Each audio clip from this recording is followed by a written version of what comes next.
Halstead Telephone Company and R&J Broadcasting Incorporated is proud to present to you this broadcast on yourliveevent.com. All right, good morning, Saturday morning to everybody out there. We're here for the 2026 East-West Wrestling Tournament for Day 2 action. As we're going to start our Irish Insurance pre-tournament show, and we'll have our coaches' interviews coming up here. The head coach for Hillsborough Central Valley, Coach Rob Owens. So that's just ahead on yourliveevent.com. We'll step away, take a word from our sponsors, and come back for more from New Salem, North Dakota.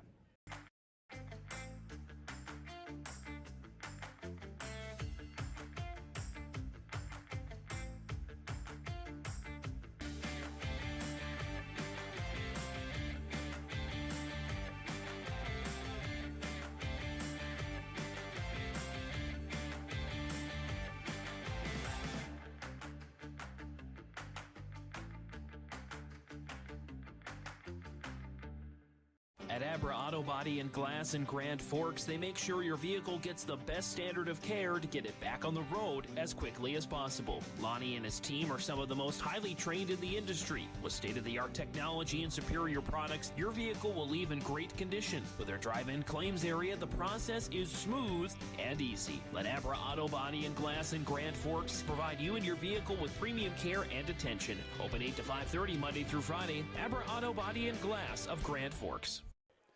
All right, welcome back here for this Irish Insurance pre-tournament show here for day number 2 from the 2026 East-West Wrestling Tournament. We have the head coach over here for Hillsborough Central Valley, Coach Rob Owens. So, Coach Owens, coming into day 2, Hillsborough has a couple wrestlers in the semifinals. You have another one in the wrestlebacks. You talked yesterday about some of your younger wrestlers getting the experience out here at the East-West and trying to see what they could accomplish out here. You guys, it looked like they won a few matches in the wrestleback round as well, just not make it into the top 8. So maybe just recap your day 1 action and then coming into day 2, how the wrestlers are doing. You know, we had a pretty good day. I thought that we ended at what I kind of expected. We had a few that realized it's a lot tougher wrestling some kids out there. They learned some lessons, so that was good for them. Easton Beach had a good day. He won the matches he should have won. He was competitive in others, so that's a good thing. And remember, this is second-year wrestler for us. I mean, he started as a 7th grader, now as a 9th grader. He's kind of putting it together, and that's good plus. That's kind of where we thought he'd be. Yeah. But for the most part, he's done what he's supposed to be doing, and hopefully we can get the next one. I think we have a pretty good match against the Hedinger kid coming up, and then we'll see where we lie. So Carson Cazette had an expected day. He's seeded number 4 at the time, or number 3 at the time. He has tough kid from Lisbon, so it'll be a fun match. They wrestled, I think it was a 1 or 2, and kind of ended up giving it away at the end there last time they got together. So he's got Ing from Lisbon, and then Justin Torrell's got Carrington kid, beat us last time. So we got some work to do in those semis, but it's within the grasp. I mean, it's always a good match with those kids. So, that's where we're at. Yeah, and just coming into this early morning here at New Salem, probably one of the earlier starts of any tournament, I think, throughout the year.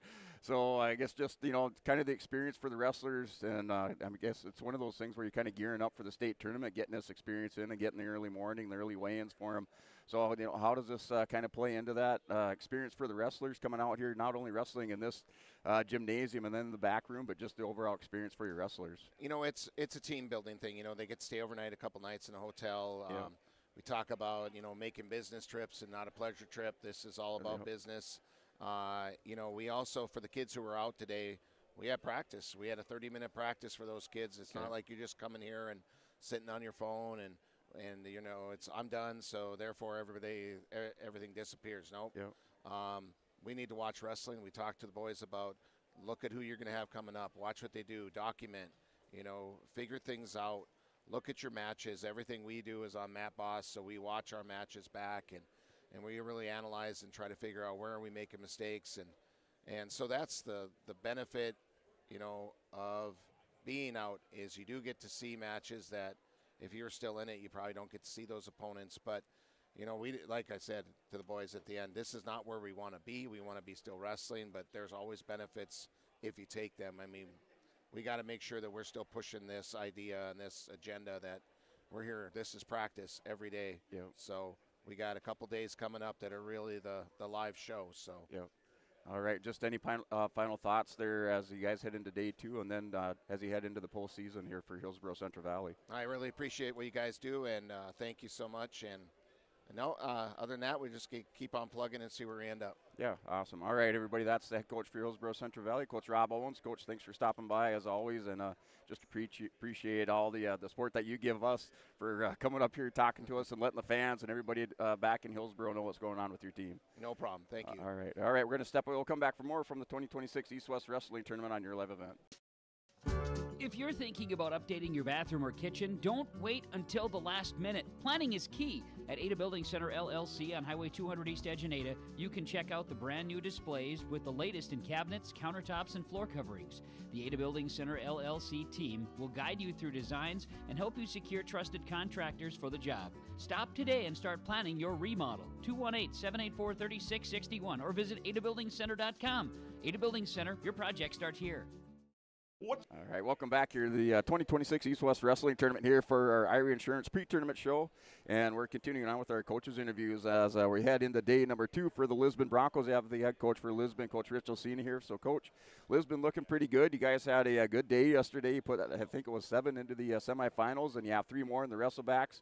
Just one wrestler that, and in a deep 133-pound weight class, I mean, you can't hang your head in that one because that is just a grinder of a weight class at 133. So maybe just kind of recap the day for the Broncos for day number 1, then what you guys got coming up for day 2. Yeah, boys gave 100% effort yesterday. You mentioned Grayson, the only one that was out, but I mean he wrestled that Gavin Rood tough. He's he's beat him once. He's lost a couple times to him, but they're all tough matches. His first match was a tough match. Came down to a takedown match. I mean that's just a thick bracket and will be at state too. The boys do just 100% effort. Everybody across the board. Micah and Nias down low.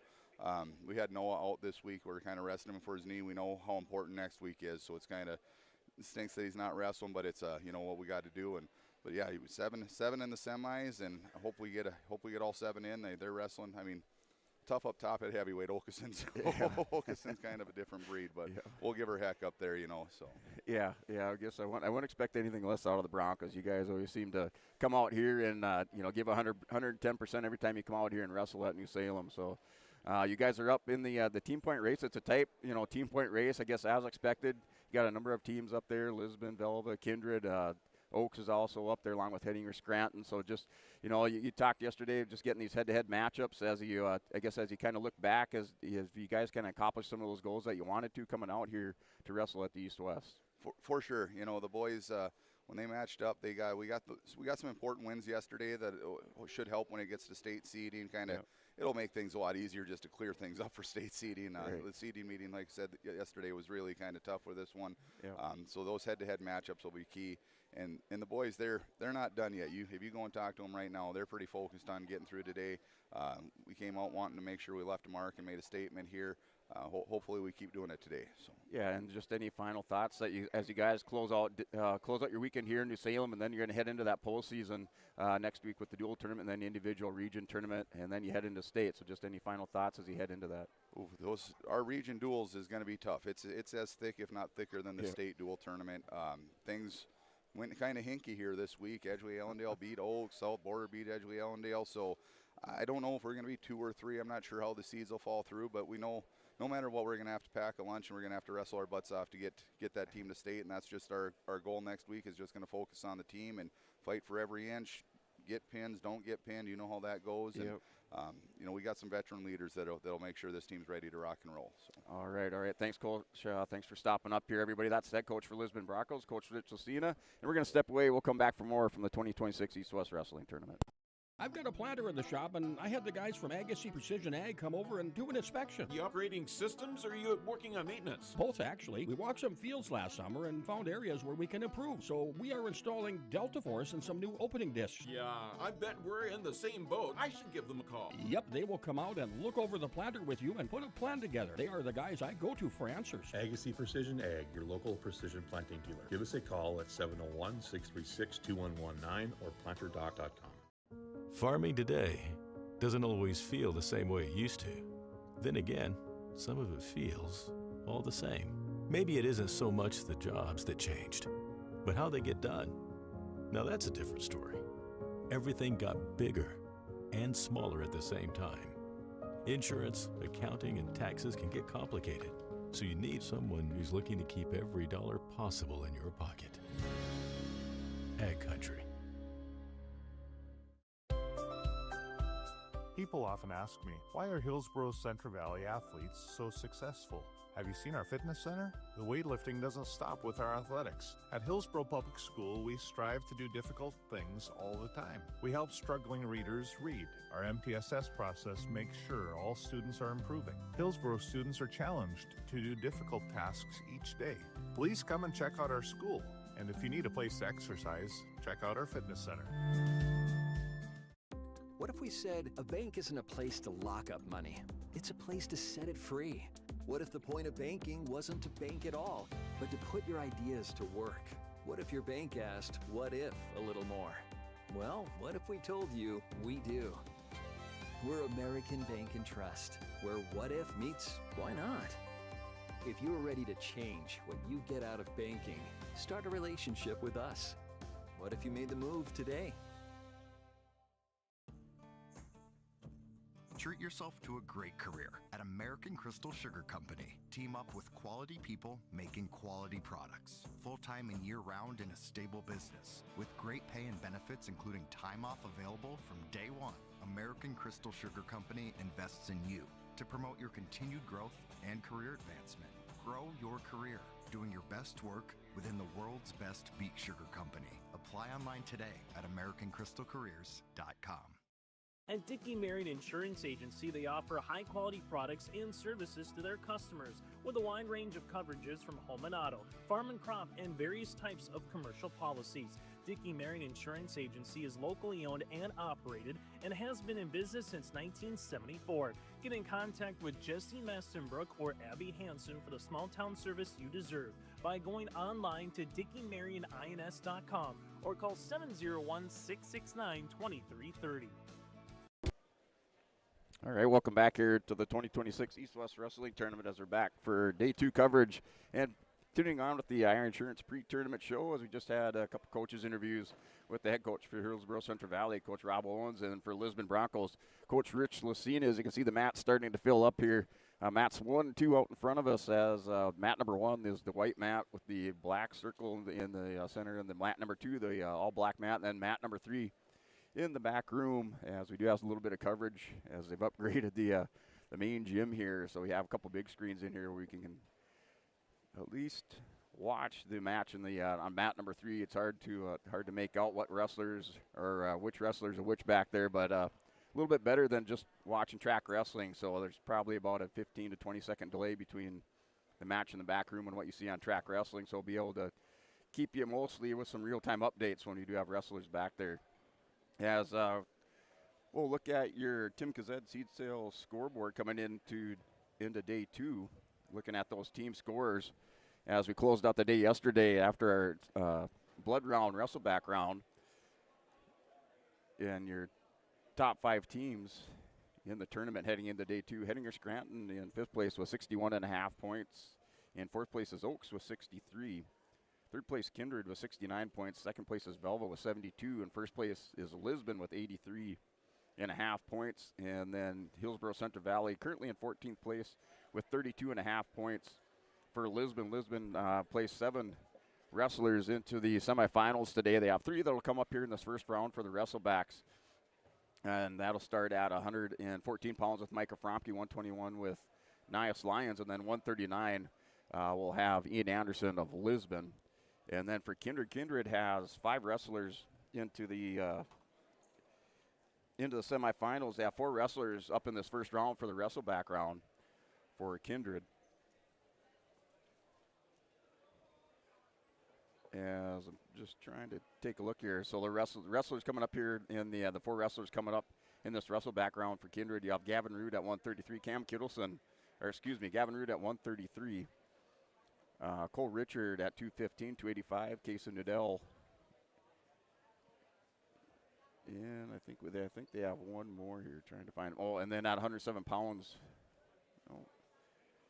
So it looks like 133 is Gavin Rood. Maybe just 3 in the wrestleback round here for Kindred. So it looks like Gavin Rood at 133, Casey Nudell at 285, and 215 is Cole Richard coming up here in this first round of wrestlebacks. And then they have 5 in the semifinals for Kindred. And then for Hillsborough Central Valley has 2 wrestlers into the semifinals, and then they have Easton Beach. You heard Coach Rob Owens talk about Easton Beach, freshman wrestler, coming up on just his 3rd year wrestling, as he's at 189 pounds. He made it into the top 8. He'll come up here in this first round at 189. Then this wrestleback round for Easton Beach coming up here at 9 o'clock, and then they have 2 in the semifinals. So we'll wrestle that round of wrestlebacks, and then start the semifinals immediately after that. Anticipate all semifinal matches out here on mats number 1 and number 2, and more than likely we'll have the consolation round, first round matches here for the day on all 3 mats. So we'll try to clean that consolation round matches up and then get into the semifinals. Yeah, and then from that point on, we'll go in the consolation semis, then our placing matches, 1st through 8th place, and they'll usually have a short break in between the placing rounds and then the championship matches. So they're going to move the mats out of the way, set up the podium for handing out the awards, and then move the mat to the middle with the spotlight. So they'll have a little short break. So just expect that once we finish up the placing rounds, and then they have to move stuff around here in the gymnasium. As we're going to come back, we're going to continue on with the Ira Insurance pregame show. We're going to come back. We're going to talk about these semifinal matches coming up, or who the semifinalists are for each weight class. So that's just ahead on yourliveevent.com. Red River Valley winters are demanding. The expert heating and plumbing technicians at Bears Home Solutions will keep your home warm, dry, and comfortable all winter long.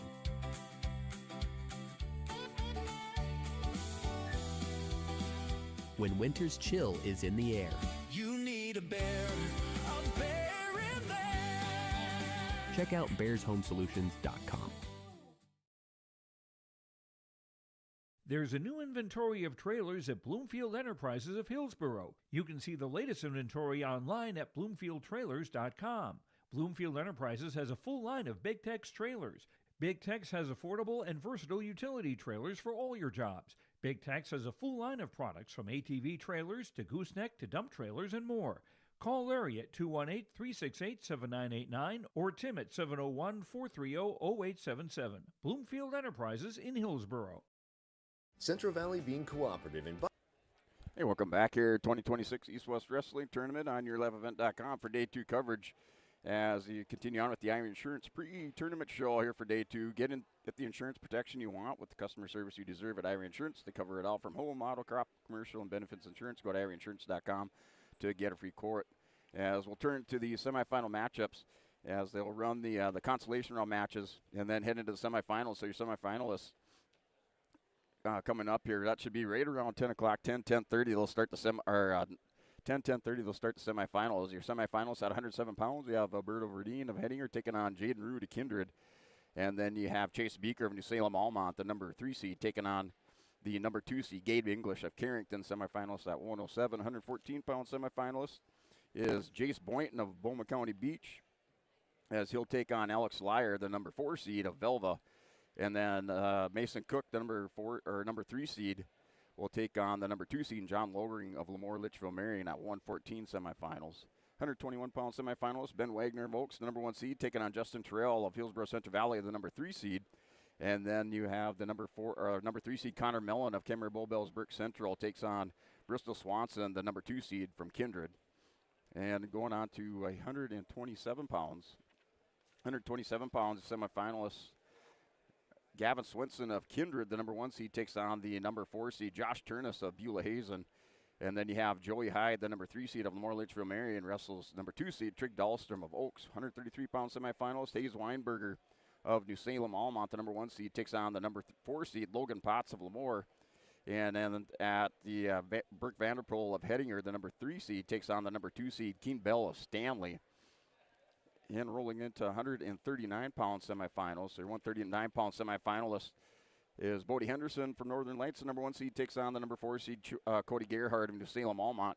Then you have Cutter Rodnick, the number 3 seed, will wrestle the number 2 seed Kyler Shaleski of Hettinger at 139. 145-pound semifinalist is Jack Bombach of Kielder. The number 1 seed takes on Kingston Burnell, the number 4 seed out of Williams County, or excuse me, out of White Shield. And then you have Nathaniel Dolbitz of Hettinger. The number 3 seed will take on the number 2 seed Griffin Greenlee of Lisbon. Going into 152-pound semifinalists, the 152-pound semifinalists, you have Gabe Clifton of Carrington, the number 1 seed, takes on the number 4 seed Bryce Schneider of Napoleon. And then Carson Kazed, the number 3 seed from Hillsborough Central Valley, wrestled the number 2 seed Ryan Ing of Lisbon. 160-pound semifinalist is Cash Brown of Williams County. He'll wrestle the number 4 seed Miles Theolgis of Kindred. Then you have the number 3 seed Zaid Heyer of Oaks takes on the number 2 seed Cruz Ranke of Lisbon. 172-pound semifinals, 172-pound semifinals. Lincoln Spear, Kimmer Bullbells, the number 1 seed, takes on Fisher Johnson of Kindred, the number 4 seed. And then the number 3 seed Eli Lyons will wrestle the number 2 seed Sawyer Knoll of Bowman County Beach. 189-pound semifinalist Jacob Ptasic of Oaks, the number 1 seed, takes on the number 5 seed, the number 5 seed Alexander Sola of Velva. Sola upset the number 4 seed Asher Battinger in the quarterfinals by decision 8-7. So really that's the only bracket buster that we've had so far up through these semifinals. And then the bottom side of the 189 semifinals is Riley Lucina of Lisbon, the number 3 seed, to wrestle Brendan Thusen of Williams County, the number 2 seed. And 215-pound semifinals, you will have Andre Dahl of Napoleon. Yes, he is the number 1 seed who wrestled the number 4 seed Jaden Foss of Velva. And then you have the number 3 seed Max Klein of Oaks wrestles the number 2 seed Madden Schwab of Lisbon at 215, 285. Number 1 seed Kate Okeson of Velva wrestles the number 4 seed Brock Lyons of Lisbon.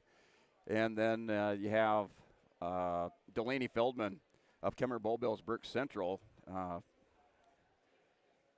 Feldman looks like he was the number 6 seed. So Feldman, the number 6 seed, as he upset Levi Uran of Stanley in the quarterfinals. So the number 6 seed Delaney Feldman of Kemmer Bullbills Burke Central will take on the number 2 seed Anthony Hallett of Beulah Hazen. That's at 285-pound semifinals. Those are your semifinalists. Coming up here, as we will have the consolation round match coming up here. The winners of these consolation round matches, starting at 9 a.m., they will go on and wrestle in the consolation semifinals. The non-winners will wrestle for 7th and 8th place as they'll wrestle the consolation round matches, then the semifinals, and then they'll wrestle the consolation semifinal round, and then head into the placing rounds, and then that'll be followed by the championship matches. Expect those championship matches to start, I would say, around 2 o'clock. I'd expect that. I think the tournament's going to kind of roll a little bit faster than past years. And so I'd expect right around 2 o'clock, maybe a little bit earlier for those championship matches to start. Just kind of depends on how long of a break they plan to take here. But we're going to continue on here for this Ira Insurance pre-tournament show. That was your Tim Kazed seed sales scoreboard update and your Ira Insurance pre-tournament show. There's more ahead here on yourliveevent.com. Has adapted to the growing needs of the edible bean industry since 1982. Production of edible beans helps many growers in the Red River Valley make their operation more profitable. These growers are also producing a nutritious, high-protein food source helping feed a hungry world. Central Valley Bean Cooperative in Buxton, North Dakota, with receiving stations in Garsky, Grafton, Larimore, Sharon, Devils Lake, Lankin, and East Grand Forks. Learn more at centralvalleybean.com or call 701-847-2622. Being a good sport is the best way to learn from the activity you are involved in. Whether you are winning or losing the game, you can walk away with a positive experience if you show your integrity and respect and learn from the other team. Hi, my name is Addison, and I'm a student in the Central Valley School District. I've learned so much from competing in basketball, and a lot of what I've learned is by observing the other teams and taking positive influence from some of their greats in sportsmanship. I hope to continue to display this at the Central Valley School to also be an example. This message is from the Central. Growers, prepare your fields and yields against the wet conditions today and beyond with the Drain Tile Project from Chad's Excavating out of Mayville. Drain tiling will improve and increase your yields and land values for years to come. Chad's Excavating provides free detailed estimates, and with over 40 years of combined success, they provide professional installation and service. Call Chad today to prepare for your future and any questions that you might have. That's Chad's Excavating out of Mayville, helping farmers grow. While medicine's greatest advancements look like the latest sci-fi, one of our most powerful tools is far more simple, more human. It's a calling to connect with purpose. That's how we're evolving healthcare, by treating people, not just patients, with innovations that amplify healing and lead to more personalized care, guided by the belief we all hold the power to heal.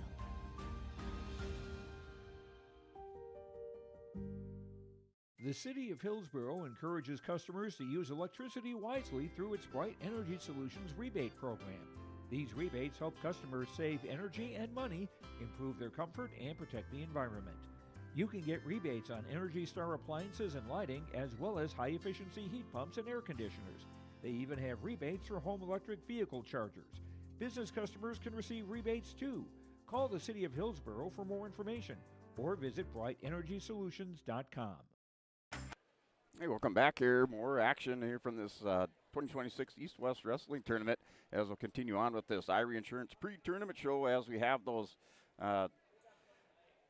Tim Kazette seed sales scoreboard update and then our semifinalists. As we went over those in our previous segment, as we're back here for consolation round starting at 9 a.m.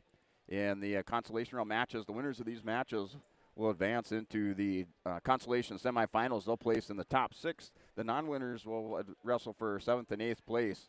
As we finished out yesterday with those blood round matches, and Lisbon for the Lisbon Broncos, the Lisbon coming up today. They have 7 wrestlers in the semifinals. They have 3 wrestlers competing in this first round or this round of consolations coming up here at 9 a.m. And then for the Kindred Vikings, Kindred has 5 wrestlers into the semifinals. They have 3 more in the this consolation round. And then for Hillsborough Central Valley has 2 wrestlers in the semifinals. And then they have another wrestler in the consolation round matches starting at 9 a.m. today. So if you have a wrestler coming up here in the consolation rounds, we're going to start that at 9 a.m. and then expect the semifinals to immediately follow that and starting right around 10 o'clock, maybe just a little bit after 10 a.m. with continuing coverage here from the 2026 East-West Wrestling Tournament. And just like to mention that we will have the live stream coverage for the Northeast and Southeast Subregion dual tournaments on yourliveevent.com next weekend for the boys wrestling dual tournaments in the Northeast and Southeast Subregion. We'll have the Southeast Subregion from Napoleon, and then the Northeast Subregion, I believe Brady Seedables have that up in Pembina County area up there for the boys dual tournaments. The top 2 teams make it into the state tournament. All those dual team tournaments, as you heard from coaches yesterday and then today from Coach Rich Cena, the Southeast Subregion is going to be a heck of a dogfight as you have a number of teams beating each other this year. Just depends on how they're going to seed that out. Some of those head-to-head duels and the criteria that they have for that. So expect a great dual tournament from the Southeast Subregion from Napoleon. We'll also have the East Region girls dual team tournament, and that's on Friday. You'll see that on yourliveevent.com. I'll have coverage of that as well, as the Fargo Stingers are host of that tournament, so you can catch that on Your Live Event on Friday for the girls dual team tournament.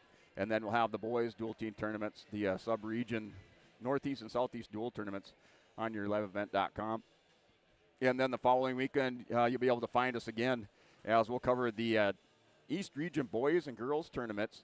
East Region girl tournament on Friday at Valley City, and then that's followed up by the boys East Region tournament for Class B also at Valley City. So we will have live stream coverage of all those tournaments on Your Live Event, along with our commentary and play-by-play. It'll be myself, Brent Dick, and Brady Seebles covering that action both of those weekends for the duals and then the individual region tournaments. As we head into state, for state we'll have state coverage for the entirety of the state wrestling tournament for the individual and dual team tournament. And I will have voice-only coverage for those, but we will provide the your live event coverage for the state wrestling tournament coming up that weekend, the 19th to the 21st of February. So we're going to step away. We're going to come back. We're going to re-rack for this consolation rounds and head into the semifinals here from the 2026 East-West Wrestling Tournament.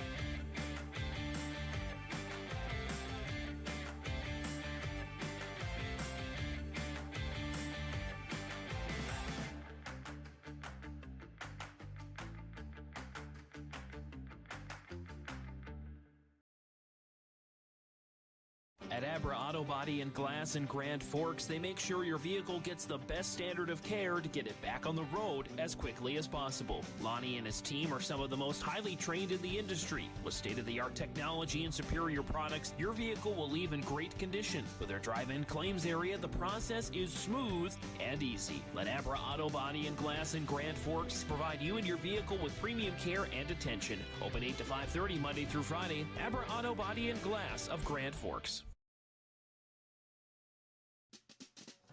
If you're thinking about updating your bathroom or kitchen, don't wait until the last minute. Planning is key. At Ada Building Center LLC on Highway 200 East Edge in Ada, you can check out the brand new displays with the latest in cabinets, countertops, and floor coverings. The Ada Building Center LLC team will guide you through designs and help you secure trusted contractors for the job. Stop today and start planning your remodel. 218-784-3661 or visit adabuildingcenter.com. Ada Building Center, your project starts here. What's going on today? I've got a planter in the shop, and I had the guys from Agassi Precision Ag come over and do an inspection. You upgrading systems, or are you working on maintenance? Both, actually. We walked some fields last summer and found areas where we can improve, so we are installing Delta Force and some new opening discs. Yeah, I bet we're in the same boat. I should give them a call. Yep, they will come out and look over the planter with you and put a plan together. They are the guys I go to for answers. Agassi Precision Ag, your local precision planting dealer. Give us a call at 701-636-2119 or planterdoc.com.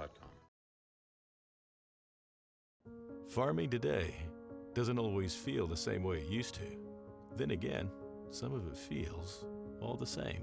Maybe it isn't so much the jobs that changed, but how they get done. Now that's a different story. Everything got bigger and smaller at the same time. Insurance, accounting, and taxes can get complicated, so you need someone who's looking to keep every dollar possible in your pocket. Ag Country.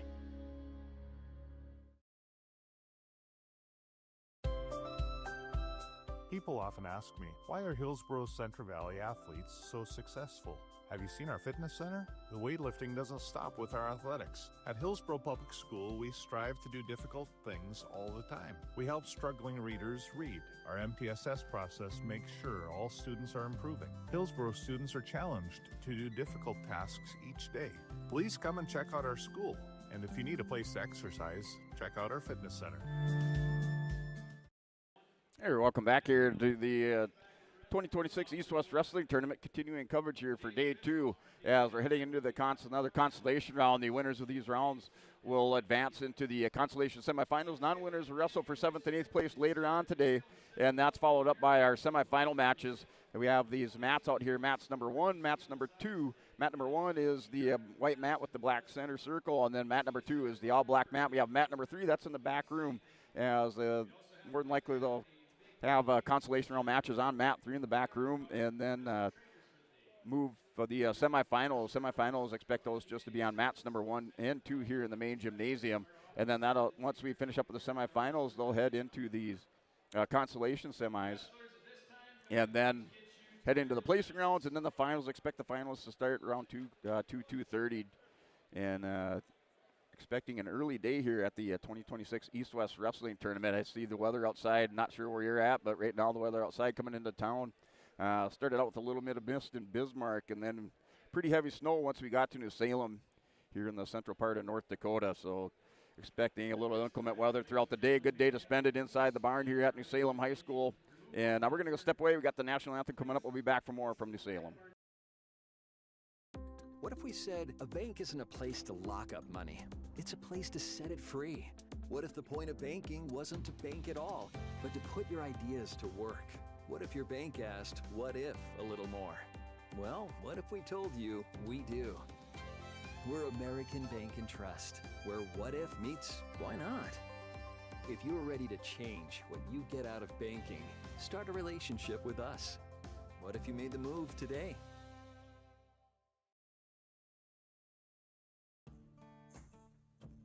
Treat yourself to a great career at American Crystal Sugar Company. Team up with quality people making quality products. Full-time and year-round in a stable business. With great pay and benefits including time off available from day one. American Crystal Sugar Company invests in you to promote your continued growth and career advancement. Grow your career, doing your best work within the world's best beet sugar company. Apply online today at AmericanCrystalCareers.com. At Dickey Marion Insurance Agency, they offer high-quality products and services to their customers with a wide range of coverages from home and auto, farm and crop, and various types of commercial policies. Dickey Marion Insurance Agency is locally owned and operated and has been in business since 1974. Get in contact with Jesse Mastenbrook or Abby Hansen for the small-town service you deserve by going online to DickeyMarionINS.com or call 701-669-2330. All right, welcome back here to the 2026 East-West Wrestling Tournament as we're back for Day 2 coverage.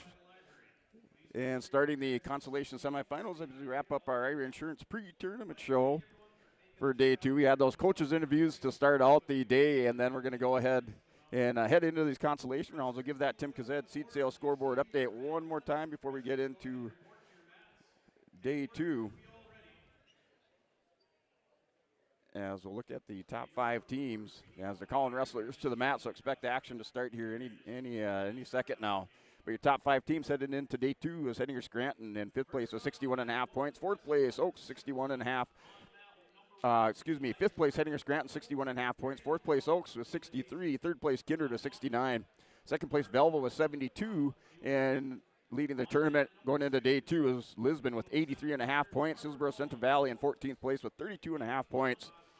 And then Lisbon with 7 wrestlers in the semifinals, 3 in the wrestleback round coming up here to start out at 9.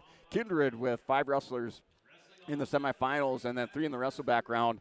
And then Hillsborough Central Valley, 2 in the semifinals, and they also have 1 in the wrestleback round at 189 pounds. So expecting a lot of action here coming up as the wrestlers in this round, this consolation round, the winners advance to the consolation semifinals, and then the 9 winners wrestle for 7th and 8th place. So still a lot on the line here, as Coach Rich Cena for the Lisbon Broncos made note of, as the Lisbon Broncos said they're not done. They still are out here and looking to make some noise and make a statement out here in New Salem as they head into the postseason tournaments starting next week. And we have the dual tournaments coverage on YourLiveEvent.com from Napoleon for the Southeast Subregion, and then up in Walhalla for the Northeast Subregion dual team tournaments. And then we'll have that girls dual team tournament also on YourLiveEvent.com on Friday. The Fargo Stingers are hosting that tournament.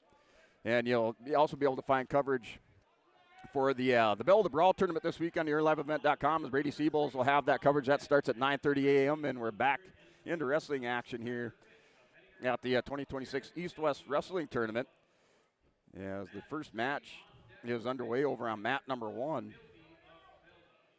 So the first match on the way.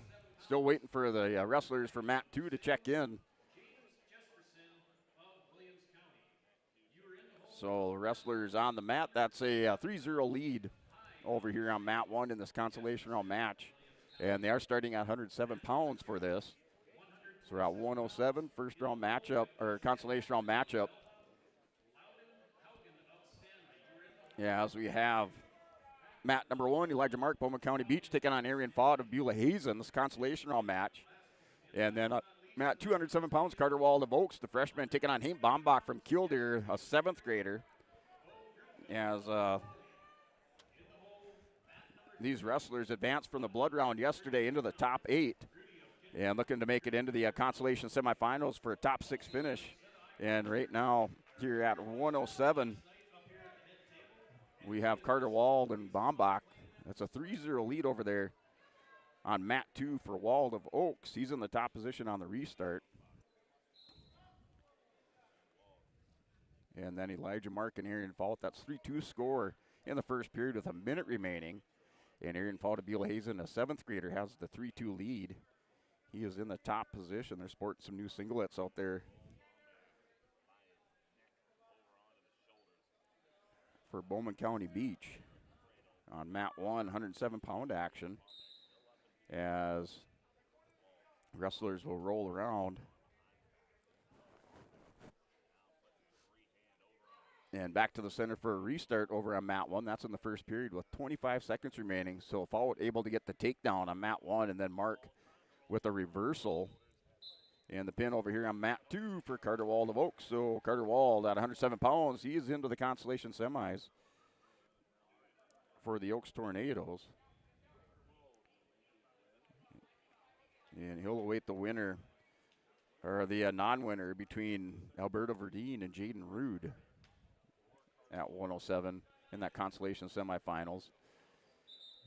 And the back room at 114 pounds, Consolation round matches. Chase Brown of Stanley wrestling Gunnar Fricke of New Salem Almont. Chase Brown has the 3-0 lead over on mat 3.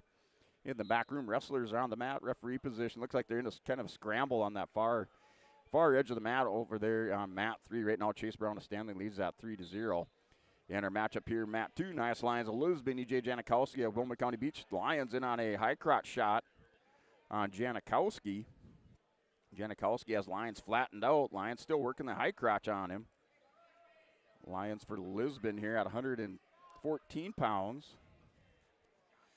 And Janikowski is going to step around, gets the 3 points. Lions still scrambling, has the inside leg. Janikowski is going to go this figure 4 body lock on Lions. He's going to try to tilt him over. He has that body lock. He's going to stretch the arm out, kind of brutal on the shoulders there on Lions. So Janikowski here at 121 pounds has some near fall coming to him, and that's a win by fall over on mat number 1 for Elijah Mark. And Elijah Lark of Bowman County Beach in the Consolation semis at 107 pounds. And E.J. Janikowski working for a fall with 54 seconds remaining in the first period. He has a 3-0 lead. He'll get his near fall coming up, so he's now up 7-0. So I was up 7-0 at 121 pounds, Consolation round matchup.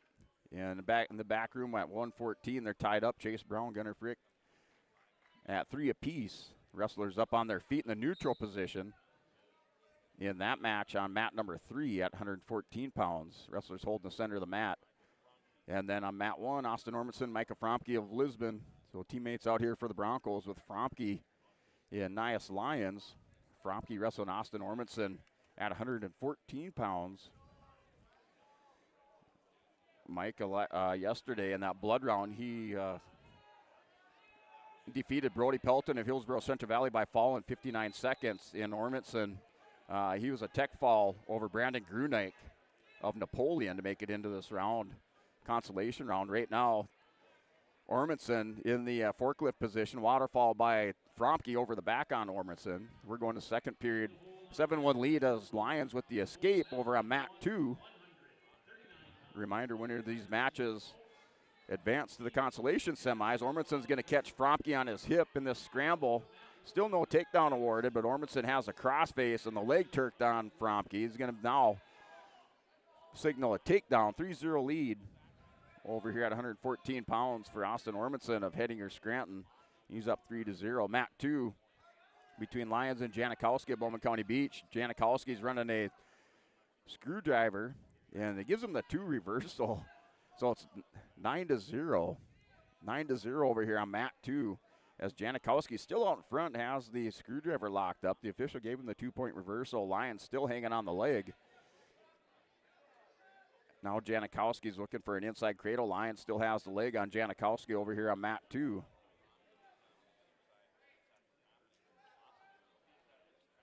And Fromke down 3-0. So Fromke's down 3-0, 10 seconds, 114 pounds. He's in the bottom position. Ormandson's working a chicken wing. See if he's going to sit back with it. Not able to do it.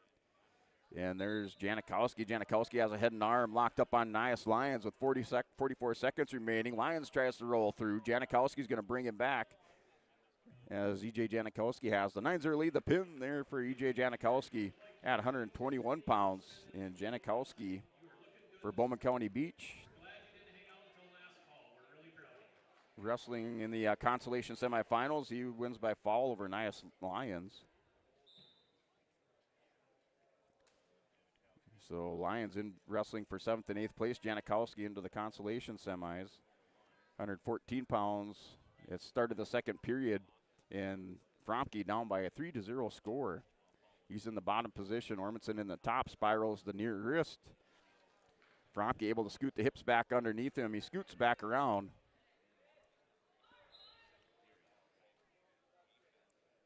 So Fromke now belly down. Ormondson breaks him down.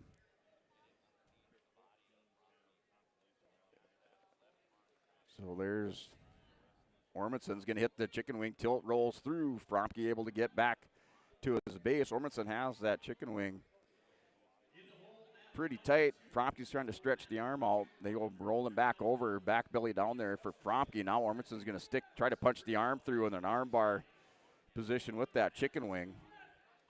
So he locks up the arm bar, scoops the shoulder on Fromke.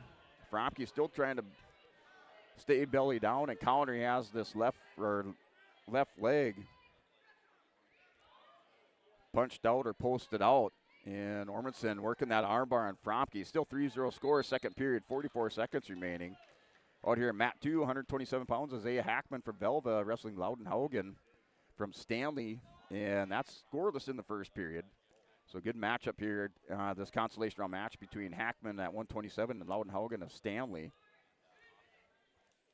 As Hackman in on a single leg shot on Haugen. Haugen back up to his feet, back towards the center of the mat. Both wrestlers, couple fake shots by Haugen. Haugen goes down on his shots, and Hackman with the go behind takedown, snapped him down, spun behind him. And now a stall warning out here on Fromke. So the official issues a stall warning. Final 5 seconds of the second period. Fromke's down 3-0 to Austin Ormondson of Hettinger Scranton. So Ormondson, the sophomore, 17-13. Fromke for Lisbon, 13-15. They're going to go into the third period. And Ormondson has choice with Fromke. Ormondson chooses bottom position.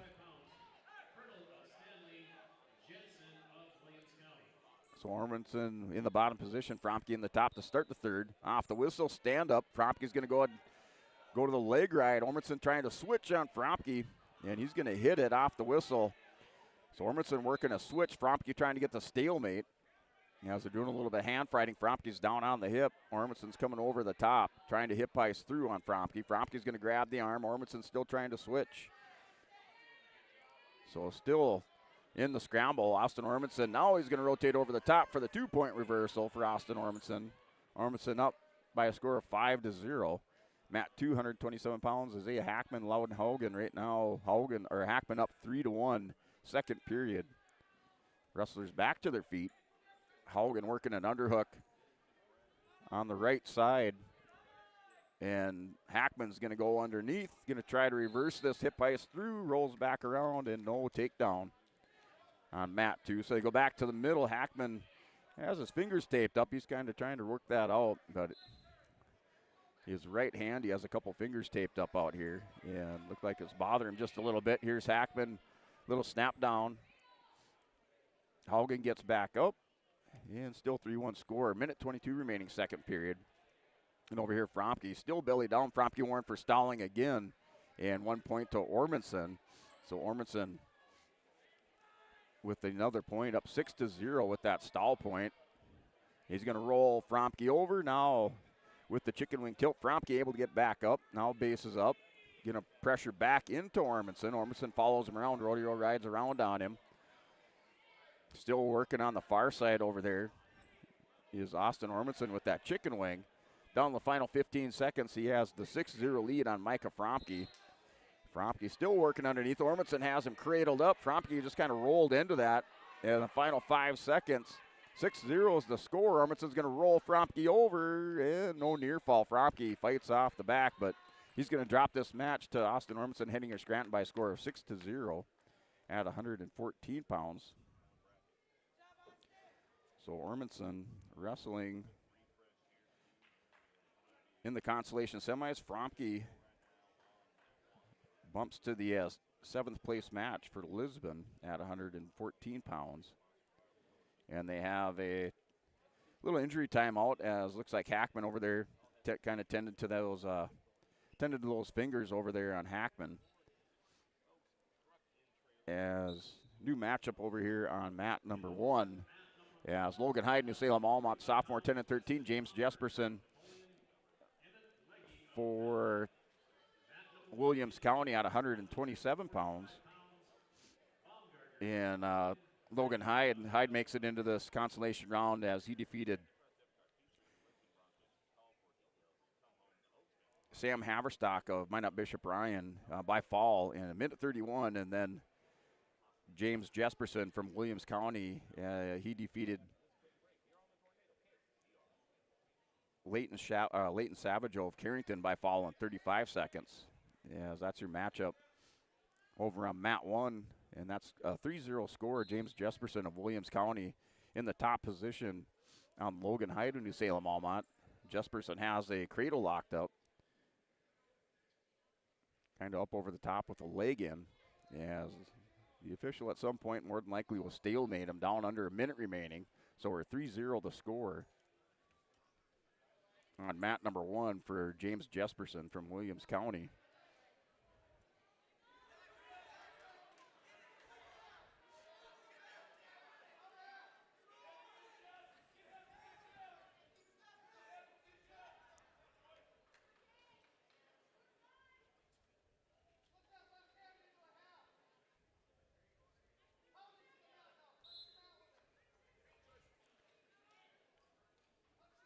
So mat number 2, still 3-1 score. Started the third period. Hackman takes a look over at the coaches over there, and they're going to tell him he's going to go neutral. He has the 3-1 lead. He has a first period takedown over Loudenhaugen.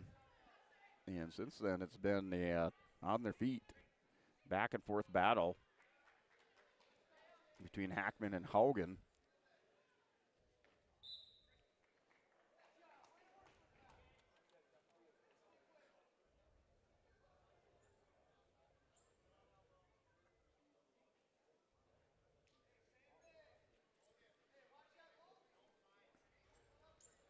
And on mat number 321 pounds, Tyler Fitch, Henninger Scranton, sophomore wrestling Jarrett Bilby of Velva at 121. And there's another takedown by Hackman over here on mat 2 against Haugen. He has a 6-1 lead, working for a couple near fall. He caught Haugen kind of the backside. Haugen's just trying not to give up near fall. He's given up 3 so far to Isaiah Hackman. He's going to roll through again. Hackman just going to hang on to this leg. Haugen in kind of a precarious position. See if he can get a reversal. He does. Finally comes through the back door, but he's going to give up 3 near fall doing it. So we got the 3 near fall, 9-3, I think, is our score with 45 seconds remaining over on mat 2. Mat 1 right now, James Jesperson up 7-3. Hyde with the takedown for New Salem Almont. On mat 1, 127 pounds. 7-3 is that score. And Logan Hyde in the top position, second period with a minute 6 remaining.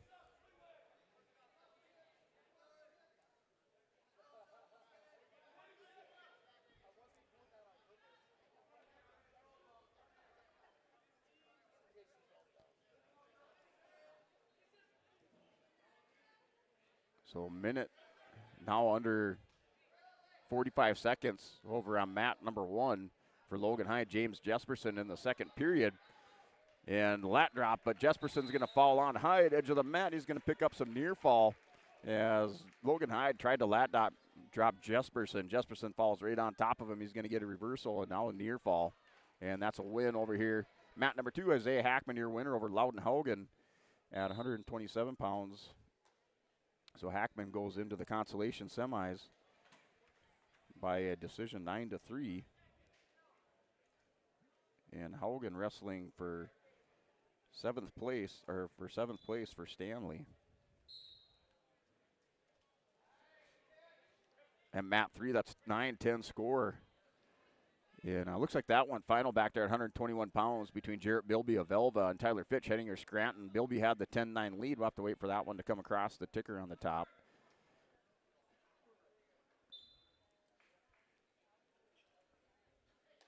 And now on mat 333 pounds, Gavin Rude of Kindred, Bo Grunfelder of Napoleon matchup in the back room. Should be a good one at 133 pounds between Grunfelder and Rude. Gavin Rude made it into the consolation round. He decisioned Grayson Lyons, or actually pinned Grayson Lyons in the third period. 5:15 pinfall for Gavin Rude to make it into the consolation round. And Bo Grunfelder decision Jared Nelson by a 2-1 decision to face off with Rude. The winner of this match here between Rude and Grunfelder will wrestle in the consolation semis. Non-winner wrestling for 7th place. Now as wrestlers go out over on mat 3, back to the center. And under a minute remaining for Rude and Grunfelder in the first period. Actually, it looks like a takedown. Grunfelder with the takedown. So Bo Grunfelder scores the takedown. They went off the edge of the mat. They're back to the center. Rude off the whistle stands up. And Rude with the escape. 3-1's the score. So our score 3-1, mat 3.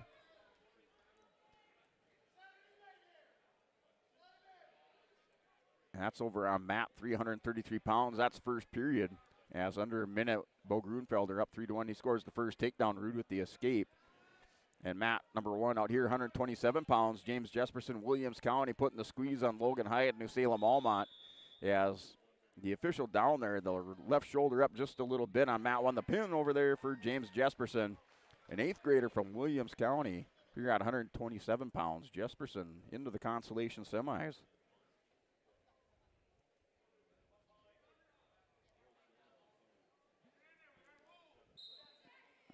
So Logan Hyde wrestling Loudenhaugen for 7th place. Jesperson into the consolation semis at 127 pounds. Now match up here, mat 1. Should be a good one here. And Owen Iverson, Ian Anderson here at 139 pounds. So Anderson and Iverson squaring off. Anderson for Lisbon, as he had a first-round match. He won that over Leighton Spear by fall in 59 seconds. Then he faced Cutter Rondak in the quarters. Rondak, the number 3 seed, defeated Anderson by a score of 7-0. And already we have the Bank North Bank blood timeout with probably about 10 seconds into that match, as we have a Bank North Bank blood timeout over on mat 1 between Anderson and Nelson. So your Bank North blood timeout, not new, not national. Bank North is a hometown bank focused on relationships, local decisions, and community support. Find out more at banknorth.bank. Bank North, member FDIC, and equal housing lender. That's your Bank North.bank blood timeout over on mat number 1. That's scoreless in the first period. And right around 10 seconds off the clock already in the Bank North.bank blood timeout. And mat 2, Regan Gustafson at 139, Carson Burnell, Williams County. And Gustafson has a cradle locked up on Brunel.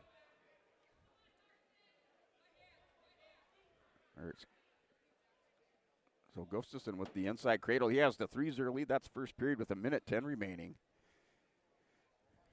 He's trying to turn it over. He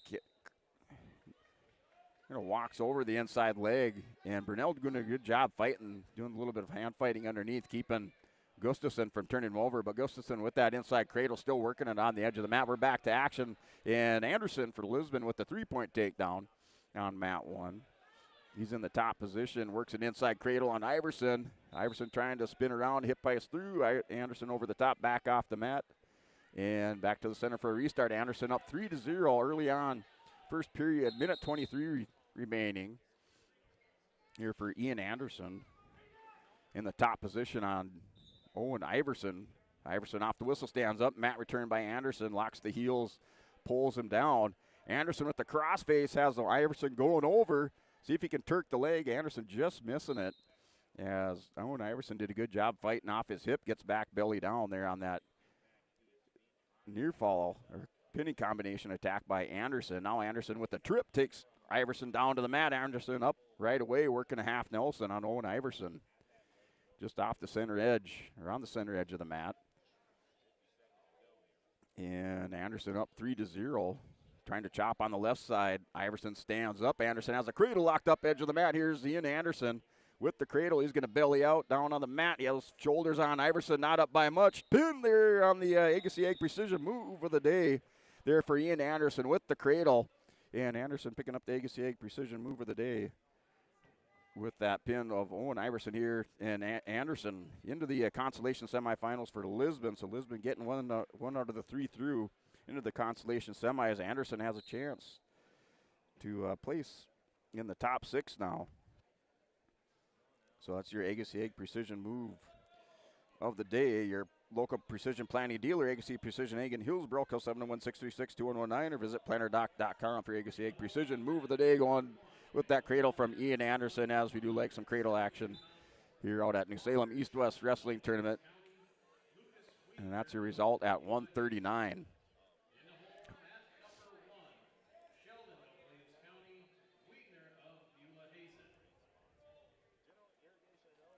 All right, moving on. New matchup over on mat number 1. And mat number 2, still that matchup between Regan Gustafson of Stanley and Carson Brunell. That's a 9-0 lead with Gustafson in the top position as he has a 9-0 lead. That's with a minute 5 remaining in the second period. And then mat 333 pounds is Gavin Rude of Kindred, Bo Grunfelder of Napoleon. And that's 3-2 lead. Grunfelder opened up with a takedown. Rude had an escape, or 2 escapes, so 3-2 scores, and that's in the third period. Wrestlers up on their feet. Rude's going for it. They're in a scramble position. Looks like Grunfelder able to catch Rude and scores the takedown. Maybe some near fall coming back there for Bo Grunfelder. He's in that top position, so it looks like Gavin Rude tried to go for the takedown. And the official down there now, the tower tapper out on mat number 3. So Bo Grunfelder with the takedown and the victory over on mat 3. Bo Grunfelder wrestling, advancing to the consolation semifinals. Rude wrestling for 7th place for Kindred at 133 pounds.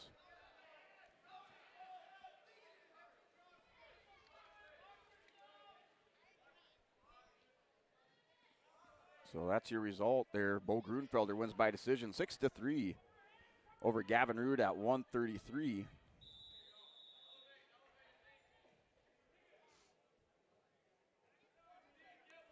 Rude wrestling for 7th place for Kindred at 133. That deep 133-pound grinder of a weight bracket. There, Bo Grunfelder into the consolation semis for Kindred. And we have a pin out here on mat number 1 there for Weston Baumgartner of Napoleon. Napoleon on a roll here in these consolation round matches as Weston Baumgartner comes out with a win by a fall over Emmett Leahy. Leahy had the lead 3-0. Baumgartner reverses him and picks up the win by a fall at 145 for Napoleon.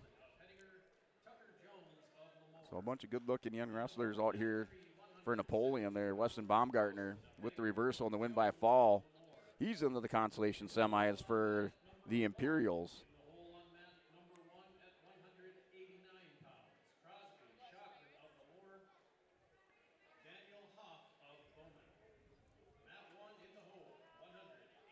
All right, and now a new matchup here. Mat number 1, 160 pounds. Trevor Daly, Bowman County. Coulter Flavelin of Stanley, as we're cruising through these consolation round matches. Already up to 160 pounds here at mat 1. Mat 2, Regan Gustafson, Carson Brunell. That's going to the third period. 9-2 as Brunell with the reversal. And he's going to catch Gustafson. Takes his back. Gustafson runs off the mat. They're not going to call him for fleeing the mat. As he runs off, he avoids the takedown. But Brunell was able to get his back for Williams County. Gustafson ran off the edge of the mat, then hip heisted back around.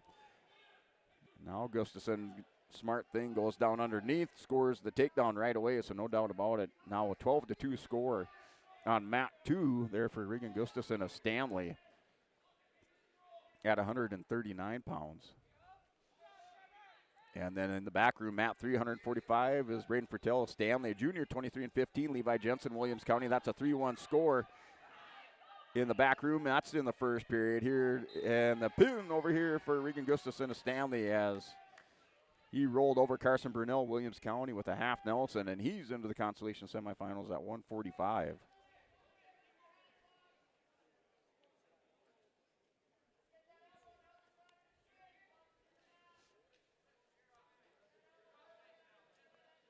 So new matchup on mat 2, mat 1, Trevor Dowley and Coulter Flaidlin. Dowley, senior, 22 and 15. Flaidlin, the sophomore, 15 and 15. They're back on their feet for a restart with 15 seconds remaining in the first period. In this matchup, mat 2, 152 pounds, Isaiah Dobbs, Bowman County, junior, 23 and 14. Jeremiah Schmidt, Williams County, a senior, at 20 and 10. Yeah, and they're scrambling there in the first period, first 20 seconds. A big scramble here for Schmidt, trying to come out on top of this. Dobbs has a hold of the leg. He's going to try to pass it, rolls through, coming out the back door. So he was able to roll through on the leg pass. But Schmidt comes over the top, see if he can cradle him up.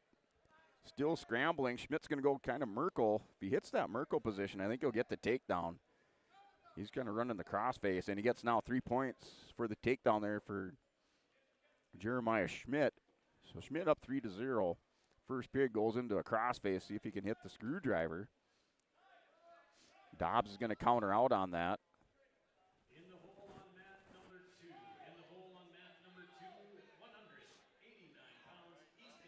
So Schmidt still working up over the top, has the 3-0 lead with 52 seconds remaining in the first period. That's there on mat number 2. Mat 1, Trevor Dowley, Coulter Flaidlin, as Dowley had a cradle hooked up on Flaidlin. Flaidlin rolls back over to his belly. Dowley still with the cradle. Flaidlin able to get a little wrist control. That's in the second period, a minute 10. Flaidlin with the escape. After Dowley had the cradle hooked up, Flaidlin did a little bit of hand fighting, controlled the wrist, and was able to scoot the hips away for the 1 point escape. Coulter Flaidlin up 1-0, 160 pounds on mat 1. As we're at the bottom of the hour here and still cruising through this consolation round matches. The winners of these matches will advance to the consolation semis. Non-winners wrestling for 7th place. As looking across here, mats number 1 and 2 at 160 pounds. That's Trevor Dowley, Coulter Flaidlin. Right now, Flaidlin up 1-0. Mat 2, 152. Isaiah Dobbs, Jeremiah Schmidt. Dobbs from Bowman County, Schmidt from Williams County. And it's a 3-0 lead going into the second period for Jeremiah Schmidt. As Dobbs has choice, he defers over to Schmidt. And Schmidt goes neutral. He scored the first takedown of that match. They're in the second period on mat 2 on 152.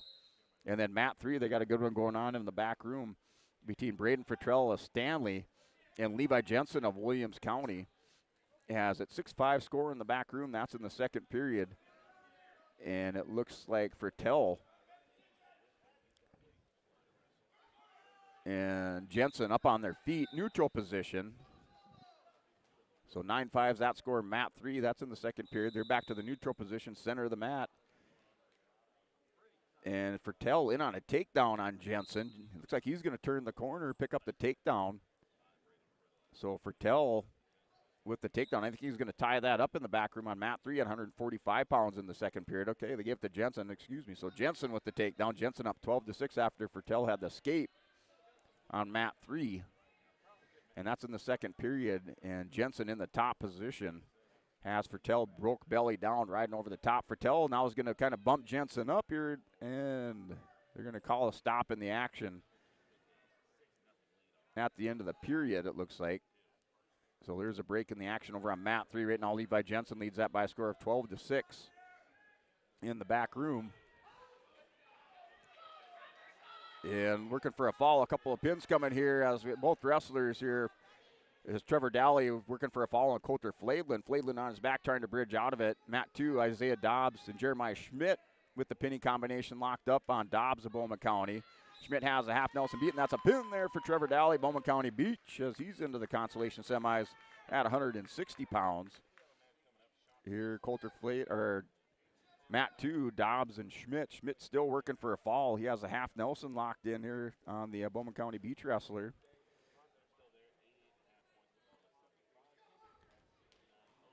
And the official down there with the good look.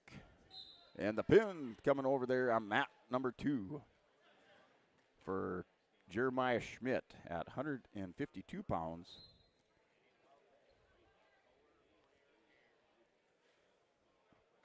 So we'll continue to cruise through these consolation round matches. New matchups on both mats, number 1 and 2.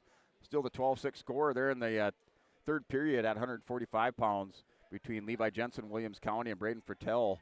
On mat 3 in the back room, wrestlers up on their feet in the neutral position. That's a 12-6 score back there. And a big head and arm throw over here on mat number 1. Walker Sheldon, Williams County, Lucas Wiedner. Wiedner with that big throw for Beulah Hazen on Sheldon. He has him down with that head and arm on the mat at 172 pounds. He does pick up the takedown, or the reversal. So it was a takedown for Sheldon, then the reversal and near fall for Wiedner. So Wiedner now with a chicken wing hooked up on him. He's going to sit back with the tilt. Scores 3 more in that tilt there for Lucas Wiedner. Wiedner building up his score. 9-3 currently on mat 1 there for Lucas Wiedner, Beulah Hazen. He's in the top position, goes to the tilt, somersaults through with it, and he has more near fall coming to him for Lucas Wiedner, Beulah Hazen. As I believe he has 4 more near fall. Put that up there. It is 13-3. He's built up a 10-point lead in the first period with 35 seconds remaining. And mat 260 pounds, Leo Lallam of Lemoore taking on Lexton Smith of Velva. Yeah, and that's currently 7-2 reversal by Lallam here in the first period. So that's at 160 pounds. Winner of this matchup on mat number 2 will make it into the consolation semis, and Smith for Velva with the cradle on Lallam. Lallam had the reversal, a 2-point reversal for Smith. He has a cradle locked up on Leo Lallam, and the official down there counting. It's pretty tight. Smith up over the top. The official's going to readjust, check the shoulders, and still looking for the fall over there is Lexton Smith. He's just going to keep the half Nelson buried in. Lallam using every muscle to bridge out of this. Doing a good job, catch that shoulder up, and now Smith's going to settle in. The official down there, the towel tapper's out. So he's still working for a pin there for Lexton Smith on mat number 2. Mat 1, Walker Sheldon, Lucas Wiedner, 17-3. Now a reversal or takedown there for Walker Sheldon. Sheldon 17-6. And 4 near fall coming there for Lexton Smith. Over on mat 2, they're going into the second period. So Wiedner up 17-6. Walker Sheldon with a takedown in the second period. Wiedner had really broke it open. He's going to let Sheldon in this just a little bit now with that takedown in the second period. So a couple of seniors going at it here in 172, another pretty deep weight class. As these wrestlers yesterday in that blood round matchup, it was Walker Sheldon for Williams County as he defeated Ben Nelson of Hillsborough Central Valley in the blood round by falling 449. And Lucas Wiedner, Beulah Hazen, he defeated Noah Werner of Velva in the blood round by major decision, 11-2. Now Wiedner with a reversal. That scored 19-6 over here on mat 1, 172 pounds. Smith and Lallam, there's a stand-up, 15-3 our score, mat 2. So Lallam wades back in. He's going to hold center of the mat, just working through the hands and head defense. Nice double leg shot by Smith. Smith doubles it up, steps around, hooks the leg, and he has the takedown. 18-3 tech foul victory for Lexton Smith on mat 2 over Leo Lallam. Lexton Smith for Velva into the consolation semis at 160. Lallam for Lemoore wrestling for 7th place.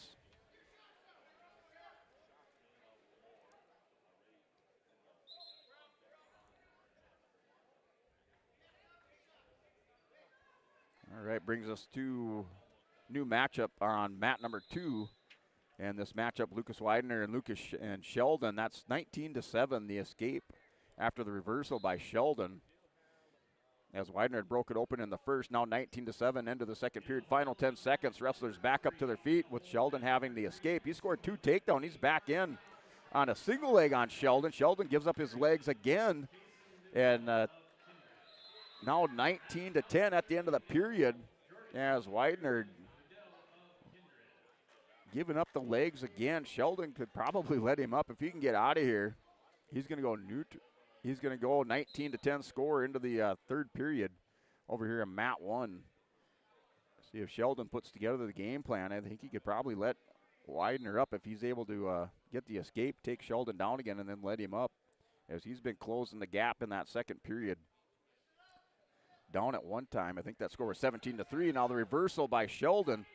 He's going to reverse it. He has Widener on his back for a couple of near falls. We have the 2 reversal for Walker Sheldon and 2 near fall. 19-14, mat 1. That score 19-14.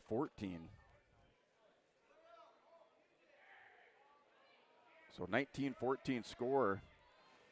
And Sheldon has a cradle hooked up on Widener. Widener in the third period. See if he can just tough this one out. Sheldon working that cradle, has Widener on his hip. Widener had to ask the official if that score was correct at the start of it. So he looks gassed out. Sheldon's going to go with the cradle on Lucas Widener. That's pretty tight. The official down there taking a look. Widener with that right shoulder up just a little bit. Has the elbow, trying to pin there for Walker Sheldon. The big come from behind for the Williams County senior. Yes, he defeats Lucas Widener and Beulah Hazen by fall in the third period at 172 pounds. So a big comeback over there for Walker Sheldon of Williams County. Down at one time 17-3, didn't give up in that match.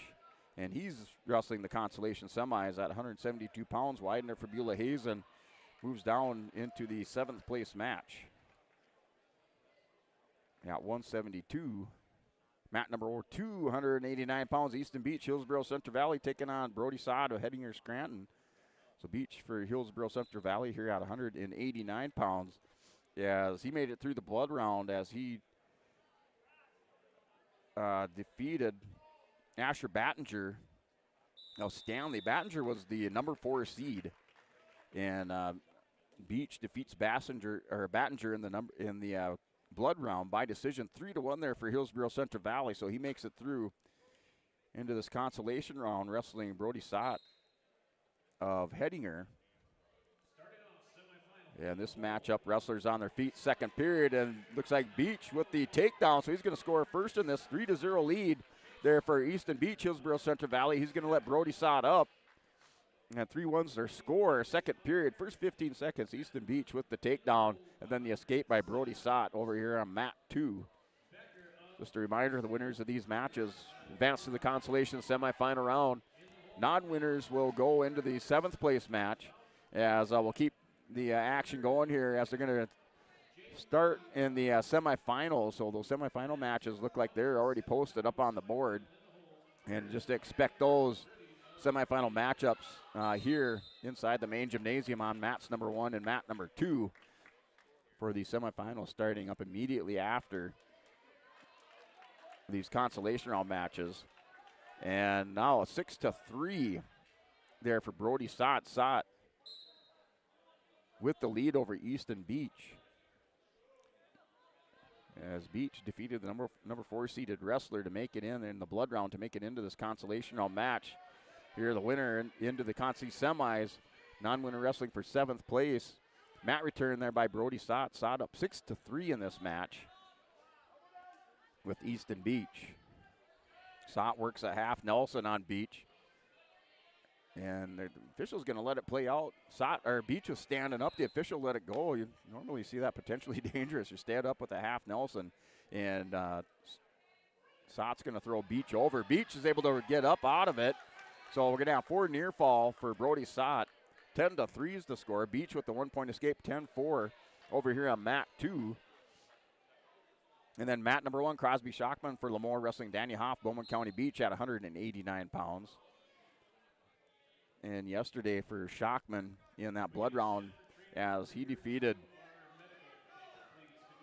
Hudson Tormal of Killdeer by fall in 30 seconds.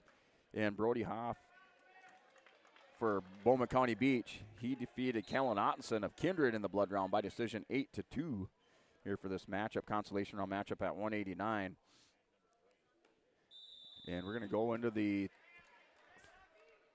third period, 10-4 score there for Brody Sott and Easton Beach going into the third. Sott's going to take the bottom position. Off the whistle, Sott with the little inside leg move Beach is going to work underneath, goes to the half Nelson. Sott posts the inside leg again, quad pods up, and spins back through with the hip bias for the escape. And now 11-4 over here on mat number 2 between Beach and Sott. And Beach in on a single leg shot on Sott. Sott's going to go back working the ankle on Beach.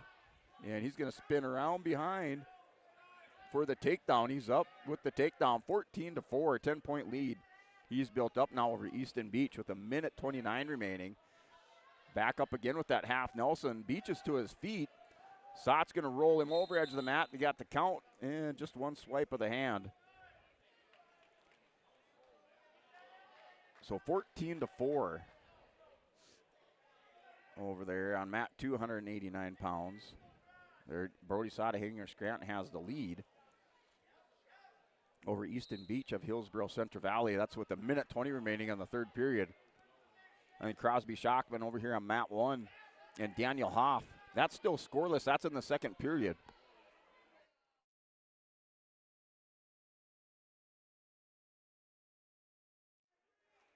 So that matchup in the second period. Now there's a score in it. As Hoff with the escape, 1-0. Wrestlers up on their feet. Shockman wading into him. Trying to hit it, or Shockman trying to wade into him with an underhook, working on a head and arm. Hoff's going to step away. Goes back to the center of the mat. That's in the second period, or into the second period over here on mat 1. Hoff leads 1-0. Beach and Sott, right now Sott. And the escape over here is 14-5 with 45 seconds remaining between Easton Beach and Brody Sott. Back to the 9-point lead. That final 30 seconds, Sott pushes into Beach. Beach goes back with a collar tie, third period, 14-5 with 25 seconds remaining. Brody Sott ties up a wrist. Beach with the hard collar. They spin out, back to the center for the restart. Match up here, mat 1. Daniel Hoff still up 1-0 over Crosby Shockman. And they're in a Bank North Bank blood timeout over here on mat number 2. They're the Bank North Bank blood timeout there between Easton Beach, Hillsborough Central Valley, and Brody Sott. That's 14-5, 9-point lead. Under 30 seconds in that for the Bank North Bank blood timeout. Banking should feel personal. And at Bank North it does. They're proud to be local, supporting local teams in the community they serve. Visit banknorth.bank to learn more. Bank North, member FDIC and equal housing lender. That's your banknorth.bank blood timeout. As we're still in the consolation round, first round of the day. Here are these consolation round matches. The winners advance to the consolation semifinals. Non-winners wrestling for 7th place. As this matchup, 14-5 lead on mat 2, 20 seconds remaining for Brody Sott, Easton Beach. And Beach and Sott are going to roll through. And Beach is going to roll through. He's going to catch Sott on his back as we're looking for some near fall and a takedown. And it's going to go off the mat. And 14-12. And Brody Sott should just let him up. So we're going to 15-12 now. Beach catches Sott with a headlock. He's going to go into him again. See if Sott's just going to run away. Final 3 seconds. And Brody Sott's going to outlast Easton Beach in this matchup. Can't hang your head on that one, as we almost saw another miraculous come from behind win, but just not enough there for Easton Beach at Hillsborough Central Valley, as he caught Brody Sott at the end of the third period. And that final score, 15-12 on mat 2.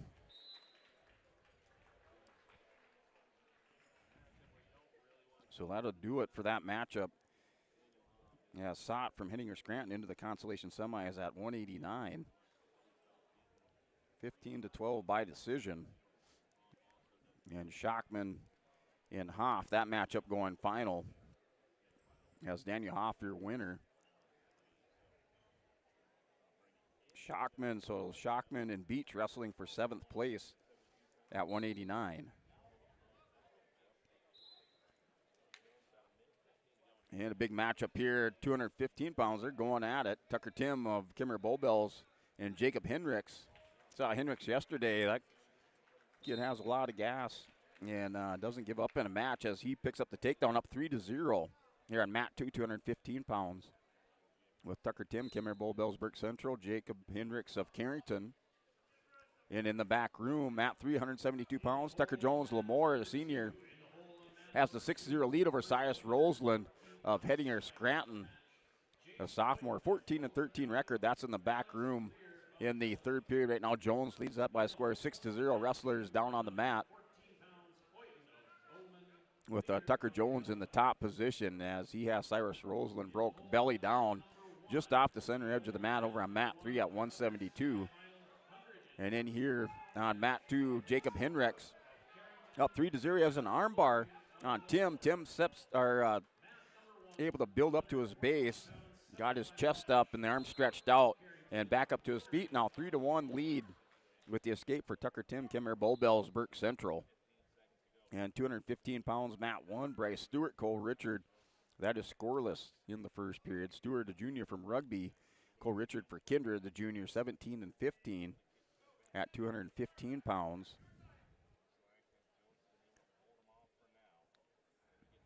So looking at 215 for Cole Richard. Richard yesterday in the blood round. And another takedown over here for Jacob Hendricks. Now 6-1 first period. But looking at Cole Richard yesterday in the blood round as he defeated Legend Dione of New Salem Almont in the blood round by the major decision, 12-2.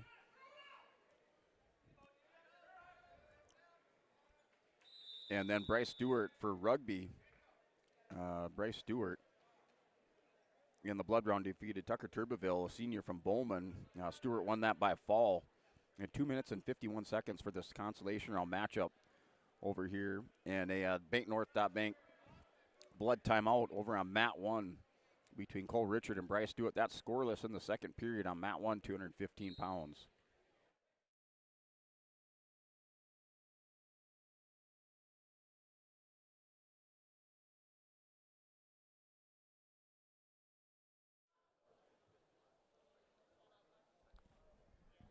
So this matchup with the action there with that blood time on mat 1 between Richard and Stewart.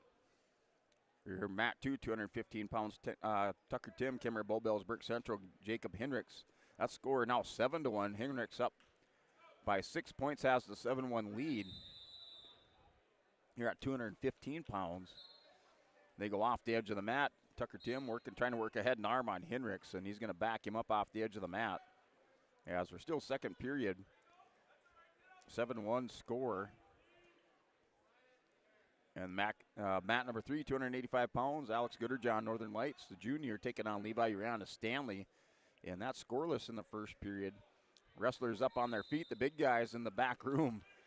Not much room back there if they go off the edge of the mat, but they're back to the center on a restart on mat 3 between Gooderjohn of Northern Lights and Levi Urian of Stanley. That's first period, under 40 seconds remaining. Wrestlers still up on their feet and scoreless. And Cole Richard, Bryce Stewart in second period, minute 33 remaining. Back to action with Richard in the top position. Stewart quad pod stand up. Richard, nice trip. And Stewart able to kind of hip heist over on Cole Richard. He's going to put him on his back momentarily. He has a reversal and near fall coming over here for Bryce Stewart, the junior from Rugby, trying to make it into the consolation semis at 215 pounds. He has the head and arm locked up with a minute of time to work for a fall over on mat number 1, on mat 1. Richard's going to try to roll through. That just tightens up the lock there for Stewart. Stewart in the top position. Right shoulder by Richard up just a little bit. The official going to look at it. Richard trying to bridge around, roll through. Stewart going to tighten this up a little bit more, walk to the head and make the adjustment. The official still down there. Richard still trying to bridge out down to 35 seconds. And the pin over here for Bryce Stewart as he's into the consolation semis at 215 pounds.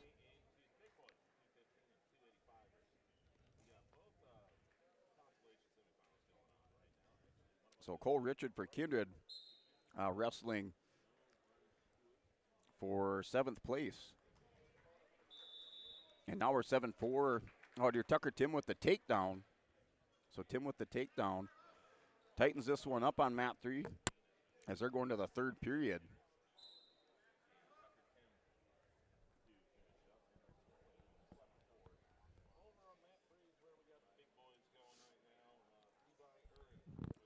So that matchup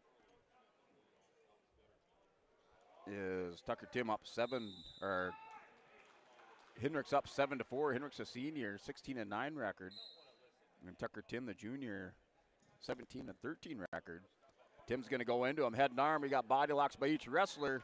Hendricks throws Tim down to the mat, and a takedown there for Jacob Hendricks, up 10-4 in the third period with 1:28 remaining as they went double body locks on each other.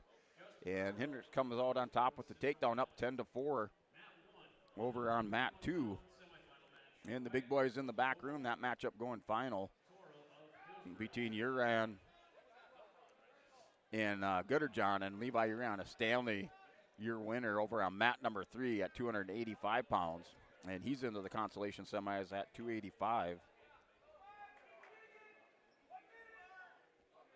And Tucker Tim, mat 2, back up to his feet, 10-5 score. He's going in, a big underhook, and going over the top on Hendricks. They go scramble out of bounds here near side and back to the center between Tim and Jacob Hendricks on mat 2, 215 pounds. And backroom action, 285, Charles Jorgensen, Carrington, Casey Nudell. And it looks like the camera's frozen up there on that mat 3, but right now that's scoreless. In the first period, wrestlers up on their feet on mat 3 at heavyweight.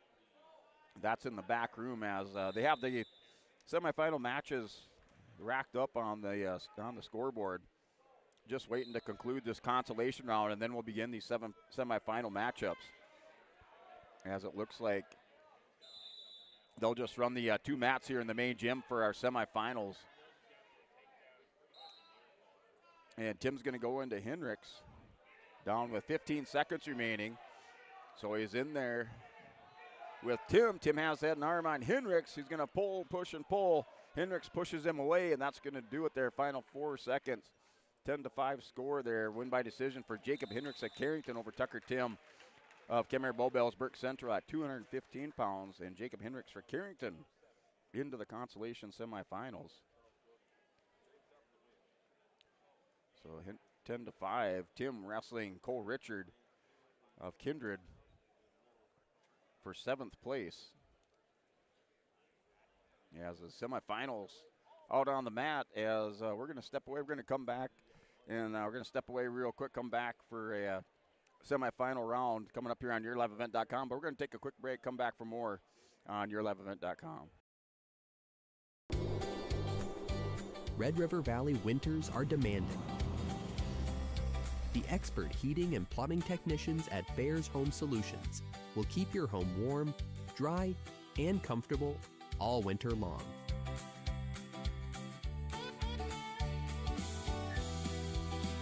When winter's chill is in the air, You need a bear in there. check out bearshomesolutions.com. There's a new inventory of trailers at Bloomfield Enterprises of Hillsboro. You can see the latest inventory online at bloomfieldtrailers.com.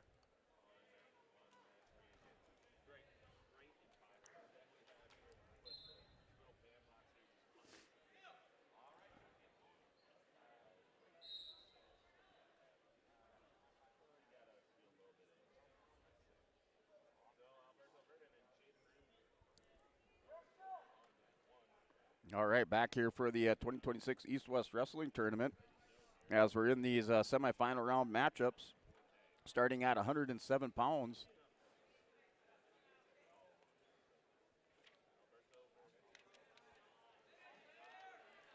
So starting with the semifinals, your first mat number 1. So that mat 1 matchup is Chase Beaker, New Salem Almont. He's a freshman, state qualifier last year, taking on Gabe English, a freshman from Carrington. Beaker right now in on a single leg shot on English. And then over here on mat number 2, Alberto Verdeen, the number 1 seed, taking on Jaden Rude of Kindred. Verdeen placed 7th last year at the state tournament at 107 pounds, taking on Rude from Kindred. Right now, Verdeen with the cradle locked up. He's going to have the takedown and working on some near fall in the first period over on mat 1. over on mat 2. So Verdeen working for near fall. He has the cradle, so he's going to pick up some near fall. Still with the cradle there for Alberta Verdeen on mat 2, wrestling Jaden Rude. And then over here on mat 1, 107 pounds, Chase Beaker and Gabe English.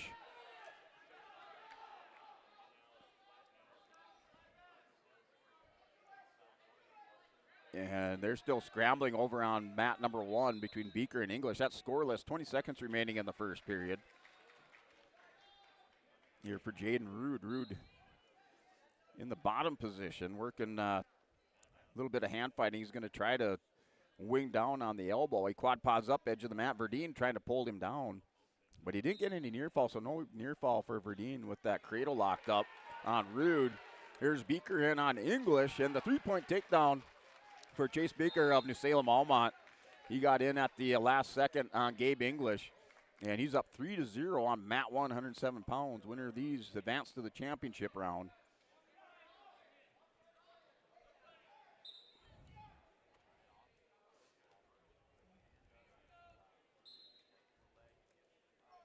And then off the whistle, 4-0 for Verdeen. Verdeen with the escape over on mat 2.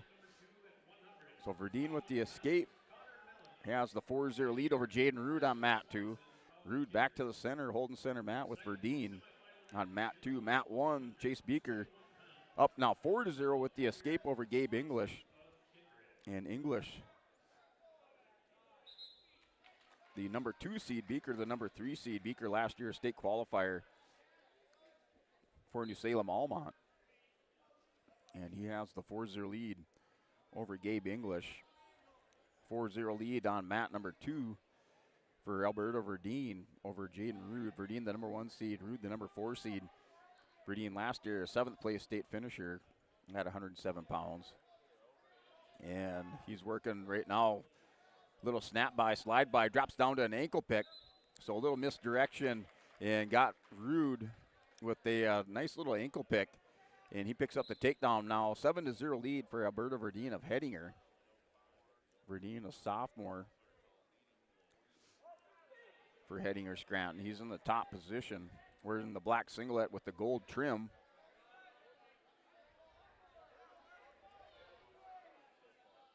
And English and Beaker.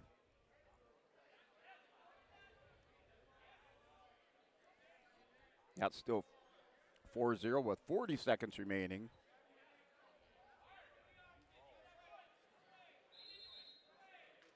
And they're going to go off the edge of the mat. That was now 35 seconds remaining in the second period.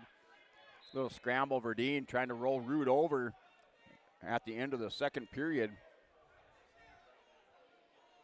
Rude trying to keep the left shoulder and no exposure. No near fall there for Alberta Verdeen of Hettinger Scranton on mat 2. So they're going to go 7-0 into the next period, into the third period there. Alberta Verdeen for Hettinger Scranton up 7-0 on Jaden Rude of Kindred. They're going to start neutral position. And then a scramble out here, situation position on mat 1 between Beaker and English. Beaker in the top position. And English is going to stand up, works the Russian tie into the second period. 4-0 lead, Chase Beaker over Gabe English. English starting the bottom position. English the number 2 seed. Chase Beaker the number 3 seed in the tournament. And Verdeen working another takedown as he has extended his lead now 10-0 over Gavin Rude of Kindred. And that's in the third period, minute 23. Verdeen working an armbar on Rude. Catches the far wrist, working over the top. Now he's going to try to step across and drag Rude over. Rude on his hip, gets belly down. Verdeen keeps that armbar in. He has it sunk deep across the back on Rude. Oh, and he finally gets Rude over. The official let that one play out, and the shoulder on Rude took a big wrenching, and Verdeen, your winner, into the championship for Hettinger Scranton. As the returning state place winner for Hettinger advances by fall into the championship match at 107. And he will take on the winner here between Chase Beaker and Gabe English. Right now, Beaker in on a single leg shot on English. We're still 4-0 as, should say, on a loss of control for English because English was in the bottom position. So no change of position. English back to the bottom. And 4-0 lead over there for Chase Beaker of New Salem Almont. And new matchup out here, Matt 2, Jace Boynton, Bowman County Beach at 114 pounds. Alex Lyer, the junior from Velva, your semifinal matchup at 114. Matt 2 just underway. Little slide-by attempt by Lyer. And now English not able to get away from Beaker. Yeah, still 4-0 score. English still trying to hit a switch. Final 50 seconds of the third period between English and Chase Beaker of New Salem Almont. Beaker has the leg turked on English. English has the head buried down in the mat over on mat 1. And Boynton and Lyer still scoreless first period. And a stalemate called over on mat number 1 between Beaker and English. They're going to go back to the center of the mat. English adjusts the headgear. He's down by 4 points with 40 seconds remaining. Lyer and Boynton, they're going to scramble it out. Boynton in the bottom position of the scramble. He has the inside leg caught on Lyer. Lyer hip down on the mat. Let's see if Boynton can pull that head out and swim around. English tried to hit the escape, final 30 seconds. The Carrington corner trying to implore the wrestler to get the loss of control and get up, as Beaker just going to hold on in this situation position. The official is going to call the stalemate. Still didn't give him any loss of control there. Chase Beaker holding on. And still 4-0. Now with 17 seconds remaining over on mat 1 there for Gabe English. He's down by 4 points. Mat 2, Jace Boynton, Bowman County Beach picks up the takedown. 3-0 lead for Boynton. And English hip highest up. He's trying to spin the corner. He's going to go inside cradle on Beaker. Beaker hanging on. And English going to be denied there with the points. So Chase Beaker, New Salem Almont, your winner by decision, 4-0. Chase Beaker into the championship match. He'll face Alberto Verdine of New Salem Almont. He wins by decision, 4-0. And then English into the consolation semis as he will take on Elijah Mark of Bowman County Beach in that consolation semifinal matchup. And Jaden Rude of Carrington. Jaden Rude in the consolation semis. He will face Carter Wald of Oaks in the next round. So 114 pound, the matchup there on mat number 1, Mason Cook of Carrington, John Logering and Lemoore Litchfield Marion. Logering and Cook scrambling it out, no points awarded. Beginning of the first period at 114. Boynton for Bowman County Beach over here on mat 2, returning state champion for Bowman County. He's wrestling Alex Lyer of Velva. Boynton right now up 3-0. Lyer, state qualifier last year for Velva. And that's 3-0 going into the second period. Over on mat 2.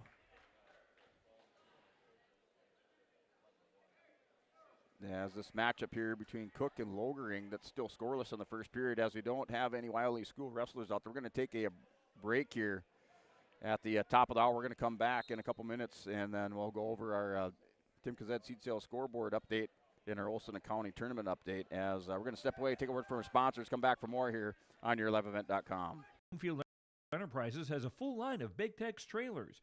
Big Tex has affordable and versatile utility trailers for all your jobs. Big Tex has a full line of products from ATV trailers to gooseneck to dump trailers and more.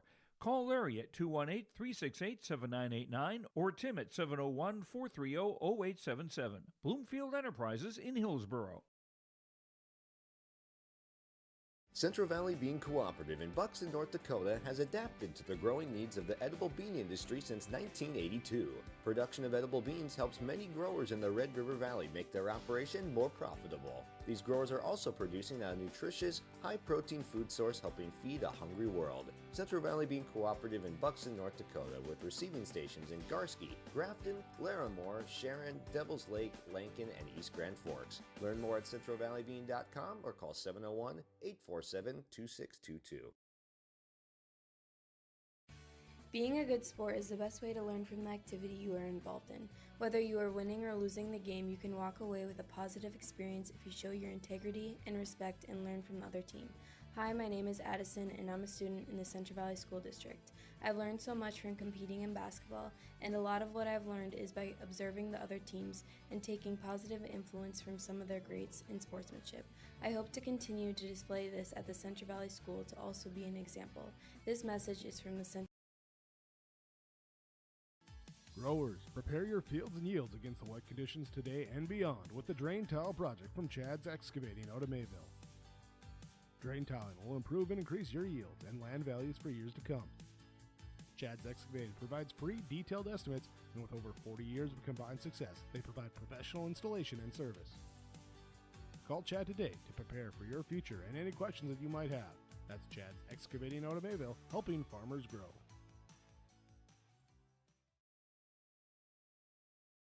While medicine's greatest advancements look like the latest sci-fi, one of our most powerful tools is far more simple, more human.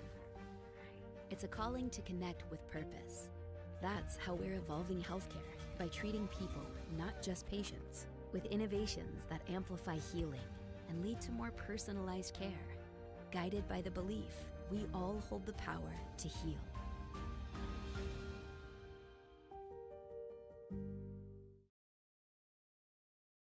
The City of Hillsborough encourages customers to use electricity wisely through its Bright Energy Solutions rebate program. These rebates help customers save energy and money, improve their comfort, and protect the environment. You can get rebates on Energy Star appliances and lighting, as well as high-efficiency heat pumps and air conditioners. They even have rebates for home electric vehicle chargers. Business customers can receive rebates too. Call the City of Hillsborough for more information or visit brightenergysolutions.com. Upgrade your toolbox and tackle any project with the latest from Ada Building Center LLC. They've added a massive 24-foot Diablo display filled with everything you need, brand new to the store. From circular saw blades to framing blades and metal drilling solutions and diamond cutting concrete blades, Diablo has it all. Need fine finish or general purpose wood blades? High performance crew driving bits? They've got you covered. Stop by Ada Building Center LLC, Highway 200 East Edge in Ada, and see the Diablo difference for yourself. Your next project starts here. This is Dustin Nagel with Dakota Heritage Bank. We're a family-owned community bank where decisions are made locally. At Dakota Heritage Bank, we can assist you with all your banking needs, including checking and savings accounts, credit and debit cards, loans of all types, and more. We offer free mobile banking, online banking, and bill pay services. Just go to dhb.bank or download the mobile app for convenient on-the-go banking with Dakota Heritage Bank. Member FDIC, Equal Housing Lender. Don't be fooled by that beat-up old cap. Its faded crown represents the tireless work of America's farmers and ranchers. Its sturdy brim, their dedication to providing our nation with a safe, affordable food source. So we'd like to tip our hat to them. Farmers Union Insurance, protecting those that protect America's food source. Visit with Ryan Opdahl, your local Farmers Union insurance agent in Hillsborough.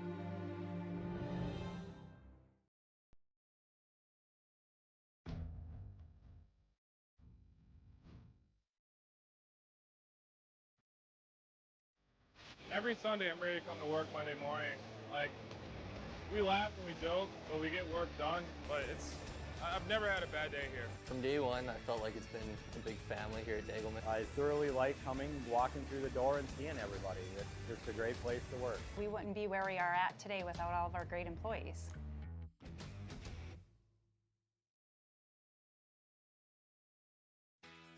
Keep your car moving along with the team at Elite Automotive Center in Fargo. What sets Elite Automotive Center apart from the herd is their truly extensive list of services. From brake and tire service to tune-ups and battery replacement, there's no job too big or small for their ASE certified technicians. Schedule your next oil change by going to EliteAutomotiveCenter.com or scan the QR code on your screen now. Never settle for standard service. Stop by Elite Automotive Center today in Fargo. All right, welcome back here. Your liveevent.com as we're here for the semifinal rounds as we have our Tim Kazed seat sales scoreboard update as we're in the semifinal matches at the 2026 East-West Wrestling Tournament, and should have a big fluctuation in points as these semifinals worth a lot of points here coming in and for the team point race. So just expect a lot of changes in the team points here coming up in this round. As you look at the top 5 teams, in 5th place, Bowman County Beach with 73 points. 4th place, Carrington with 76.5 points. 3rd place, Velva with 87.5 points. 2nd place, Lisbon, 88.5. And 1st place is Hettinger Scranton with 93.5 points. As those are your top 5 teams. Hillsborough Central Valley currently in 15th place with 32.5 points. That's your Tim Kazed seed sales scoreboard update. As we will turn to our Olson Accounting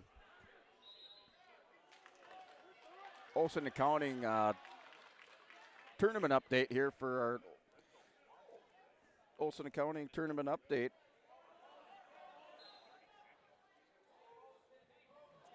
If you need help with your monthly accounting or payroll, let senior staff give you a hand. Rely on the friendly team professionals at Olson Accounting for your tax and accounting needs. Go to olsoncpa.com as we're in our semifinal matchups for Lisbon. Lisbon has 7 wrestlers here in the semifinals. They start at 145 pounds. Griffin Greenlee will kick it off for Lisbon.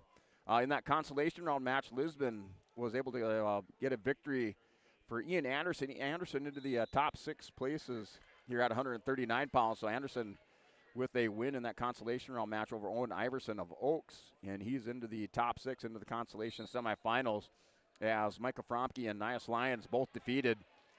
And we'll wrestle for 7th place later on today in those placing rounds.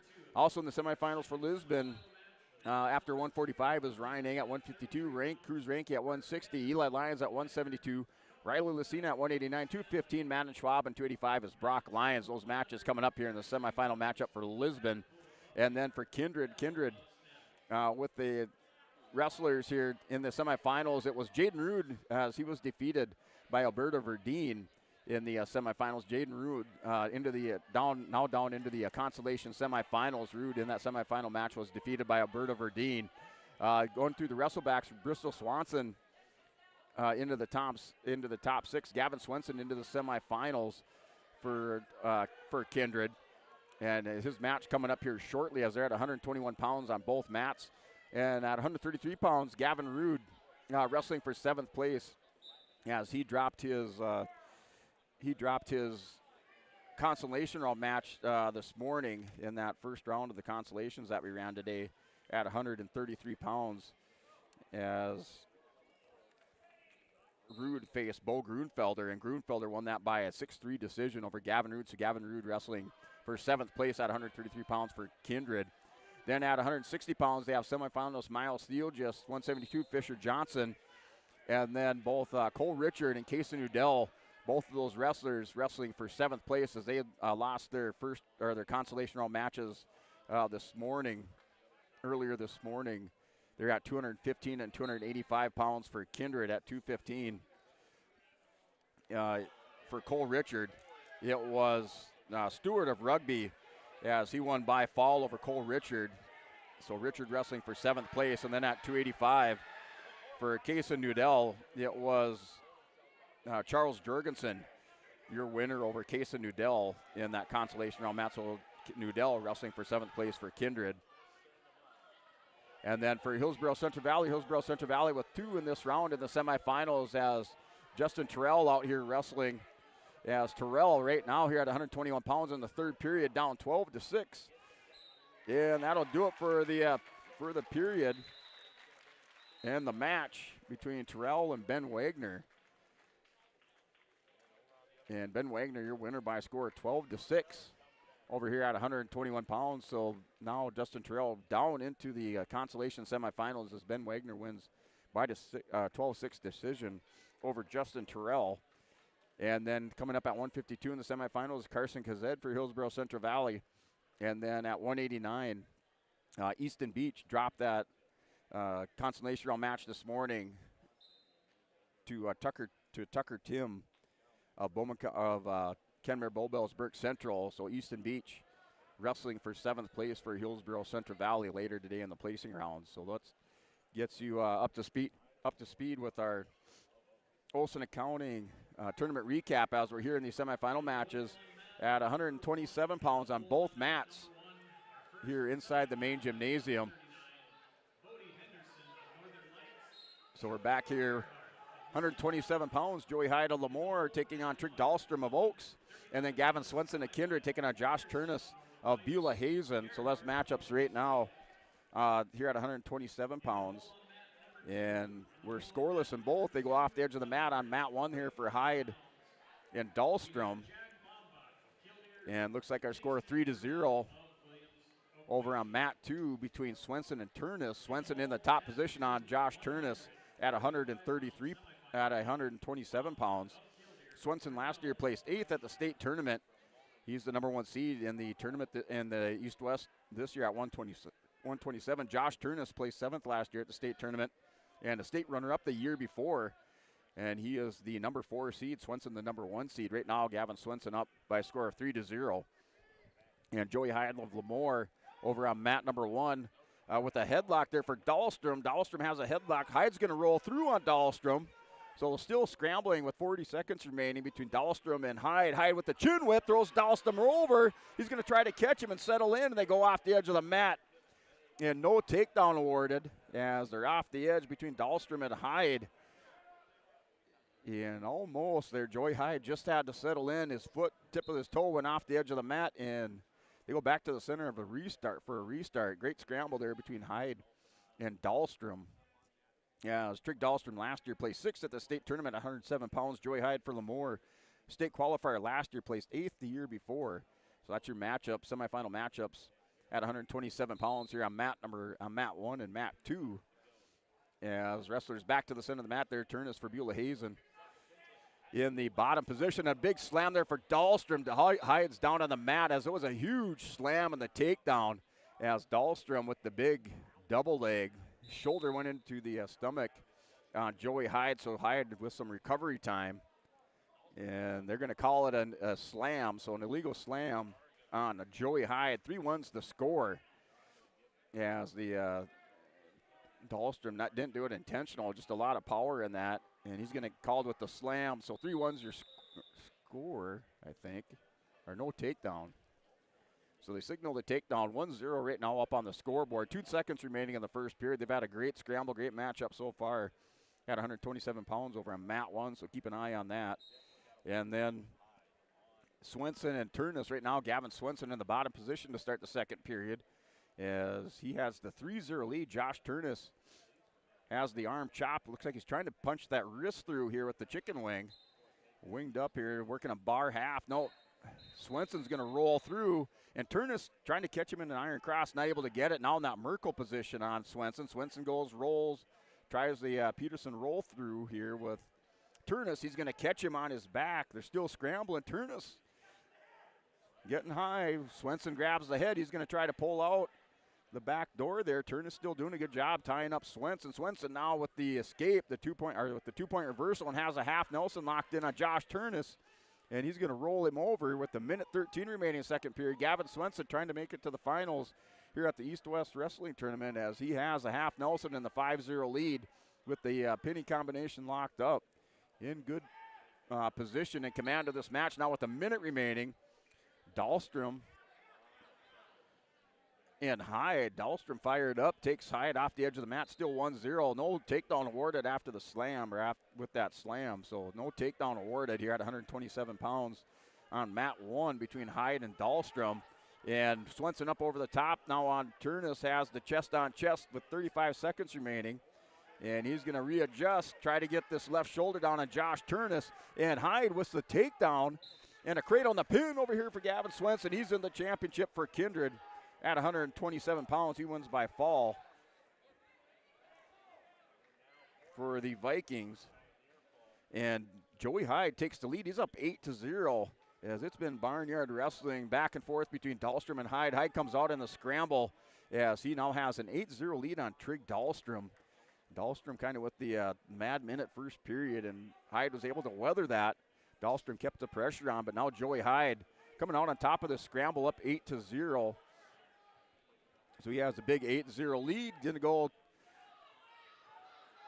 Armbar across the back with the half. He's going to readjust. Dahlstrom's going over here for Joey Hyde. Hyde in the Saturday Night Ride position, working for a fall for the Lemoore Lobos. There for Joey Hyde as he's in position, working for the pin. The shoulders up just a little bit. The pin there for Joey Hyde. Hyde into the championships for Oaks as he's defeated the number 2 seed, Trig Dahlstrom.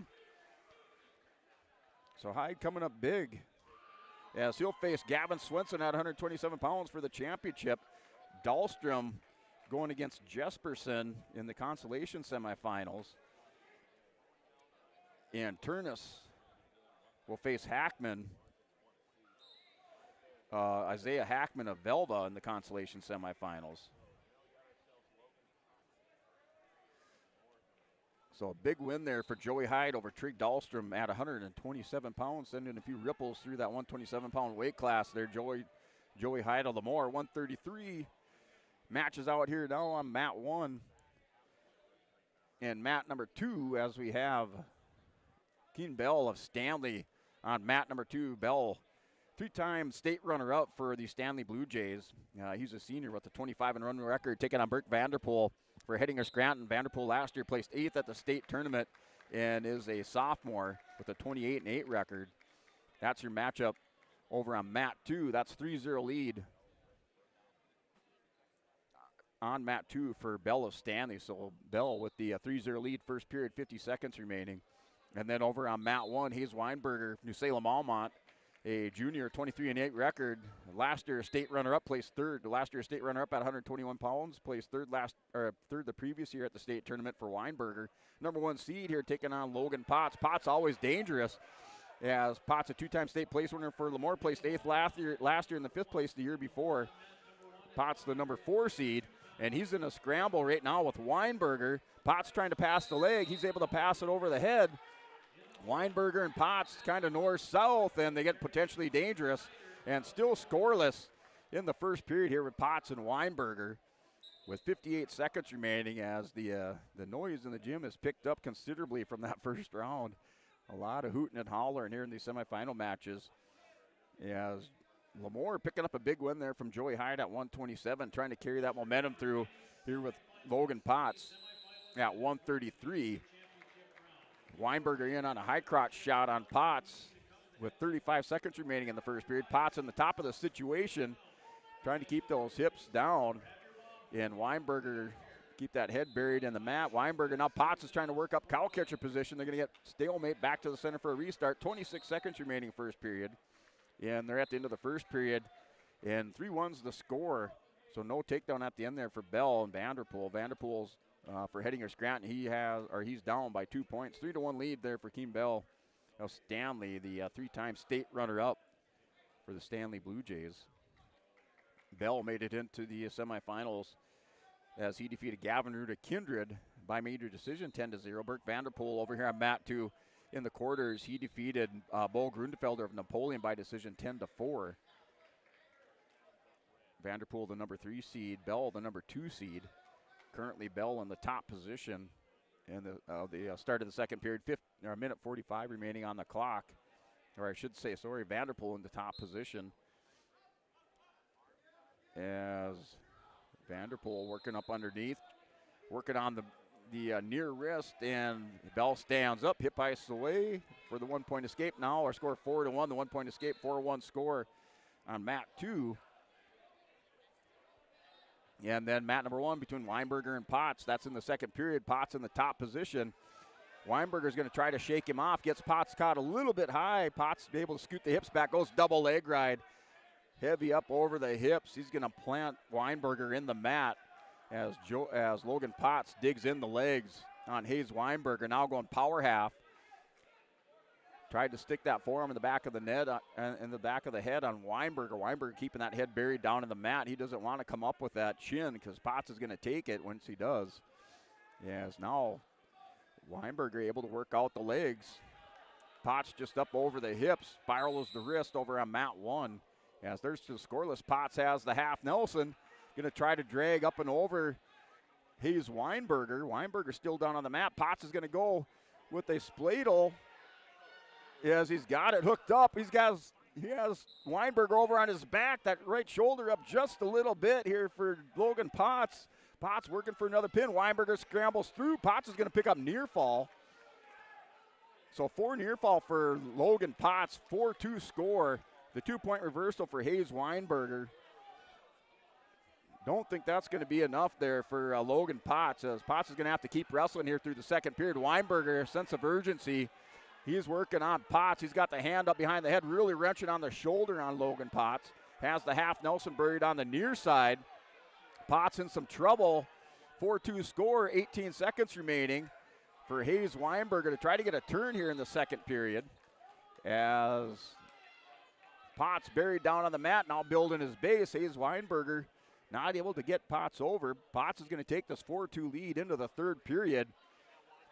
And Weinberger almost in a count. No near fall for Potts. Weinberger really wrenching on the shoulder of Logan Potts. The official just letting that play out. And they're going to go back to the center of the mat for the restart. Logan Potts talking to the coach. He's going to choose bottom position. And Weinberger stretching out the shoulders on Logan Potts. Potts able to withstand that pressure. He has the 2-point lead going into the second period, or into the third period over on mat 1. A caution. So a caution on Weinberger. And Vanderpool Bell here on mat 2. That's 11-1 lead for Bell. Bell breaking that one open, now up 11-1 over Burke Vanderpool of Hettinger Scranton.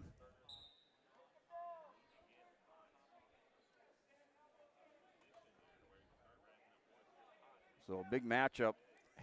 Lemoore trying to go back to back.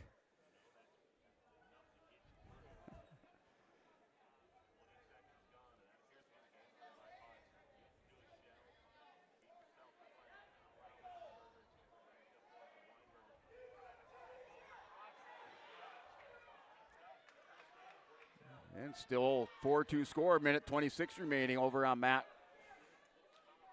1.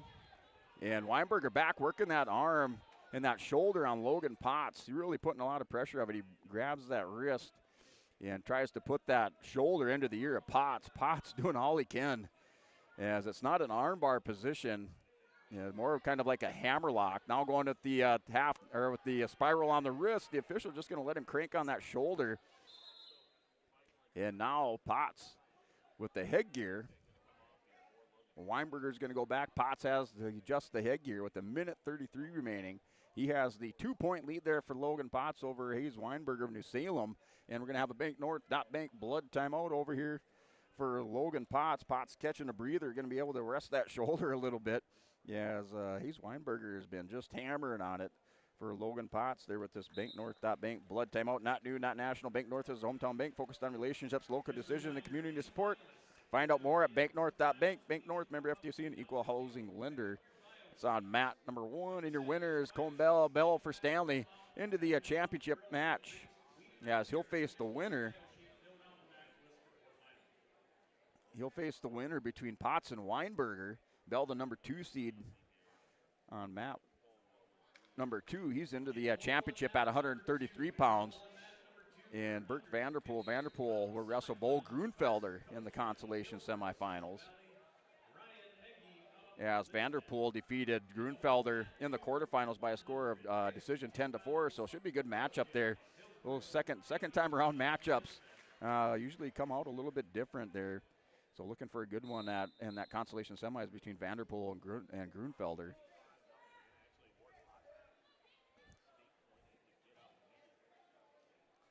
And now we're 5-2 there for Potts. Potts off the whistle with that breather. 5-2 up on their feet. 3-point takedown will tie it up for Weinberger. And break in the action. So after that blood timeout, looks like a little poke in the eye there on Weinberger. So Weinberger going over to the coaches. And now he's good to go. There's Potts. Potts back to the middle. Gets another breather down with 41 seconds remaining. As Potts has the 3-point lead. Takedown ties it up for Weinberger. Takedown for Potts will break it open. He's going to slide by, throws him down to the mat, and they're called off. And down to 33 seconds. So 33 seconds remaining here for Potts and Weinberger. Potts still looking to scrap. Potts warned wide away was stalling. He took about half a step back, and the official warns him for stalling there on Logan Potts with Hayes Weinberger. Weinberger in on a high crotch shot. He's got to get arm around the waist on Potts. Potts is going to give it up, and Potts is going to scramble here. He's got to watch out so he doesn't give up any near fall with Weinberger. Now Potts is going to roll through the other way, and we're going to have, looks like a sudden victory overtime period at 1:33 here for Logan Potts and Hayes Weinberger. Potts in an awkward position, stretched out with his back. He's going to have a little bit of injury time, I think, coming up here over on mat 3. As that was a big scramble. The takedown for Weinberger on mat 1.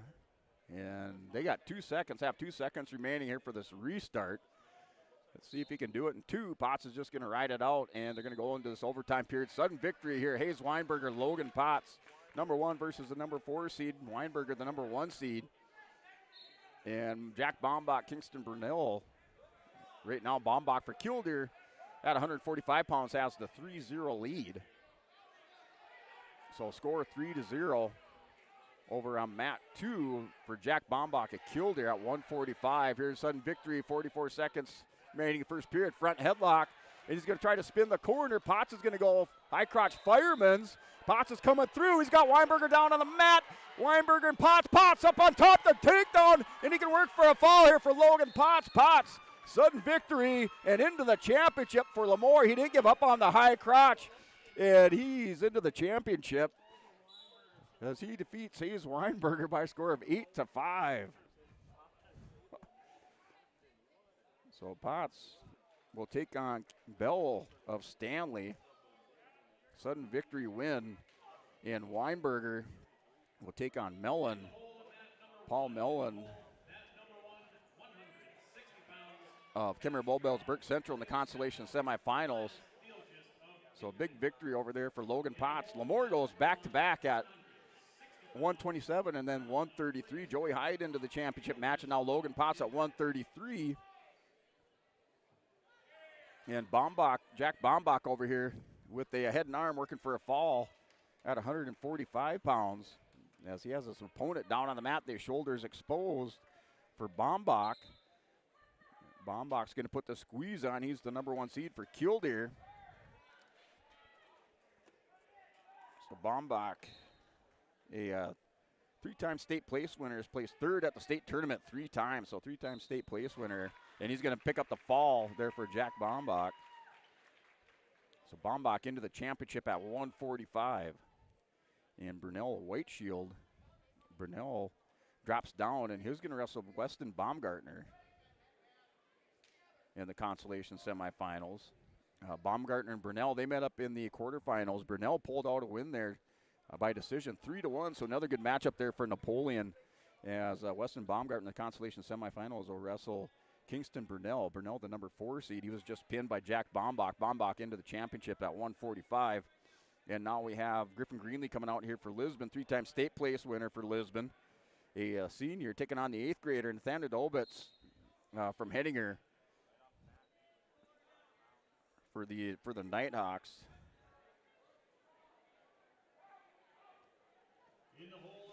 And Greenlee in on Dobitz is going to take him down. The 3-point takedown for Greenlee. Greenlee's going to try to add on to his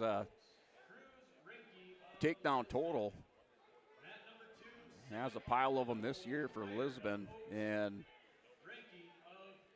he's going to go to work on the wrist on Dobitz. And then over on mat 1, Bodie Henderson, Northern Lights, taking on Cody Gerhardt and Salem Almont at 139 pounds, that semifinal match. And Henderson with the lead here at the end of the first period, up 3-0. Greenlee choosing to ride Dobitz. Right now, 3-0 lead with 1:09 remaining. They're starting the second period over on mat 1. Bodie Henderson, a 2-time state champion for Northern Lights. State champion last year at 121 pounds off the whistle with the stand-up on Gerhardt. Gerhardt last year, state place winner for New Salem. As Cody Gerhardt placed 7th at 133 pounds. He is the returning state champion. And Bodie Henderson Winners of these matches into the championship. Matchup between Greenlee and Dolbitz. The winner will face Jack Bombach at Killdeer. Right now, Greenlee up 3-0 with 27 seconds remaining in the first period.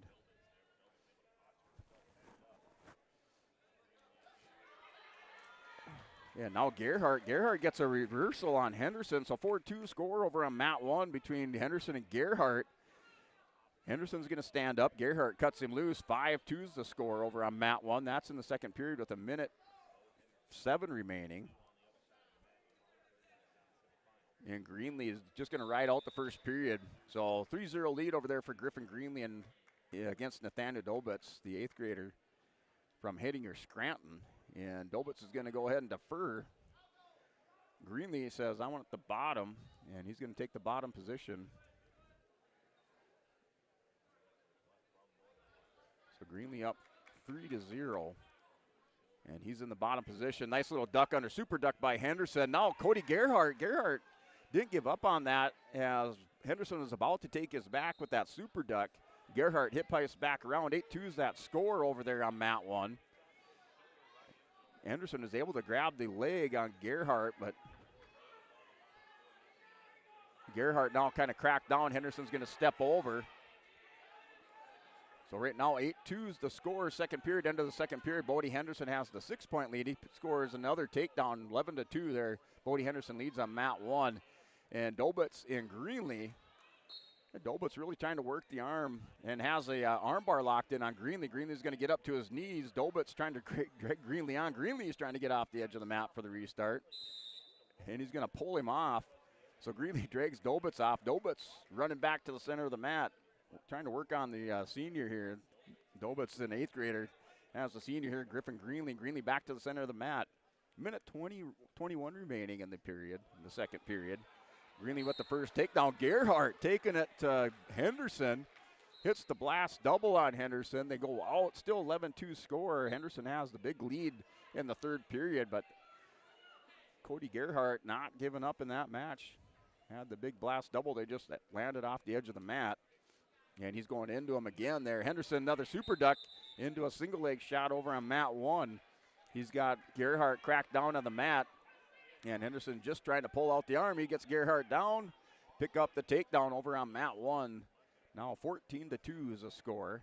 Mat 2, Greenlee up 3-0. Still in the bottom position. 1:03 remaining off the whistle. Greenlee stands up. Dolbitz should have had the clasping because Dolbitz was still on his knees. Greenlee was up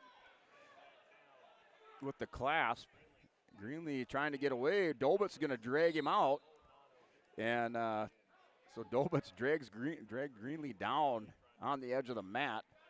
Thought he should have a clasp, but doesn't get called there. And mat 1, 14-2 as Henderson has the leg turked with the crossface put in. And just trying to drag over Cody Gerhardt. Gerhardt not giving up any near fall. 14-2 lead there for Bodie Henderson. Off the whistle, stand up by Greenlee. And Dolbitz is going to take him down. Greenlee trying to stand up. Now they're potentially dangerous. At some point, there has to be a stall warning there on Dolbitz. And hasn't come yet over there on the 8th grader.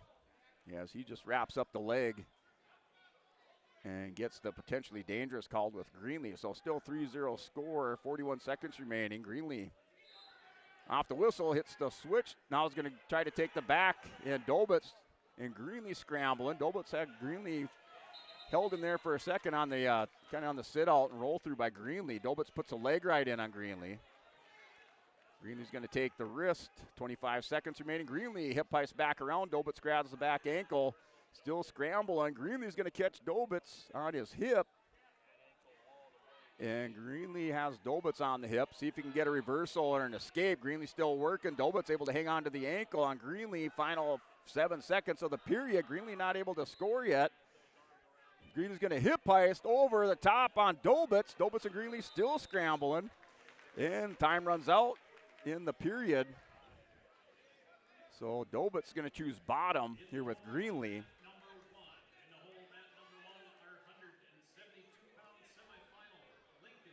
Greenlee looking a little tired. Not sure if he's sick. Maybe looking a little sick out here today as he has the 3-0 lead over here on mat 2 against Nathaniel Dolbitz of Hettinger Scranton. And Greenlee in the top position. Dolbitz tries to sit out. Greenlee able to spike that back ankle, so good job getting the back ankle spike there for Greenlee. Minute 48 remaining. Greenlee's going to go work on the head on Dolbitz. Dolbitz trying to sneak back around with the arm. Greenlee keeping him down on the mat. Still has the ankle spike. Dolbitz going to try to get out of that. Greenlee's still working the head over the shoulder on the far side. Mat 252 pounds. Gabe Clifton, Carrington, Bryce Schneider. As that's still scoreless first period between Clifton and Schneider. Schneider for Napoleon, state qualifier last year, state place winner the year before. Gabe Clifton for Carrington had a great tournament at the Storehog, was the Storehog champion at 152 pounds last week. As he comes in for the Carrington Cardinals. 3-time state qualifier, Gabe Clifton is for Carrington. And he's a junior, 24-12 record, picks up the takedown now up 3-0. Minute 5 remaining for Schneider for Dolbitz and Greenlee. Greenlee still in the top position with Dolbitz. And Greenlee with the ankle is going to take Dolbitz forward. Dolbitz is going to try to hit a roll on Greenlee. He's going to go, works that wrist. Greenlee with the half. Dolbitz up, back around. Greenlee just trying to get this one out. Final 50 seconds. Greenlee working back around on the left side. Going to try to keep that back ankle spike on Dolbitz. No stall warnings that I've seen yet for either wrestler. Dolbitz still trying to work back around and hit the roll on Greenlee. Greenlee's going to counter, works underneath the arms, now digs in a half Nelson on the far side. Dolbitz is going to try to hit this roll, still working the wrist and the arm. Dolbitz thought about it. Greenlee still at the half. Dolbitz down there, head buried, 25 seconds remaining. Greenlee's just got to keep him on the mat. Dolbitz is going to work the head, catches Greenlee. Greenlee back on top. And Dolbitz and Greenlee scrambling. Final 15 seconds. Dolbitz is going to come out. Has Greenlee, separation of the hips. They're on the edge of the mat. Dolbitz comes over the top and gave him 2 reversal. So the 2-point reversal there for Dolbitz. And Dolbitz is going to let Greenlee up. And Greenlee just trying to make it through this match as he has the 4-2 lead. Greenlee can just push him away. Final 7 seconds here for Greenlee and Dolbitz. As Dolbitz pushing on Greenlee, and now the stall warning, final 2 seconds, as Greenlee can give up another one. And 4-2's our score, and that does it there. Greenlee is going to get into the semifinals. So 4-2's the score. Greenlee into the semifinals as he just had to gut that one out. Greenlee not looking too good today. Looks like he's sick, and he gets into the championship. Give him a gutsy performance for getting in there. And he'll face Jack Bombach there for Lisbon. So see if we can get him hydrated. Not sure what's going to happen with that, but right now, Greenlee into the championship for Lisbon. Dolbitz will go into the Consi semis at 145 pounds. Currently Schneider and Clifton. That's a 3-0 lead there for Schneider. Now Clifton warned for stalling. Schneider in the top position, going to try a chin drop. Has double unders on Clifton. Clifton back pressure into Schneider. Now he's going to hip ice back around, gets the hips cleared. He stands up for the 1-point skate upper on Mat 1. Mat 2, 152 pounds. Carson Kazed, Hillsborough Central Valley, returning state place winner. He's in on a single leg shot on Eng. Eng's got to go down with the shin whizzer. As this was a close matchup at Central Cass between the 2 wrestlers. In the semifinals, it was Eng coming out on top of that one. And last 10-second deal where Ryan Eng pulls out the victory on Carson Kazed to get into the championship match. Eng had a great tournament at the Letterman's, claiming the 152-pound championship. A couple come from behind victory, so Eng not rattled when he gets behind. And they're still scoreless in the first period here. Mat 252 pounds. Eng, a 2-time state place winner for Lisbon. Not in the state tournament last year, is injured in that Southeast Subregion dual tournament, not making it into the individuals. And then Carson Kazed for Hillsborough Central Valley, the number 3 seed in the tournament here at 152. Eng, the number 2 seed.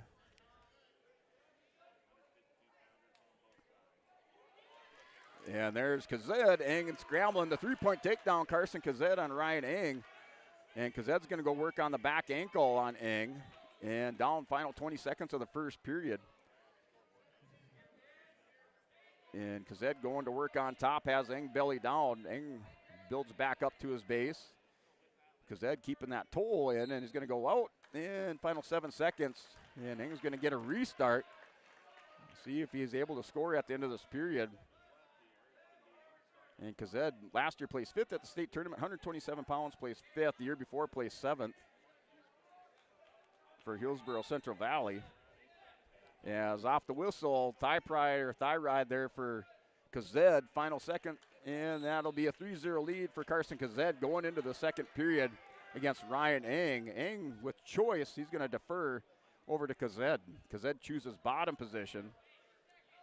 Gabe Clifton, Bryce Schneider, still 4-0 lead, third period, final 25 seconds. There's Schneider working in a front headlock, and Clifton going to hang on to the elbow. They're going to call for a clasp. 1 point going over to Schneider. Not sure what the clasp was for, but he was called for a clasp over on mat 1 there. Bryce Schneider, Gabe Clifton, 4-1's the score. And in the second period, let's see, Kazed had the bottom position. See if Eng can get the mat return. Still locked up, and he's still riding around for Eng. Eng's going to try to work up. Kazed peels the hand, trying to get the separation. Eng's going to go Merkel, and they go off the mat over here on mat 2. And Schneider working underneath. Our score is 4-2, end of the third period. And at the end, an arm drag by Schneider, not enough. And Clifton into the championship match for Carrington at 152 pounds. He wins by decision, 4-2 over Bryce Schneider. Schneider goes into the consolation semifinals for Napoleon. And still 3-0 lead here for Kazed. He had the first takedown with 20 seconds remaining in the first period, so he's up 3-0 on Eng. Now with a minute 9 remaining, Eng takes a look at the clock with Kazed having the lead. 160-pound matchup at 160 mat 1. Cash Brown, Williams County. The junior 26-0 Miles Steele just for Kinder, the junior 26-7. It's your matchup at 160 pounds. A 1 point escape for Kazed. Now with the 4-0 lead, he goes a big arm spin or shoulder spin there on Eng. And now 4-0 is our score there for Kazed. Kazed up 4-0 on Ryan Eng as he had the escape, tried the arm spin on Eng. They went out on the edge of the mat, and Cash Brown, Miles Steele just in a scramble. Steele just on his hip. Brown was trying to pass the leg over the head, and they're going to go back to the center for a reset over on mat 1. Eng working a Russian tie, tried to go to the Merkel, single leg shot on Kazed. Now he's going to go cow catcher position, see if he can snap him down. Eng is going to try to step across. Eng's going to throw Kazed. Kazed now drops down there for Eng. Forklift position. Final 18 seconds of the period. See if Eng can advance it. Kazed waterfall position. Eng's going to try to throw the legs off and get around. But he does. Kazed's going to roll through. Final 5 seconds of the period here for Eng and Kazed. And I would imagine Eng has choice. He'll choose bottom and then have to work on his feet. So he's got to get out of the bottom right away. And then he's got to get up and score a takedown just to tie it up. So he's down 4-0. A lot of work to do in the period. As Kazed able to score a takedown first period and then the escape with the 4-0 lead. Right now, Cash Brown up 4-0 over Miles Steele just off the whistle. Minute 54 remaining in the period. Eng's going to slip a leg in, or try to slip in a arm inside the leg on Kazed. He has this far elbow hooked. Kazed's trying to come over the top, see if he can Barnard him over. Eng stands up, minute 39 remaining in the third period. Right now, 4-1 score, Kazed and Eng. Kazed's going into Eng. Eng's going to circle. Kazed's working Russian tie over the top. Eng with the underhook on the right side. Down a minute 22 remaining in the third period. 4-1's the score over on mat 2. And now mat 1, 3-0 lead there for Cash Brown, Williams County, Miles Steele just. They're up on their feet, second period. Eng is going to drop down, just missed the takedown on Kazed. Kazed's going to walk back to the center of the mat there with Eng. Eng takes a look at the clock, minute 10 remaining. Still 4-1 score, or 4-1 lead for Carson Kazed of Hillsborough Central Valley. And Cash Brown Trying a little slide by on Theoljus. I think he poked Theoljus in the eye, or Theoljus has a contact come out. There for Kazed and Eng, down to 50 seconds. And a collar tie by Eng. Kazed with the little thumb block. Eng back to the collar. Kazed just pushing on Eng, trying to keep him arm's length or better away. Not letting him inside. Eng with the slide by attempt is going to go double unders on Kazed. Final 30 seconds. Eng's got to make something happen. And down 4-1. Eng on the edge of the mat. Kazed's going to circle in. Eng with the single leg shot. He's got to advance it. Waterfall position, edge of the mat. Eng's going to slam him down. Kazed trying to scramble. Eng comes out. Back door. He's going to circle. He gets behind him. He takes his back. Final 10 seconds on the edge. And the hip heist by Carson Kazed. And Kazed's going to get away. And no takedown. Eng not able to hold him down. So no takedown. Final 6 seconds. Yeah, as Eng was back behind him, but as soon as Eng took his back, then Kazed hip heist back around. Now he's just going to run away. Final 2 seconds. And Carson Kazed into the championship at 1:15. So that'll do it. Carson Kazed, your winner on mat 2. So Hillsborough Central Valley won into the semifinal, or won into the championship.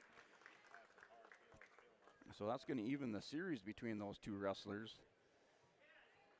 Yeah, 4-1 decision. Eng had his chance, just missed it. Maybe could have shot a little bit sooner. Every time he shot, he's gotten inside into that position, just missed it. So Lisbon now with their third semifinalist coming up here in Cruz Ranke and Zaid Heyer of Oaks. Ranke, number 2 seed, 2-time state place winner for Lisbon. Heyer coming off a state place winning finish last year. Ranke with the quick takedown up 3-0 on Heyer. And they're going to take we're taking a half-hour lunch break. So just so everybody knows at home, we're going to take a half-hour lunch break. And then we'll come back, I think, after the Consi semis. So we'll just keep you posted. But there's going to be a long break. And it sounds like they're going to do about a 30-minute break. So right now, Ranke up 3-1 with a minute 20 remaining in the first period. 3-1 lead over Zaid Heyer. Ranke on a knee pick, drops down. Heyer blocks out. Ranke swims through on the underhook, tried to duck under it. Still 3-1 lead over there for Cruz Ranke. That's on mat 2.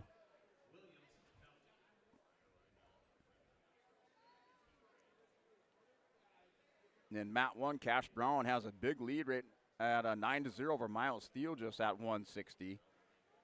So both of these wrestlers here, Cash Brown up 9-0, Ranke up 3-1, both 160 pounds. And they go off the edge of the mat. And final 38 seconds, first period for Zaid Heyer and Cruz Ranke on mat 2. Cash Brown in the third period in control, up 9-0 over Miles Theoljus. Cash Brown currently undefeated for Williams County. And Cash Brown, last year a state champion at 145 pounds, and a third place finish the year before for Cash Brown of Williams County. So defending state champion and returning state champion last year at 145. And he has the 9-0 lead over Miles Theoljus, currently up 9-0. And that's at the end of the period. Ranke with a big takedown at the end to close it out. And he's going to go up 6-1. So he comes up with a big takedown at the end of the period and takes Heyer down. Heyer down 6-1. And Ranke defers it. Heyer picks neutral. So Ranke with the hard return. I think Heyer had to catch his breath just a little bit. And now Cash Brown defeats Miles Theoljus at 160 pounds. So Cash Brown into the championship match at 160, 9-0, major decision win over Theoljus.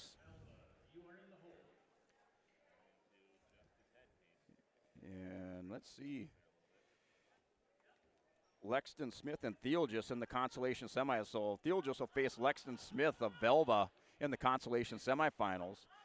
And now at 172 pounds, semifinalist out here, Fisher Johnson for Kindred. He's in a scramble with Lincoln Spear of Kemmer Bowbells Burke Central. Spear in the top of the scramble. Now able to scramble back out, but Fisher Johnson got inside on Spear and threatening with the takedown, and somehow Spear able to scramble out. So still scoreless first period.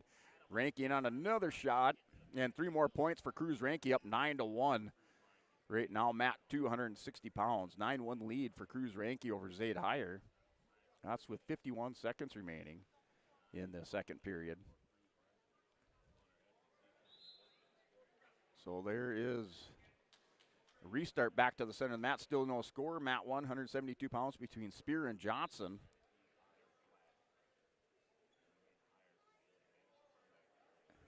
And Ranky with a half Nelson. Heyer on the edge of the mat. Ranky is just going to dig in the half. Heyer head up. Looked away. Ranky gives up on it. Ranky isolates far side. Heyer stands up. Had the armbar locked in, but Heyer off the edge of the mat.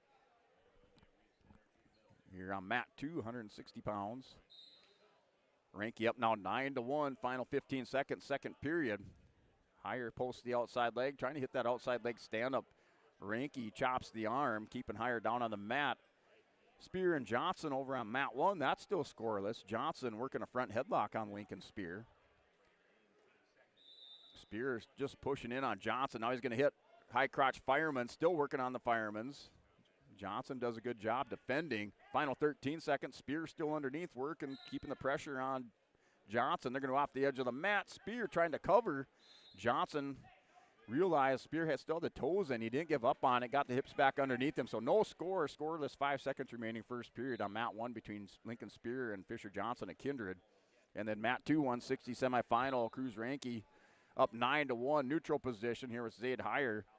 Trying to work in on a Russian tie. Has the wrist and the elbow. Heyer trying to counter. Heyer working in a collar tie. Ranky just keeping the death grip on the wrist and the elbow on Zaid Heyer. He's up by 8 points. So a minute 15, now minute 19 remaining in that third period.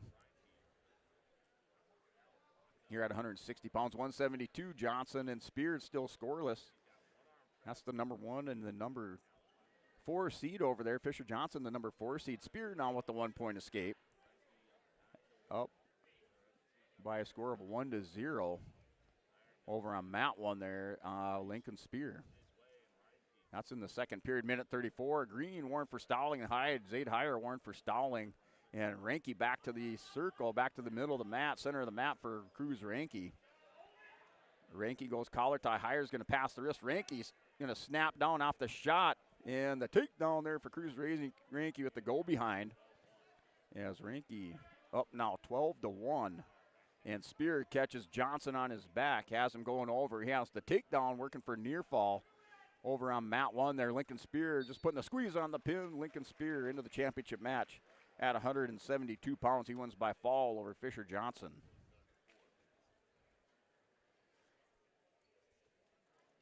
So 172, Lincoln Spear, the number 1 seed, into the championship round, or championship match. He wins by fall over Johnson. And Ranky, 12-1, your winner by major decision over Zaid Heyer of Oaks. Ranky into the championship match at 160 pounds. So Cruz Ranky will take on Cash Brown. Brown undefeated, as Brown won by major decision over Thiel, just a Kindred. Ranky wins by major decision over Zaid Heyer of Oaks. So that's your championship matchup at 160. And Heyer will wrestle Daly at 160 pounds, consolation semis. And then Thiel just will wrestle Lexington Smith of Velva 160 consi semis. Now Eli Lyons out here. Big matchup at 172 for Lyons. And Eli Lyons for Lisbon placed 3rd last year at the state tournament. 2-time state place winner for Lisbon. 3rd 2 years in a row, I believe, for Eli. And he's working a single leg takedown on Sawyer Knoll. Sawyer Knoll currently undefeated, 33-0. Lyons trying the backward trip. Knoll with the balance, and Lyons goes down, hits the front headlock. He has Knoll going to his back. Lyons catches Knowles. He has him cradled up. He has the 3-point takedown. He's going to go into this. He still has the cradle. So Lions with the takedown in the inside cradle, had Noel going to his back, didn't get a count, but he has the 3-0 lead, still working it. Lions with it. He has Noel on his back. Lions working for a fall for Lisbon, trying to take down Sawyer Noel with this inside cradle. Legacy Egg precision move of the day here for Eli Lions, working for the pin. And that right shoulder up just a little bit there for Sawyer Noel. Lions working for a fall. He's going to readjust. Right shoulder up, going down a little bit more. And Lions up 7-0 over Sawyer Noel. With the crossface cradle, or the inside cradle, went head in the hole. He locked it up 7-0. As Sawyer Noel currently undefeated at 33-0. Lions put the squeeze on with the cradle for the near fall, up 7-0. Sawyer Noel last year, state runner-up at 160. So Lions with the lead. Noel the number 2 seed, Lions the number 3 seed. So this match not done yet, still timing it. And Noel's going to go with a reversal, trying the reversal here with Lions. Lions still bridging. Noel, no control given up yet. Lions is going to come out on top of the scramble. Noel's going to roll through again, final 6 seconds of the period. Lions still in control on top. And he's going to give up the 1-point loss of control at the end of the period. And no takedown at the, as the 1 point was awarded. Time runs out. Lions just missed the takedown. So 7-1's the score. Sawyer Noel's down. He's going to choose bottom position. Lions got to watch the roll. Big points can come that way with the reversal and 4 near fall. So still 2 minutes here remaining, second period. Start of the second period off the whistle.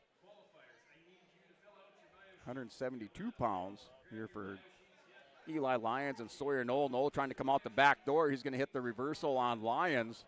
Goes to work on the head. And the 2-point reversal for Sawyer Noel. Noel's going to work inside cradle on Lions, going to try to return the favor. And Lions isolates the hand. He's going to go high crotch fireman's position on Sawyer Noel. Still working inside. Lions going to suck that up. Noel with the cradle. He's going to try to turn Lions. So Sawyer Noel, Eli Lions battling it out here semifinals. Lions with the 4-point lead. Lions working inside on a single leg. See if he can crack down Noel. Lions still working on it. He's going to come out the back door. He hit the peek out. Lions is going to try to turn, see if he can turn the corner. He hit the peek out on Noel. Hit by around the reversal. Eli Lions up now with the 2-point reversal, 9-3, building a 6-point lead. As final, under a minute remaining, Lions goes hammerlock on Sawyer Noel. Has the arm behind the back, going to scoop the chin. See if he can keep the pressure on Noel momentarily on his hip. Almost went over there. Lions keeping the pressure on. Hammerlock on Noel, keeping him belly down. 40 seconds remaining. Lions going back to it. 35 seconds remaining, second period. Lions could go inside cradle if he makes the adjustment. Still working the hammerlock on Sawyer Noel. He has the 6-point lead as Noel, as you saw in that first period, has a roll. And see if Lions can ride him out here. Up 9-3. Noel's going to quad pod up at the end of this period. 12 seconds remaining. Lions are going to take him out. Noel will get a fresh start back to the center of the mat with 9 seconds remaining. 9-3 is the score. Eli Lions up in the match.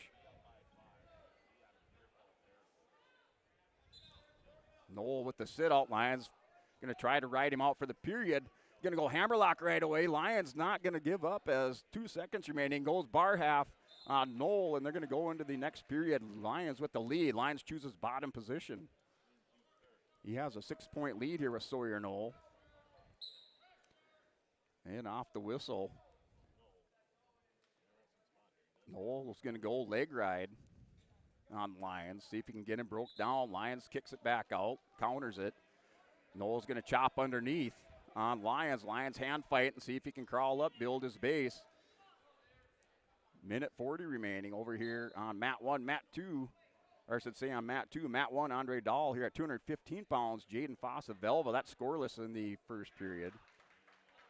Or in the start of the second period. Now a 1-point escape over there for Andre Dahl. So Andre Dahl has the 1-0 lead over Jaden Foss. Minute 25 remaining in the third period between Noel. And Noel's going to go ahead and let Lions up. So Noel wants to take Lions on his feet. 11-3 is the score. Knoll in right away on Lyons. High crotch fireman's Lyons going to go back to the ankle, has Knoll on his belly, and Lyons is going to scoot around, picks up the takedown, goes to the crossface cradle again here. Minute 10 remaining for Lyons. 14-3, Eli Lyons. Lyons has got to keep Knoll buried down on the mat, and he's going to do that with another crossface. Knoll comes up. Lyons goes back around behind Knoll. Down under a minute remaining. 14-3 for Lyons. He's keeping the pressure on Sawyer Knoll. Quad pod by Knoll. Lyons goes leg ride. And Dahl with the takedown, up now 4-0. So Eli Lyons, as Coach Lucina said, Broncos looking to make a statement. Lyons trying to make one here, up 14-3 on Sawyer Knoll. And looking for a good championship matchup. Whoever makes it here. Lyons goes bar half on Knoll. Picks him up, trying to drag him over his knee. Final 25 seconds. He's going to get Knoll going over again here for Lyons. This thing's tight. Lyons not able to get him. He's going to drag him up again. And Eli Lyons now with 15 seconds remaining has the 14-3 lead. Up by 11, leg ride here for Knoll. And there's Eli Lyons, takes a look at the clock, and he's got to know that he's going to go to the championship match, as he's your winner by major decision. 14-3, 11-point victory for Eli Lyons. He's going to hand Sawyer Knoll, the junior, his first loss of the season. Knoll last year a state runner-up. Lyons placed third. And Lyons will face Lincoln Spear in the championship at 172.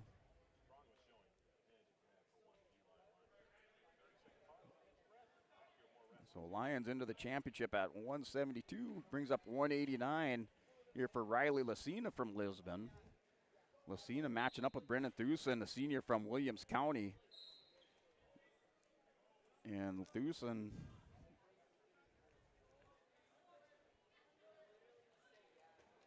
last year, state qualifier at 215 pounds. So Thusen down here wrestling 189. He's a state qualifier last year. He has a high crotch fireman's on Lucina. Thusen ranked the number 2 seeded wrestler. Lucina has double unders. He drags him down, drags Thusen down on the mat. Lucina still with the double unders now. Goes to a underhook on the near side. Has the chin caught on the far side. Still dragging him around. Still working on the chin there for Lucina here at 189. Action on mat 2. Lisbon getting in finalists at 145, 160, and 172. 152, Ryan Eng dropped a 4-1 decision to Kazed. That was a back-and-forth battle. Eng running out of time. There had a couple leg attacks in that third period. Just couldn't convert. And now a big high crotch fireman's there for Thusen. He throws Lucina down as he worked that high crotch fireman's again. And he picks up the takedown. Up now 3-0. Dahl over here at 215 pounds on mat 1, up 4-1 over Jaden Fossabelva. So that's the 4-1 lead for Dahl. That's in the third period with 36 seconds remaining. Thusen for Williams County with the cradle locked up on Lucina. That's 25 seconds remaining. Thusen has this thing pretty tight, has the knee in the back. See if he can get now Lucina able to break that grip.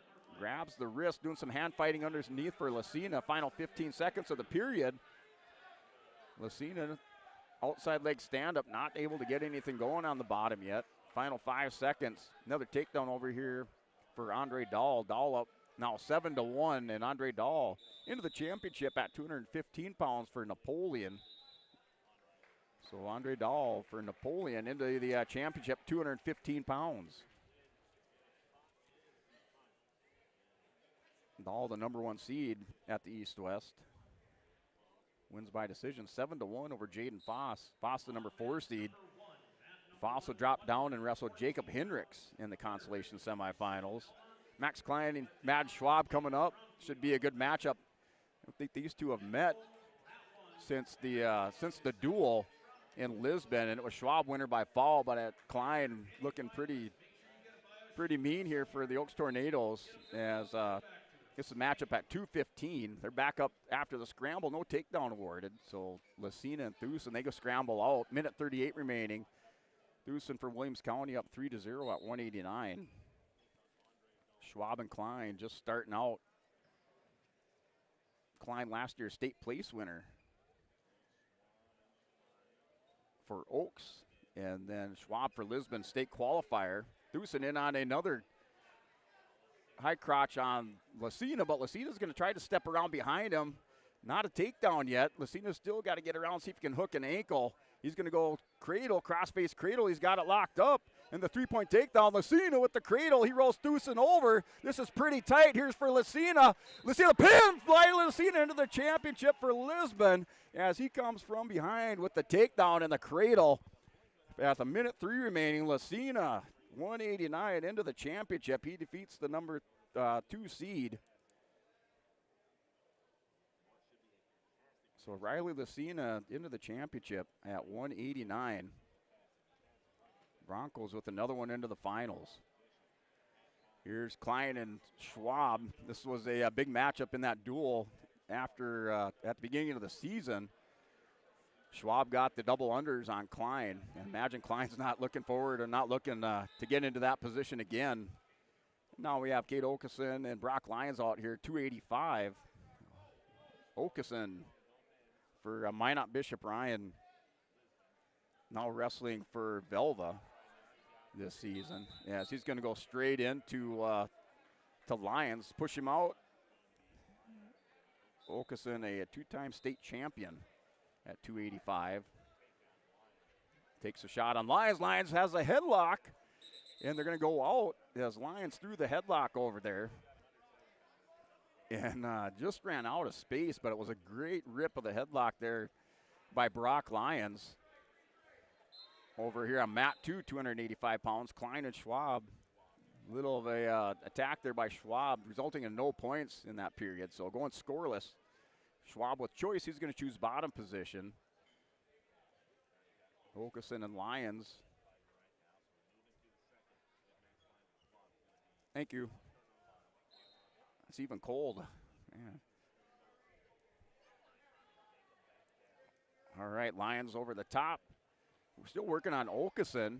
A minute remaining. Lyons not giving it up. Little slide by Okeson on the 2-on-1. Lyons circles back around.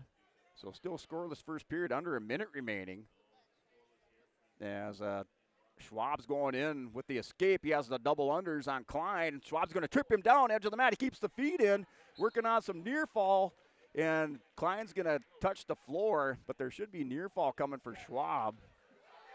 There's no near fall as the hand on Klein touched the edge of the mat. And just one of those things with the extension of the edge of the mat. You see a lot of that now where the wrestler's able to touch the floor and they stop the action. So no near fall. I think they got to change that rule. If that happens, you get thrown to your back, you should have 4 near fall coming. Because you're penalizing the wrestler, no fault of their own. All right, Klein with the escape. There's a high crotch shot, final 10 seconds. And edge of the mat, Colson keeps his toes in, and he's going to go up 3-0 with 6 seconds remaining over here on mat 2. Schwab has the 4-1 lead over on mat 1 with Klein. Going forehead to forehead, Schwab up by 3 points, working on the collar tie. So Klein and Schwab. Klein has forward pressure on Schwab. Schwab trying to circle in. Klein with the elbow pass. Schwab and Klein back. Now a double leg shot in deep there for Schwab. He has Klein on the edge of the mat. He's going to elevate, picks it up, puts him straight to his back there for Schwab, but he's going to get the takedown. So Schwab with the takedown, up 7-1 on Max Klein with the big double leg, edge of the mat, just missed the near fall again. And 3-0 lead. Okeson stands up, and Lyons is going to take Okeson down on the mat. He hasn't broke down again. If he can hunt the head, he has Okeson kind of in a precarious position. Okeson's got to watch it. Lyons can keep on pushing into him with that leg caught underneath, and if he can catch the head, Okeson, see how flexible he is in that split position. Looks like Ferrari right now out there. And Lyons still working on Okeson. Oh, Okeson able to hip heist up the 1-point escape, 4-0. 7-2 is the score. Klein with the escape at the end. He's going to start bottom position in the third period. Off the whistle, Schwab and Klein. Schwab working on the left arm on Klein. Klein still going to hit the sit-out. Schwab going to see if he can catch him with the chin drop. Good series there by Max Klein. Klein with the hip heist and the escape. Now 7-3, 4-point lead. The takedown will put him within 1. So Klein right now is going to need a takedown and near fall on Schwab, or a couple takedowns. Schwab up by 4. Schwab has to keep wrestling. He can't power down. Max Klein's going to keep the pressure on him, going the double collars over on mat 1. That's what the minute 17 remaining, second period here. And Okeson and Lyons hanging in there a lot better than I thought he would with Okeson. He has 45 seconds remaining. As they're back to their feet, still anything can happen in that match with a 4-0 lead for Cade Okeson. Okeson just a dude. He's not got a little bit of size advantage on Lyons, but not too much. Yeah, as we're down to 30 seconds remaining in the second period. And I think we're going to have technical violation on Okeson. 1 point going over there to Lyons. And now Klein working an underhook on Schwab. Schwab's got to be careful. Klein has a throw. And he's got a good roll through, so if you put too much torque on any throw you do against Klein, he's able to roll through on it, and they take him off the edge. Schwab and Klein, 4-point lead for Mad Schwab, 30 seconds remaining. As they're going to go back to the center for a restart. See Schwab. Schwab's just going to stand up. Klein's going to straight into Schwab. Schwab takes a step backwards. Klein goes in, double unders on Schwab. Schwab's got to watch it. Klein gets him jacked up, and Klein now a stall warning on Schwab. There's a headlock, and Schwab takes Klein off the edge of the mat, reverses it on him. Okeson with the takedown up 7-1. Final 15 seconds. Schwab just needs to stay away from him. He gave up the stall warning, but he doesn't need to go tie up with Klein at all, and he's going to do it. Schwab's going to throw Klein. Klein and Schwab out the edge of the mat. The 3-point takedown for Schwab, and they said he was on the edge of the mat, and the takedown. Schwab is going to go up now 10-3. With 7 seconds remaining, Klein's going to try to hit a roll off the whistle. Schwab's just got to keep the hips back. And off the whistle, sit out. Klein still trying to stand up. Final 3 seconds. Saying Mad Schwab into the championship match at 215 pounds for the Broncos.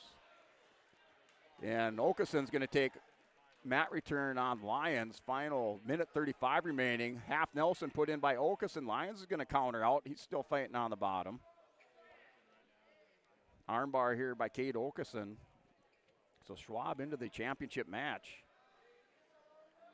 At 215 pounds, Okeson with the armbar, a lot of pressure. He's going to use that big body to roll over. Lyons scrambles through, no near fall. So Brock Lyons still fighting out there, fights off his back. As Okeson still in the top position, mauling on Brock Lyons. 13-1's that score, minute 3 remaining. Half Nelson put in by Okeson. Now going to the power half, 57 seconds remaining in the third period. Matchup here at 285, the other semifinal, Delaney Feldman, Kemmer Bowbills, Burke Central, and Anthony Hallett.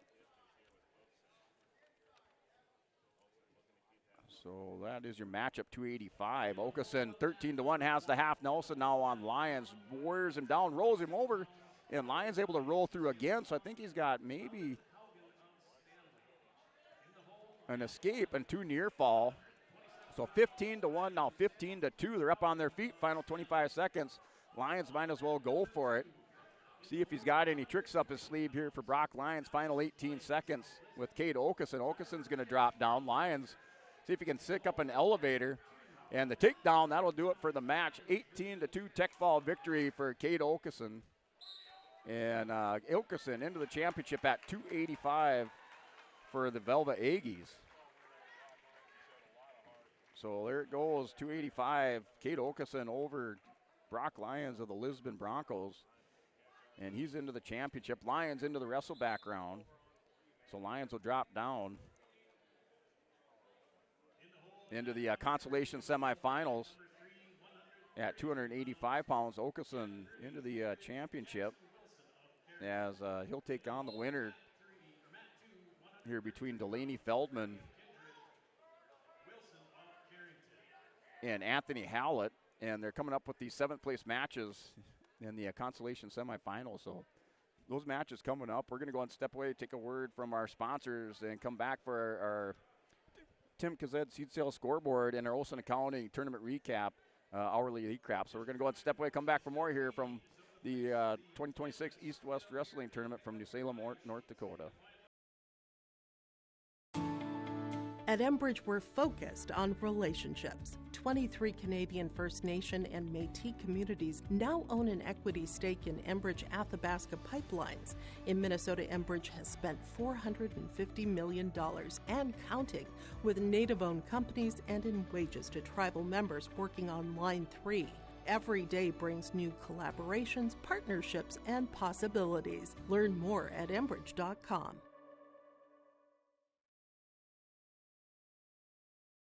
Make your stop before or after the game at the Knickerbocker in Hickson, North Dakota. Stop out throughout the week for mouth-watering lunch specials weekdays and mark Friday nights down on the calendar for prime rib, ribeye steak, or some walleye at the Knickerbocker.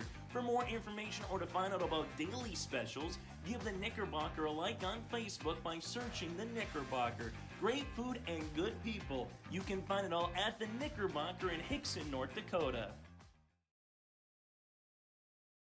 When we bought our first home in Fargo, we had no idea where to start. A friend told us to call First Class Mortgage, and I'm so glad we did. They explained every step, answered all of our questions, and made us feel completely at ease. We closed on time and even got a better rate than expected. If you're buying or refinancing, trust me, call First Class Mortgage. They really do live up to their name. First Class Mortgage is locally owned. Visit firstclasscorp.com for more info.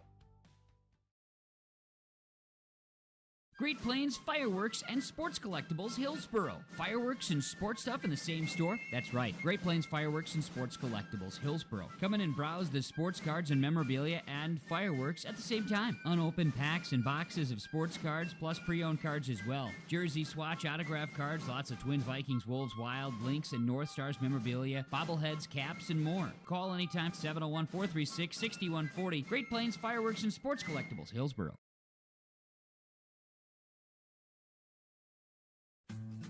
Green Earth Landscaping offers a full range of services, including commercial and residential landscape design and installation, maintenance and sprinkler services. From outdoor kitchens to patios, retaining walls, lighting, fine grade, sod and hydroseed, and anything in between, Green Earth Landscaping has you covered, servicing the Fargo-Moorhead area and beyond. For more information, go online to greenearthnd.com. That's greenearthnd.com.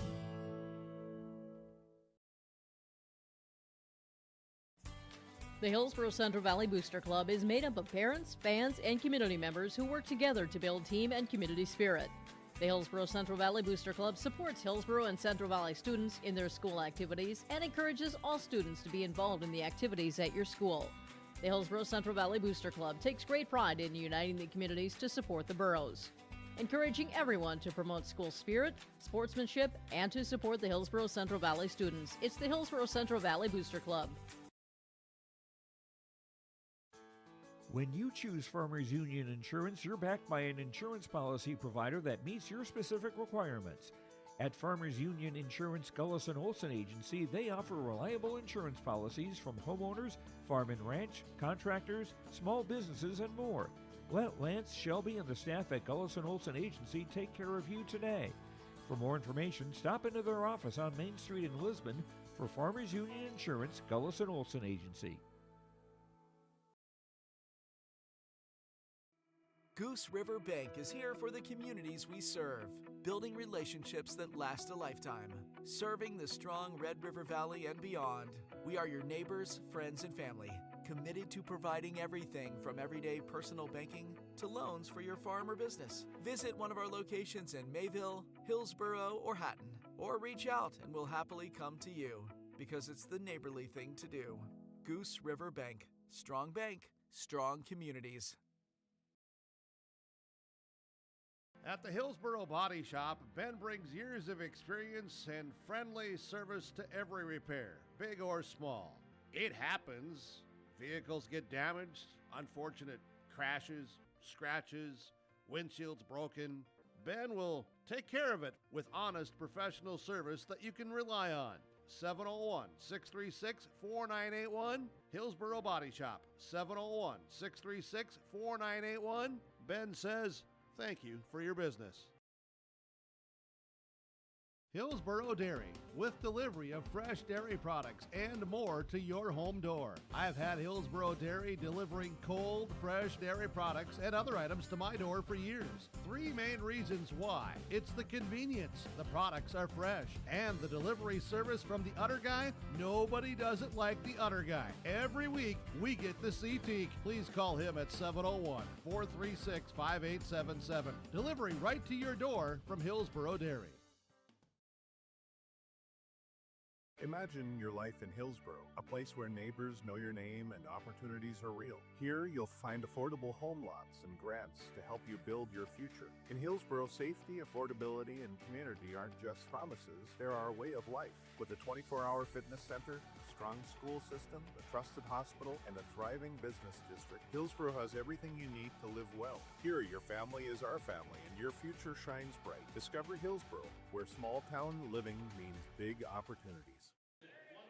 All right, welcome back here. You're at LiveEvent.com. 2026 East-West Wrestling Tournament Day 2 action as we're here into our place round. 7th place matches out here currently on the mats as we have Micah Fromke out here at 114 pounds wrestling for 7th place, wrestling Gunnar Frick of New Salem Almont. And Fromke with a quick headlock, head and arm takedown on Frick. He has him going to his back. Fromke with the lead up 3-0, working for a pin for the Lisbon Broncos. Trying to get a couple bonus points to add on to the team total here for Lisbon. So Fromke working for a fall over here on mat 1, 114 pounds, trying to pick up 7th place at the East-West Wrestling Tournament for Lisbon. Still working on that fall. Is going to go Saturday Night Pride position over the top. Final 30 seconds here for Micah Fromke. That's over on that far edge, far center edge on mat 1. So right now, 25 seconds remaining. Fromke is going to go with the squeeze, has the arm on Frick, and going to go readjust, try to go head on, or chest on chest. Frick able to get back belly down, 7-0 with the 4-point takedown there, or the 4-point near fall for Fromke is up 7-0 over here on mat 1. Mat 2, another Lisbon wrestler up at a 121 pounds. Nice Lions for Lisbon, wrestling Tyler Fitch, hitting her Scranton. Lions in on a double leg shot, going in kind of in that forklift position. See if he can walk this up, switches to a single on Fitch, and Fromke will take the 7-0 lead into the second period. And he's in the bottom position to start. Off the whistle, they're wrestling Gunnar Frick of New Salem Almont for 7th place. And then mat 2, nice Lions in on a double leg shot, final 50 seconds of the first period. As Tyler Fitch trying to turn the corner in the situation with Lions. Lions still working on the leg. Fitch able to put in a crossface on Lions. And they're going to get called out off the edge of the mat. And the coach encouraging their nice Lions to get moving out there. Final 40 seconds remaining of the first period. And that's over on mat 2. Mat 1's Micah Fromke still up 7-0, wrestling Gunnar Frick of New Salem Almont, an 8th grader. Fricke's going to roll through with Fromke. He's going to pick up a swipe. He has that chicken wing tilt locked in as he hit the head low where you tuck the head underneath on the wing side and roll through. Fromke able to get back, rolled through, but Fricky still has this thing locked up on Micah Fromke. Fromke with the 7-0 lead, and wrestling still up on their feet over on mat 1 or on mat 2. And scoreless between Nias Lions of Lisbon wrestling for 7th place and Tyler Fitch of Hettinger Scranton. And Fricky's going to get Fromke over for a couple swipes. He keeps that tilt, so he gets 2 near fall over there for Gunnar Fricky of New Salem Almont. And 7-2 is going to be that score with 35 seconds remaining. As now 7-2, 5-point lead for Fromke. Fromke with the 7 points coming in that first period. As we are broadcasting to you from our Stock Growers Bank broadcast booth here at the New Salem High School in the main gymnasium. On the north side of the gymnasium, top row of the bleachers at Stock Growers Bank. We're locally owned, locally run, and invested in this community because it's our community too, with the world of big banks and bigger buildings. It's nice to know your bank is right here at Stock Growers Bank. Member FDIC and equal housing lender here for your Stock Growers Bank broadcast booth. As we'll also got our Tim Kazet seed sale scoreboard update and our Olson Accounting hourly update. We'll try to squeeze that in here. As Fricky able to ride out Fromke. And 7-2 is the score. He picked up those 2 near fall. Here's Fitch trying to work around on Nias Lions for a takedown. Lions on his hip. He's trying to keep Fitch from turning the corner. Fitch with the 2-point reversal, not the takedown. He goes right away with up to a half Nelson. Lyons is going to peel that off. 2-0 score there between Tyler Fitch, a Hettinger Scranton, a sophomore, wrestling the freshman Nias Lyons from Lisbon. So that scored 2-0. Minute 3 remaining. Lyons broke belly down, center edge of the mat.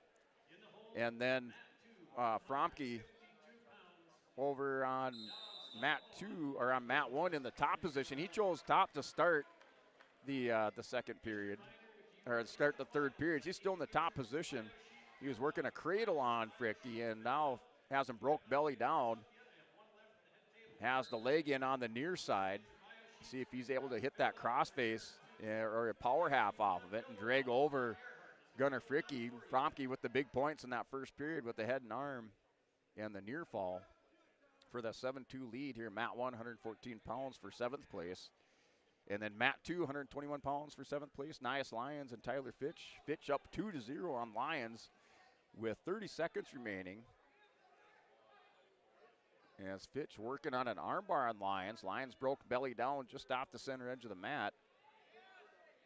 Lyons still trying to build his base. Fitch keeping that armbar on Lyons. Lyons is going to scoot those hips out. Final 10 seconds of the period. Going to the armbar. Lyons is going to get the hips up. See if he can hip heist over. He's threatening there at the end of the period. And now Fitch is going to roll Lyons over, and that'll do it for the period. No near fall.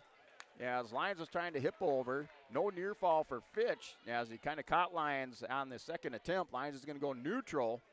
Takedown for Lyons will put him in the lead. And the 3 near fall for Fromke. Fromke up 10-2. Frick's working for a reversal on Fromke as they're going to go off the edge of the mat there for Micah Fromke, up now 10-2 on mat 1, 114 pounds. And that'll do it. Micah Fromke, 7th place finish for the Broncos. Major decision win over Gunnar Fricke of New Salem Almont there for the Broncos. So Fromke pretty happy with himself after that win with a 10-2 decision over Governor Frick of New Salem Almont. And he's on the podium for the Broncos. And now 5-0. Takedown for Tyler Fitch as he's working an inside cradle on Lyons.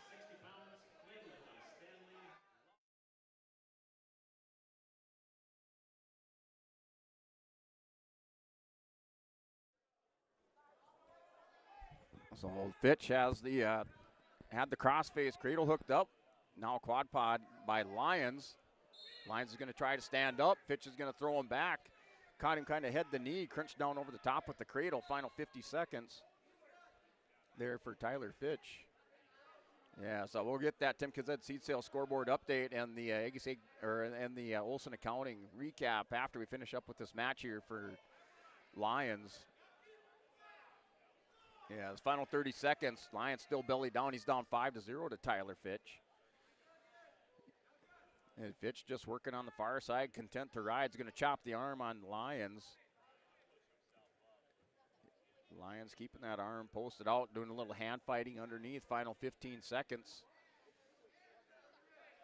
Here, Mat 2, 21 pounds for 7th place. Teammate Micah Fromke with the win for Lisbon, major decision win. And over there, Mat 1, Logan Hyde, Loudenhaugen, and Loudenhaugen with a cradle hooked up. As he has the bottom knee in the side. And a cradle locked up in the pin over there for Loudenhaugen of Stanley over Logan Hyde, New Salem Almont on mat 1, 127 pounds. And that does it there. Tyler Fitch for Hettinger Scranton, your winner by decision 5-0 over Nias Lyons at 121 pounds for 7th place. Lyons places 8th. Makes it onto the podium for Lisbon. So that brings us out. New matches up here at 133 pounds, it looks like. As we have Gavin Rude of Kindred taking on Jackson Wilson of Carrington. Rude right out the whistle, or right off the whistle with a shot. They're going to get potentially dangerous as Wilson had a hold of the ankle on Rude, had the knee bent a little bit awkward, and they're going to go back to the center for a restart. No points awarded to Gavin Rude as he was threatening in the Got a double leg position to turn the corner, and no takedown awarded. That's over on mat 2. Right now, that's scoreless. Now Rude in on another single leg shot, trying to hit an outside single off the edge of the mat once again there for Rude.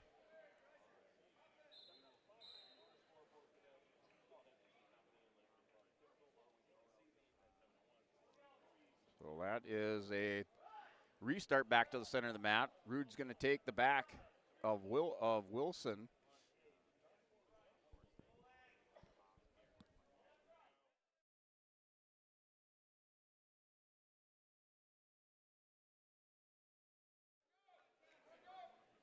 So Rude takes the back on Wilson. Now Wilson's going to try to roll through Rude a little bit high. He's going to follow him around. Rodeo rides him through.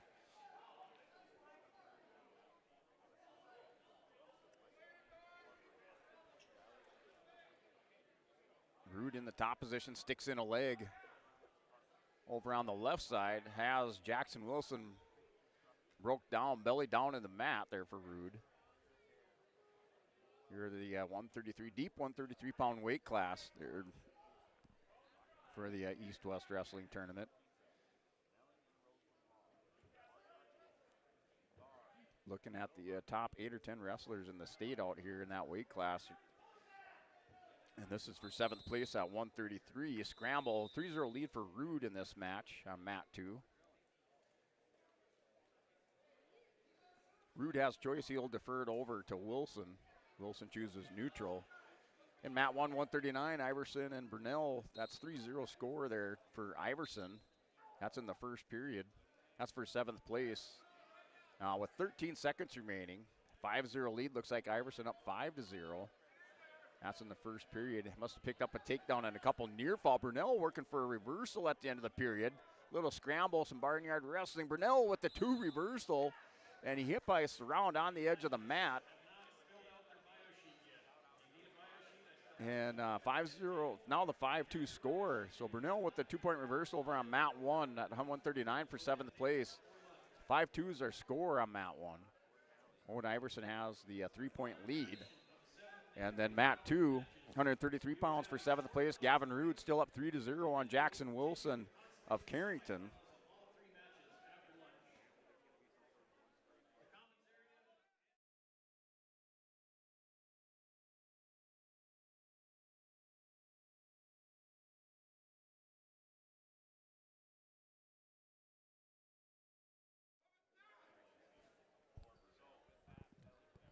So back to 50 seconds remaining, third period.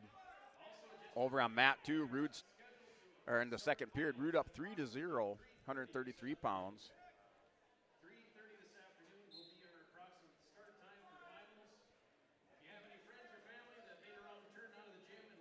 And wrestlers locked up here near center edge of the mat. Wilson with his back to the edge. Rude's going to drop down, single leg shot, locks up on it. And a stalemate called. That's a pretty quick stalemate. Rude had just shot down for a single leg shot on Wilson. Had the head buried down, didn't get a chance to walk it up. They call stalemate back to the center of the mat. Final 15 seconds, second period. And there goes the pin over there for Carson Brunel over Iverson. And Iverson had the 5-2 lead in the second period. Then it was 8-2, but Brunel with the win by fall over Owen Iverson for 7th place. That's at 139. And now 6-0, Rude with the takedown on Wilson at the end of the second period. Going into the third, Gavin Rude starts in the bottom position. And rolling through the 7th and 8th place matches, already up to 160 over on mat 1. Coulter Flavelin and Stanley taking on Leo Lallam of of Lemoore.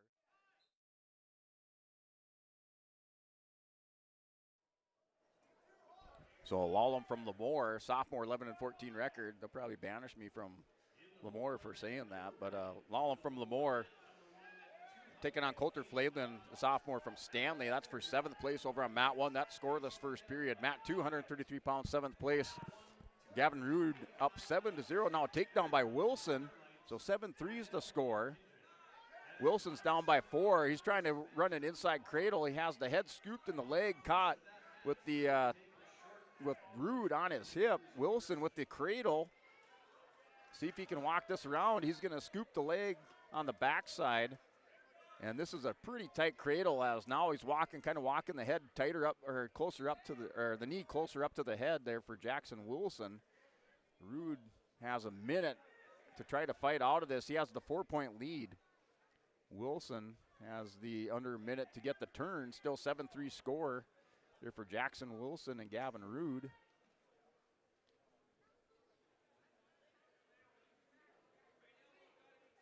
And now Rude able to get a hand free, so he does have a hand free on that cradle. Rude is able to hand fight out of that. Now he's going to stand up right away. I think Wilson kind of gassed out his arms with that cradle. 7-3. Now the escape. 8-3 score there, Gavin Rude. Rude back up to his feet. Fresh set of legs. He's going to dive back in on a single leg shot. See if he can stay down there and hold on. Final 10 seconds for Kindred. Trying to take 7th place. And 8-3 the lead for Rude. He's going to step around behind in the takedown at the end of the period. 11-3. Some bonus points coming over there for Gavin Rude as he wins by major decision. Picks up a half a point there for bonus point for Kindred. Matt 233 pounds. Gavin Rude places 7th.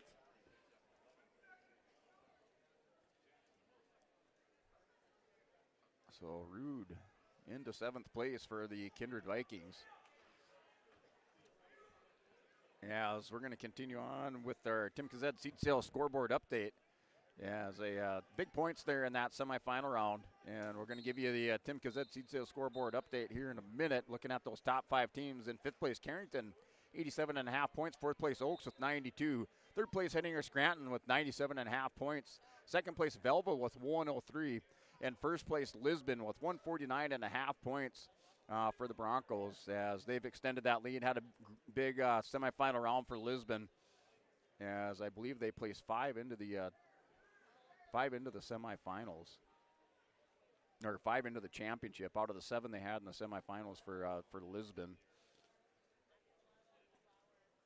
And looking at Hillsborough Central Valley sitting at 43.5 points in 15th place as they were able to get Karsten Kazed into the semifinals at 152 pounds. And he defeated Ryan Eng of Lisbon at 152 in that semifinal matchup by a decision 4-1. And we will take a look here for Lisbon as we're in the 7th place match, or in the 7th place matches. And I still have our Consi semis to go, and our placing rounds are the rest of our top 6 placing matches, and then our championship. And then I still have a half-hour lunch break scheduled in here at some point. So just passing that along. But looking at the Broncos here with this Olson Accounting recap here. At 114 pounds, it was Micah Fromke, your winner by decision, over Gunnar Fricke of New Salem Almont for 7th place. Nias Lyons at 121 places 8th as he was defeated by Fitch of Hettinger Scranton by a score of 5-0. 5-0 decision for Fitch of Hettinger Scranton over Nias Lyons. At 139 pounds, Ian Anderson into the consolation semifinals for Lisbon as he's looking for a top 6 place finish. He's just ahead, I guess, up in this next round here in the consolation semis, as we are wrestling for 7th and 8th place. Into the semifinals is Griffin Greenlee for Lisbon at 145 pounds. Greenlee now thinking he's probably feeling not too good. He looked a little bit sick out there and just able to outlast Dobitz of Hettinger Scranton to make it into the championship match at 145. Ryan Eng into the consolation semifinals as he dropped a semifinal match to Carson Kazed of Hillsborough Central Valley by decision 4-1. 160 pounds Cruz Ranke into the championship match for Lisbon. Eli Lyons with the big Lind as he defeated Sawyer Knoll. Knoll previously 33-0 Lions with the big win by major decision over Knoll. And Eli Lyons for Lisbon into the championship match. Lyons looking for that Enbridge Energy Wrestler of the Day once again. I gave it to him yesterday, and with a performance like he had in that semifinal, Lyons in the hunt for Enbridge Energy Wrestler of the Day and possibly Wrestler of the Tournament, as he's into the championship match at 172-189. Riley Lucina, he defeated Brennan Thusen by fall. Thusen had the lead in the first period. Riley Lucina locked up a cradle to a a takedown to a cradle and won by fall in his semifinal match over Thusen, and he's in the championship match at 189. Then at 215 pounds, it was Madden Schwab, your winner by major decision over Lucas Klein of Oaks, and Schwab into the semifinals. And at 285, Brock Lyons into the Consi semis as he had a gutsy performance against Cade Okeson, and he survives the match, or the entire match. He gets tech-fouled with about 3 seconds remaining, but Brock Lyons into the Consolation semifinals, having a good tournament for the Broncos. And the Broncos right now with 149.5 points, sitting in first place here at the East-West Wrestling Tournament. And then for the Kindred Vikings, the Vikings with 84 points tied for 6th place, as they have Jaden Root into the Consolation semifinals at 107, along with Bristol Swanson at 121 pounds. Into the championship match at 127 is Gavin Swenson. Taking 7th place at 133 is Gavin Rood. 160 pounds is Mile Theologist into the Consolation semifinals, along with Fisher Johnson at 172. And then out at 215 pounds, Cole Richard and Casey Nudell, they're coming up here in this 7th and 8th, or the 7th place round, 7th place match, or 7th place matches at 215 and 285. Cole Richard and Casey Nudell wrestling for 7th place in this round, as they're at 160 and 152 here on mats 1 and 2.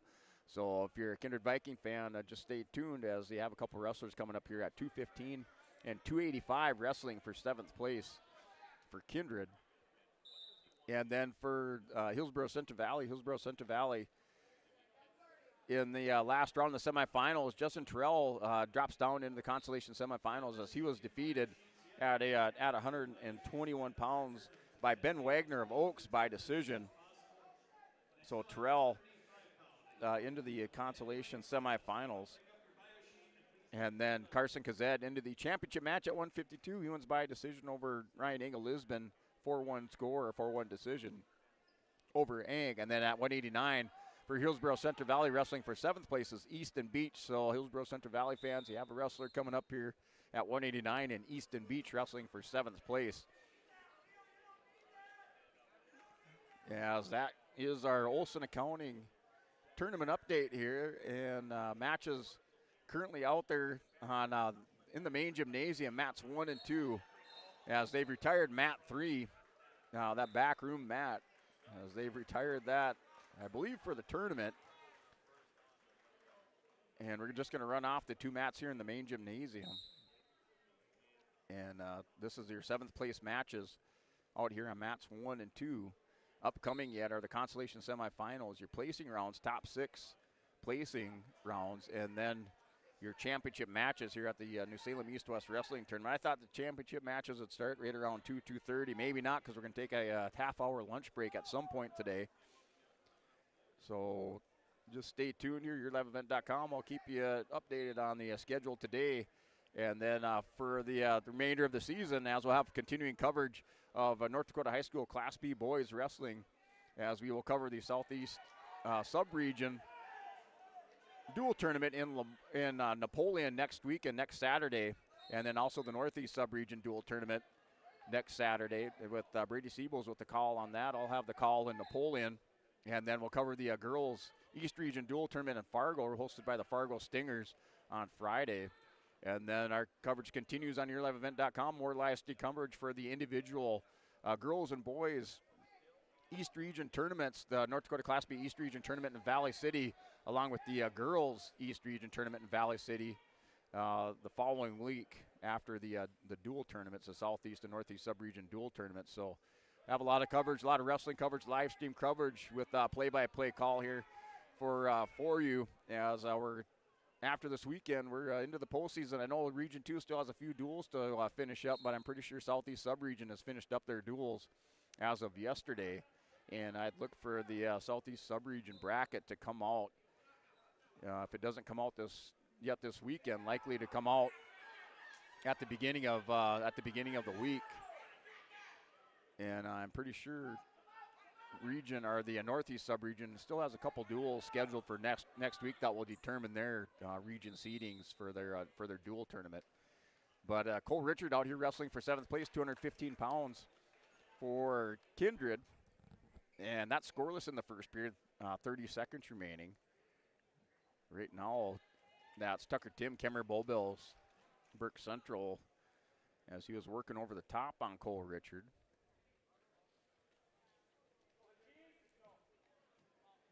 Wrestlers back to the center of the mat. Here, 215 pounds for 7th place. Matchup now, mat 2.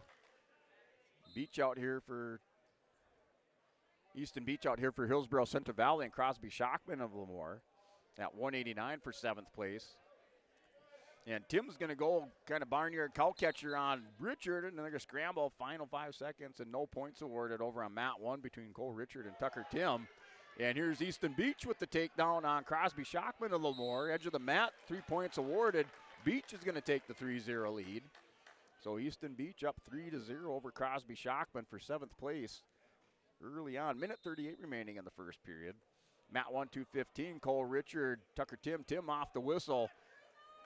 And a clasping by Richard. So 1 point, no escape or no loss of control, though. But the 1 point for the technical violation going to Tucker Tim over on mat 1. Tucker Tim will have the 1-0 lead, but he's still in the bottom position. He shot off the bottom like a rocket.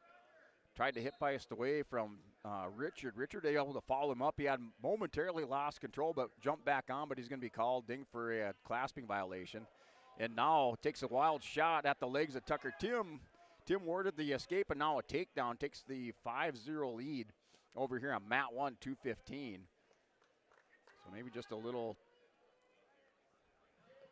mental mistake there by Cole Richard as he kind of dove in head down on Tucker Tim, as Tim was still stepping away or running away from him. And Tim steps around for that takedown, up 5-0 now. Mat 1, 2:15, 7th place match. Mat 2, 189-pound 7th place match. Easton Beach, Hillsborough Central Valley goes down on a fireman's. Has Shockman going down to his back. Still sticking with it. Shockman's trying to barnyard through with the underhook. Beach is going to catch him. So the freshman here for Hillsborough Central Valley working a nice fireman's, another Agassi Egg precision move of the match there, or I should call that one the HTC connection there for Easton Beach. Easton Beach with that HTC connection for the Halstead Telephone Company as he comes up with a nice high crotch fireman's. And he's going to score some near fall off this at the end of the first period. He's up 10-1 with our HTC connection of the day. And high crotch fireman's one of my favorite takedowns. And it is an HTC Halstead Telephone Company connection of the day. Discover local reliability you can trust. Halstead Telephone. It's how to connect. HalsteadTel.com. That's your HTC connection of the day going out to Evan Beach of Hillsborough Central Valley. High crotch fireman's into some near fall, swimming over the top. That's the way to do it there with your HTC connection of the day. And now Beach in again for some more with a takedown, throws Shockman straight to his back. And working for more near fall. 13-1, the 4 near fall. Tech fall victory over there for Evan Beach, or excuse me, Easton Beach. 17-1 over Crosby Shockman. And I do have a cousin named Evan Beach who lives out in Beach, North Dakota. So my mistake there. Easton Beach, Hillsborough Central Valley. He wins by tech fall over Crosby Shockman at 189.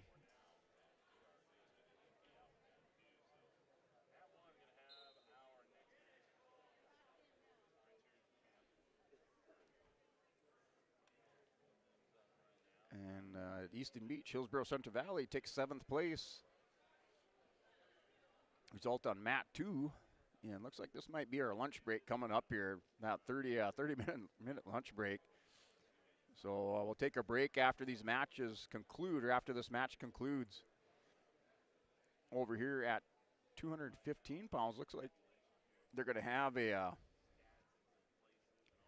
285 with Nudell coming up here for Kindred for 7th place.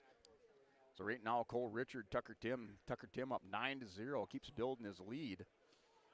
As he has a body lock right on Richard, hits a nice body lock, got a lot of leverage, throws Cole Richard down to his back, and has the takedown working on near fall.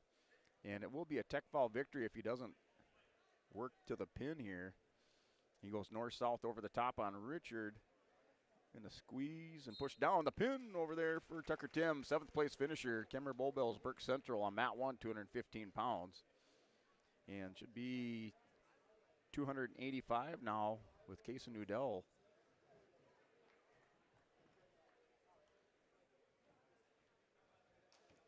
So Nudell out here at heavyweight. For Kindred, last match for 7th place in this round. Wrestling Alex Gooderjohn Jr. from Northern Lights, Casey Nudell of Kindred. A freshman, Gooderjohn a junior for Northern Lights. 14-12 record, Nudell 6-18 for Kindred. And working some double unders there for Gooderjohn. He's going to go into Nudell. Nudell's got double overs. Counter those double unders. You got to, with your double overs, you got to squeeze your elbows together, push in and try to squeeze those elbows together to counter. Gooderjohn still working an underhook on the near side. Nudell reaching in on the far side with his underhook. He's going to pummel in now near side. He's going to double unders on Gooderjohn. Gooderjohn backing up, back to the edge of the mat. So Gooderjohn back with the double unders. Nudell with the double overs. Trading positions. Gooderjohn just working in deeper and deeper, trying to get a little more leverage on Nudell. And they're going to break apart under a minute remaining first period. So still scoreless between Case and Nudell here wrestling for 7th place for Kindred. Nudell with a collar tie, I should say collar tie by each wrestler there. Gooderjohn on the right side with the collar tie. Doing some hand fighting far side, still pushing back and forth, final 30 seconds of the first period.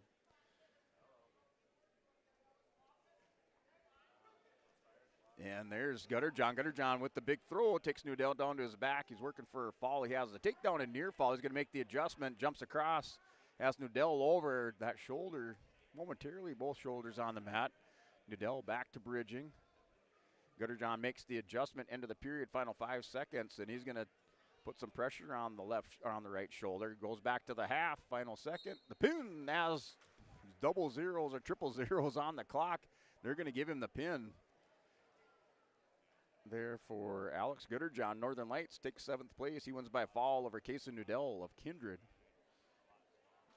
As that'll do it for this round, the 7th place matches. And they say a short lunch break. They told us 30 minutes. So 12:30, so 30-minute lunch break. Yeah, so we're going to break away, probably come back right around 20 after, quarter after, 20 after, kind of recap the tournament so far, or up to this point of the tournament as we head into our Consolation semifinal matches, then into our top 6 placing rounds and into the championship matches. I'd expect another break in between those placing round matches, 3rd through 6th, and the championship matches as they'll tear the mat down and get it set up for those championship bouts. But we're going to take a 30-second break, so we'll step away, come back for more here from the New Salem East-West Wrestling Tournament on YourLiveEvent.com.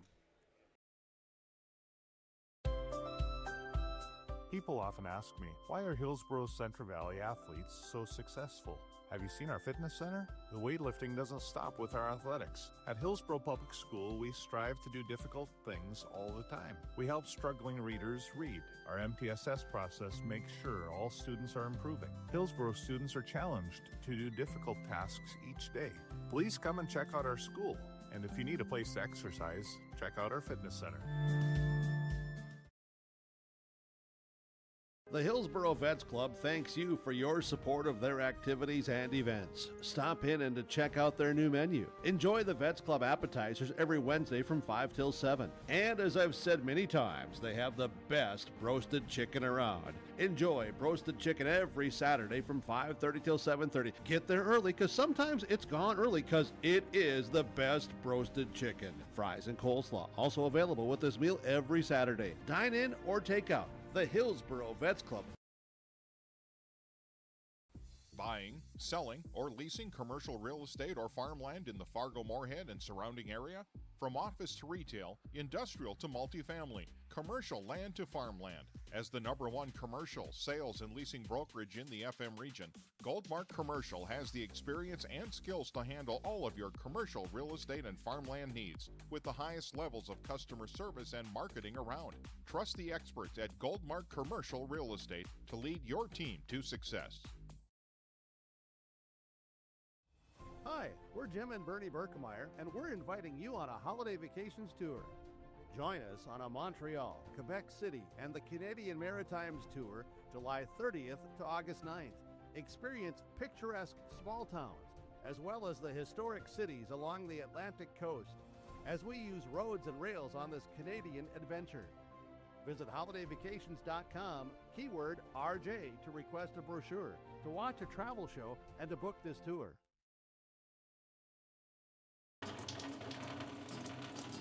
Oh, jeez. That's a lot of water. No, no, no, no, no! Jeez Louise! This system is packing 70-mile-per-hour winds, golf ball-sized hail, and a fast drop in temperature. Oh, jeez. Dave and Cheryl's kitchen started on fire. Oh, jeez. Oh, geez, let's take a look. Oh, geez, moments happen. Be ready with Irie Insurance. Partnership is a way of life here in the Northland. It's about pitching in to help our neighbors, making lending decisions locally, honoring long-term commitments to farmers, Main Street businesses, teams, schools, and rural communities. We're more than just a bank. We're a community partner, working constantly and diligently to enrich the lives of everyone we serve. Bank North, always true.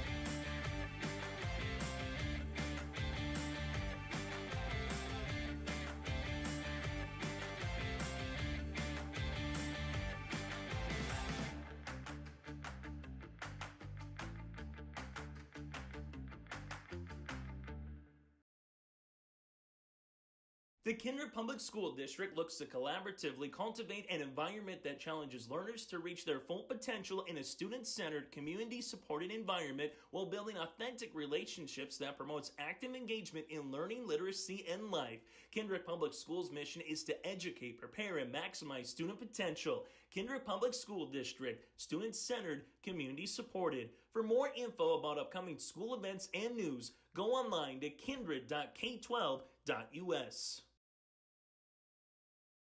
The friendly staff at Lemoore Drugstore reminds you from prescription requests and OTC medication, you can find it all at Lemoore Drugstore. Download the app to make refilling your prescriptions more convenient. Stop in and stock up on hand and foot warmers. Lemoore Drugstore has rechargeable heated gear for everyone in the family. And get your special someone something sweet in February from different candy and gifts. Located in the center of Lemoore in the Bank North Mall. For more info, go to LemooreDrugstore.com or stop in and check out Lemoore Drugstore. Lamore Hardware carries your everyday items for plumbing, electrical, automotive, and more. Head to Lamore Hardware for in-store deals on Milwaukee tools and check out the new M18 Hot Shot Card Jumper Pack. And when you purchase certain Milwaukee M12 tools, receive a 2-amp battery for free. Plus, browse their Sweet Pickins section. You'll see brand new furniture and decor. Lamore Hardware is your community one-stop shop. For more information, go online to LamoreHardware.com. That's LamoreHardware.com. Hey Lisbon, it's time to rally behind our favorite team. The Lisbon Bronco Athletic Boosters are sending all our best wishes to the Broncos as they hit the court and field this season. The Lisbon Bronco Athletic Boosters are proud to support our teams and community. Let's show our Broncos that we're with them every step of the way.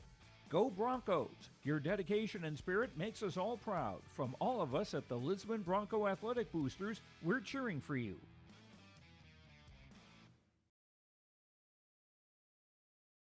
The Lisbon Public School District ensures that all students will learn, experience success, and be good students from elementary through high school. The school staff and community takes great pride in providing meaningful, innovative opportunities for students who continue to maintain ACT scores above state and national averages. Watch your kids continue to grow within the Lisbon Public School District, from the playing surface to the classroom. For more information, go online to lisbon.k12.nd.us. This is Austin Reed with Dakota Heritage Bank. At Dakota Heritage Bank, we have a strong background in ag and business lending, but we can also help with any auto, recreational, personal, or home loans, including home equity lines of credit. If you're in need of a loan, visit us at one of our locations across North Dakota and northwestern Minnesota. Dakota Heritage Bank, equal housing lender, member FDIC. Dakota Heritage Bank, sharing our heritage, sharing our future. You can buy beef by the quarter, half or whole beef from Mueller Beef, USDA inspected beef. Fill the freezer. Call Dave Mueller at 701-799-3032 to purchase beef by the quarter, half or whole from Mueller Beef out of Hillsboro. You can buy beef by the quarter, the half or the whole beef from Mueller Beef, USDA inspected beef. Fill the freezer. Call Dave Mueller at 701-799-3032 to purchase beef by the quarter, half or whole from Mueller Beef out of Hillsboro. Are you wondering which seeds to buy for your farm and who do you buy from? Make one call to Rocky Nedham, Nedham Seeds Caledonia, 701-430-1149.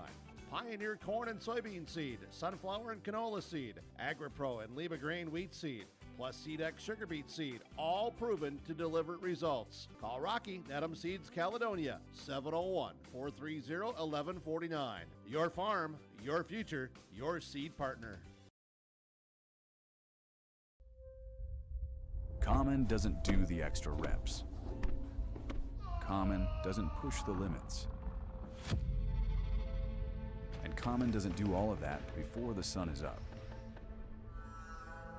We work harder than anyone else when no one is watching, so that when everyone is watching, we're ready to answer the call. Discover your uncommon side with the North Dakota Army National Guard.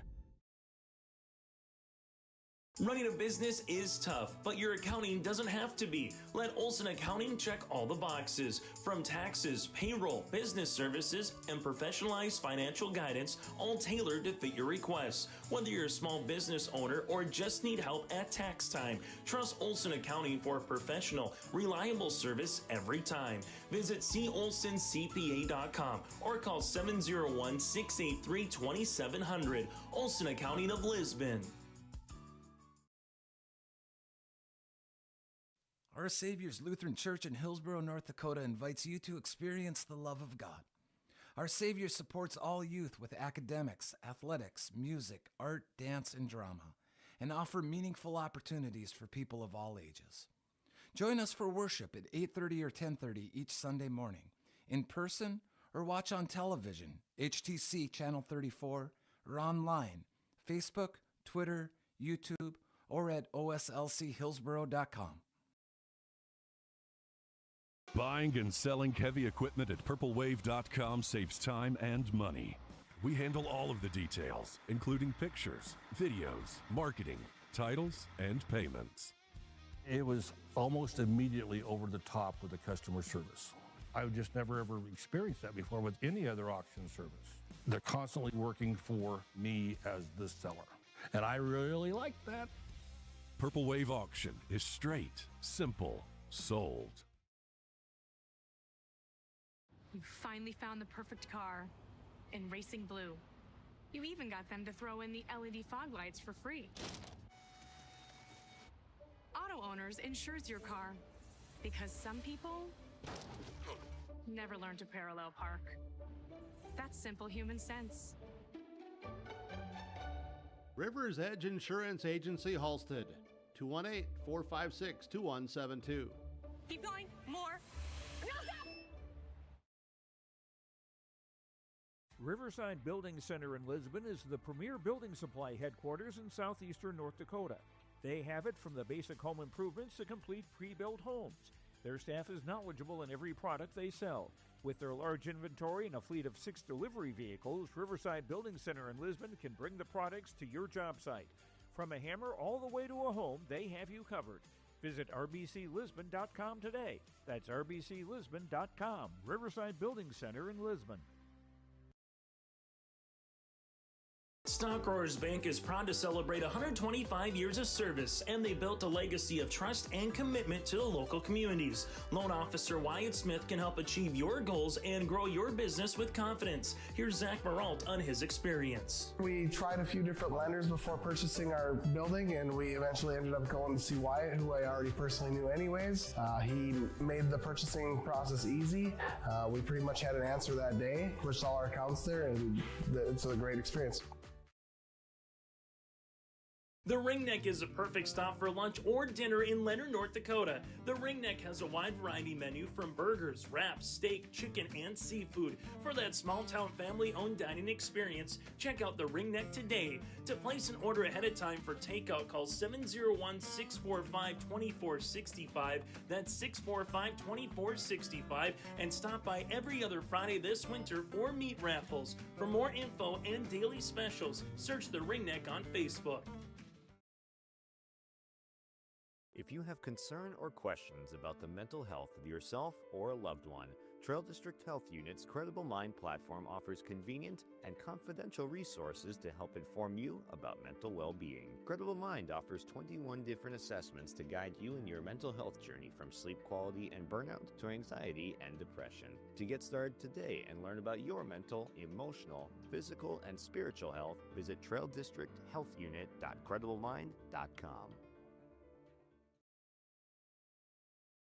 Wallach Johnson Insurance is your friendly neighborhood team of qualified insurance professionals celebrating over 40 years of service. As an experienced independent insurance agency, they have access to highly rated insurance companies and can shop around to find you an affordable solution for farm, crop, business, home, and auto insurance. Visit them at one of their locations in Lisbon, Winter, or Rutland and get a free quote started today. For more information, go to nd-insure.com.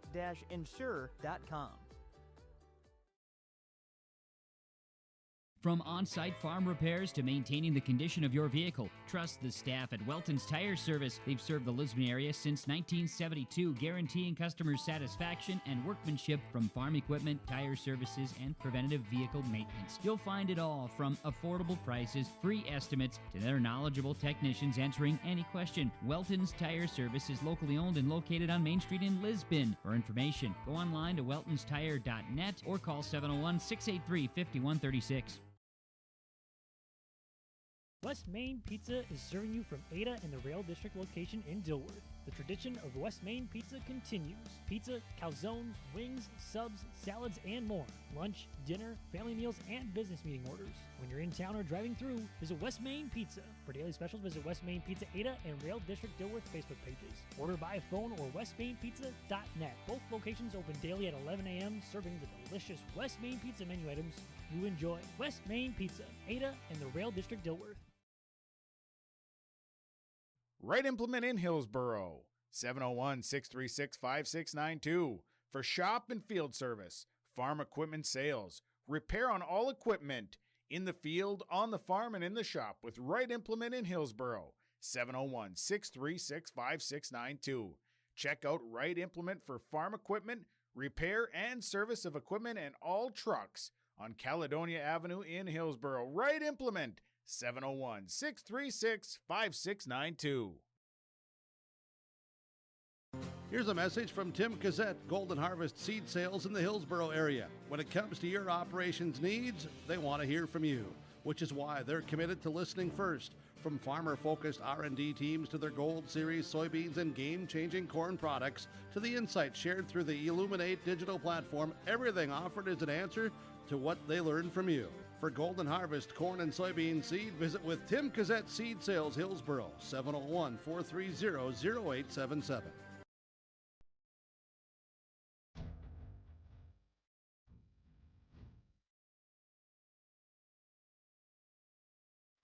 A few years ago I was teaching. Last year I was running a golf course. And this year I'm running a $1 million punch plasma machine. You can make top dollar if you utilize your time properly and you're efficient in what you do. Great starting wages and the ability to move up quickly, and then the benefits are phenomenal.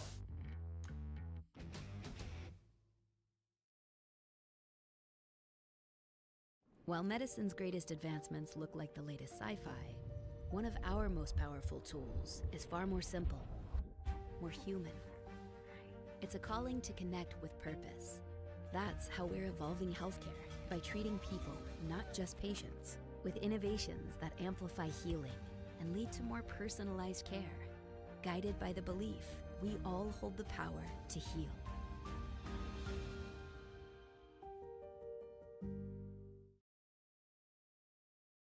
Hillsborough Dairy, with delivery of fresh dairy products and more to your home door. I've had Hillsborough Dairy delivering cold, fresh dairy products and other items to my door for years. 3 main reasons why. It's the convenience, the products are fresh, and the delivery service from the Udder Guy. Nobody does it like the Udder Guy. Every week, we get to see Teak. Please call him at 701-436-5877. Delivery right to your door from Hillsborough Dairy. At Dakota Heritage Bank, we know your schedules can get hectic, and you don't always have time to get to the bank during regular banking hours. We make it easy for you with mobile banking, online banking, and bill pay services that we offer for free. This is Michelle with Dakota Heritage Bank, inviting you to do your banking with us anytime, anywhere. Just go to dhb.bank or download the mobile app for convenient on-the-go banking, serving you with locations across North Dakota and northwestern Minnesota. Dakota Heritage Bank, member FDIC, equal housing lender. Upgrade your toolbox and tackle any project with the latest from Ada Building Center, LLC. They've added a massive 24-foot Diablo display filled with everything you need, brand new to the store. From circular saw blades to framing blades and metal drilling solutions and diamond cutting concrete blades, Diablo has it all. Need fine finish or general purpose wood blades? High-performance crew driving bits? They've got you covered. Stop by Ada Building Center, LLC, Highway 200 East Edge in Ada, and see the Diablo difference for yourself. Your next project starts here. This is Dustin Nagel with Dakota Heritage Bank. We're a family-owned community bank where decisions are made locally. At Dakota Heritage Bank, we can assist you with all your banking needs, including checking and savings accounts, credit and debit cards, loans of all types, and more. We offer free mobile banking, online banking, and bill pay services. Just go to dhb.bank or download the mobile app for convenient on-the-go banking with Dakota Heritage Bank. Member FDIC, equal housing lender. Don't be fooled by that beat-up old cap. Its faded crown represents the tireless work of America's farmers and ranchers. Its sturdy brim, their dedication to providing our nation with a safe, affordable food source. So we'd like to tip our hat to them. Farmers Union Insurance, protecting those that protect America's food source. Visit with Ryan Opdahl, your local Farmers Union Insurance agent in Hillsborough.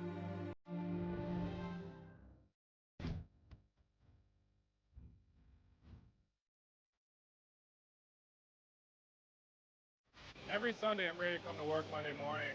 Like, we laugh and we joke, but we get work done, but I've never had a bad day here. From day one, I felt like it's been a big family here at Degelman. I thoroughly like walking through the door and seeing everybody. It's just a great place to work. We wouldn't be where we are at today without all of our great employees. Keep your car moving along with the team at Elite Automotive Center in Fargo. What sets Elite Automotive Center apart from the herd is their truly extensive list of services. From brake and tire service to tune-ups and battery replacement, there's no job too big or small for their ASE certified technicians. Schedule your next oil change by going to EliteAutomotiveCenter.com or scan the QR code on your screen now. Never settle for standard service. Stop by Elite Automotive Center today in Fargo.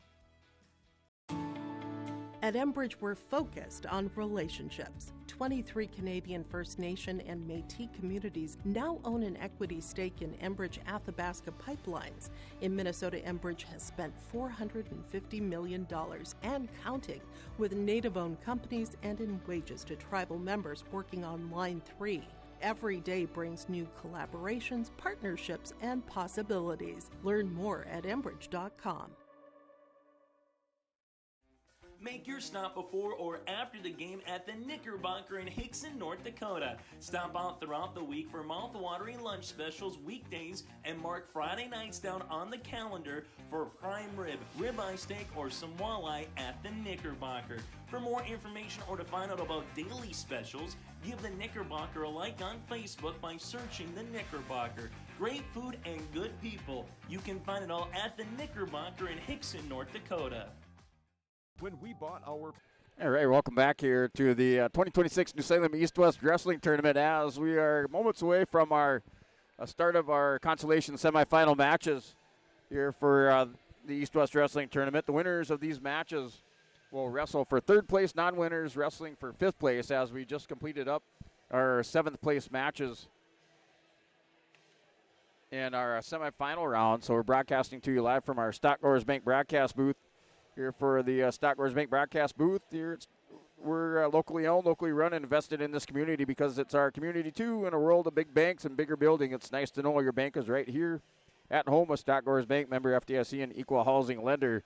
Here for your Stock Growers Bank broadcast booth as we come up with our Tim Kazed seed sales scoreboard update at the end of these those seventh place matches. So at the end of our seventh place matches, as we're looking at the team scores, looking at your top five teams in fifth place, Carrington with 87.5 points, fourth place Oaks 92, third place Velva with 103, Henninger Scranton jumps to second place with 104.5, and Lisbon in first place with 149.5 points at the 2026 East-West Wrestling Tournament. Heading into our consolation semifinal round. Still some big points on the board there. As you can see, another big shift in these team points. Lisbon extending that lead in that semifinal round now. They're in first place with 149.5 points. Kindred for the Vikings, they're tied for sixth with Bowman County at 84 points. And then Hillsborough Central Valley in 15th place with 46 points heading into this consolation semifinals.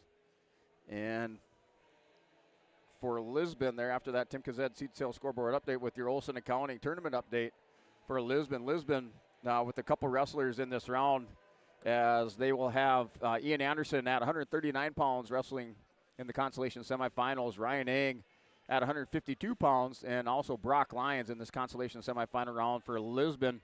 In the championship matches at 145 is Griffin Greenlee, 160 Cruz Ranke, 172 Eli Lyons, 189 Riley Lucina, and then at 215 pounds is Madden Schwab for Lisbon, as Lisbon with 5 into the championship, 5 out of 7 into the championship matches. 3 into the consolation semis, and then earlier today in those seventh place matches, it was Micah Fromke taking seventh place at 114 pounds, and Nias Lyons placing eighth at 121 pounds for Lisbon, making the podium at the East-West Wrestling Tournament. And then for Kindred Vikings, Kindred coming up here in these consolation semifinal matches, 107 pounds, we'll have Jaden Rude at 121, Bristol Swanson at 160 pounds, Miles Steele just 172, Fisher Johnson. And then in the championship match, they have Gavin Swenson at 127 pounds wrestling for the championship at 127. At 133, Gavin Rude placed 7th. And then at 215, Cole Richard placed 8th, and 285, Casey Nudell with an 8th place finish for the freshman from Kindred. And then for Hillsborough Central Valley, in that round had a pretty good morning so far, as they had 3 wrestlers still active in this tournament. And Justin Terrell coming up here in the consolation semifinals at 121 pounds. Making to the championship match at 152 is Carson Kazed. He won by decision over Ryan Eng of Lisbon to make it into the championship match. And then at 189, Easton Beach with the dominant performance for 7th place for the freshman from Hillsborough Central Valley at 189 pounds. So that's where we're at with the with our Tim Kazed seat sales scoreboard update and our Olson Accounting tournament recap so far, as we're coming up on our consolation semifinal matches. The winners of these matches will advance to the 3rd place match. Non-winners wrestling for 5th. As with your Olson Accounting, if you need help with monthly accounting or payroll, let Cindy and the staff give you a hand. Rely on the friendly team of professionals at Olson Accounting for your tax and accounting needs. Go to colsoncpa.com for your Olson Accounting recap. And they will wrestle these consolation semifinals, go into the placing rounds, and then more than likely have another short break as they'll move the mats and put on the spotlight for our championship matches with those face-off introductions. So we'll step away, come back for these consolation semifinal matches just ahead on yourliveevent.com. We had no idea where to start. A friend told us to call First Class Mortgage, and I'm so glad we did. They explained every step, answered all of our questions, and made us feel completely at ease. We closed on time and even got a better rate than expected. If you're buying or refinancing, trust me, call First Class Mortgage. They really do live up to their name. First Class Mortgage is locally owned. Visit firstclasscorp.com for more info. Great Plains Fireworks and Sports Collectibles, Hillsboro. Fireworks and sports stuff in the same store? That's right. Great Plains Fireworks and Sports Collectibles, Hillsboro. Come in and browse the sports cards and memorabilia and fireworks at the same time. Unopened packs and boxes of sports cards, plus pre-owned cards as well. Jersey, Swatch, autograph cards, lots of Twins, Vikings, Wolves, Wild, Lynx, and North Stars memorabilia, bobbleheads, caps, and more. Call anytime, 701-436-6140. Great Plains Fireworks and Sports Collectibles, Hillsboro. Green Earth Landscaping offers a full range of services, including commercial and residential landscape design and installation, maintenance and sprinkler services. From outdoor kitchens to patios, retaining walls, lighting, fine grade, sod and hydroseed, and anything in between, Green Earth Landscaping has you covered, servicing the Fargo-Moorhead area and beyond. For more information, go online to greenearthnd.com. That's greenearthnd.com. Hey, welcome back here at yourliveevent.com. As we're back for more from the 2026 East-West Wrestling Tournament here from New Salem High School as we're into the consolation semifinal matches. And the winners of these matches will advance into the third place matches, non-winners wrestling for fifth place. We finished up with that with those seventh place matches earlier in our semifinal bouts. Lisbon with 5 wrestlers into the semifinals. Kindred with 5 wrestlers into the championship matches. Kindred with 1 wrestler at 127 pounds into the championship match, and then Hillsboro Central Valley getting Carson Kazed through to the championship match at 152 pounds. So that's where we stand as we head into the placing rounds. Just like to mention that we also have the Bell of the Brawl wrestling tournament on your live event as well, covered by Brady Siebels. They're at Central Cass High School for the Bell of the Brawl, the Lisbon girls in action there among 36 other teams. They're at the Bell of the Brawl, so a big tournament, and they're going to squeeze that one in a day as we're going to head into the postseason. As you can catch that coverage, the postseason coverage on yourliveevent.com. We'll have live stream coverage from Napoleon for the Southeast Subregion dual tournament for the boys, and also the girls East Region dual tournament on Friday from Fargo. The boys tournament, Subregion dual tournaments on Saturday from Napoleon for the Southeast Subregion, and up in Walhalla for the Northeast Subregion tournament. So those live stream coverage is coming up on yourliveevent.com next weekend.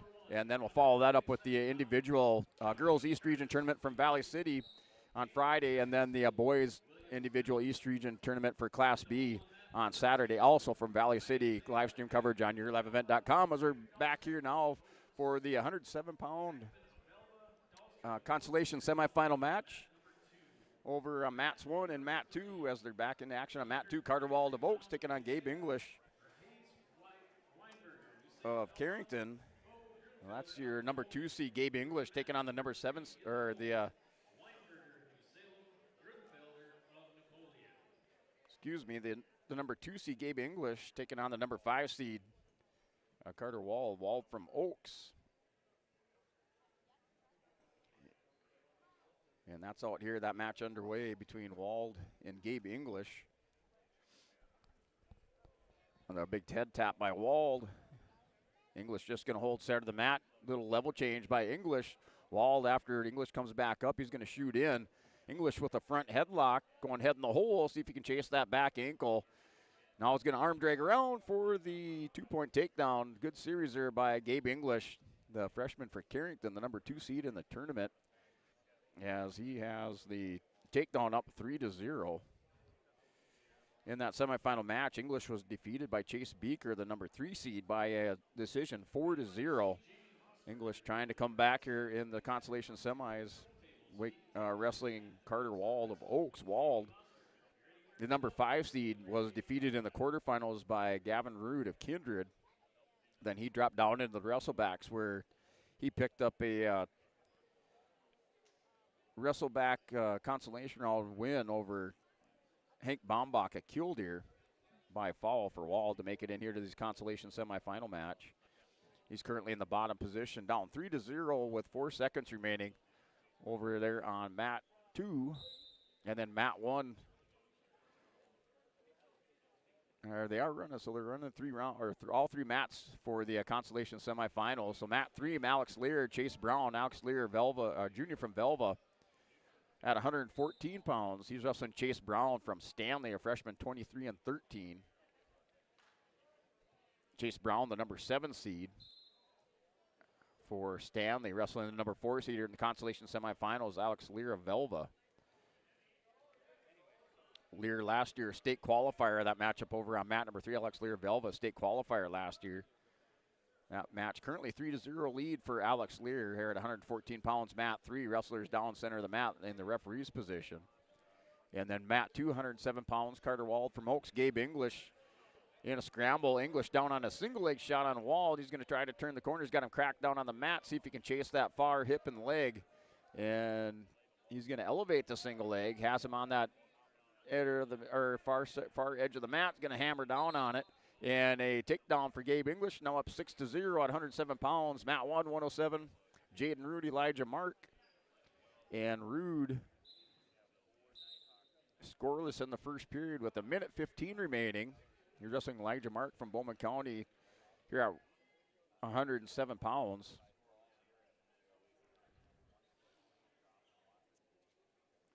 So Rude, the number 4 seed, taking on the number 7 seed.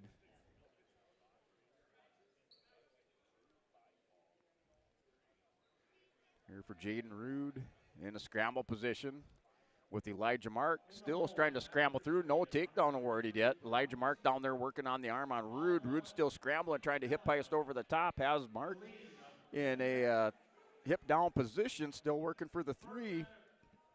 And the 3-point takedown there for the 8th grader, Jaden Rude from Kindred.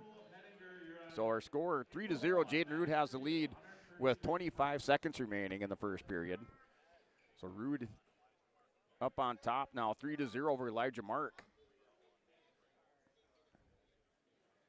So he has the 3-0 lead.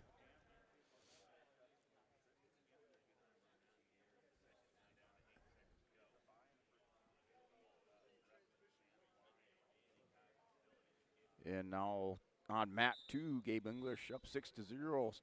And with a couple takedowns there for Gabe English. He's going to take bottom to start the third. We got a 107-pound consolation semifinal match for English. Gabe English, the number 2 seed in this tournament. As off the whistle, English is up and out of there. Carter Wald in that scramble situation position. English with the 2-point reversal. He's going to add to the lead now, 8-0 on mat 2 at 107 pounds. Bristol Swanson for Kindred, mat 3 up 3-0. So Kindred with a couple wrestlers up there wrestling in the consolation semi. Swanson up 3-0 on mat 3 over Jarrett Bilby of Velva. And that's in the back room, far center edge of the mat. And Swanson up 3-0. They're back to the middle. Looked like the end of the period. Swanson up 6-0. Scored a couple near fall, 3 near fall at the end of the first period over Jarrett Bilby at 121 pounds. Bristol Swanson last year for Kindred. Let's see for Swanson last year for Kindred.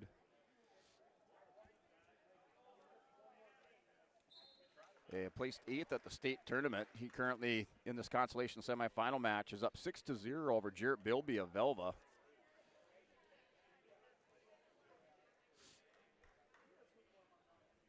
And that'll do it over for Gavin Rude. Rude wrestling for 3rd place for Kindred at 107 pounds. Rude, your winner by fall. And Wall and English, now English in the top position. English spirals the leg far side. Wald trying to walk it around and hip heist over down to the final 13 seconds over here on mat 2. Wald takes the angle. English kind of in that Merkel position over the top. We called it a head cradle. Has the head locked up, and then on the far side underneath the arm on the near side. And that'll do it for the period. So Gabe English into the third place match. He'll take on Gavin Rude of Kindred.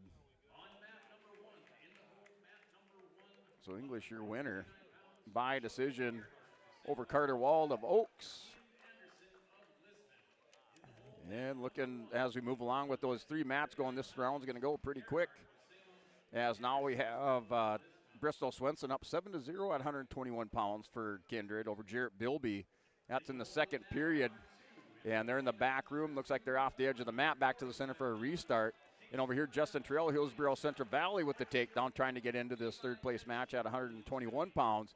He opens up with a quick takedown over E.J. Janikowski of Bowman County Beach.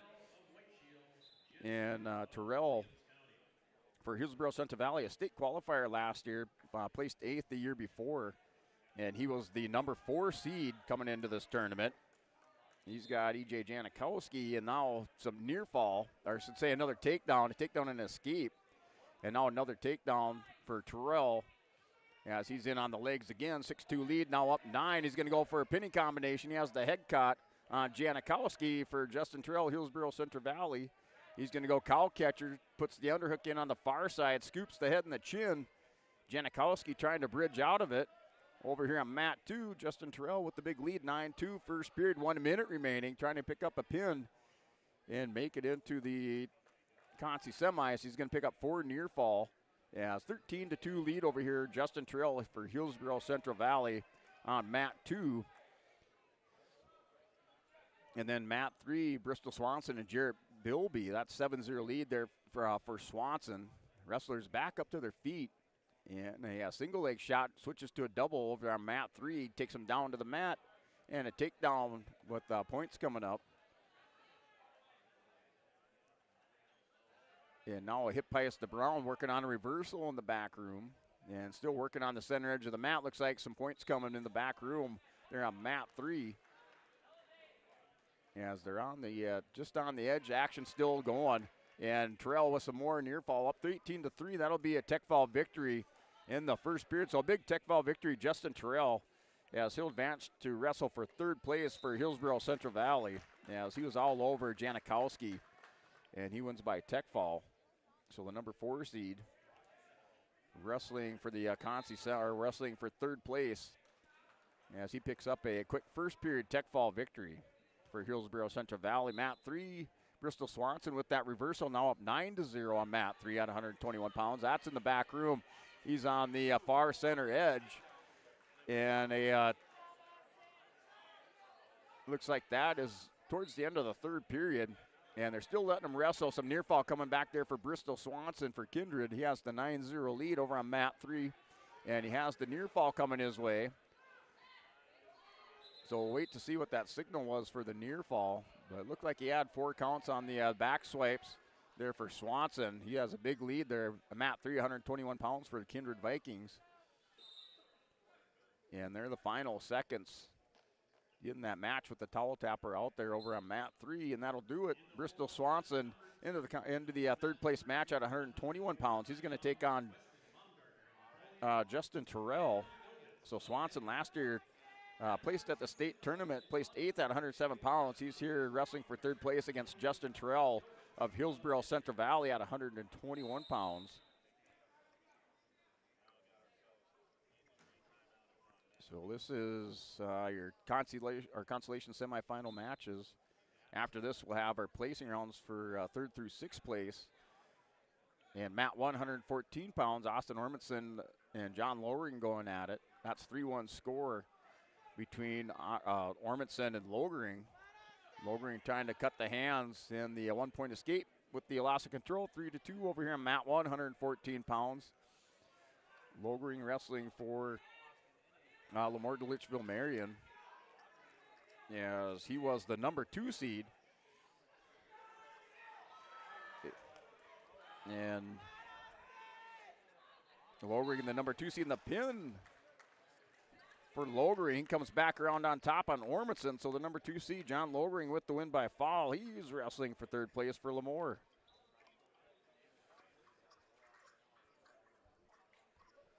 So that was another result at 114.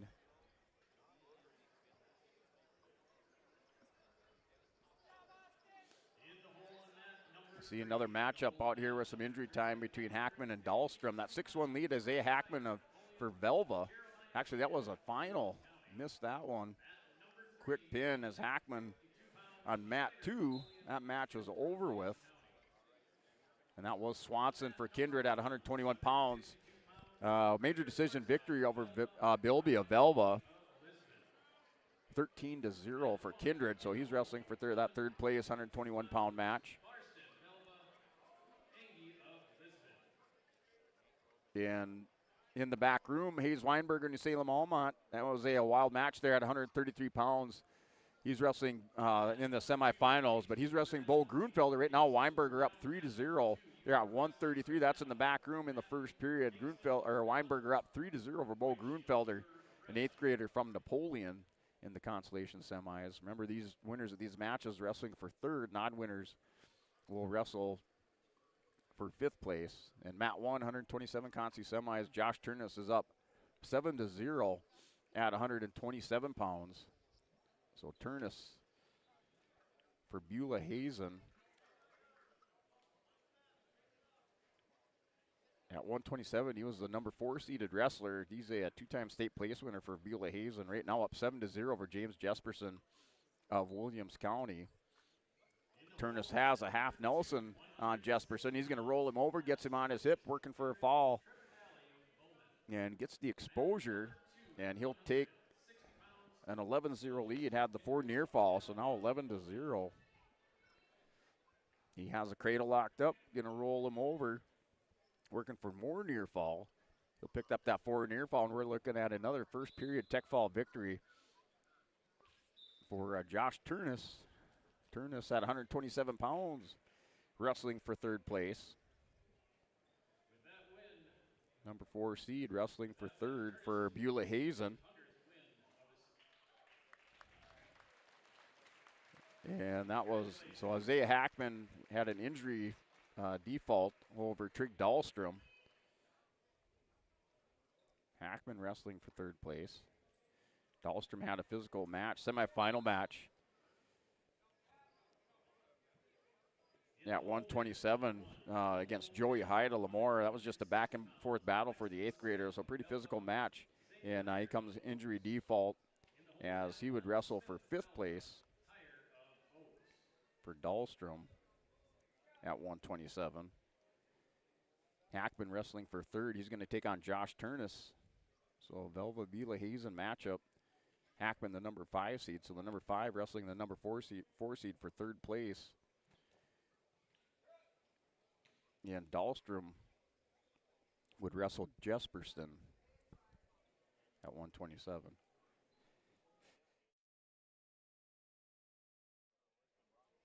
Oh. All right. Mat number 2, Brunel and Jensen there on mat 2. That's currently scoreless in the first period. And mat number 1, 139, has Cody Gerhardt, Ian Anderson going at it. So Gerhardt and Anderson. And Anderson now with some blood time, as it's another Bank North Bank blood time out. Ian Anderson. And one of his first match today. Within the first probably 10 seconds, he had a bloody nose, so he's back over here for some more blood time there for Ian Anderson. Yeah, so that's scoreless. In the first period, looked like it just went under a minute to go there between Cody Gerhardt and Anderson from Lisbon at 139 pounds. Anderson, the number 6 seed, Gerhardt, the number 4 seed. And Cody Gerhardt, last year for New Salem, a state place winner. As he placed 7th last year at 133 pounds.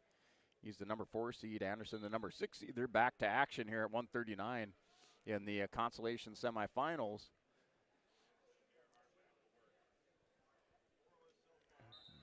So Anderson goes, works the underhook on Gerhardt. Gerhardt doing some hand fighting on the near side. Wrestler's just holding center of the mat there on mat number 1. Matt 1, the white mat. Big white circle with the black center circle. There's Anderson goes underhook. Working over the top, snaps down Gerhardt, has head in the hole. See if he can use this. Tries to work around on the far side. Still goes in the front headlock position. Still trying to work in that head in the hole. Gerhardt's going to arm spin out of it. Try to take the back. Anderson rips him down. He's going to chase him. Body lock by Anderson. Gerhardt with the double over. Scramble edge of the mat. They're just going to go all back to the center for a restart.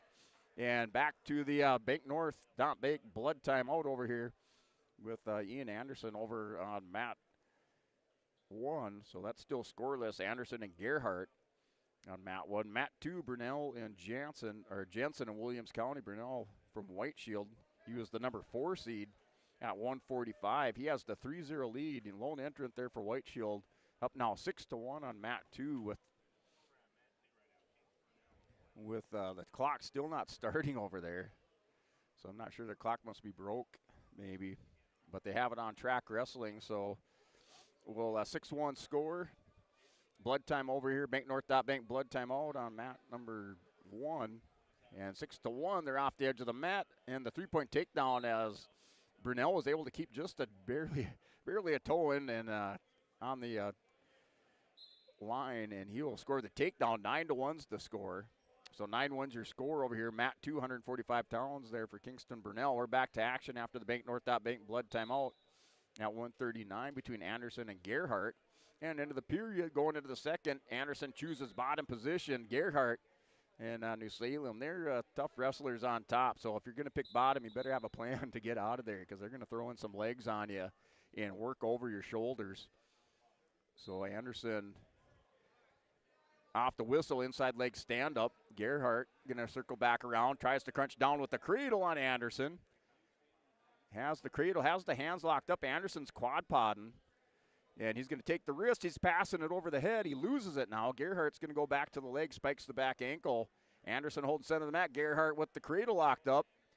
Some hand fighting underneath by Anderson. Now he's going to hip ice through. Gerhardt back in riding position. Inside cradle again on Anderson. See if he can turk the leg and get Anderson over. So Anderson, Gerhardt still working on it. Anderson hip ice back around. He's going to catch Gerhardt. Gerhardt in on the leg on Anderson. He goes whizzer. And a 1-point escape, loss of control here, Ian Anderson. So Anderson up now 1-0, wrestling Cody Gerhardt. 139, Consi semi winner goes to wrestle for 3rd place on mat 1. And Brunel with a stop in the action over there. 9-2's the score. As I think they're kind of working through the scoreboard issues over there on mat 2 at 145 pounds. And mat 3, 139, Paul Millen. Or 133 pounds, Paul Millen. That match just going final in the back room.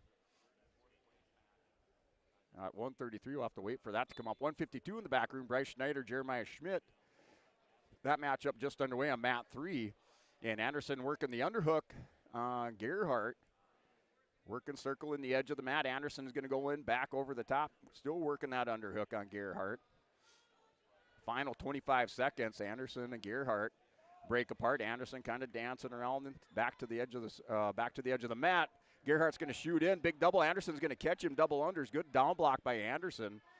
He has the double unders on Gerhardt. He's going to throw him over. Anderson with the big throw catches Gerhardt on the edge of the mat. Here's Anderson with the throw. He has Gerhardt going at the end of the period. 2 seconds, 1 second. And Anderson with the 7-point move catches Gerhardt. He's going to go up 8-0 with the big throw at the end of the period for Ian Anderson on mat 1. So Anderson up now 8-0 in the 3rd period. As he's in the top position, Gerhardt in the bottom. Anderson building up a big lead. Worked those double unders, stepped in front of Gerhardt, and he's going to catch Gerhardt again on the back. He has the half Nelson locked up here for Ian Anderson. Anderson working another pinning combination. Gerhardt's going to try to roll through, but Anderson able to catch the arm over. Gerhardt's still trying to roll through. Anderson's got to watch it. He's getting out of position on Gerhardt. Gerhardt's going to get on top. 4 near fall for Anderson. 12-2 with the 2 reversal for Cody Gerhardt. So Anderson and Gerhardt still scrapping. 10-point lead for Ian Anderson.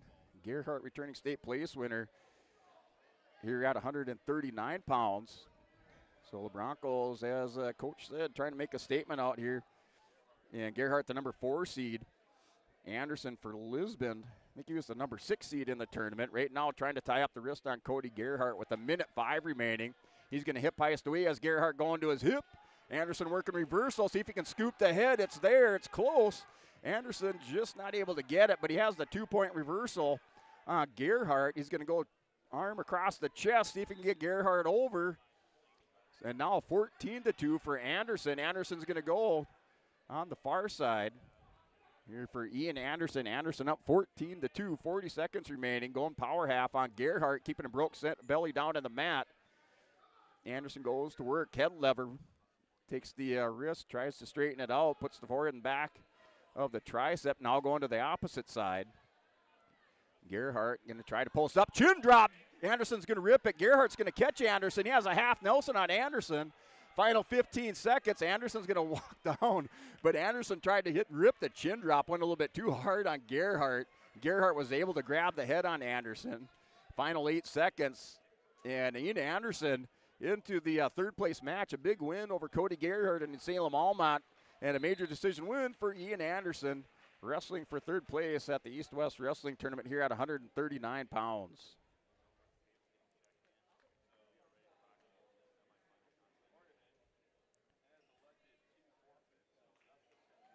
So there it is, 139, Ian Anderson, followed up by Ryan Engel, has been at 152 here on mat 1.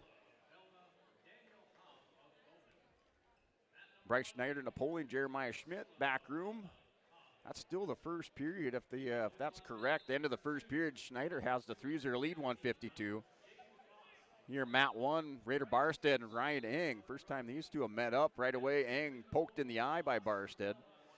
Barstead with the left elbow, big tape-up job and a pad on the left elbow. Eng poked in the eye. He's got to take a minute, try to work it out.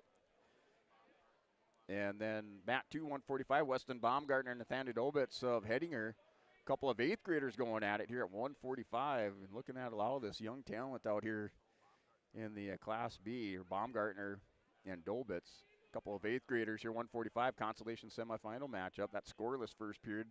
Minute 24 remaining. And Eng with the slide by on Barstead. Barstead's going to try to Merkle it on Eng. Eng's going to push him forward, gets him to the mat, rolls it through on Barstead. Eng's going to pick up near fall and a takedown. Barstead's going to scramble through. So Raider Barstead, the freshman, Eng with the near fall, the 2 near fall, 5-0. Barstead trying to get the loss of control. Eng able to clamp onto that left elbow on Raider Barstead. So Eng up 5-1. That's in the first period, minute 5 remaining. Eng back to the center of the mat. Barstead looks like he's a little bit bigger frame than Ryan Eng. But Eng up 5-1. They got the score wrong over on track wrestling, just so you know at home. 5-1 lead there for Ryan Eng. Barstead in on a single leg shot. Eng's going to have to go shin whizzer. He shin whizzers down Barstead. Eng able to step away. Good shin whizzer there by Ryan Eng. He's up 5-1, 40 seconds remaining. Mat 2, Baumgartner in on a single leg shot on Dobitz. And he's going to try to elevate this and score the takedown. He's going to get around behind him. The takedown there for Baumgartner. Eng's trying to come out the back door for his takedown. Barstead still has a hold of the ankle, going to look for a potentially dangerous. Eng's going to go Merkle. He gets it again on Barstead. Takes Barstead down, the 3-point takedown for Eng. Now our score 8-1 with Eng at the takedown up by 7. He has that Merkle kind of front head cradle locked up. Going to see if he can stretch Barstead out. Hooks the leg. Final 5 seconds of the first period. Ryan Eng up 8-1. He's going to take a look at the clock.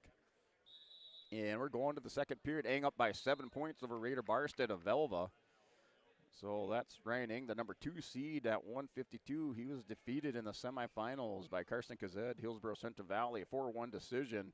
Eng had a couple leg attacks there in the third period, just not able to finish those.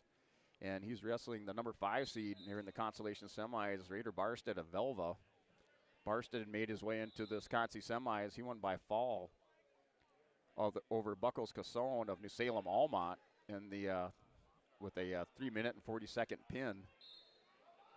So now 8-1's the score. Barstead and Eng over on mat 1. Schneider's up 9-0 over Jeremiah Schmidt. for Napoleon on mat 3, and that's in the second period. They're wrestling center of the mat. Looks like they're in the referee's position, but 9-0 lead over there. Baumgartner and Dolbitz still 6-2 the score. And now Barstead in on another single leg shot on Eng. Eng goes back to the Wizard. Barstead forced to let go of it. Eng with another nice whizzer, nice little shin whizzer for Eng. And Barstead's going to try a big throw. Eng's going to catch him. And the three-point takedown for the senior here for Lisbon. He's going to keep that arm and try to roll over Barstead.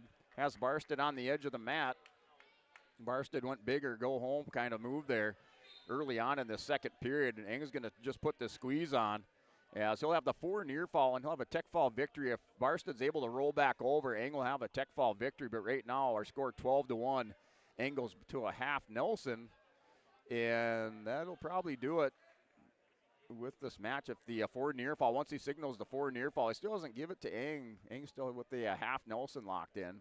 And that'll do it. Tech fall victory 16-1 over here on mat 1. Ryan Eng wrestling for third place at 152 pounds. So the number 2 seed wrestling for third. He defeats Raider Barstead of Velva by tech fall victory at 152. And he'll take on the winner there. Bryce Schneider up 13-0 over Jeremiah Schmidt of Williams County. And that's in the back room. So we're looking like that one back to a restart. Wrestlers up on their feet, 13-0 lead on mat 3. And that looks like the start of the third period. So that match has kind of been dragging on in the back room. Right now, Bryce Schneider leads 13-0. A takedown would be a 16-0 tech fall victory for him. But currently, Schneider for Napoleon leads that at 152 Consi semifinal. Weston Baumgartner 6-2 started the third period with Nathaniel Dolbitz at 145 pounds. Dolbitz and Greenlee went at it. Greenlee was able to outlast Nathaniel Dolbitz in that semifinal matchup, make it into the championship match for Lisbon. Then mat 1, 160 pounds, Lexington Smith of Velva taking on Zaid Heyer of Oaks. Smith in on a high cross shot on Heyer. Heyer trying to whizzer down on it. Smith in pretty deep on that opposite leg. Heyer trying to hit the Merkel on the edge of the mat. They go out back to the center for a restart on mat 1. And mat 2 still 6-2 score, minute 31 remaining in their consolation semifinal matchup between Weston Baumgartner and Nathaniel Dolbitz at 145. And Dolbitz up over the top. Baumgartner's going to come out the back door. And with the 2-point reversal for Weston Baumgartner, Baumgartner now up 8-2, has the 6-point lead. He keeps building his lead. He's the number 5 seed in the tournament. Nathaniel Dolbitz, the number 3 seed. So Baumgartner now up by a score of 8-2 with a minute 4 remaining. And they're going to go back to the center of the mat and for a restart with Weston Baumgartner up 8-2 with 1 minute remaining in the third period. Baumgartner in the top position. Looks like he wanted to go alternate start, and they're going to go neutral. So he looks at his coach and shakes his head, but he's going to go. He's going to let up Dolbitz, and 8-3 score. Baumgartner kind of shook his head. Now he's going to go back. Nice little single leg shot as he caught Dolbitz flat-footed. He's going to elevate this thing, and Smith here has a cradle locked up on Heyer, and the pin for Lexington Smith of Velva. Big victory over there for Lexington Smith as he gets the pin on Zaid Heyer at 152 pounds. So that is a big victory there at 162 pounds, for Zaid Heyer, for Lexington Smith. Smith, the number 5 seed. He wins by fall over Zaid Heyer of Oaks.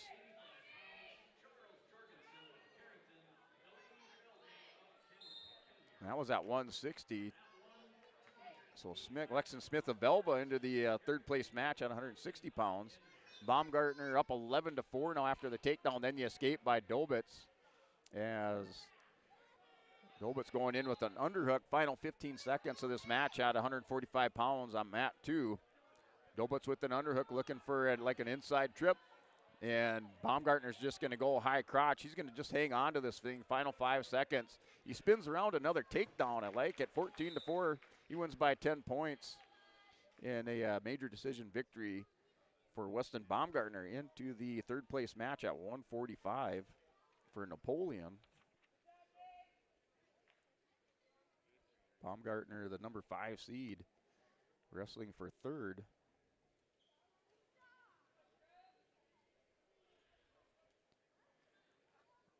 And up on mat 1, Alexander Sola of Velva, a senior, taking on Daniel Hoff from Bowman County Beach. That's your matchup, mat 1 there at 189.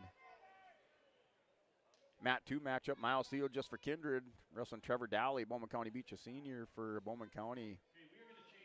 And Thiel just opens up with that takedown, up 3-0 with this takedown. He's up riding in the top position with 1:40 remaining. Thiel just going to go ahead and cut Dowley loose. Now Thiel just double leg shot. Nice down block and sprawl there by Trevor Dowley. Dowley pops up into the front headlock position. Thiel just kind of caught underneath, hanging on to the elbow. Down to 1:20 remaining in the first period. Thiel just 3-1 lead. And mat 3, Fisher Johnson wrestling Walker Sheldon. Fisher Johnson for Kindred up 9-2. The junior up 9-2 in the Consolation semifinal matchup at 172 pounds on mat 3.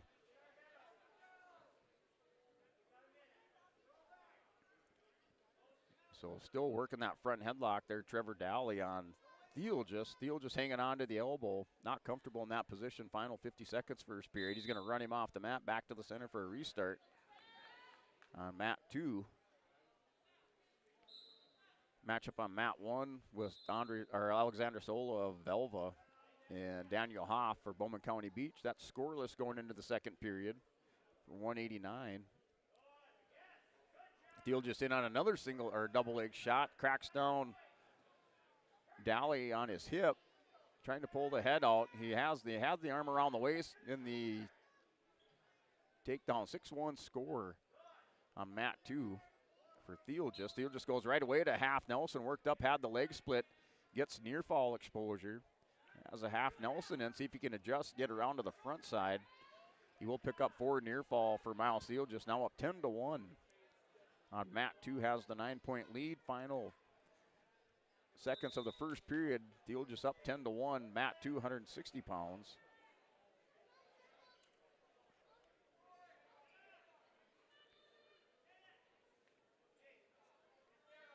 And looks like we're going neutral to start the second period. Fisher Johnson and Walker Sheldon. That one, a wild one in the back room. Going to have to keep an eye on it now. Johnson had a big lead, but Sheldon within 1 point in the second, at the end of the second period. Looks like they're going to the third. And that's 11-10 score now back in the back room. Fisher Johnson and Walker Sheldon at 172 pounds. Walker Sheldon from Williams County, a senior.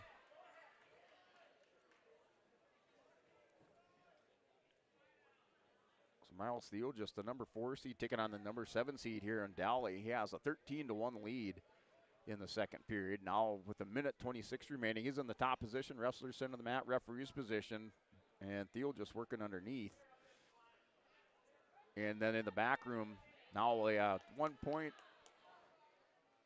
and a 2-point advantage now for Fisher Johnson, 12-10 as he scores another point. They're back in the referee's position. Looks like Sheldon in the bottom as he's going to try to knee slide up. Hip heist back around, wrestling Fisher Johnson.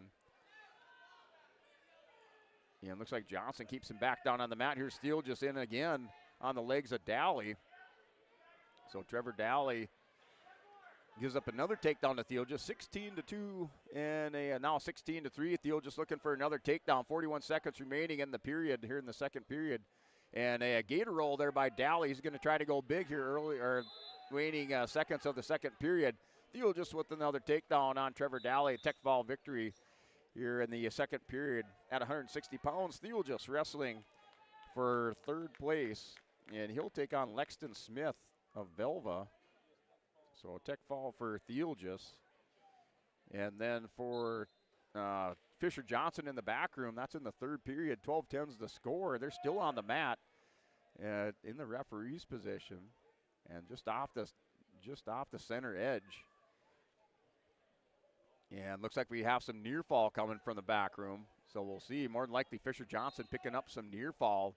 They're still wrestling around, roading around there in the back room.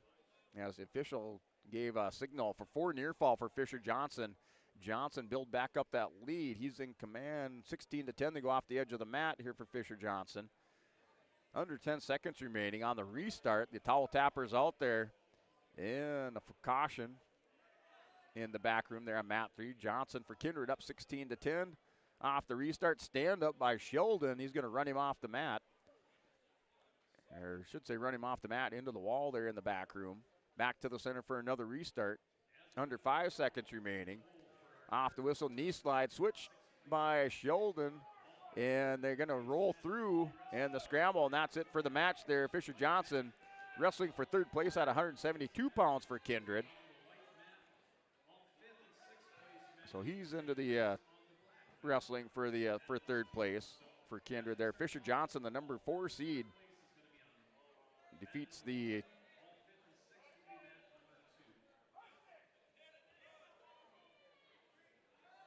Sheldon, and Johnson wrestling for third place. There, Fisher Johnson for Kindred.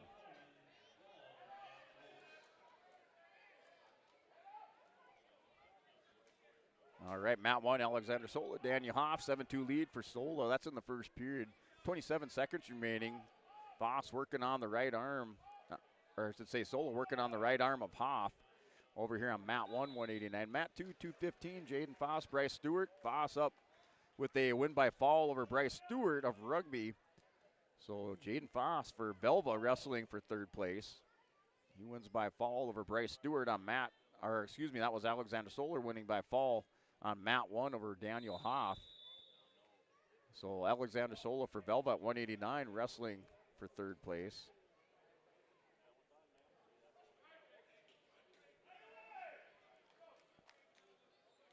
And they're back to the center for a restart over on mat 2. And on the mat 3, 172 pounds, Tucker Jones-Lamore taking on Sawyer Knoll, Bowman County Beach. And Knoll up 3-0. Eli Lyons defeated Knoll in the semifinals. Knoll here in the Wisconsin semis up 3-0 over Tucker Jones, 172 on mat 3. That's in the first period in the back room. Looks like Knoll with some near fall coming his way. The official down on the mat taking a look at it. And 4 near fall coming there for Sawyer Knoll. Tucker Jones able to get back belly down. And back here on mat 1 and mat 2, 3-2's the score here on mat 2 between Jaden Foss and Bryce Stewart. That's minute 29 remaining in the second period. And then mat 1, Jacob Hinrichs working for a fall on Max Klein. Hinrichs with the arm stretched out. Klein trying to bridge up the right shoulder up just a little bit. And Hinrichs still working for the pin on Klein here, 215 pounds. As Klein in a lot of trouble with a minute remaining there. Hinrichs with a lot of time to work on this pinning combination on Klein. Hinrichs still working on the left shoulder. Klein on his hip, making a little bit of room, trying to get that left arm passed through. But Hinrichs doing a good job, keeps the chin on Max Klein. So Jacob Hinrichs working for a fall, has Klein in a bunch of trouble, down to 35 seconds remaining. And now Hinrichs makes the adjustment. The shoulders look pretty flat from our vantage point. The official's still out there. Klein with the big bridge. He's able to bridge out of it. Don't know if that was the last gasp, but Hinrichs all over him on the top here on mat 1. And then mat 2 going in, and the pin there for Jacob Hinrichs. Hinrichs with the big tournament for Carrington, as he's going to win by fall over Max Klein at 215 pounds. There, Klein, the number 3 seed, he goes down to Hinrichs of Carrington. So Hinrichs having a good tournament for the Carrington Cardinals. He's wrestling for third place. Klein wrestling for 5th for Oaks. And Jacob Hinrichs for Carrington, he's going to take on Foss of Velva. Jaden Foss of Velva, the number 4 seed for third place. And Klein is going to take on Stewart of Rugby for 5th place at 215 pounds. So big boys out here, 285. Hinrichs' teammate Charles Jorgensen out here wrestling Delaney Feldman on mat 1 in the Consi semis. Right now, Charles Jorgensen with double unders trying to work into Feldman. Feldman keeps those hips back and away. Jorgensen still trying to track him down with those double underhooks over on mat 1. And going into the third period on mat 2, 215 pounds, Bryce Stewart, Jaden Foss, 4-3 is our score. Stewart has the lead here at 2:15.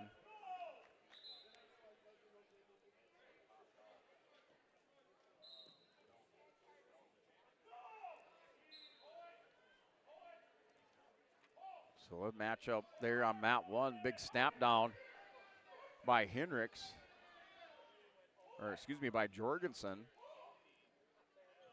And now mat 3, Tucker Jones, Sawyer Knoll. Knoll winner over Tucker Jones. Sawyer Knoll wrestling for third place at 172.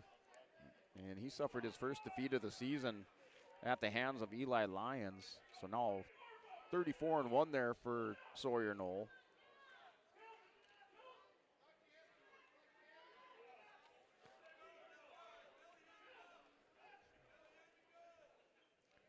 Knoll, the number 2 seed, is going to take on the number 4 seed and Fisher Johnson from Kindred. That's your matchup for third place at 172.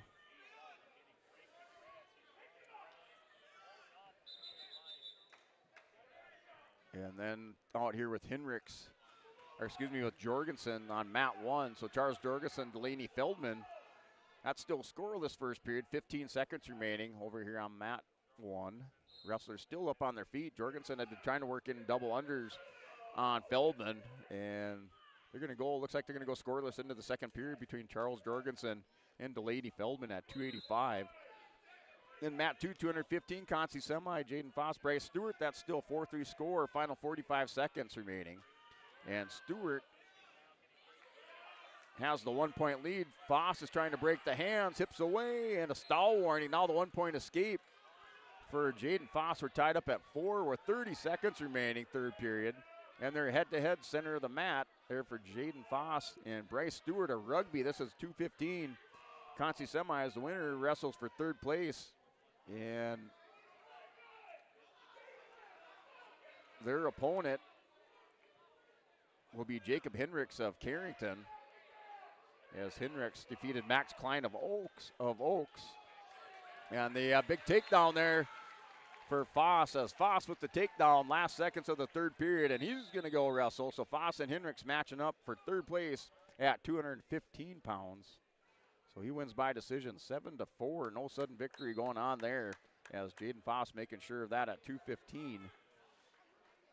So we're tied up at, or still scoreless here, second period between Jorgensen and Delaney Feldman.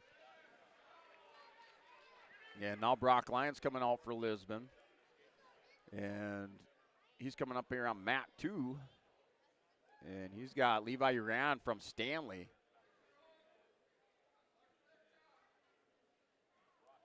So now Jorgensen with the escape, up 1-0 over Delaney Feldman. That's in the second period, under a minute remaining. Here Brock Lyons, Levi Uran of Stanley. And Lyons state qualifier for Lisbon a year ago. And Levi Uran here, 285 pounds. Lyons the number 4 seed. Levi Uran the number 3 seed. So big matchup here in this Consi semi. As Uran trying to turn the corner on Lyons. Lyons going to go underhook. And just missed the inside, kind of a body lock position there for Lyons. Lyons reaches out, takes the wrist of Levi Uran. Uran just kind of just gave it to him. As he's working big collar ties, big push there for Levi Uran on Brock Lyons. So they're still scoreless first period. Jorgensen's up 1-0, final 10 seconds of the second period over on mat 1. And just trying to see for Levi Uran last year for Stanley, as he placed 8th at the state tournament last year at 285 pounds for Stanley. And Lyons takes his back. That should have been a 3-point takedown. He was on the edge. His hands were down on the mat. And no takedown. And not sure about that one. As Uran's hands, both hands on the mat. I mean, I've seen that all season long. As no takedown awarded there to Brock Lyons. 50 seconds remaining here in the first period. So now we're back up on their feet here between Brock Lyons and Levi Uran. And they go off the edge of the mat, back to the center. Mat 2 over here between Lyons and Uran. And Jorgensen Feldman right now still 1-0 third period. As Charles Jorgensen putting the right on Delaney Feldman, keeping him buried down in the mat. He's trying to punch in the wrists underneath for a half Nelson. wrestlers here on mat 2 back to the center. 22 seconds remaining in the first period. They're back tying up wrists, working through some hand fighting. As the stand's starting to fill up there on the far side. Looks like the sun's breaking through. Final 10 seconds, edge of the mat. They're going to go off the edge. And Uran throws Lyons into the official. Official kind of takes a little headbutt from Lyons. They're back to the middle for the restart. Final 10 seconds first period. Doing some hand fighting. Little head position there, back and forth between the two wrestlers. Uran pushing into Lyons. Final seconds and going into the second scoreless. And Jorgensen has a half Nelson locked up here at 285. And he's going to pick up some near fall on Feldman. He has Feldman going over to his back. The pin there for Charles Jorgensen of Carrington. He's wrestling for third place. Big match here for these heavier weights from Carrington. As Hinrichs into the third place match. Now Charles Jorgensen into the third place match. So Jorgensen, the number 5 seed, wrestling for third place. And here's Lyons and Uran at the start of the second period. Lyons with the underhook. He's going to take the back of Levi Uran, see if he can return him to the mat. Lyons is going to go back underneath on Levi Uran, see if he can crack him down to his hip. Uran trying to take that hand and post it behind Lyons. Lyons still down deep on the single leg. He's trying to crack Uran down, edge of the mat. They're on the edge. See if he can keep him in. He's headhunting, trying to swim out.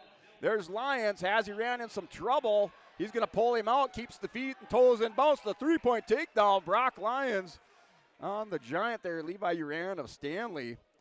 Uran last year state placer and placed 8th last year at 285. Lyons in the top position. Minute 2 remaining in the period. And they're going to go off the edge of the mat and back to the center. Lyons up 3-0 in the second period. 1 minute remaining on the clock. So 1 minute on the clock. Brock Lyons, Levi Uran, mat 2 here, 285 pounds. As they're wrestling for third place over at mat 1 between Gabe English and Jaden Rude. And English has a cradle locked up on Rude, so a quick takedown and an inside cradle locked up on Jaden Rude there for Gabe English. English working with a pinning combination, minute 12 remaining.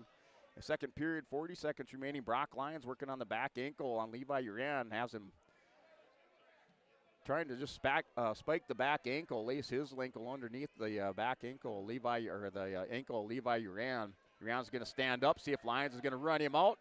And he goes down, mat return, and able to get the restart back to the center of the mat. So Lyons, down with 25 seconds remaining, has the 3-0 lead in the second period with 25 seconds remaining for Brock Lyons from Lisbon.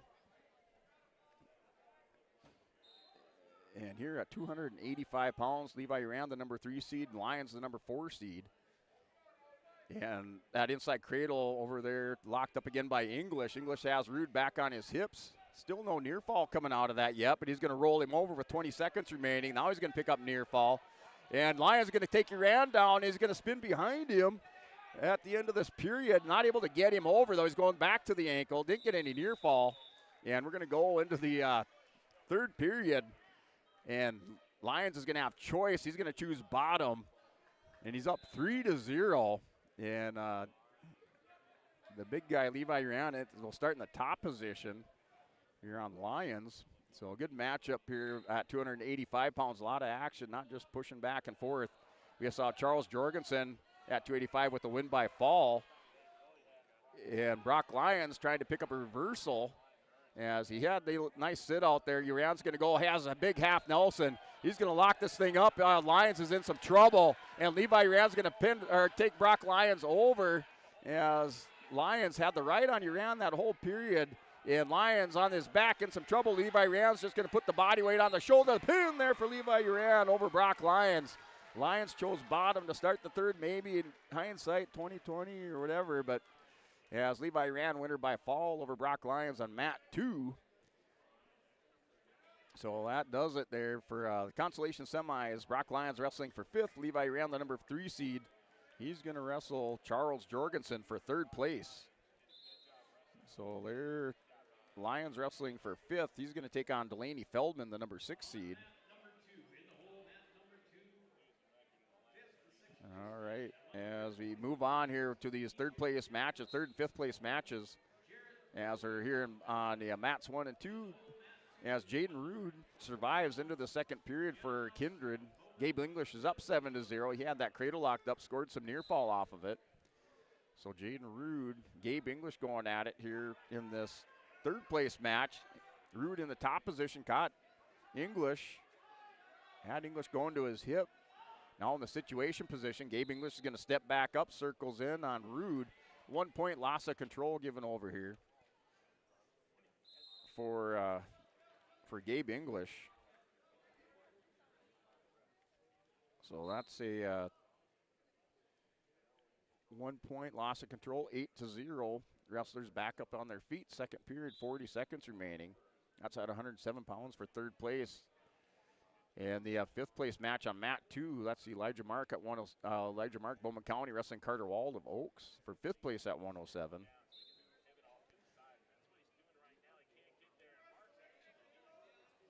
So Rude, the number 4 seed, taking on the number 5 seed here, or the number 2 seed, Gabe English of Carrington. English trying to turn the corner. He has the 8-0 lead, had a loss of control in the second period, final 20 seconds. And English has the back ankle. Rude's going to be able to try to work that arm in.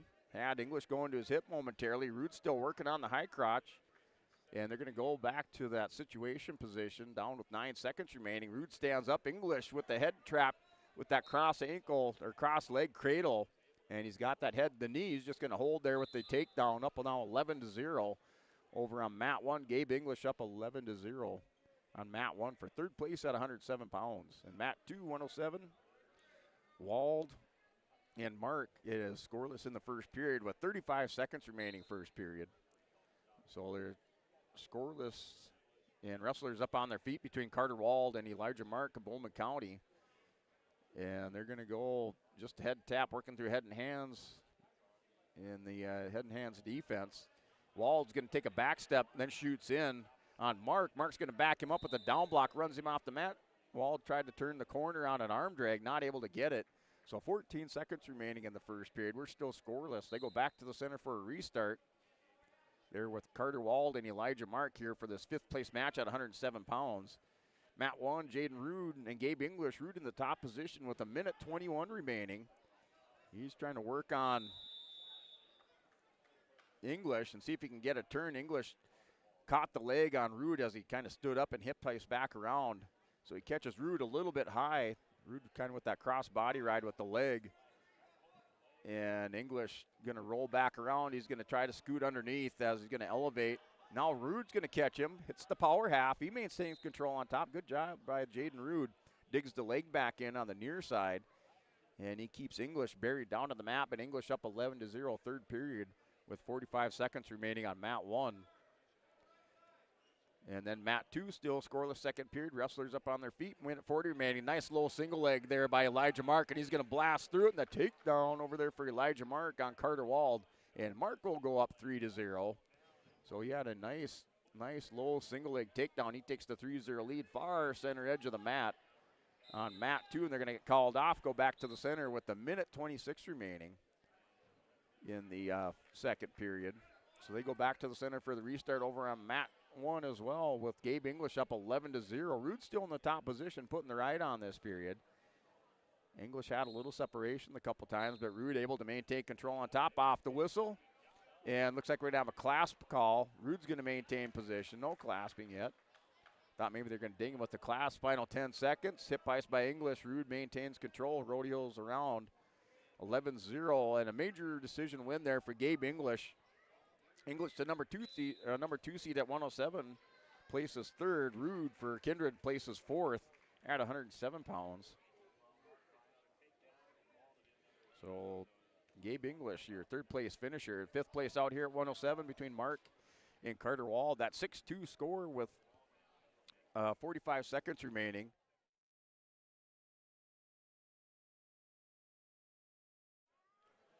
And that's now with 38 seconds remaining in the second period. 6-2 score for fifth place between Carter Wald of Oaks and Elijah Mark, Bowman County Beach. And Wald, the number 5 seed. Mark, the number 7 seed.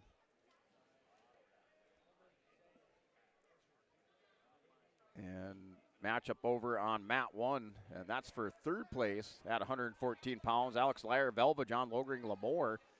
And Logring with the takedown takes the early 3-0 lead on mat 1 at 114 pounds. So Logring up 3-0 over Alex Lyer. And they go off right on the edge of the mat. Haven't been called off yet. We're going into the third period. 6-2 lead over here. Elijah Mark, Bowman County Beach over Carter Wald of Oaks. And Wald chooses bottom position to start the third period. This is 107 pound for fifth place over on mat 2.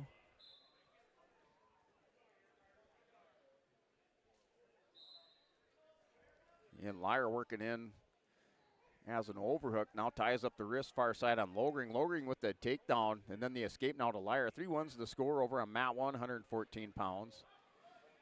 And Mark still in the top position. 6-2 score, minute 40 remaining. Another takedown for John Logring of Lamore. He'll take the 6-1 lead. Headgear looks like it's going to come off. They're going to have some stop in action here soon so he can fix that headgear. Right now, just working on the edge of the mat. Wald with the 2-point reversal. So here's Carter Wald, 6-4, down by 2 points in the third period. So he's down by 2 points third period. There for Carter Wald. He's going to try to work underneath, scoop the arm, see if he can hit that ball and chain tilt. Still working underneath. See if he can lace that arm through the legs. And still working on it over there for Carter Wald in that top position over on mat 2 in the third period. And then mat 1, 114, Alex Lyer, John Logring, 6-3 is the score. Lyer with the 1-point escape back up to their feet with 40 seconds remaining in the first period. Clock hasn't started over there. Now it does. So they got away with a few seconds. First period's going to be about 5 seconds longer than what it should have been, but they're 6-3 score. The mat 1, they're Logring with another takedown as he's going to take the 9-3 lead over on mat 1. Mat 2, 6-4, 30 seconds remaining, third period. And Wald still trying to work the wrist and the arm on Elijah Mark. Mark belly down, stall warning given to Elijah Mark. As Wald working over the top. Punches the wrist through on the arm bar on the near side. He's going to try to walk it around, has the wrist spiraled on the far side. Not able to get it, final 13 seconds. And 6-4 is the score. Wald with the tilt, see if he can get him over. It was close. No points, no swipes on the mat. Final 5 seconds here for Carter Wald, but Elijah Mark is going to take fifth place there with a decision, 6-4 over Carter Wald. So 6-4 decision there for Elijah Mark over Carter Wald. He'll place fifth at 107 pounds. All right, and that'll bring up a new match there on mat 2. And mat 1 still 9, or it's 9-3 now. John Logring up 9-3 over Lyer from Velva.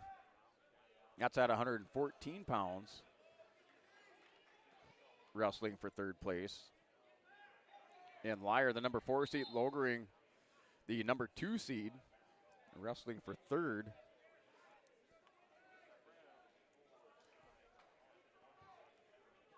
Yes, that's 9-3. They're up on their feet. Second period, minute 20 remaining. Matchup here, mat 2, 114 pounds. Chase Brown, Stanley, and Austin Ormondson heading here. Scranton. Ormondson working a underhook on the far side. Over the shoulder. Nice little duck under there by by Brown, Chase Brown. They're going to go back up center of the mat there. Mat 2, 114 pounds for fifth place. And Logring in some trouble there. Alex Lyer with a pinning combination on Logring. So Lyer working for a pin. Logring on his back line. The pin there for Alex Lyer. As Lyer with the come from behind pin. As he gets the takedown, throws Logring to his back. And Alex Lyer for Velva with the big win. As he will defeat the number 2 seed, John Logring, by fall for the Velva Aggies. And that was at 114 pounds for third place. And it was Alex Lyer by fall over John Logring of Lamore. Here, mat 2, 114 for fifth place. Austin Ormondson, Henry Scranton, Chase Brown for Stanley. And that's a 3-0 lead there for Austin Ormondson, Hedinger Scranton. For fifth place, Ormondson, a number 5 seed. And Brown, the number 7 seed. So the 5 and the 7 wrestling it out for fifth place. over here with 24 seconds remaining. And then Dustin Terrell over on mat 1 for Hillsborough Central Valley with the quick takedown, up 3-0 over Bristol Swanson of Kindred. And Swanson with the hip pass back around the 1-point escape. Swanson returning state place winner for Kindred. And Justin Terrell, state qualifier last year, state place winner the year before.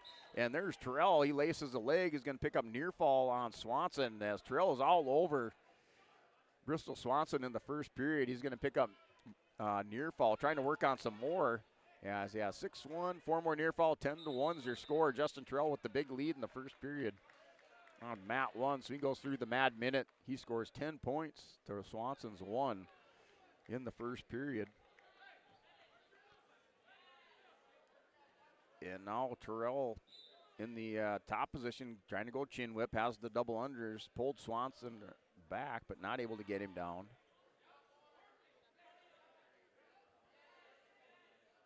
And he's going to scoop the leg and the arm, so he caught the chin. He's going to pick up a couple near fall, got the exposure for a 3 count.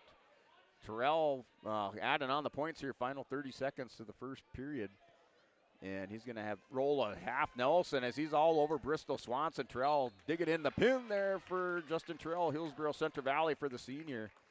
And he places third at 121 pounds for Justin Terrell, the number 4 seed, over Bristol Swanson.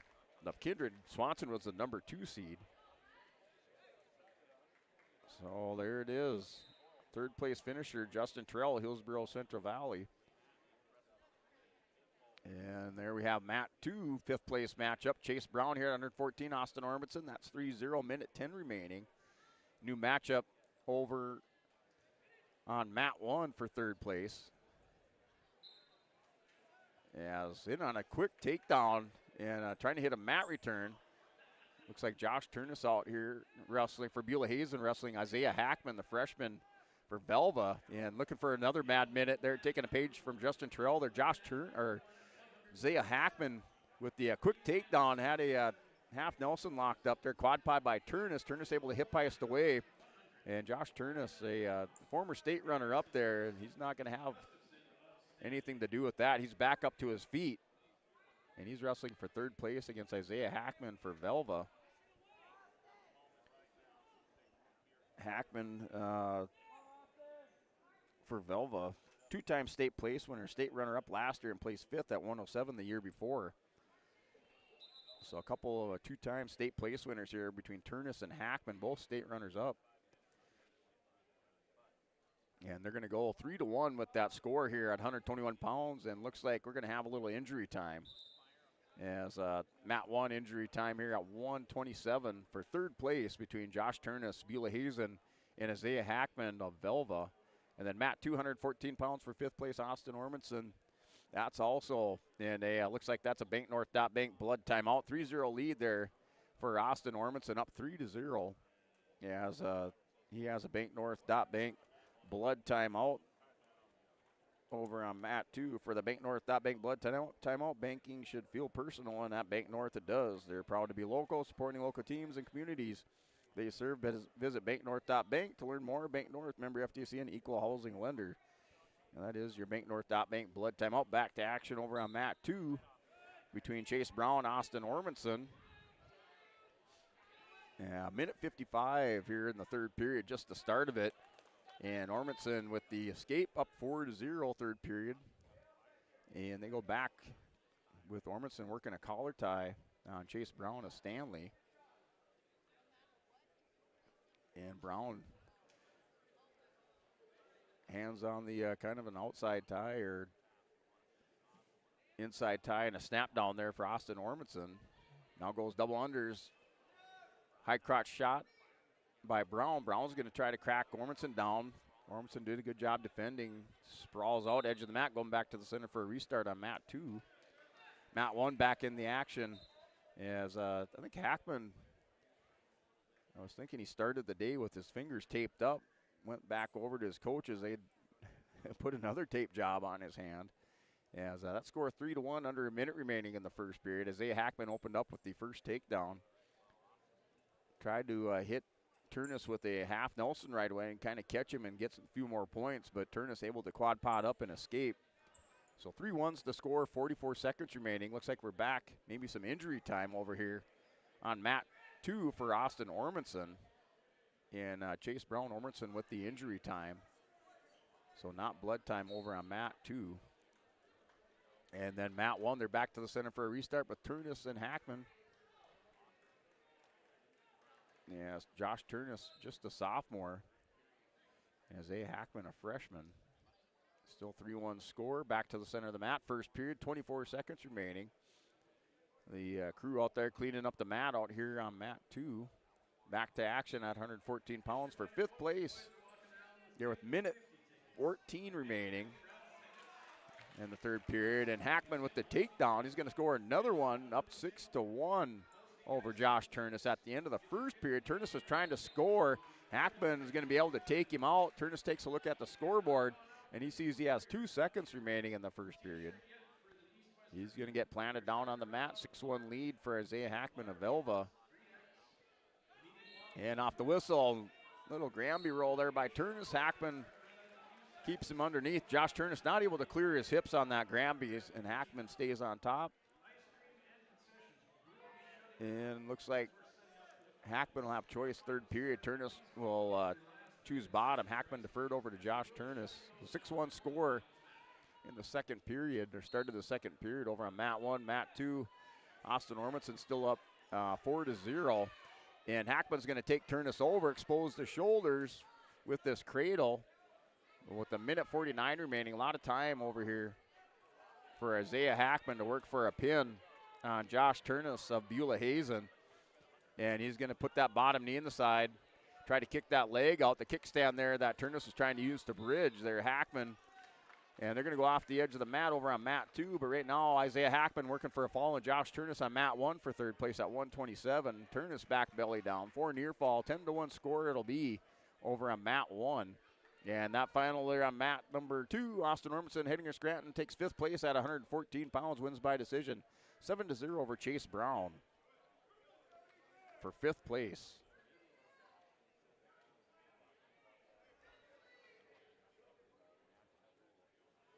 All right, so that moves us on mat number 2 to a new matchup. And mat 1 still 6-1 the score. No, I should say 10-1 the score after those 4 near fall coming to Isaiah Hackman. He's all over Turnus again. Turnus going to turn the corner, gets the back of Hackman, the 2-point reversal. And Turnus now 10-3. He throws in a leg on Isaiah Hackman. 40 seconds remaining in the second period. Isaiah Hackman says Josh Turnus says hold on a minute here. He's down by 7 points, 10-3 on mat 1, 127 pounds. And then mat 2, your matchup 5th place, 121 pounds, E.J. Janikowski of Bowman County Beach, taking on Jarrett Bilby of Velva. A freshman here, Janikowski, taking on the 8th grader from Velva, Jarrett Bilby. And they're going to have a Bank North Bank blood timeout over on mat 1 as Isaiah Hackman heads over to the blood can over here on the near side of the mat, and Hackman being tended to. But we have a Bank North Bank blood timeout over on mat 1 right now. Isaiah Hackman leads that in the second period by a score of 10-3. Josh Turnus in the top position. And then mat 2, 121 pounds, E.J. Janikowski and Jarrett Bilby. That is currently scoreless with 51 seconds remaining in the first period. As we will finish up with these placing round matches and then expect to have a break as they'll get ready for the championship bouts here. So just expect another break, short break there. Is going to have to move the mats around, get the spotlight set up and the word stand set up. But we're going to finish out these placing round matches here for your top 6 place finishers. 3rd through 6th place, that's 3-point takedown out here for Jarrett Bilby of Velva. He takes the 3-0 lead. So the 8th grader up 3-1 over E.J. Janikowski of Bowman County. Bilby in on another takedown, has head poked to the inside of the knee here at 121 pounds. And Bilby, and no takedown there for Jarrett Bilby at the end of the period. Janikowski just not able to turn the corner here at 121 pounds. So 3-1's your score going into the second period. Over on mat 2, 121 pounds for 5th place. And Bilby is just going to say, hey, I'm going to let this guy up. I'm going to take him on his feet. So Janikowski 3-2 score. He'll pick up another point, 3-2 over on Matt 2 at 121 pounds for 5th place. That started the second period. Back to action after that Bank blood timeout. On Matt 127 pounds for 3rd place there with Isaiah Hackman and Josh Turnus. And off the whistle, Turnus with 15 seconds remaining, still in the top position, gets Hackman broke belly down, but he's down by 7 points. He's going to need a couple turns and some takedowns to catch up here on Matt 1 at 127 pounds. And he'll go to the 3rd period. He's down by 7 points over on Matt 1 at 127 for 3rd place. 10-3 score for Hackman. He has the lead going into the 3rd period on Matt 1. And then Matt 2, 121 pounds, 5th place. Jarrett Bilby and E.J. Janikowski, as that's a 3-2 score, minute 14 remaining. They're back to the center of the mat for the restart. Bilby had a couple takedowns. He's in on another one, trying to put that head inside the knee and elevate this single leg. They're going to go off the edge of the mat. Janikowski doing a good job with those heavy hips and the down blocks, keeping Bilby from scoring those takedowns. And they're going to go back to the center for the restart. Matt 2, 121 pounds. And Isaiah Hackman, Bilby's teammate, out here with a 10-3 lead. Turnus with a shot on Hackman. Hackman's going to back up towards the center of the mat. Hackman with the right hand taped up and the nose plug in. Looking like a warrior. Turnus shoots in. Hackman with the down block and tried to spin around for the goal behind. Turnus gets back up to his feet. Good scramble there between the two wrestlers. 10-3 lead there for Isaiah Hackman with a minute 8 remaining. And now Janikowski trying to turn the corner. They're in a scramble position here with Jarrett Bilby on mat 2. And Janikowski's going to go inside the leg, going to scoop the front of the head with the crossface. Bilby in some trouble. Janikowski working the back ankle. And see if he can turn the corner there with 10 seconds remaining in the second period. And he's going for it. Has the crossface in the three-point takedown. And the lead now 5-3 for E.J. Janikowski at the end of the second period. And then Janikowski is up by 2 points over Jarrett Bilby of Velva. Janikowski slowly coming back. Turnus and Hackman still 10-3, 35 seconds remaining third period. That's over on mat 1, and Hackman kind of backing off the mat, doesn't want to engage and get into a tie-up with Turnus. And he's going to be warned for stalling there, Isaiah Hackman. Hackman going to take his time coming back to the center. And Josh Turnus down by 7 points. He's going to need a takedown and a 4-point near fall on Hackman. Hackman shoots in on the leg. Good choice there by Isaiah Hackman. Just stay down there, bury yourself down in the mat. And that's the 10-3 lead over there with 10 seconds remaining. And looks like we might have an injury with 7 seconds remaining. Josh Turnus down on the mat. Not sure if he has a leg cramp, but 10-3 is the score. Matt 127 pounds for third place. And he's going to seek a little bit of medical attention. And only 7 seconds remaining. 10-3 lead there for Isaiah Hackman over Josh Turnus. That's for third place at 127 pounds. And then Matt 2, 121, E.J. Janikowski, Jarrett Bilby, 5'4". There, Janikowski trying to step around the corner and maintains control now with a minute 9 remaining in that period. He has the 1-point lead over Jarrett Bilby. So I think it was just a cramp there. Looked like a cramp there, Josh Turnus. So he's being tended to try to work on that cramp. There's only 7 seconds. There is 7 seconds remaining in the third period. Isaiah Hackman has the lead here in that third place match on Mat 1. And then Mat 2, Jarrett Bilby down by 1 point, trying to work a reversal or an escape. Had the hip scooted away momentarily with a little separation. Final 35 seconds of the third period. And Janikowski putting on a good ride. Bilby's going to try to quad pod up, see if he can score at the end of this period. Janikowski's going to drag him towards the edge of the mat, has the underhook. Quad pod by Bilby. Janikowski with the half. They're going to go edge of the mat, still staying in bounds as Bilby's keeping that foot in bounds. If he just pull the foot out, they would have a fresh start for him. But he's just trying to scramble. And final 5 seconds. And they're going to go off the edge of the mat finally with 4 seconds remaining. Could have probably did that a little while ago, maybe at the 15-second mark. Got that fresh start, but he's going to be tied back up. Back to the center for a restart with 4 seconds remaining. And it was E.J. Janikowski. He was down at one point in this match, 3-1. He's come back 5-4, final second, and that'll do it. No point at the end. And there it is. E.J. Janikowski takes the fifth place match by decision, 5-4 over Jared Bilby of Velva at 121 pounds. That's your result on mat 2. So Janikowski, your winner by decision, 5-4 over Bilby from Belva. And take us to a new match for fifth place on mat 2. As Bo Grunfelder, Napoleon, Paul Mellon, and Kemmer Bolbell. I was pretty sure these two met up earlier at 133 pounds. Take a look and see what that was. As Hayes Weinberger out here taking on Bert Vanderpool for third place here at mat 1 at 133. Weinberger trying to pull Vanderpool back on the mat. Still scoreless after that scramble on mat 1 between Weinberger and Vanderpool. Vanderpool from Henninger Scranton, a sophomore with a 29-9 record. Hayes Weinberger, junior for New Salem Almont, 24-9 at 133 pounds. So both matches here at 133 for third and for fifth place. Just trying to take a look.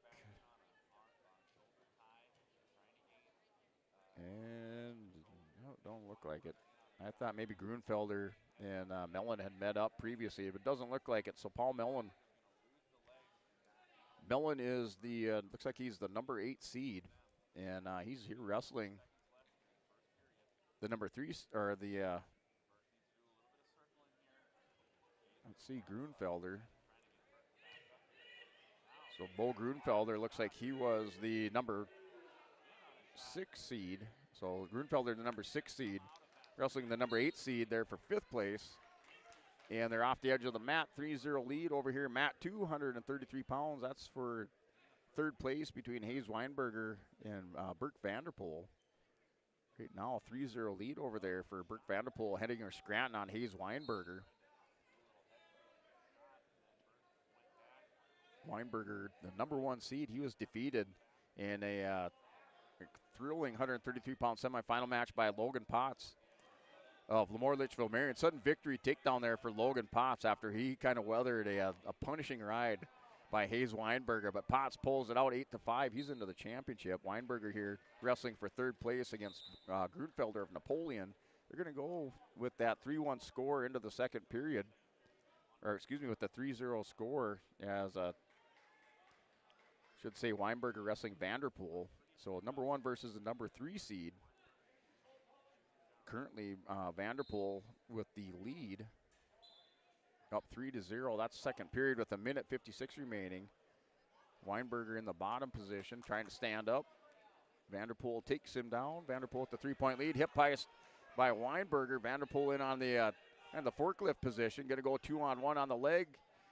Weinberger trying to pass the leg and roll through. Vanderpool still in position on top. And 1:34 remaining. Weinberger down on the hip, center edge of the mat.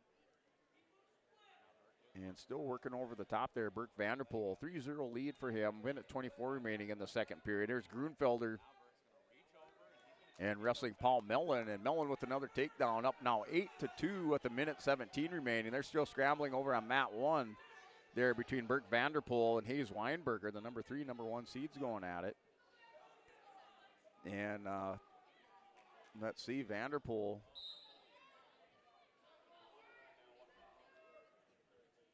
in that top position. No change of position in that scramble on the edge of the mat. They're still wrestling with 50 seconds remaining. And we have a Blank North Bank blood timeout over here for Paul Mellon. So Paul Mellon here in Grunfelder. And now Weinberger with the reversal. 3-2 is your score.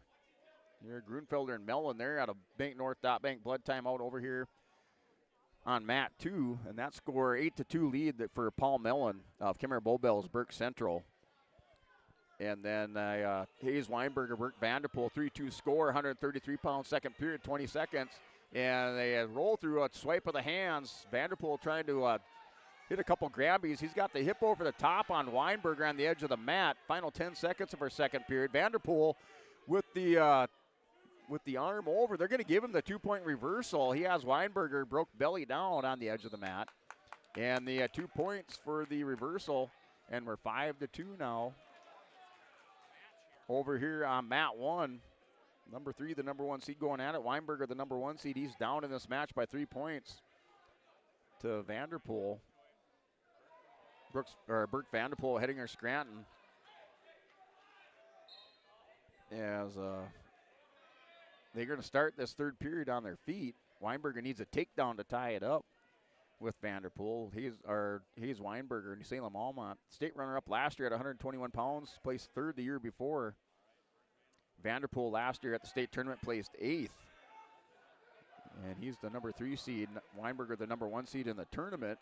And they're going to wrestle off the edge of the mat. And still 5-2 lead over here for Brooks Vanderpool of Hettinger Scranton. And then Paul Mellon and Grunfelder. That's the 8-3 score. Paul Mellon has the 5-point lead over on mat 2. That's into the second period. The big double leg. And Weinberger with the big double leg takedown takes Vanderpool down on the mat. We're going to be tied up at 5 apiece. Third period, minute 20 remaining. There for Hayes Weinberger. He's in the top position. See if he's going to keep Vanderpool, keep that head buried down in the mat. Yeah, it's now with a minute 5 remaining. In the third period, tied up at 5 apiece here, 133 pounds. And Vanderpool with the Hettinger grab the arm, grab the leg, and just start rolling as they're going to go potentially dangerous. That shoulder of Vanderpool with some injury time as he got it caught underneath.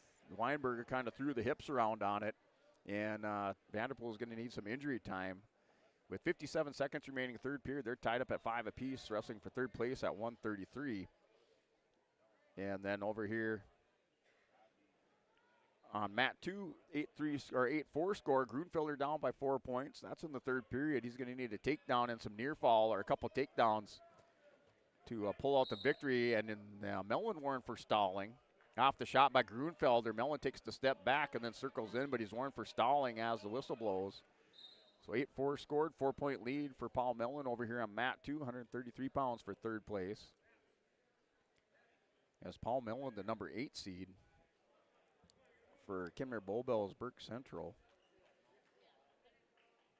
And Bo Grunfelder, the number 6 seed for Napoleon.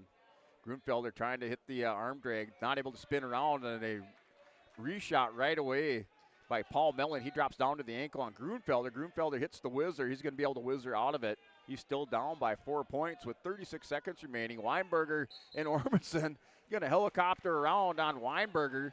And Vanderpool with the 1 point escape, now 6-5 with that 1 point.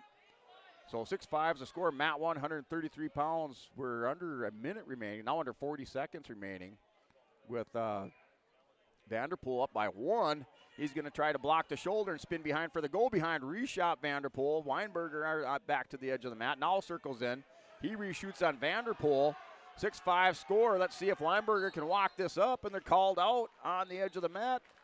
6-5 lead here with 24 seconds remaining. And the coaches for both wrestlers up on their feet, issuing some instructions, trying to encourage. There's Paul Mellon, your winner, places 5th at 133 pounds on mat 2 by decision. 8-4 over Bo Grunfelder of Napoleon. And Weinberger, Vanderpool, 6-5. Vanderpool is going to throw Weinberger. Weinberger in on a leg, and they're going to go out off the edge of the mat. And back to the center for a restart. 6 seconds remaining. All Vanderpool has to do is just run away from Weinberger. The final 6-second caution on Weinberger. He was trying to time the whistle, and nothing wrong with that. He took a shot, didn't work out. He's cautioned, back to 6 seconds remaining. Vanderpool's going to back up. Weinberger's going into him. Vanderpool, that'll do it. And Burt Vanderpool of Hettinger Scranton, here's your third place finisher. He defeats the number 1 seed there, Hayes Weinberger, by decision, 6-5. Vanderpool with a good match for Hettinger Scranton, picking up the victory here for third place, 6-5 decision over Hayes Weinberger. I'm sure that's a matchup that's happened a few times already this year. It has now at 139 pounds. The 5th place match coming up on mat 1, or third place match coming up on mat 1 here for Ian Anderson of Lisbon. Here at 139. And Anderson's taking on Regan Gustafson, a Stanley, a freshman 20-4 record. So Anderson and Gustafson going at it here for third place at 139. Mat 2, 145. Levi Jensen, Nathaniel Dolbitz, Hettinger Scranton wrestling for fifth place on mat 2 at 145. Currently scoreless first period. And kind of an arm spin by Gustafson. Anderson's going to maintain control on top.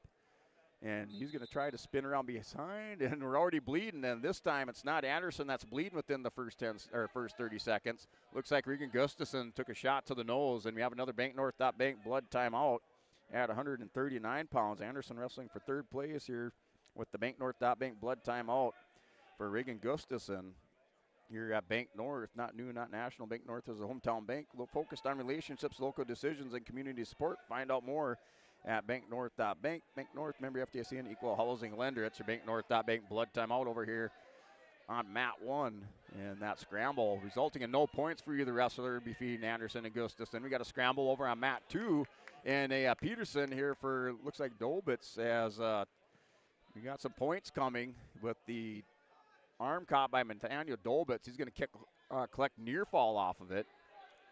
So he had the 8th grader with the Peterson roll has the takedown and near fall. He's still working underneath, hunting for the leg on Levi Jensen of Williams County. That's at 145 pounds for 5th place. And the 4 near fall, Dolbitz will take the 7-0 lead at the end of the first period at 145. So back to action after that Bank North Bank blood timeout over on mat 1 here for Anderson from Lisbon at 139. Ian Anderson, the number 6 seed, taking on Regan Gustafson. Gustafson, the number 5 seed. And Gustafson in on a single leg shot. Anderson tried to hit the chin whizzer. He's going to fall on Gustafson. The scramble position, kind of a 50-50. And maybe a stalemate coming out of this. Just depends on if Anderson can hip heist back around. Gustafson has some trouble on his hip. Anderson still trying to come back around. He's going to go for the head. And Gustafson and Anderson scrambling it out. Anderson and Gustafson. Gustafson has the leg locked. Anderson's got to scramble a little bit harder. Now the 3-point takedown.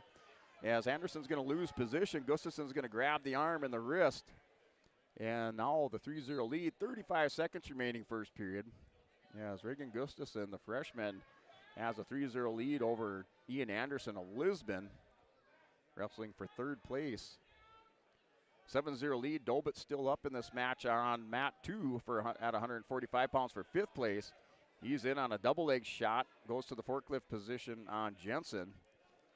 And final 10 seconds as Gustafson will take looks like he's going to take the 3-0 lead. He has a leg right in on the far side. He's going to work the arm on Anderson.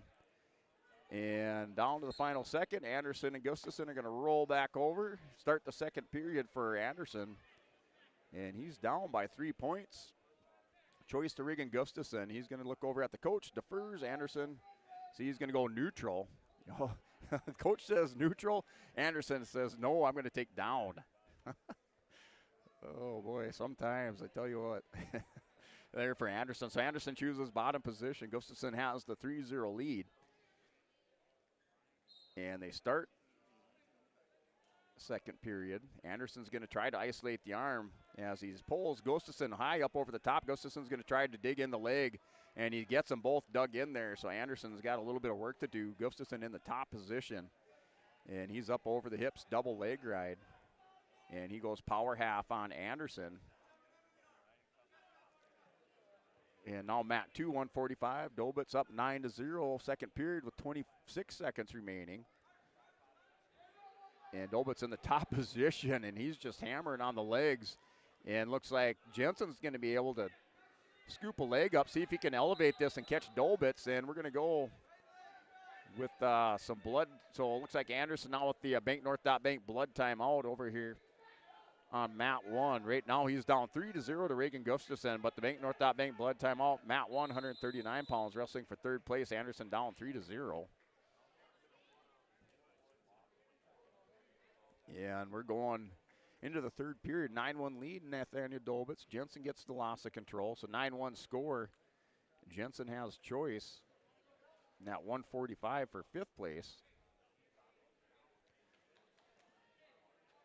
So Jensen, the number 6 seed for Williams County. He defeated the number 4 seed, Brunel. he was defeated by the number 4 seed Burnell. He's here wrestling for 5th place against Dobitz. Dobitz was defeated by Baumgartner of Napoleon in the Consi semis. Dobitz is going to roll him over. And some near fall coming. Looks like we're going to have 4 near fall with that tilt. 3 near fall. 12-1's the score over on mat 2 with a minute 33 remaining, 3rd period. There, Nathaniel Dobitz building up that lead with 3 near fall up 12-1. Mat 2 over Levi Jensen from Williams County. And back on the restart, 139, mat 1, 3rd place. Here for Ian Anderson in the bottom position off the whistle. Right away off the whistle, and Gustafson's going to throw in the leg. Anderson catches it. See if he can work back around on Gustafson. Gustafson trying to tie up Anderson there on the reversal attempt. Gustafson keeps the leg in. Now he's going to go back over the top, trying to work on Anderson's arm. Goes high. Anderson almost catches him. Going to try to swim through. Anderson catches Gustafson. He's going to go to work on top. He'll try to return the favor. Hard half Nelson by Anderson. And catches the far wrist. So now 3-2 are score over on mat 1. Anderson in the top position. And Gustafson will have choice to start the 3rd period. Right now, Anderson working on the back ankle is going to throw in an arm bar on Regan Gustafson. See if he can walk it around. Gustafson with the leg posted out. Anderson's going to walk it over, not able to get it. Arm slips out as he had a hard turn going. He's down by 1 point in the 2nd period. Final 20 seconds, and Gustafson goes head to knee. Anderson tried to clamp down. Gustafson felt that coming on. Good adjustment there by Reagan Gustafson. And we're going to go into the 3rd period. Anderson still working on Gustafson. He's belly down in the mat. Final 5 seconds of the 2nd period. 3-2 is the score at the end of it. And Reagan Gustafson will have choice. And he looks over, takes a look at the coach. And the coach says he wants to go neutral. So we're going neutral. And Gustafson not sure. He says he needs some time. So I guess he's going to need the inhaler over there wrestling Anderson. So a 3-2 score. Reagan Gustafson will go to his feet. And on mat 1 here at 139 pounds for 3rd place. So he chose both up. They're back to the center of the mat. And going on to mat 2 is in the 1st period, Jeremiah Schmidt, Williams County, the senior, wrestling for 5th place against Raider Barstead of Velva at 152. And we're still at 139 for 3rd place over here on mat 1. There's Barstead in on a single leg shot on Schmidt. And Barstead with the takedown keeps the toe in off the whistle. And it is Anderson. He's going to catch Gustafson to see if he can turn the corner. He's going to go inside cradle. Gustafson has the leg on Anderson. Anderson trying to keep that bottom leg. The 3-point takedown for Anderson. He's going to take the lead up. Now 5-3 on Reagan Gustafson. Spirals the wrist on the far side. Ian Anderson trying to put in the tournament here for Lisbon on mat 1, 139 pounds for 3rd place. As he goes back to work the leg on Gustafson. And here at 152, minute 25 remaining.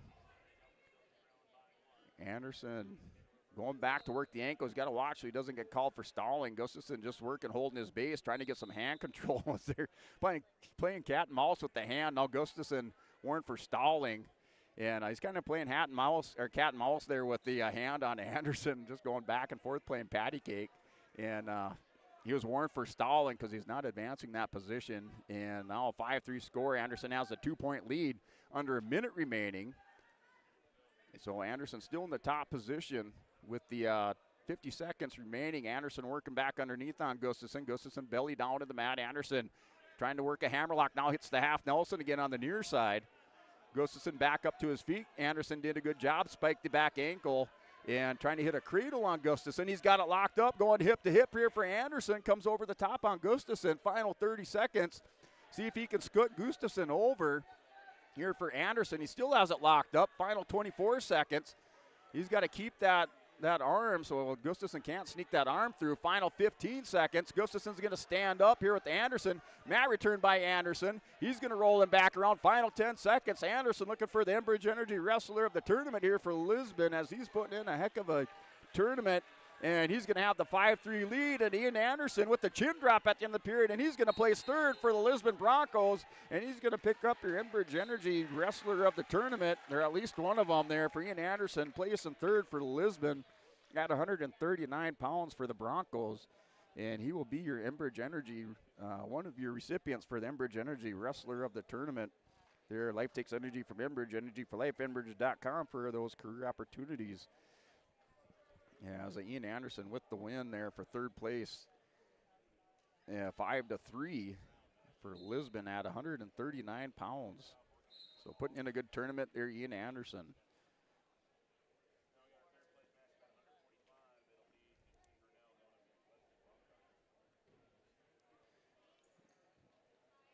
So win by decision, Ian Anderson placed in third. Yeah, I was looking out across the mats. I think we're going to take a break, so we're going to go ahead and take a break, step away here as we're in our placing round matches here. Third and fifth place matches. Third place is out here on mat 1 and then on mat 2. So we're going to step away, take a word for our sponsors. We'll come back for more here from the New Salem East-West Wrestling Tournament on YourLiveEvent.com. Valley Booster Club is made up of parents, fans, and community members who work together to build team and community spirit. The Hillsborough Central Valley Booster Club supports Hillsborough and Central Valley students in their school activities and encourages all students to be involved in the activities at your school. The Hillsborough Central Valley Booster Club takes great pride in uniting the communities to support the boroughs, encouraging everyone to promote school spirit, sportsmanship, and to support the Hillsborough Central Valley students. It's the Hillsborough Central Valley Booster Club. When you choose Farmers Union Insurance, you're backed by an insurance policy provider that meets your specific requirements. At Farmers Union Insurance Gullis & Olson Agency, they offer reliable insurance policies from homeowners, farm and ranch, contractors, small businesses, and more. Let Lance, Shelby, and the staff at Gullis & Olson Agency take care of you today. For more information, stop into their office on Main Street in Lisbon for Farmers Union Insurance Gullis & Olson Agency. Goose River Bank is here for the communities we serve, building relationships that last a lifetime. Serving the strong Red River Valley and beyond, we are your neighbors, friends, and family, committed to providing everything from everyday personal banking to loans for your farm or business. Visit one of our locations in Mayville, Hillsborough, or Hatton, or reach out and we'll happily come to you, because it's the neighborly thing to do. Goose River Bank. Strong bank, strong communities. At the Hillsborough Body Shop, Ben brings years of experience and friendly service to every repair, big or small. It happens. Vehicles get damaged, unfortunate crashes, scratches, windshields broken. Ben will take care of it with honest professional service that you can rely on. 701-636-4981, Hillsborough Body Shop, 701-636-4981. Ben says, thank you for your business. Hillsborough Dairy, with delivery of fresh dairy products and more to your home door. I've had Hillsborough Dairy delivering cold, fresh dairy products and other items to my door for years. 3 main reasons why. It's the convenience, the products are fresh, and the delivery service from the Udder Guy. Nobody does it like the Udder Guy. Every week, we get the CT. Please call him at 701-436-5877. Delivery right to your door. Dairy.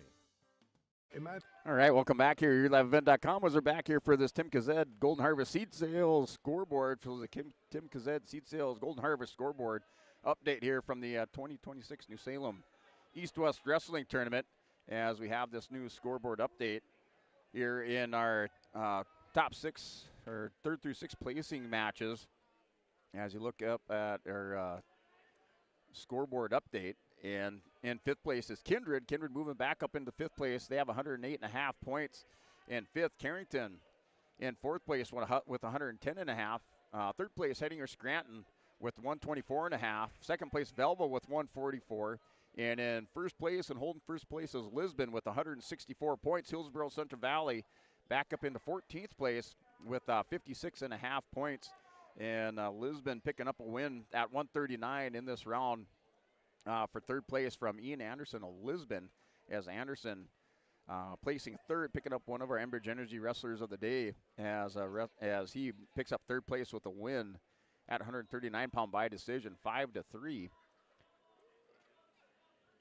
And then earlier in the 7th and 8th place matches for Lisbon here with our Olson Accounting seed sales, or Olson Accounting tournament update for Lisbon. Micah Fromke placing 7th at 114 on 121 pounds. It was Nihilus Lyons placing 8th for Lisbon. And then still coming up here in the placing round matches for our top six, our 3rd through 6th places, as we have Ryan Eng coming out here at 152 pound yet to show up, and then wrestling for 5th at 285 pounds is Brock Lyons for Lisbon. And then in the championship for Lisbon at 145 is Griffin Greenlee at 160, Cruz Ranke 172, Eli Lyons 189, Riley Lucina, and 215 pounds is Madden Schwab, your finalists here for Lisbon. And also your 7th and 8th place finishers, along with that 3rd place finish for Ian Anderson. Still looking for Ryan Eng coming up here, along with Brock Lyons in this round for Lisbon. And then turning to the Kindred Vikings, with 108.5 points sitting in 5th place, as they picked up 4th place finishes from Jaden Rude at 107 and 121 pounds from Bristol Swanson. 7th place finish from Gavin Rude. And then 8th place finishes from at 215 pounds from Cole Richard, and at 285 from Kason Nudell. And then yet to come in this round for Kindred at 160 pounds, Miles Seal just wrestling for 3rd place, along with his teammate Fisher Johnson at 172 wrestling for 3rd place for Kindred. And then in the championship match at 127 pounds is Gavin Swenson for Kindred at 127, yet to come up here in the championship. And then looking at Hillsborough Central Valley here for Hillsborough Central Valley, as they had Justin Terrell placing 3rd, and Terrell with a big win there in that 3rd place match at 121 pounds. So he's your 3rd place finisher for Hillsborough Central at 121 pounds. And then placing 7 at 189 was Easton Beach for Hillsborough Central Valley, a freshman. And Terrell, a senior. Terrell placing 3rd. Yet to come up is Carson Kazed, Hillsborough Central Valley here, wrestling in the championship match at 152 pounds. So that is your Olson Accounting tournament update for Lisbon, Kindred, and Hillsborough Central Valley. Those top 5 teams once again on that Tim Kazed seed sales scoreboard update is top 5 teams. 1st place Lisbon with 164, 2nd place Velva 144, 3rd place Hettinger Scranton with 124.5, 4th place Carrington with 110.5, and 5th place is Kindred with 108.5 points, and Hillsborough Central Valley in 14th place with 56.5. So we'll continue along. We're wrestling our 3rd through 6th place matches, and match just finishing up there at 152 for 5th place with Zaid Heyer of Oaks. As that match going final there for 152 pounds, as he was wrestling for 5th place on mat 2. 3rd place matches all on mat 1, 5th place matches on mat 2. As Ian Anderson picking up one of our Enbridge Energy wrestlers of the day. Already handed out our HTC connection of the day. And the Agassi Egg Precision move of the day. So keep on working through this tournament. Mat 1, 145 pounds for 3rd place. That matchup is over. That was between Kingston Burnell and Weston Baumgartner. And Burnell places 3rd at 145 for White Shield. They're lone entrance in the tournament. And then Tucker Jones out here wrestling for 5th place at 172. He has an inside cradle locked up on Walker Sheldon of Williams County. And now that cradle's pretty tight there for Tucker Jones, working on a fall in the first period. With 1:10 remaining, he has the cradle locked up, trying to get the near fall. And he's up 3-0 and not able to expose his shoulders yet, but still has the cradle locked up. He's going to let go of that. That's on mat 2. Mat 1 now, Bryce Schneider and Ryan Eng going at it. So this matchup's happened a couple times this year. I think Schneider might have got the first one, and Eng probably has taken the last 2, but that matchup here, mat 1, 152 pounds, wrestling for 3rd place. And Eng, in this tournament, the number 2 seed, he got beat by the number 3 seed, Carson Kazed, in the semifinals. And Bryce Schneider making his way back through at 152 to make it into this 3rd place match. Just trying to see where Schneider, he might have been the number 4 seed.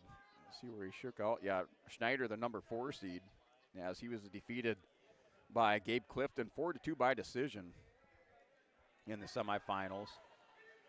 And there's Jones with that cradle locked up again at the end of the first period. Tucker Jones working for a fall, and Walker Sheldon able to bridge out of it, but he goes back to it right away. He catches it in the end of the period, and Sheldon was able to kind of bridge out of it, scramble out of it. Tucker Jones got him again with it. 15-1 big lead for Tucker Jones going into the second period. And Bryce Schneider, Ryan Eng here for third place. Schneider catches Eng on his hip, and Eng just kind of with the body lock on, going to go waterfall position over the back on Schneider. Schneider trying to crack Eng down on his hip. Eng still trying to scoot it up. Now gets those hips up out. Heavy hips on top now here for Ryan Eng. And see if he can make some ground on Schneider. He's going to go Shin Whizzer. Final 10 seconds of the first period. Shin Whizzer by Eng. Schneider in on a single leg shot. As we're going to go scoreless, it looks like, into the second period between Schneider and Eng, the number 2 seed, taking on the number 4 seed.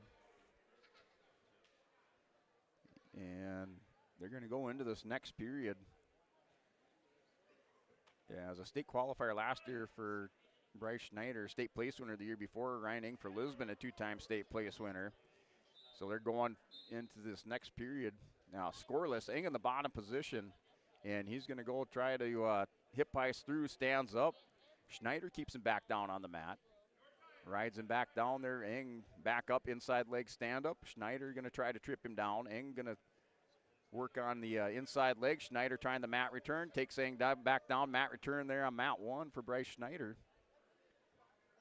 And mat 2, that matchup went final there. Tucker Jones, your winner. And 215 pounds, Lucas Klein out here for Oaks. Working on some underhooks. Goes in, tries a high crotch shot. Nice big sprawl out there on mat 2 as Klein went in for a high crotch on Bryce Stewart of Rugby. And Stewart with the big sprawl. Klein has to regroup, but still no score with a minute 10 remaining in the first period. And here's Bryce Schneider, Ryan Eng back for the restart in the center of the mat.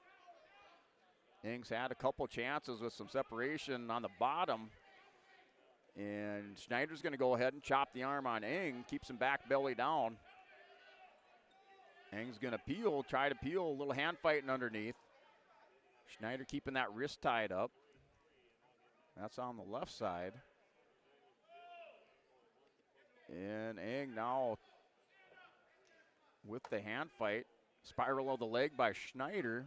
And Schneider keeps on working on the wrist and that spiral ride on Ryan Eng, keeping him down on the mat. Eng's going to try to stand up again. As soon as Eng kind of posts the leg, Schneider right back on him, breaks him back down. Eng not getting much momentum off the bottom right now. Schneider back in, trying to spiral the leg. This time Eng in there hand fighting, peeling that leg off the spiral. Now he's going to stand up. As soon as he does, post the outside leg, Schneider chops the arm. Final 30 seconds, second period here with Ryan Eng and Bryce Schneider. Schneider, another stand-up. Eng pulled back down by Schneider. Final 20 seconds. Eng back up to his feet. Schneider trying to drag him down, and he's going to run him off the mat.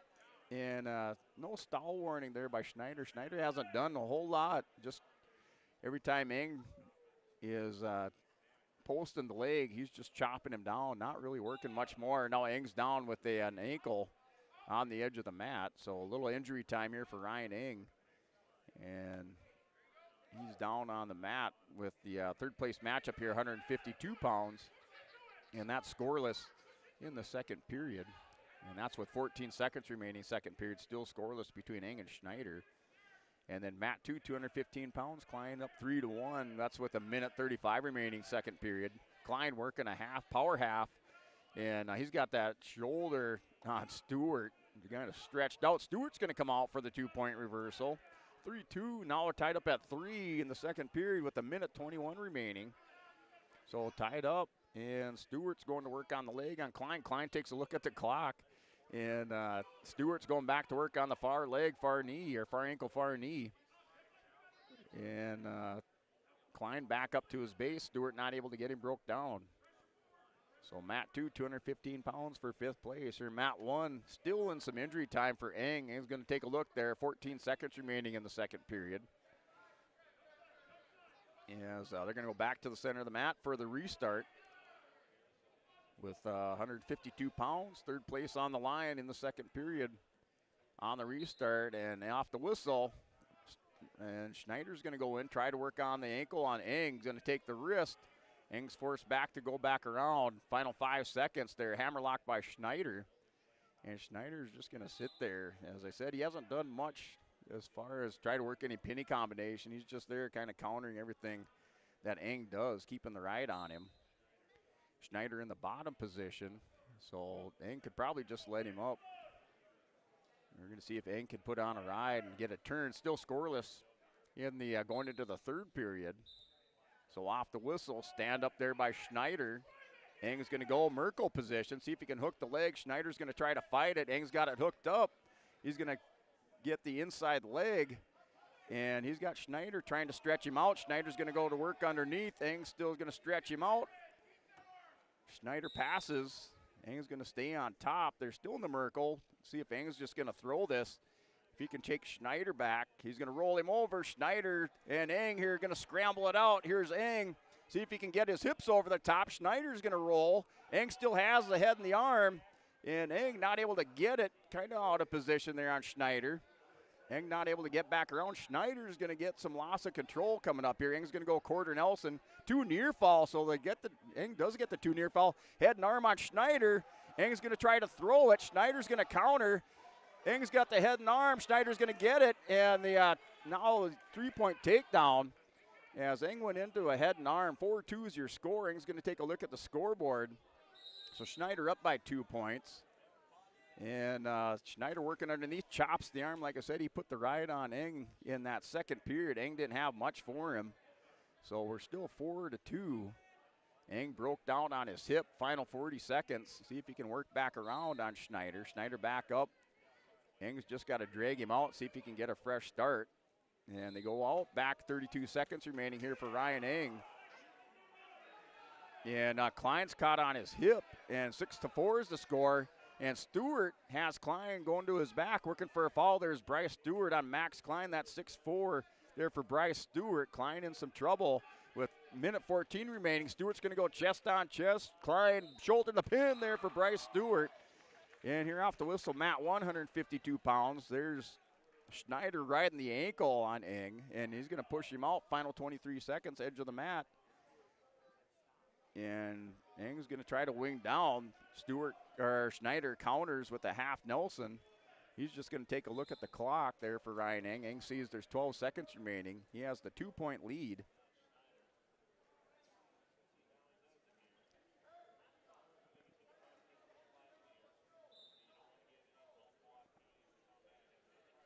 So final 12 seconds here at 152 pounds for third place. Off the whistle. Eng not able to stand up. Post leg is going to go try a switch. He's down by 2 points. Final 5 seconds. And that's going to do it. And that'll be it at the end of the period. 4-2, third place finish there for Bryce Schneider of Napoleon. Now 285 pounds out here with Brock Lyons for Lisbon.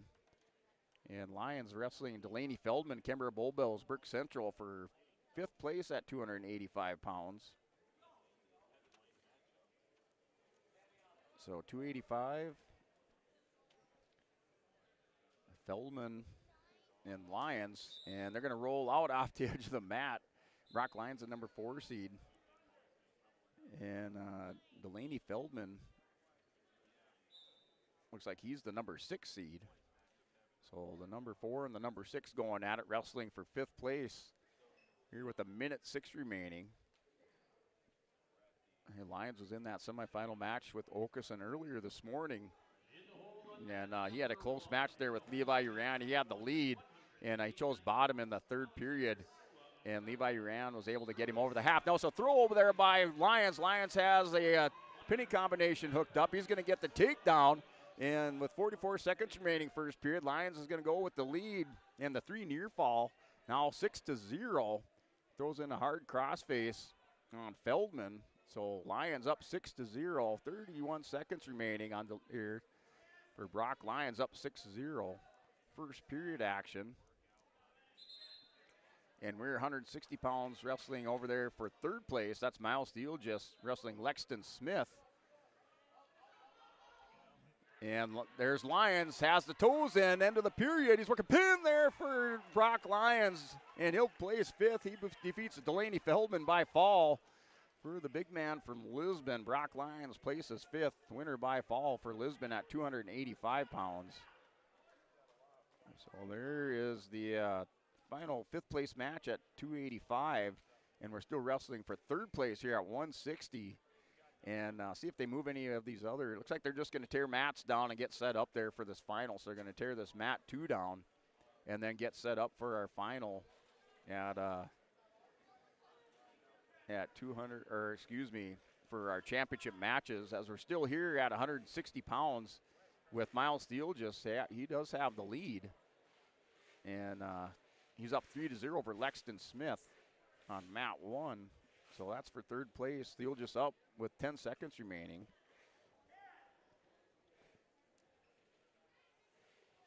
And this is at 160 pounds.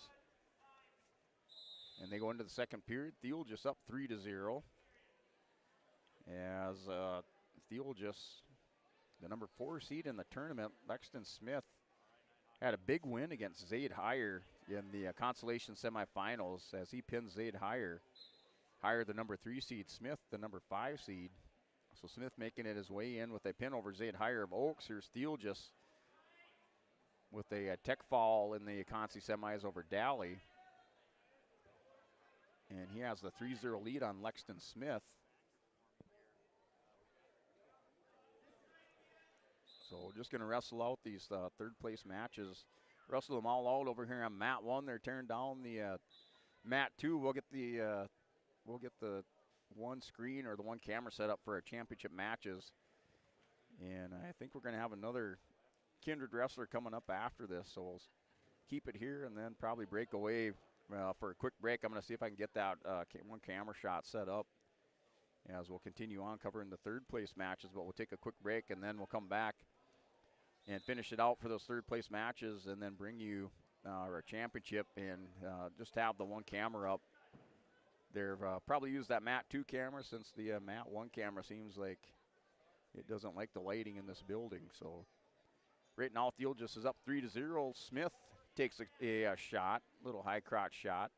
He's back up on his feet. Thielgis with a minute remaining has the 3-0 lead. Back in working a collar tie. It's like Lexton Smith has that left hand taped up a little bit, shakes it out. Thielgis in on a nice low single shot. It's going to look like he's just going to switch to a double. Keeps the head on the inside. Smith over the top waterfall position. Forklift up there for Thielgis. He has Smith cracked down on his hip, final 35 seconds. See if he can work this around and pull that arm out around the waist for the takedown.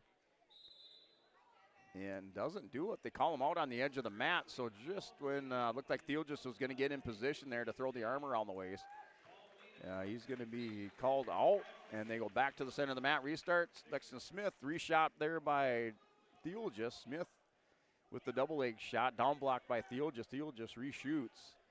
Working in underneath and a 3-0 lead. Final 15 seconds. Second period. Smith trying to hit the goal behind. As he had that head pushed down, but Thielgis able to grab on, hits the peak out end of the period, final 5 seconds. He's going to try to spin around and score this takedown at the end of the period. Pulls the arm out over the top. Smith doing a good job here, still fighting off and wasn't Thielgis not able to score, so we're 3-0. Third period, or start of the third period, Thielgis with the lead, and he'll have choice to start bottom position. So there's Thielgis bottom position. Lexton Smith in the top. We're going to have a caution, looks like on Smith. So we have a caution on Smith. Thielgis with the lead. He's in the bottom position off the whistle. Thielgis hunkering down, working on countering these cross faces by Lexton Smith as he come over the top a couple times. Here's Thielgis, isolates, going to hip bias back around Smith. See if he can work inside, drops down on the leg on Thielgis, has Thielgis back down on the mat, jumps on top of him, and no change of position. Still 3-0 with the minute 35 remaining here in the third period. Yes, I'm pretty sure we'll have Fisher Johnson coming up for Kindred. Going to take on Sawyer Knoll at 172 pounds. So we'll see what Fisher Johnson has for Sawyer Knoll here at 172. But right now, it's Lexington Smith putting the right on Theolgis. Theolgis was up on his feet. Lexington Smith was able to catch a leg in kind of an awkward position with Theolgis. He gets him back down on the mat and maintains control on top. Has the back ankle spiked on the near side. So with the back ankle spiked, he's working over the top. And 54 seconds remaining. Smith is down by 3 points, 3-0 lead for Miles Theolgis in the bottom position. And Theolgis puts the head back down on the mat. Smith keeping that back ankle, the right ankle spiked on Miles Theolgis. And Smith takes a look at the clock. He sees 30 seconds. Theolgis just going to stay hunkered down on the mat. He's up 3-0. And now Smith's going to cut him away. 20 seconds remaining. Goes back over the top. See if he's going to try to hit a cement mixer. No change of position. Smith jumped back on him, so there's no change of position. Still 3-0 the score. And Theolgis just going to hold on to the leg there on Lexington Smith. And that's all he's got to do. Final 4 seconds. And there's no change of position. And that'll do it. Miles Theolgis places third at 160 pounds.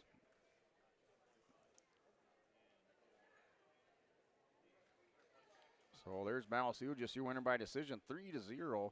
Bring us up to 172 pounds for Fisher Johnson. Yes, he has Sawyer Knoll at 172.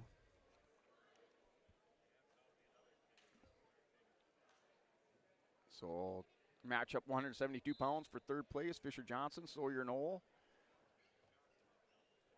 And Knoll with the one blemish on his record coming in that semifinal match with Eli Lyons of Lisbon.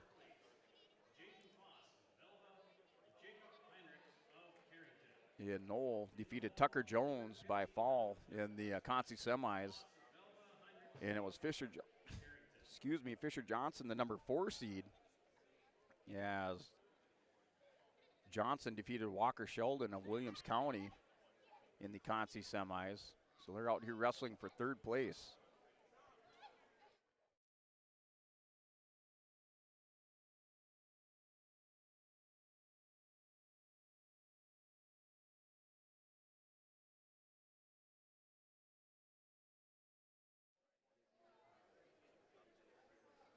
And working through some hand fighting over here. Minute 3 remaining.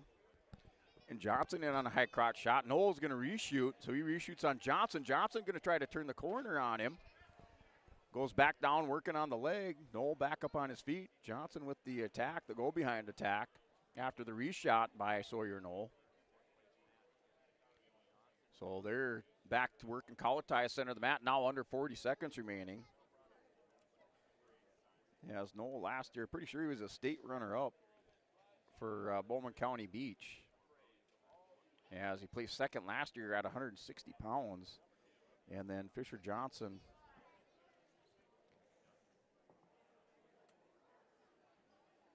there for Kindred out here wrestling for third place.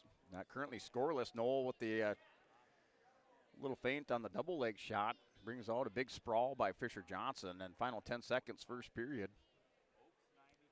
So we're scoreless first period. Matt won 172 pounds into the first, going to the second. And they're going to go there with a coin flip and red with choice. So Fisher Johnson has choice, takes a look over at his coaches. They tell him to defer. Knoll will choose bottom position.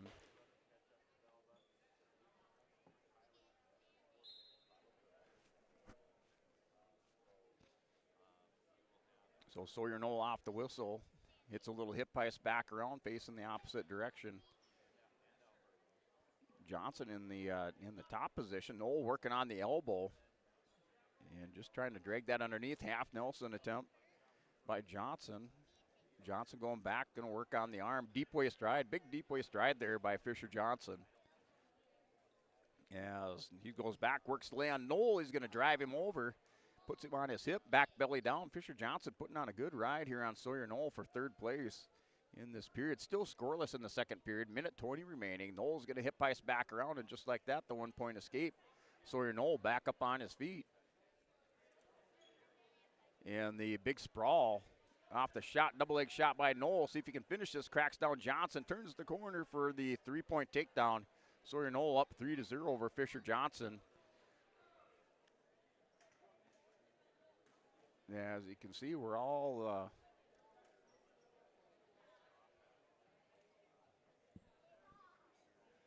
getting ready for those championship matches. So I'm sure we'll have a short break as they're going to have to slide the mat down and get things ready, get the wrestlers lined up. But looking for those championship matches. Let's see. I thought they'd start 2:30, but we're past 2:30. So probably right around 3 o'clock here looking for those championship matches as we got to finish out these third place matches. They rolled up the mat, mat number 2, so we're backed up a little bit on our third place matches. Right now, Sawyer Knoll's up 4-0, final 10 seconds of the second period. There for Knoll. He's up 4-0. In the top position on Johnson, throws in a half. Nelson tries to run it around. And nothing going there on the half. And they're going to go to the end of the second period, still scoreless. And Johnson says that he wants to go neutral with Sawyer Knoll. And Knoll taps Johnson on the back, says, hey, bud, you're on the wrong side. But they get started. Back to the center of the mat, third period. Knoll with the escape and the takedown in the second.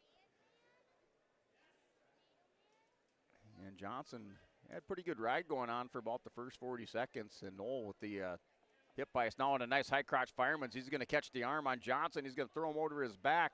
He's able to swim over the top, kept that arm, and goes into the Saturday Night Ride position. Going to stretch out Johnson. The pin there for Sawyer Knoll as he'll place third for Bowman County Beach. That was a result on mat 1, 172 pounds. That was for third place. As Fisher Johnson placing fourth for the Kindred Vikings. Teammate Miles Thiel just placing third. And your results there for those couple third place matches for Kindred at 160 and 172 pounds. And that's going to bring us up to 189. So we're going to go a step. We're going to take a quick break and see if we can get this camera set up here and get ready for those championship matches. We'll come back, bring you the final third place matches here. Right now we're at 189. We're going to be at 215 and 285. So stay tuned here. You're watching YourLiveEvent.com.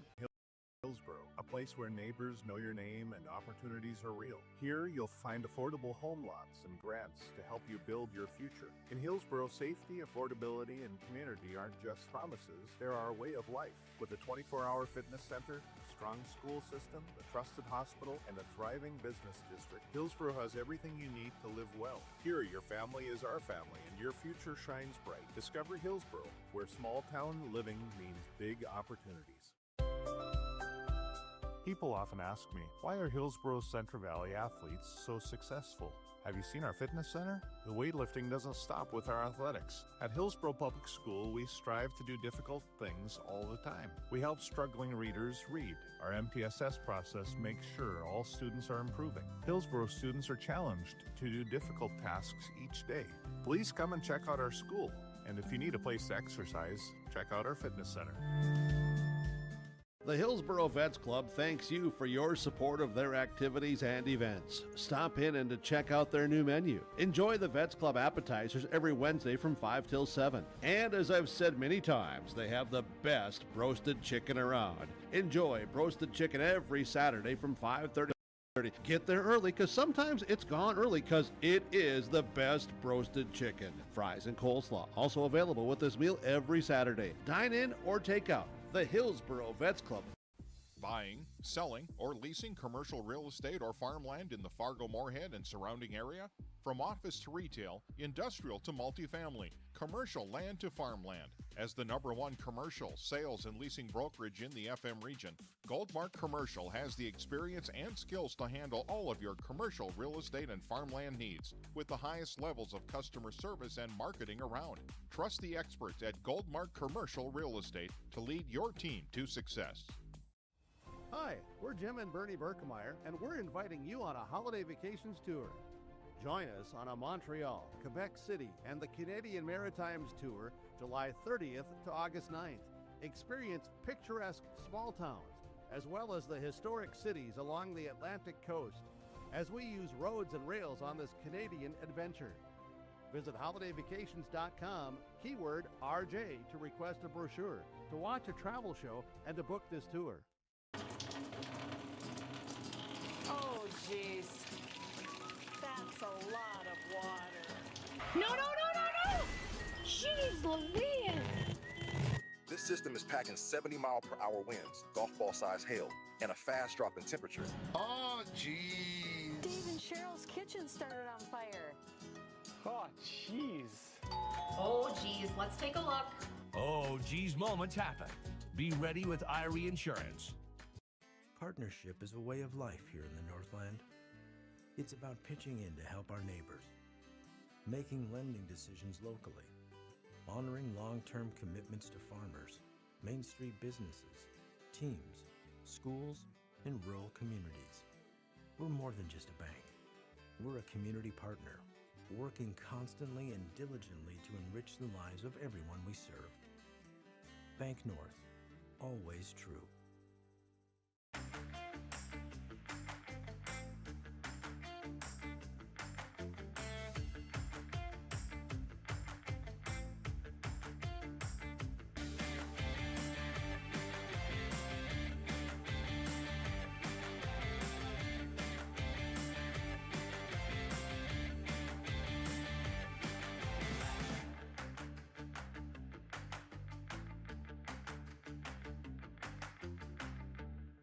The Kindred Public School District looks to collaboratively cultivate an environment that challenges learners to reach their full potential in a student-centered, community-supported environment while building authentic relationships that promotes active engagement in learning, literacy, and life. Kindred Public Schools' mission is to educate, prepare, and maximize student potential. Kindred Public School District, student-centered, community-supported. For more info about upcoming school events and news, go online to kindred.k12.us.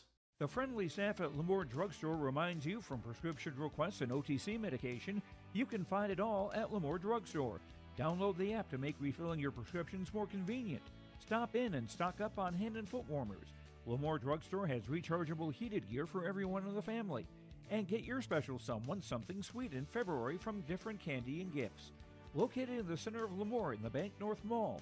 For more info, go to LemooreDrugstore.com or stop in and check out Lemoore Drugstore. Lamore Hardware carries your everyday items for plumbing, electrical, automotive, and more. Head to Lamore Hardware for in-store deals on Milwaukee tools and check out the new M18 Hot Shot Card Jumper Pack. And when you purchase certain Milwaukee M12 tools, receive a 2-amp battery for free. Plus, browse their Sweet Pickins section. You'll see brand new furniture and decor. Lamore Hardware is your community one-stop shop. For more information, go online to LamoreHardware.com. That's LamoreHardware.com. Hey Lisbon, it's time to rally behind our favorite team. The Lisbon Bronco Athletic Boosters are sending all our best wishes to the Broncos as they hit the court and field this season. The Lisbon Bronco Athletic Boosters are proud to support our teams and community. Let's show our Broncos that we're with them every step of the way. Go Broncos! Your dedication and spirit makes us all proud. From all of us at the Lisbon Bronco Athletic Boosters, we're cheering for you. The Lisbon Public School District ensures that all students will learn, experience success, and be good students from elementary through high school. The school staff and community takes great pride in providing meaningful, innovative opportunities for students who continue to maintain ACT scores above state and national averages. Watch your kids continue to grow within the Lisbon Public School District, from the playing surface to the classroom. For more information, go online to lisbon.k12.nd.us. This is Austin Reed with the... All right, welcome back here to the 2026 East-West Wrestling Tournament. We're back for the final third-place matchup. Yeah, as we have Charles Jorgensen out there wrestling for the Carrington Cardinals. And he's taking on Levi Uran of Stanley. Currently scoreless. That's in the first period, under 50 seconds, or no, under 55 seconds remaining first period, scoreless. And Jorgensen working with the collar tie. Big snap down on the wrist by Levi. Levi ran from Stanley. You're at 285 pounds. Jorgensen from Carrington.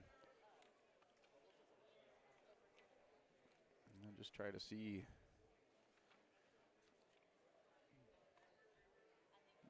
number 3 seed there for Levi Urana Stanley. Junior 17-9 record. Charles Jorgensen, a junior for Carrington, 17-8. Jorgensen, the number 5 seed. Ran last year state place winner. Pretty sure it was a 8th place finish last year for the Stanley junior at 285 pounds. Pushing and shoving right now on Jorgensen.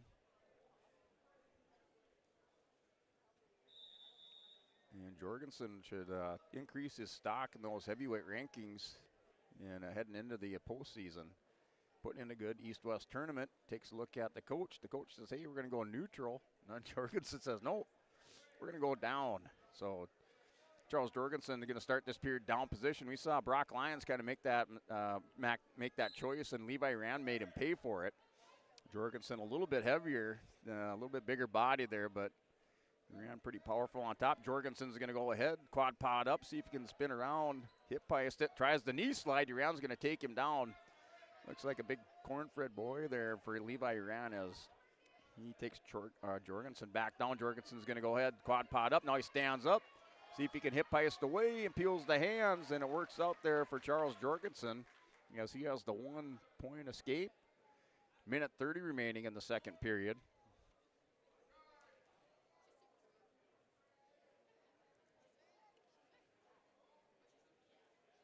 So we are not at 107 pounds. We're at 285 pounds for the third place match. Thought I had that wrestling text blocked off there. By no means are these 107 pounders.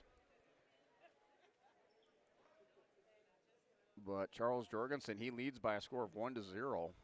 And that's second period, 285 pounds, 55 seconds remaining. Championship match is probably right around 20 minutes away after this concludes. They're going to have to scoot the mat over, get everybody lined up, do some introductions. And then Jorgensen now with a hard collar, down to 35 seconds remaining in second period. He still has the 1-0 lead. And working a underhook on the far now near side. Uran spins back around, final 20 seconds, second period.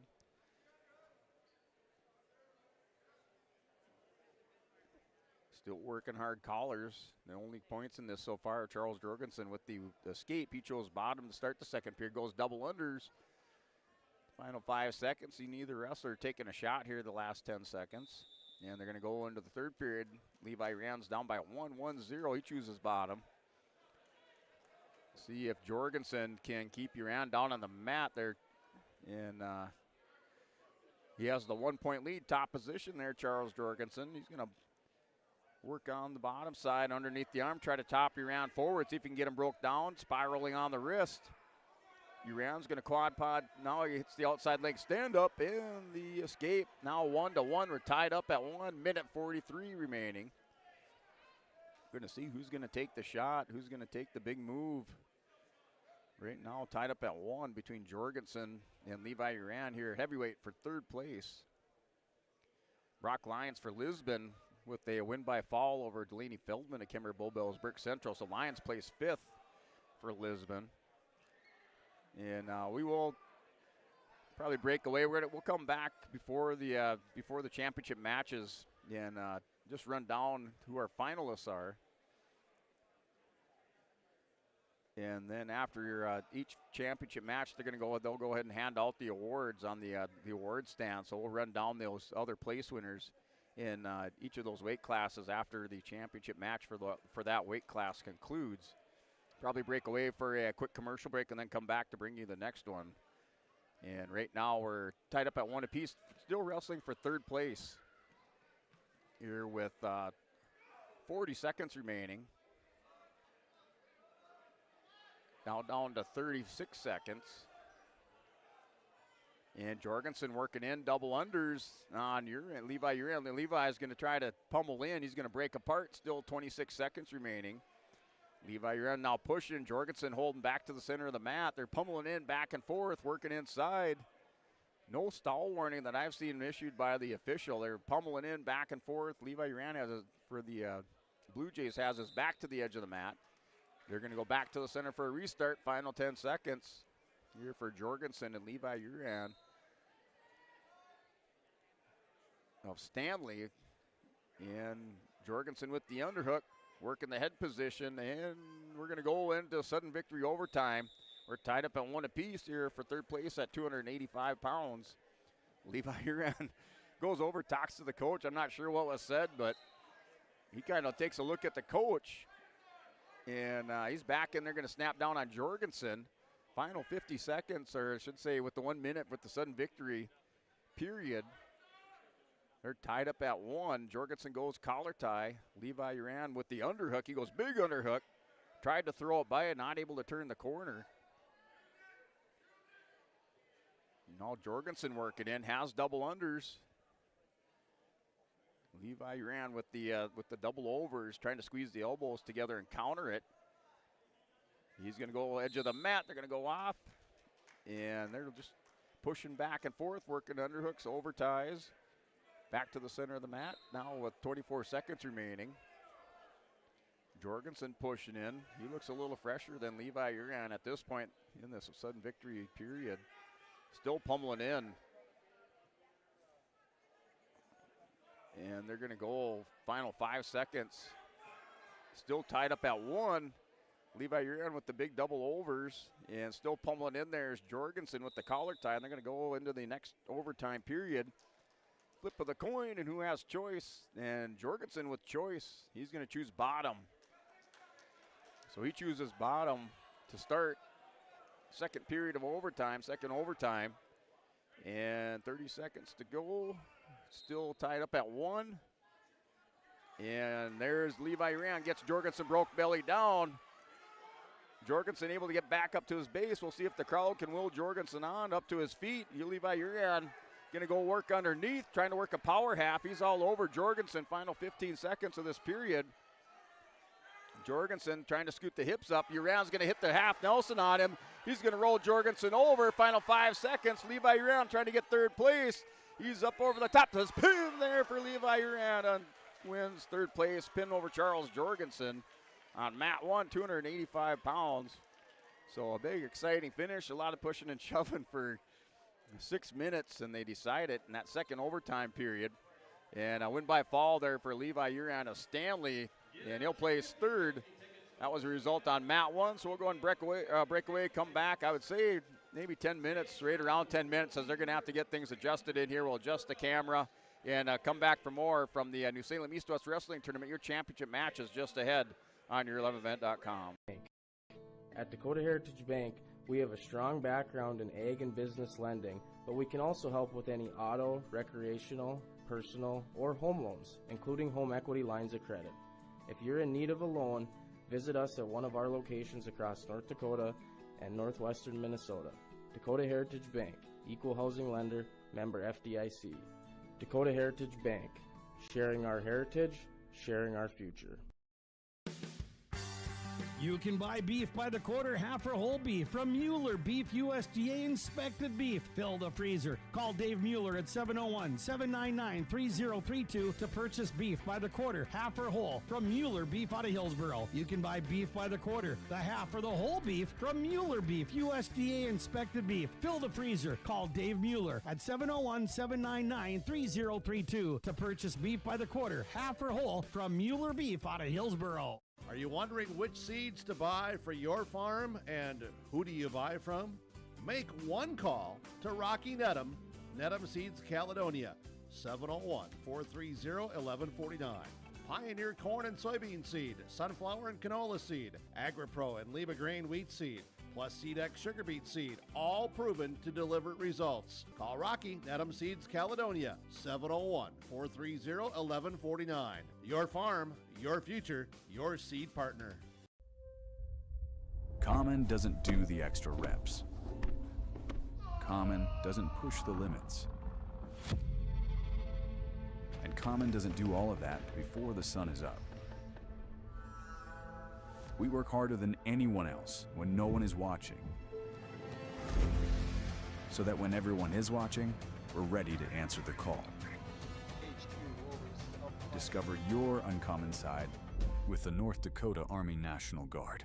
Running a business is tough, but your accounting doesn't have to be. Let Olson Accounting check all the boxes. From taxes, payroll, business services, and professionalized financial guidance, all tailored to fit your requests. Whether you're a small business owner or just need help at tax time, trust Olson Accounting for professional, reliable service every time. Visit colsoncpa.com or call 701-683-2700. Olson Accounting of Lisbon. Our Savior's Lutheran Church in Hillsborough, North Dakota invites you to experience the love of God. Our Savior supports all youth with academics, athletics, music, art, dance, and drama, and offer meaningful opportunities for people of all ages. Join us for worship at 8:30 or 10:30 each Sunday morning, in person or watch on television, HTC Channel 34, or online, Facebook, Twitter, YouTube, or at oslchillsboro.com. Buying and selling heavy equipment at purplewave.com saves time and money. We handle all of the details, including pictures, videos, marketing, titles, and payments. It was almost immediately over the top with the customer service. I've just never ever experienced that before with any other auction service. They're constantly working for me as the seller, and I really like that. Purple Wave Auction is straight, simple, sold. You finally found the perfect car in racing blue. You even got them to throw in the LED fog lights for free. Auto Owners insures your car because some people never learn to parallel park. That's simple human sense. River's Edge Insurance Agency, Halstead, 218-456-2172. Keep going, more. Riverside Building Center in Lisbon is the premier building supply headquarters in southeastern North Dakota. They have it from the basic home improvements to complete pre-built homes. Their staff is knowledgeable in every product they sell. With their large inventory and a fleet of 6 delivery vehicles, Riverside Building Center in Lisbon can bring the products to your job site. From a hammer all the way to a home, they have you covered. Visit rbclisbon.com today. That's rbclisbon.com. Riverside Building Center in Lisbon. Stock Growers Bank is proud to celebrate 125 years of service, and they built a legacy of trust and commitment to the local communities. Loan Officer Wyatt Smith can help achieve your goals and grow your business with confidence. Here's Zach Maralt on his experience. We tried a few different lenders before purchasing our building, and we eventually ended up going to see Wyatt, who I already personally knew anyways. He made the purchasing process easy. We pretty much had an answer that day, pushed all our accounts there, and it's a great experience. The Ringneck is a perfect stop for lunch or dinner in Leonard, North Dakota. The Ringneck has a wide variety menu from burgers, wraps, steak, chicken, and seafood. For that small-town family-owned dining experience, check out the Ringneck today. To place an order ahead of time for takeout, call 701-645-2465. That's 645-2465. And stop by every other Friday this winter for meat raffles. For more info and daily specials, search the Ringneck on Facebook. If you have concern or questions about the mental health of yourself or a loved one, Trail District Health Unit's Credible Mind platform offers convenient and confidential resources to help inform you about mental well-being. Credible Mind offers 21 different assessments to guide you in your mental health journey, from sleep quality and burnout to anxiety and depression. To get started today and learn about your mental, emotional, physical, and spiritual health, visit traildistricthealthunit.crediblemind.com. Wallach Johnson Insurance is your friendly neighborhood team of qualified insurance professionals celebrating over 40 years of service. As an experienced independent insurance agency, they have access to highly rated insurance companies and can shop around to find you an affordable solution for farm, crop, business, home, and auto insurance. Visit them at one of their locations in Lisbon, Winter, or Rutland and get a free quote started today. For more information, go to nd-insure.com. From on-site farm repairs to maintaining the condition of your vehicle, trust the staff at Welton's Tire Service. They've served the Lisbon area since 1972, guaranteeing customer satisfaction and workmanship from farm equipment, tire services, and preventative vehicle maintenance. You'll find it all from affordable prices, free estimates, to their knowledgeable technicians answering any question. Welton's Tire Service is locally owned and located on Main Street in Lisbon. For information, go online to weltonstire.net or call 701-683-5136. West Main Pizza is serving you from Ada and the Rail District location in Dilworth. The tradition of West Main Pizza continues. Pizza, calzones, wings, subs, salads, and more. Lunch, dinner, family meals, and business meeting orders. When you're in town or driving through, visit West Main Pizza. For daily specials, visit West Main Pizza Ada and Rail District Dilworth Facebook pages. Order by phone or westmainpizza.net. Both locations open daily at 11 a.m., serving the delicious West Main Pizza menu items you enjoy. West Main Pizza, Ada and the Rail District Dilworth. Right Implement in Hillsboro, 701-636-5692 for shop and field service, farm equipment sales, repair on all equipment in the field, on the farm, and in the shop with Right Implement in Hillsboro, 701-636-5692. Check out Right Implement for farm equipment, repair and service of equipment and all trucks on Caledonia Avenue in Hillsboro. Right Implement, 701-636-5692. Here's a message from Tim Cassette, Golden Harvest Seed Sales in the Hillsboro area. When it comes to your operations needs, they want to hear from you, which is why they're committed to listening first.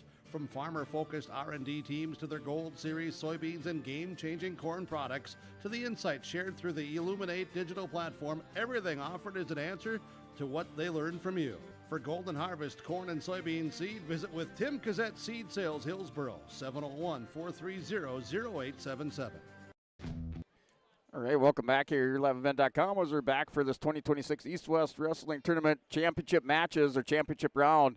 As they'll start the championship round at 107 pounds. Kind of nice they got the Flow Wrestling scoreboard now up on these big screens. So here to the championship match here in center court of the New Salem High School main gymnasium. And just look at the Tim Cassette Seed Sales scoreboard. And looking at your top 5 teams and tied for 4th place, Kindred and Carrington, as we go into this championship round, we're tied for 4th place. Each team with 110.5 points. 3rd place, Heidinger Scranton with 128.5. 2nd place, Belleville with 148. And Lisbon in 1st place with 168 points. Heading into these championship matches. And for Lisbon in this round will have 5 wrestlers competing for a title here, starting at 145 pounds. Griffin Greenlee of Lisbon. Also at 160, Cruz Ranke. 172, Eli Lyons. 189, Riley Lucina. And then at 215 pounds is Madden Schwab, as those wrestlers set to compete for the championship and a top spot on the podium here at the East-West Wrestling Tournament. Also for Lisbon in that round, it was Ian Anderson placing 3rd for Lisbon in the placing rounds. Ryan Eng takes 4th place. And Brock Lyons with the big pin at 285 pounds over Delaney Feldman places 5th at 285 pounds. Also placing for Lisbon at 114 pounds, Micah Fromke placing 7th, and 121 pounds is Nias Lyons placing 8th. And then coming up for the Kindred Vikings, Kindred currently tied in that 4th place with Carrington with 110.5 points, as they have a finalist in Gavin Swenson at 127 pounds. They also picked up some top 4 place finishes from Jaden Ruth placing 4th at 107. Bristol Swanson placed 4th at 121 pounds. Placing 3rd was Miles Theologis at 160, 172 pounds. Fisher Johnson placed 4th. And then your 7th and 8th place matches, Gavin Rude placing 7th for Kindred at 133. And then it was Cole Richard at 215 placing 8th, and Casey Nudell for Kindred placing 8th at 285 pounds. So we move into the Hillsborough Central Valley. Hillsborough Central Valley will have Carson Kazed this round at 152 pounds for this Olson Accounting tournament recap so far here for Lisbon, Kindred, and Hillsborough Central Valley, as Carson Kazed here representing Hillsborough Central Valley in the finals at 152 pounds. And then also placing 3rd at 121 was Justin Terrell, and placing 7 was Easton Beach for Hillsborough Central Valley. So we're going to go ahead and step away. Looks like we can go with the national anthem one more time and come back for these championship matches on YourLiveEvent.com.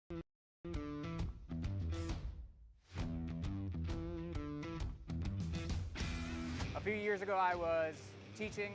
Last year I was running a golf course, and this year I'm running a $1 million punch plasma machine. You can make top dollar if you utilize your time properly and you're efficient in what you do. Great starting wages and the ability to move up quickly, and then the benefits are phenomenal. While medicine's greatest advancements look like the latest sci-fi, one of our most powerful tools is far more simple, more human. It's a calling to connect with purpose. That's how we're evolving healthcare, by treating people, not just patients, with innovations that amplify healing and lead to more personalized care, guided by the belief we all hold the power to heal.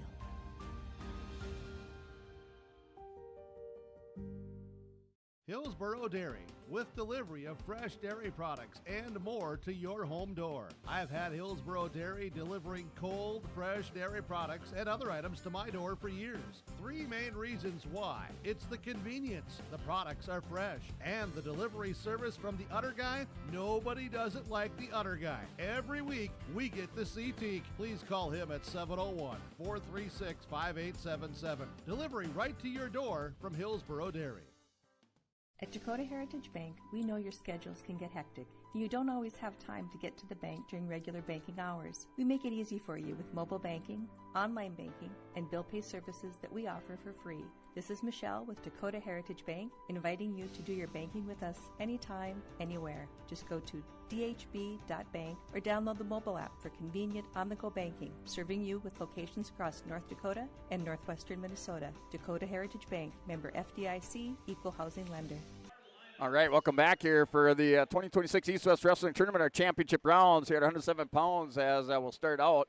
As they're going to go through, I believe they're going to do the face-offs here, and then they're going to go ahead and start our championship bouts. As you look at the finalists coming up here at 107 pounds, your finalist is Alberto Verdina heading her Scranton. He'll take on Chase Beaker of New Salem Almont. No, that's fine. Right here.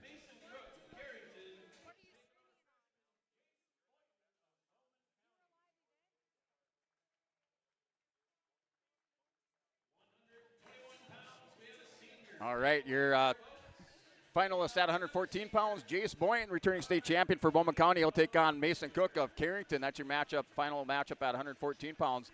At 121 pounds, your finalists are Ben Wagner of Oaks taking on Connor Mellon of Kemmer Bowbells, Burke Central. Your finalists at 127 pounds, Gavin Swenson of Kindred taking on Joey Hyde of Lemoore.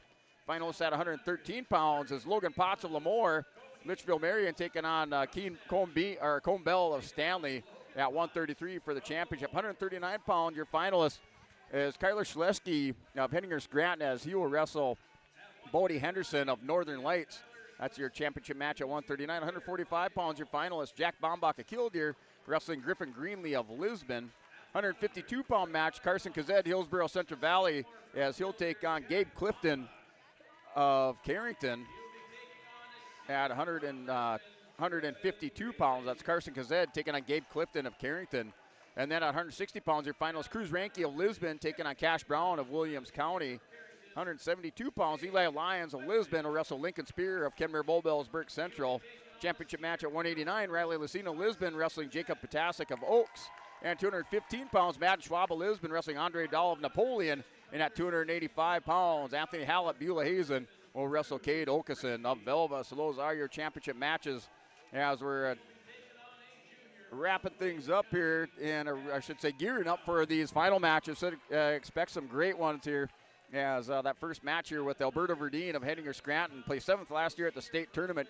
He's the #1 seed in this tournament, and he'll face off Chase Beaker of New Salem Almont. Beaker, the #3 seed. As Beaker, he defeated Gabe English, the #2 seed of Carrington, by decision 4-0. Beaker last year state qualifier for New Salem. Verdine making his way into the championship match as he defeated Jaden Root in the semifinals by fall. In that matchup here at 107 pounds, there, Alberto Verdine heading her Scranton, taking on Chase Beaker of New Salem Almont. So that matchup just ahead here on YourLiveEvent.com. We're going to step away for a quick timeout, come back for more for these championship matches here from New Salem East-West Wrestling Tournament.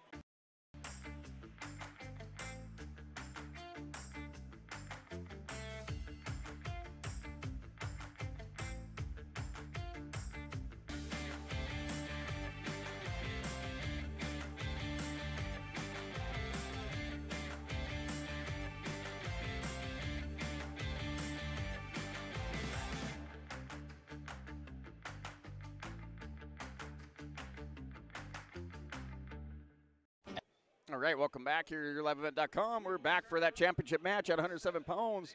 Here, Alberto Verdeen representing the Hettinger Scranton Nighthawks as he's wrestling Chase Beaker from New Salem Almont, representing the Holsteins here in the championship match. Number 1 seed versus the number 3 seed. As this matchup getting set to start here for the 2026 East-West Wrestling Tournament. Here starting at 107 pounds. Beaker and Verdeen for Hettinger. Alberto Verdeen wearing the black singlet with the gold trim and the Nighthawk on the front. With the, I should say, the gold Nighthawk on the front. Our wrestlers just starting out, working that center mat. And a snap down into an underhook. And Verdeen's going to reshoot on that on Beaker. So Beaker, Chase Beaker for New Salem Almont. Back up to his feet, spread back apart, go back towards the center of the mat. As wrestlers back tied up, and the scoreboard stores a minute 13 remaining in the first period. And Verdeen with a low single leg shot, down block and a sprawl by Chase Beaker of New Salem Almont, back to the center of the mat. And a single leg here picked up by Beaker. He's going to go ahead and try to elevate this. Verdeen not able to get a whizzer in there.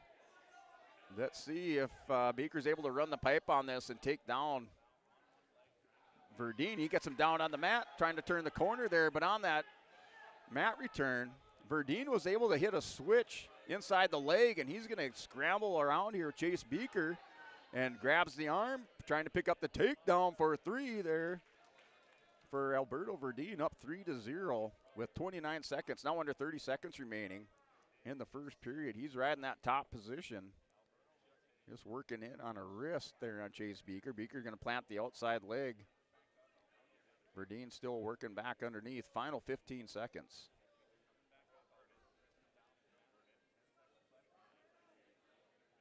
And going down to the final 5 seconds, and that'll do it, looks like, for the period. And the 3-0 lead there for Alberto Verdeen, the number 1 seed, placed 7th last year at the state tournament, taking on Chase Beaker in the number 3 seed. 3-0 lead for Verdeen of Hettinger Scranton. You're at 107 pounds. And Verdeen choosing bottom position.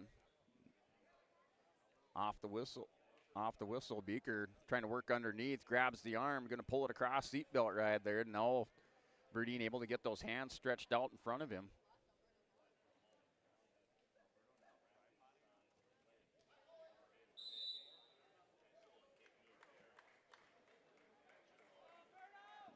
And looking for loss of control, nothing going there for Verdeen. He's back to the bottom position, minute 43 on the clock, in the second period. 3-0 lead there, Alberto Verdeen, Hettinger Scranton. He's in the bottom position. Beaker looks like he's trying to work on the far side. Near side now chops the arm. Quad pod up by Alberto Verdeen. He's going to get some separation. Hip ice back around. Beaker's going to try to follow that up and mat return him. They're going to go off the edge of the mat, and as they do that, they're called out. Off the edge of the mat, back to the center for a restart. So our score 3-0 here at 107 pounds. And off the whistle, Beaker's going to go ahead, try to chop the arm. Verdeen's going to quad pod up, breaks the hand, and Beaker drops right down. Nice double leg mat return there. He keeps Verdeen down on the mat with that mat return. Goes back to it again. Verdeen's trying to work back, rolls through. Beaker keeps it center of the mat. No change of position, no loss of control yet, signaled by the official. Pushing off the hips, and now the 1-point escape going there. 4-0 score with 50 seconds remaining. We're in the second period. Here's center mat, and for a championship at 107 pounds.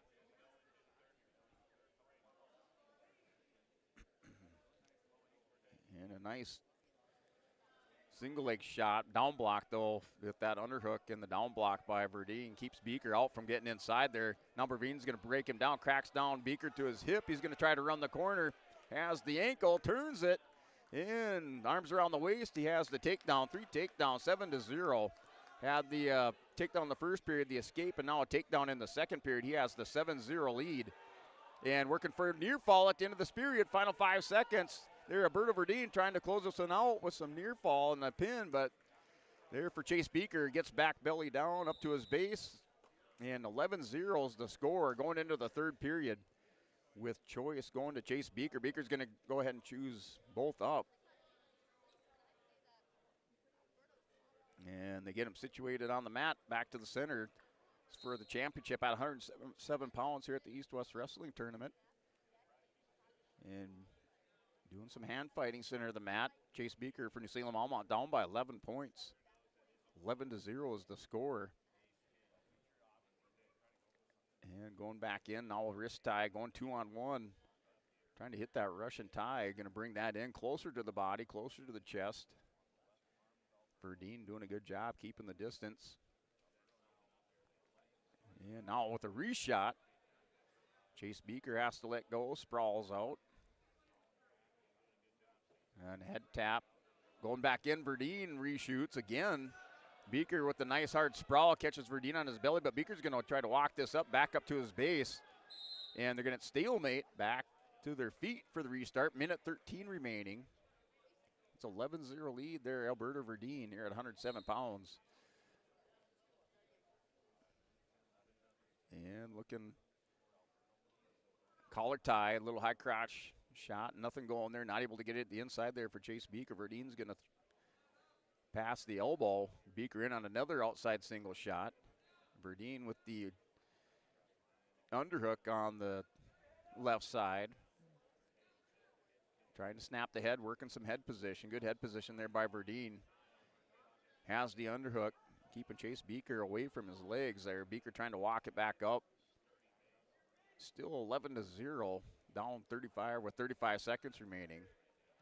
Verdeen and Beaker back to their feet. Nice low single leg shot going to the waterfall position. That's Chase Beaker. Verdeen's going to try to come out the back door, see if he can pass the leg and make the turn. He posts that inside leg. He's going to try to post it again. Does it? See if he can get turned around. Has the hips up and over and hits the crossface. See if he can pick up another takedown into the period. He has Beaker going to his back and the takedown 14-0. Keeping the arm bar in the final 5 seconds. And that looks like that's your champion at 107 pounds. So Alberto Verdeen, your winner, 14-0. Big major decision win. Big statement there, Alberto Verdeen over Chase Beaker of New Salem Almont. He's your champion at 107 pounds. So we'll go ahead and step away and take a word from our sponsors. Come back for more on yourliveevent.com. Body and glass in Grand Forks, they make sure your vehicle gets the best standard of care to get it back on the road as quickly as possible. Lonnie and his team are some of the most highly trained in the industry. With state-of-the-art technology and superior products, your vehicle will leave in great condition. With their drive-in claims area, the process is smooth and easy. Let Abra Auto Body and Glass. All right, welcome back here to yourliveevent.com. Back here for this championship match up at 114 pounds. So our 114 pounds, Jace Boynton, returning state champion at 107 pounds last year for Bowman County Beach. He's out here as a freshman, 28-3 record, wrestling Mason Cook of Carrington, an 8th grader, 20-6 record. Boynton with the snap down, going to turn the corner, the 3-point goal behind takedown for Jace Boynton.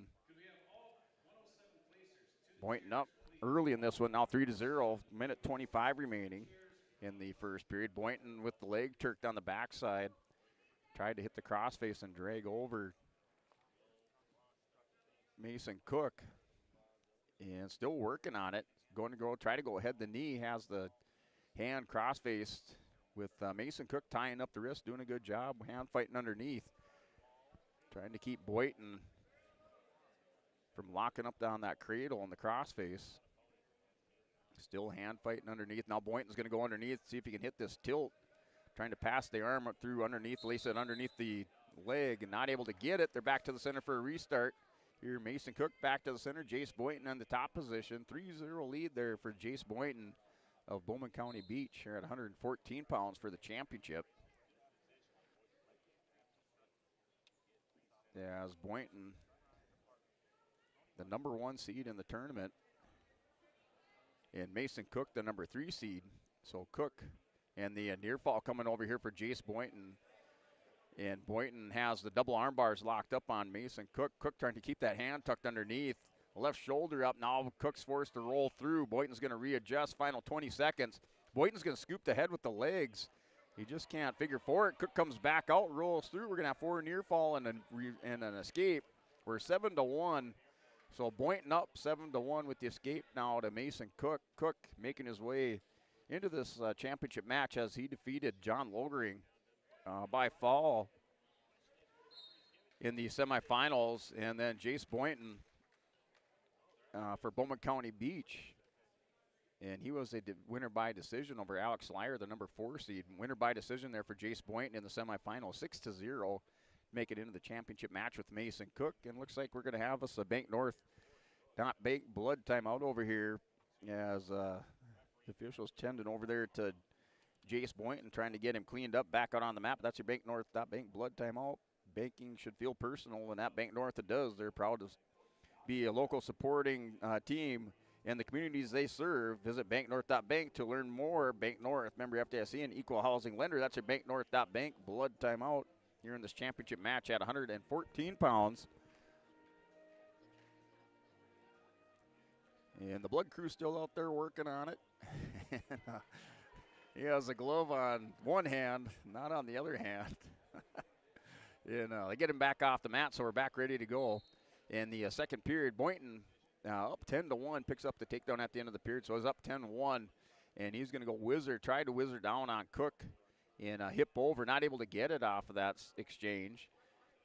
And Cook is going to go in on the single as trying to hit a mat return. Boynton's up over the top. He's going to step over the back leg, hooks the ankle, spikes the back ankle, and trying to lock up a cradle.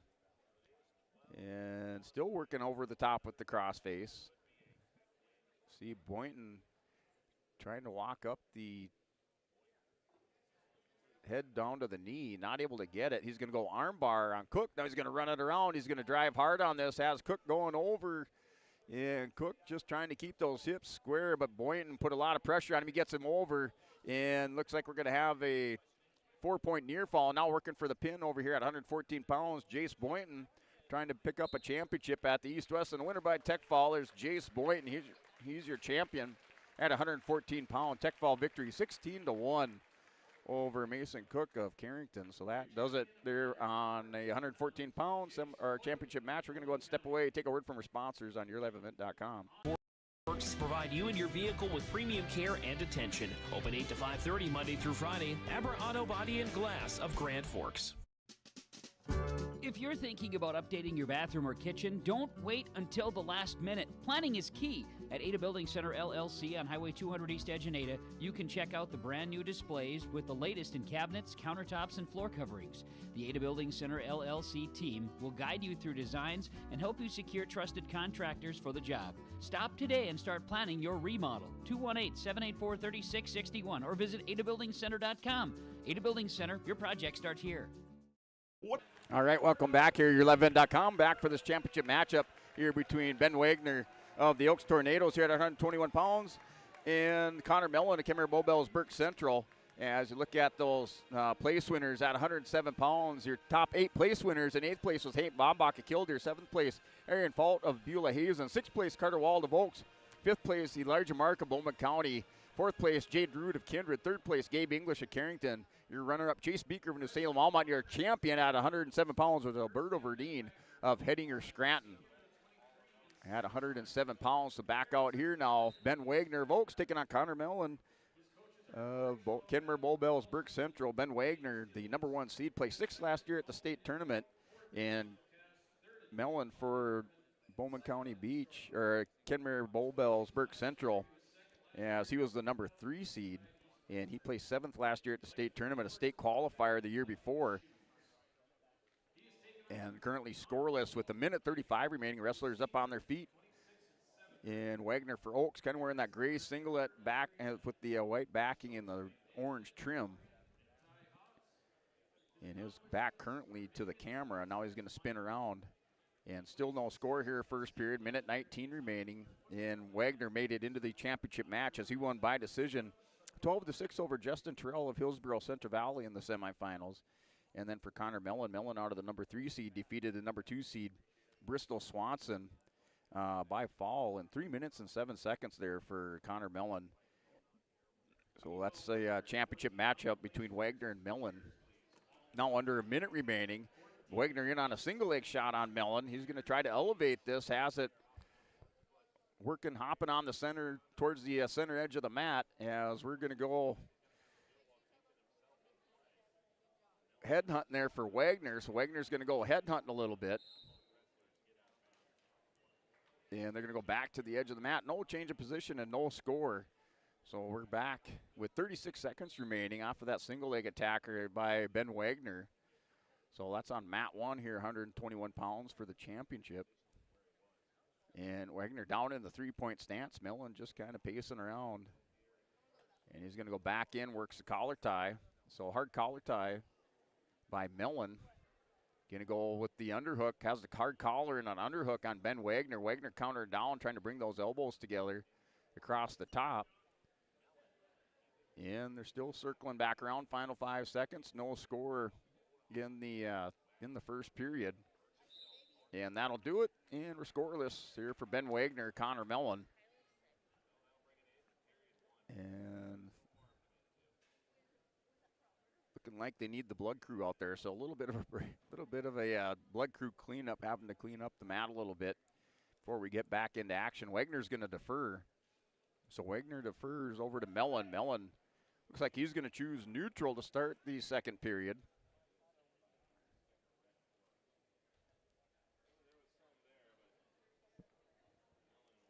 And that'll go still with the blood crew out there. Not sure what they're cleaning up, but they got him out there. And we're going to go back to action second period here with a minute 58 remaining. As Mellon and Wagner center the mat. Mellon with his back to us currently wearing the black singlet with that maroon trim. They go circle out past the head and the elbow. They're by Wagner, back to the center of the mat for Ben Wagner.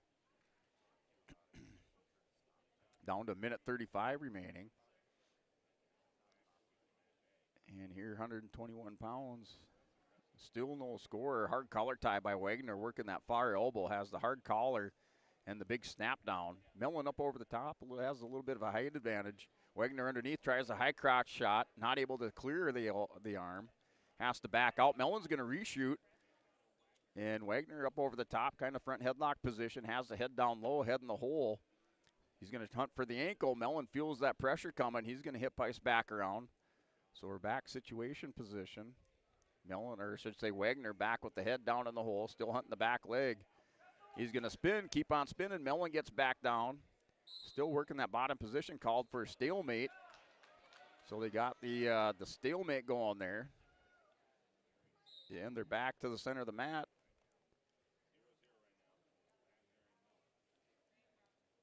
As they're just collar ties in the center of the mat. Still no score. 40 seconds remaining in the second period. Mellon with the kind of a snap down takes Wagner off his feet. Wagner with the sprawl. Is going to try to shoot in, trying to hit that high crotch again. Big underhook over there by Wagner, far edge of the mat. Mellon shoots in underneath Wagner, and Mellon go off the edge, back to the center. Wagner dinged with a stall warning as he backs off the mat, off the shot by Mellon. And the big head tap, Connor Mellon, final 10 seconds of our second period. So big collar tie, now passes the elbow. Wagner not able to secure the leg, so he passed the elbow, tried to hit a low single shot, and kind of a sweep single shot. And they go scoreless. And Wagner with choice, looks like he's going to choose bottom position. Mellon had choice, he chose both up in the second period. Wagner's going to go bottom, so regardless, Wagner gets the escape. Mellon's still going to need a takedown here to win it. So Ben Wagner in the bottom position, number 1 seed in the tournament. And placed 6th last year for Oaks. He made it out of the semifinals. He was a 12-6 winner over Justin Terrell in the semifinals. He's going to try to peel, gets those hips away. Now 1-0 lead there for Ben Wagner. Wagner up 1-0, minute 40 remaining. And Millen back in, working a hard collar tie. Still hand fighting underneath, but Wagner up 1-0. And Connor Millen for Kimmer Bobelsburg Central, the senior. Yeah, he placed 7th at the state tournament last year and a state qualifier the year before. He won by fall over Bristol Swanson in the semifinals. So we're now down to minute 5 remaining, third period. Wrestler still working. And a big headlock, and slipping through there is Mellon. So Mellon with the headlock. And he's going to score the takedown there for Ben Wagner. So Wagner now up 4-0. And a 4-0 lead there. Ben Wagner out on the far edge of the mat. He has the ankle spiked on him. So the back ankle spiked for Wagner. He's up 4-0.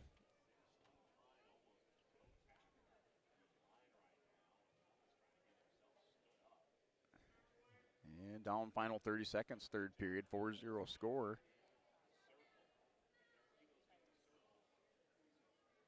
And Mellon trying to break the hands. Not able to post the leg. They're going to get stall warning. 1 point going over there.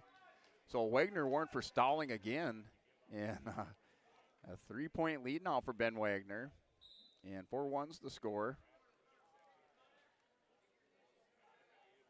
So they go final 10 seconds. And Ben Wagner looks like he's going to hang on. Mellon not too motivated now to get out of the bottom. So that's going to do it there. And Ben Wagner's your champion, as he's going to win 4-1 decision over Connor Mellon for the championship here at the East-West at 121 pounds. So we'll step away, come back for more here on YourLiveEvent.com.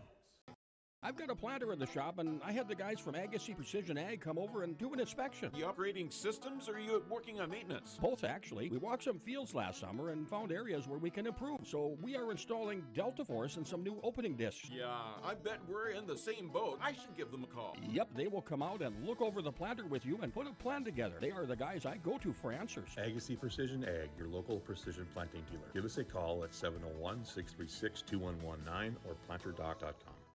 Farming today doesn't always feel the same way it used to. Then again, some of it feels all the same. Maybe it isn't so much the jobs that changed, but how they get done. Now that's a different story. Everything got bigger and smaller at the same time. Insurance, accounting, and taxes can get complicated, so you need someone who's looking to keep every dollar possible in your pocket. Ag Country. All right, welcome back here. YourLiveEvent.com as we're back for this 127-pound matchup here for the championship.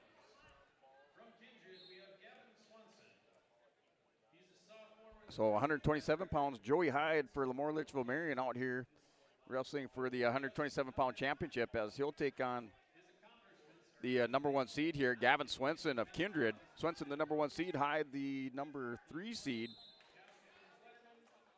As they scramble and they go out, they're back to the center for a restart. They're between Swenson and Hyde. And back here looking at these place winners here at 114 pounds. So the place winners at 114, your top 8. And starting at 8th place is Gunnar Frick of New Salem Almont. 7th place was Micah Fropke. 6th place, Chase Brown of Stanley. 5th place, Austin Ormanson of Hettinger Scranton. 4th place, John Logring of Lemoore. 3rd place, Alex Lyer of Velva. 2nd place, Mason Cook of Carrington. And 1st place, Jace Boynton of Bowman County Beach. That's your 114-pound place winner. Your champion was Jace Boynton of Bowman County Beach. So here at 127 pounds, we got a little break in action. Looks like we have another Bank North Bank blood timeout. Where with Swenson, and they get him cleaned up pretty quick. He's ready to send him back out on the mat over here on the championship bout at 127 pounds. At the minute 22 remaining. So minute 22 remaining here, 127-pound championship match. And Hyde working in underneath. Swenson's going to go double underhooks, tries a backward trip on Hyde. Hyde's going to roll through. And Joey Hyde finding the scramble magic, not able to get it just yet. He kind of has the head caught of Swenson. Swenson now comes out the back door, pulls the head out. He's up 3-0 in this championship match with Joey Hyde, as Gavin Swenson last year placed 8th at the state tournament. He's the number 1 seed this year, and he advanced into the championship match as he won by fall in 3 minutes, 31 seconds over Josh Turnus of Beulah Hazen. And then Joey Hyde with a big victory over Trig Dahlstrom. He won by fall in 3 minutes and 41 seconds over Trig Dahlstrom. Dahlstrom, the number 2 seed. So it was a big match up there, big win there for Joey Hyde, and make it into the championship match. Hyde, last year state qualifier, the year before, placed 8th at the state tournament, wrestling for the championship this year at the East-West. And he's trying to hit this reversal. Catches Swenson a little bit high, going to try to swim out over the top. He has a nice high crotch single position. Swenson's going to try to chin drop him. And Hyde's going to roll through, catches Swenson, final 20 seconds. As Joey Hyde still trying to scramble through there. Not able to get it as Swenson's going to lock up, Merkel position. Going to try to roll Hyde over, get some near fall at the end of the period. Final 5 seconds there for Joey Hyde. And that'll get the near fall. So 4 near fall coming there for Joey Hyde, up 7-0.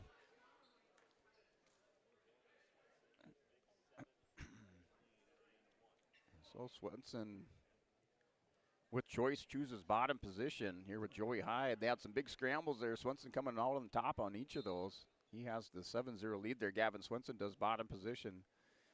Dark blue singlet with the white trim on the legs. He's in the bottom position. Trying to wing down on the elbow on Hyde and hip over. Hyde scoots the hips away from him, trying to dig out the wrist there. Joey Hyde in the center of the mat. So Hyde still trying to dig it out.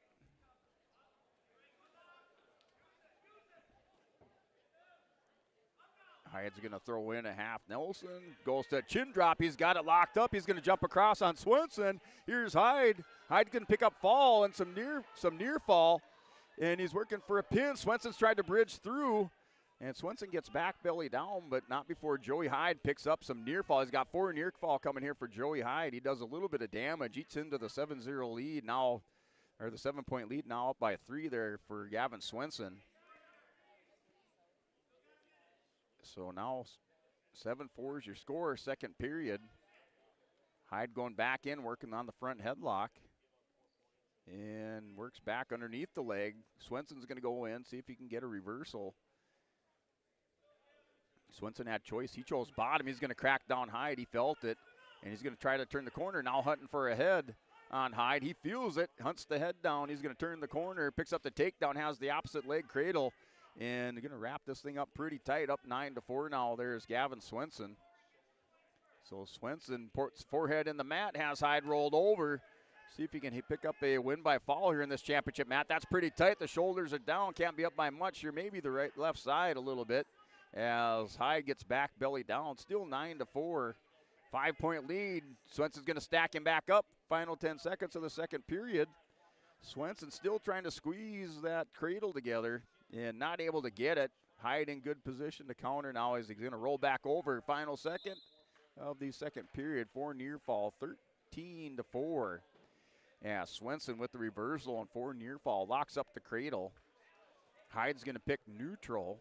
So he has choice. He picks neutral in the third period. And he's going to work back underneath. Has the head in the hole there for Joey. Is he going to work the front headlock, hunting for the back leg. He's going to scoop it up. And Swenson able to do, gets a little bit of wrist control. Does some hand fighting, clears the hand and the wrist. Now he's working over top.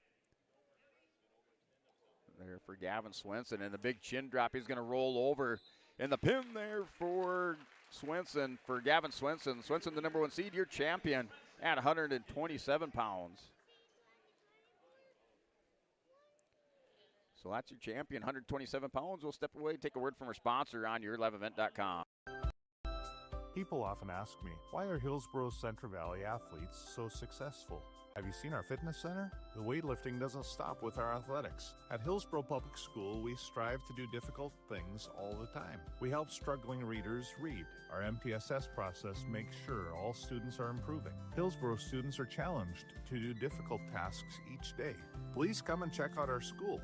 And if you need a place to exercise, check out our fitness center. All right, welcome back here at LevEd.com. We're back for this 133-pound championship match.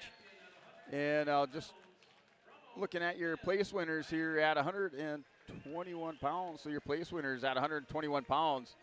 In 8th place for Lisbon is Nias Lyons. 7th place, Tyler Fitch of Hettinger Scranton. 6th place, Jarrett Bilby of Elva. In 5th place is E.J. Janikowski of Bowman County Beach. 4th place, Bristol Swanson of Kindred. 3rd place, Justin Trail, Hillsborough Central Valley. 2nd place, Connor Mellon, Kemmer Bowbells. And 2nd place is Ben Wagner of Oaks. So those are your top 8 place finishers at 121 pounds. Your champion was Ben Wagner of Oaks. And off the bat here between Potts at 133 pounds. As he's wrestling Colm Bell, Potts trying to work a takedown right off the whistle. With 1:40 remaining, big scramble here for Colm Bell and Logan Potts here at 133. So big scramble position. Potts going to try to pass the ankle, and we get potentially dangerous just as Bell was locking on and stepping over the leg. And they get back for a restart, back to the center of the mat here, 133 pounds, as it was Logan Potts. Potts placed 8th last year at the state tournament, 5th the year before. He was the number 4 seed. He upset the number 1 seed, Hayes Weinberger, in the semifinals by sudden victory decision, 8-5, in an exciting match here in the semifinals at 133. And then Colm Bell, the number 2 seed. Bell won handily over Bert Vanderpool of Hettinger Scranton by 11-1 decision. So a big major decision win there for Bell coming into this championship match. Bell is a 3-time state runner-up there for Stanley. And wrestlers off the edge of the mat. Minute remaining first period. As Potts adjusts the headgear. Straps him back on. Back to the center of the mat there. Bell working the head on Logan Potts.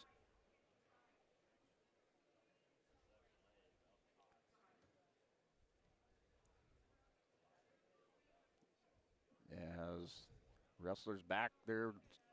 Bell just holding the center of the mat. Has back to the center of the mat. Potts works a collar tie, pass on the elbow. There's Bell. Bell not able to turn the corner. Shot by Potts. Bell has to back out. Big snap down, raking on the back of the head there with those double unders, or double collars. And Bell with the double leg blast on Potts. Potts the edge of the mat. Bell's got the leg caught on Potts. He's going to take him over to his back, the 3-point takedown. And Bell here at the end of the period, final 10 seconds, now down to 3.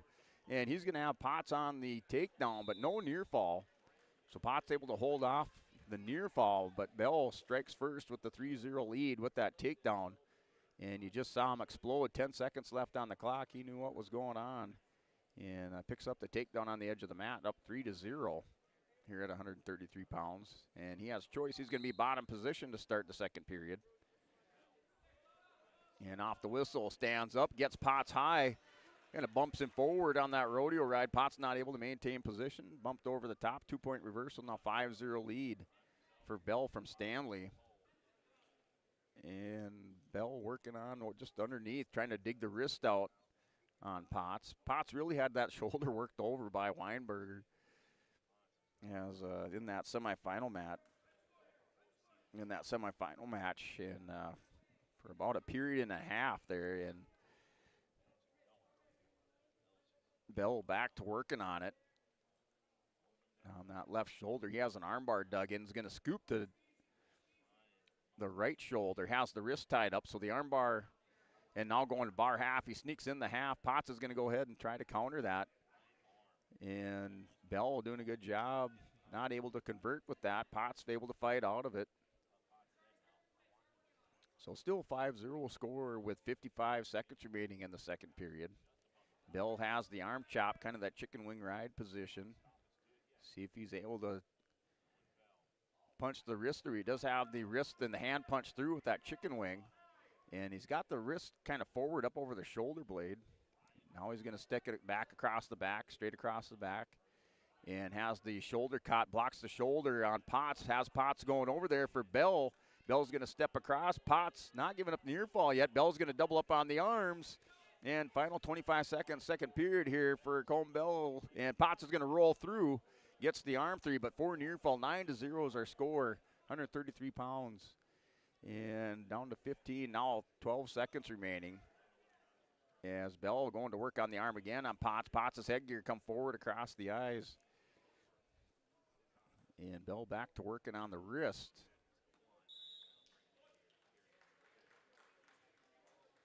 And that'll do it for the second period. Bell extends his lead now up 9-0. So 9-0 lead. And they're going to go neutral. Here Potts wants to take him on his feet. He's down 9-0.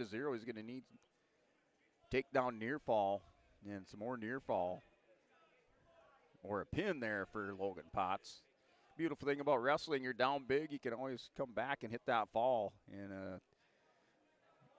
not unheard of in the sport of wrestling. So Potts down 9-0, stalemate called.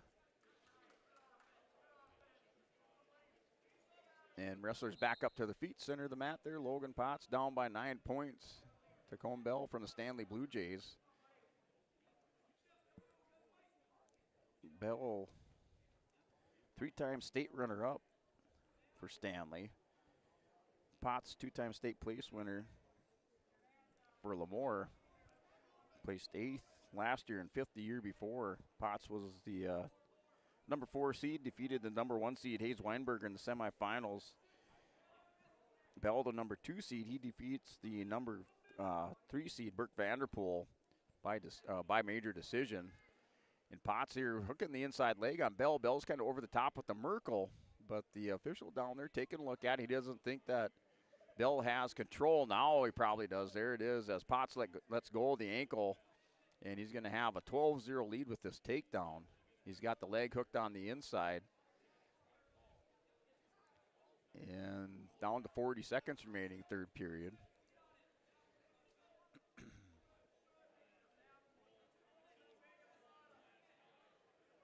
So Bell's going to chop the arm. Stall warning given up now on Logan Potts. The 1 point going over there to Bell. Bell's going to go.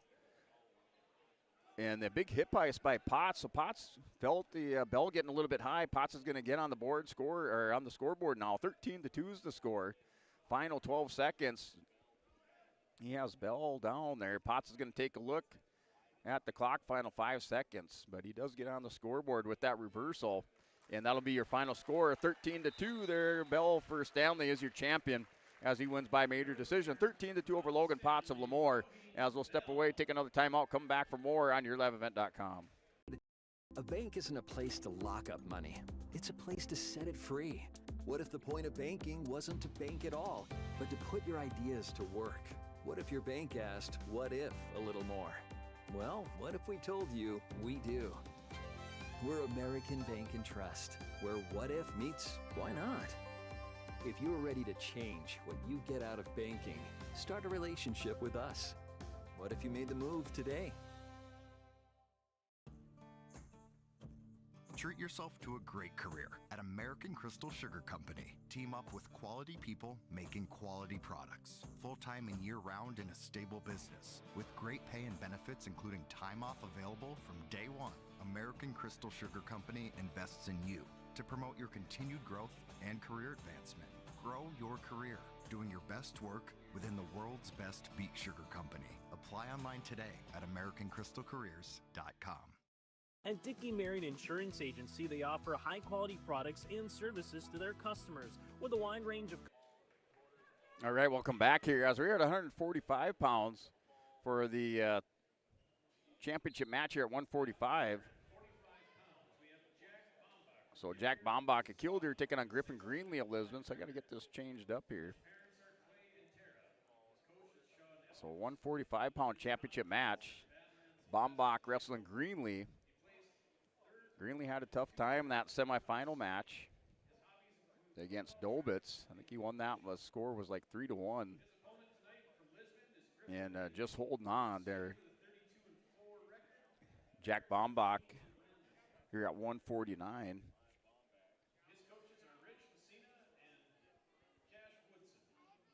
As Jack Bombach, the number 1 seed, placed third at 3-time state place winners. Greenlee. Greenlee's going to catch Bombach. He's going to take him down. So the 3-point takedown for Greenlee. Greenlee scores first, strikes first in this one at 145 pounds. Bombach for Killdeer. 3-time state place winner, placed third at the state tournament 3 times, 3 years in a row for Killdeer. And the 1-point escape there for Bombach of Killdeer. And then Greenlee, a 3-time state place winner for Lisbon, placed third last year and also has a 7th and a 6th place finish for Lisbon. Bombach, the number 1 seed, Greenlee, the number 2 seed. Bombach with the win by fall in the semifinals over Kingston Burnell, and then Griffin Greenlee with that win by decision over Nathaniel Dobitz in the semifinals. So Greenlee strikes first here with 30 seconds remaining in the first period. Greenlee up 3-1. Bombach with the hard collar on Greenlee. Bombach going 2-on-1. Greenlee able to pass the arm or pass the elbow. Final 10 seconds. Let's see what Bombach does. The Greenlee hanging on to the wrist. Final 4 seconds. Greenlee looks at the clock. Almost took too long of a look. So Bombach's going to go into Greenlee. And they're going to play patty cake to get called at the end of the period. 3-1 is the score. And Bombach, with Greenlee a choice, he's going to defer. Bombach's going to choose bottom position. So 3-1 score, 145 pounds, 139. There was a forfeit for the championship match. So we're going to look at the 127-pound place winners. See if we can get those up here. And then the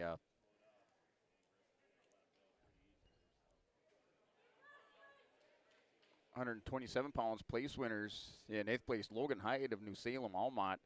7th place was Loudon Haugen of Stanley. 6th place was Trig Dahlstrom of Oaks. 5th place, James Jesperson of Williams County. 4th place, Josh Turnus of Beulah Hazen. 3rd place, Isaiah Hackman of Elva. 2nd place, Joey Hyde of Lemoore. And your champion at 127 pounds was Gavin Swenson. Swenson defeated Joey Hyde by a fall in the championship match in 4 minutes and 29 seconds. And Bombach in on a double leg shot with that escape, and they're going to go off the edge of the mat. So a score of 3-2 here with Griffin Greenlee. Greenlee has the 1-point lead with Bombach. And Greenlee's going to take his time back to the center of the mat. And they go back there for the restart. Minute 20 remaining. And then try to catch up on your place winners there as we're 3-2 score, minute 10 remaining. Greenlee's going to reshoot. Bombach snap down, has Greenlee moving around down the mat there on his knees. Bombach in the top. Greenlee's going to go 2-on-1. Greenlee working in the chest, tries to hit a sweep single, not able to get it. A little misdirection, redirection there by Greenlee. Bombach, so final 50 seconds of her second period. Greenlee has the 1-point lead, 3-2. Bombach dancing around, Greenlee holding center of the mat. So back down 133 pounds in these top 8 place winners. As now Bombach on a low single shot on Greenlee. Greenlee's going to go elevator on Bombach. Greenlee going to try to knock it down. Greenlee's going to get caught. Bombach and Greenlee scrambling. Greenlee's going to get out of this. He's going to go in with the underhook. Bombach with the whizzer. And somehow Griffin Greenlee comes out of that scramble at the elevator. And thought Bombach was going to just kind of flatten out on Greenlee. Final 21 seconds of the second period. And Greenlee and Bombach, I don't know if Griffin hurt his wrist, but he's kind of looked like he's holding it a little bit. Final 10 seconds. And a little shot by Greenlee, reshot. Bombach with the shot. Greenlee reshoots. 5 seconds. And we're going to go into this third period. Greenlee with the 1-point lead, 3-2 here at the East-West at the 145-pound championship. And we'll take a look at those 139-pound place winners. Greenlee has choice. He's going to choose bottom. And your top 8 place winners here at 139 pounds. For the top 8, 8th place is Owen Iverson Oaks. 7th place, Carson Burnell, Williams County. 6th place, Cutter Rodnick of Bowman County. 5th place, Cody Gerhardt in the Salem, Almont. 4th place, Regan Gustafson of Stanley. 2nd place was Bodie Henderson of Northern Lights. And in your champion was Kyler Shaleski of Hettinger Scranton, as he won by medical forfeit over Bodie Henderson at 139 pounds. So that's why we're here at 145 without that 139-pound championship match. And Greenlee in the bottom position. Bombach up over the top, has the leg. Back ankle spiked. here on the near side. And he has the legs split, trying to work a crossface on Greenlee. Greenlee trying to work the wrist, has the wrist, twists a little bit of hand control. Now Baumbach goes back, throws a hard crossface on Greenlee. Baumbach keeping that leg spiked on the backside, kind of has the figure four up around, up past the knee on Greenlee. So a deep little spike there and leg ride by Baumbach. Baumbach's going to go ahead the knee on Greenlee. Greenlee's going to be warned for stalling. So 3-2 is the score. Greenlee warned for stalling with a minute remaining. On his belly, Greenlee just trying to counter out. Baumbach still trying to work with the crossface. Greenlee's going to base up. Baumbach still going to work here. Greenlee, not much action on the bottom. He's been warned for stalling. Now he scoots the hips up.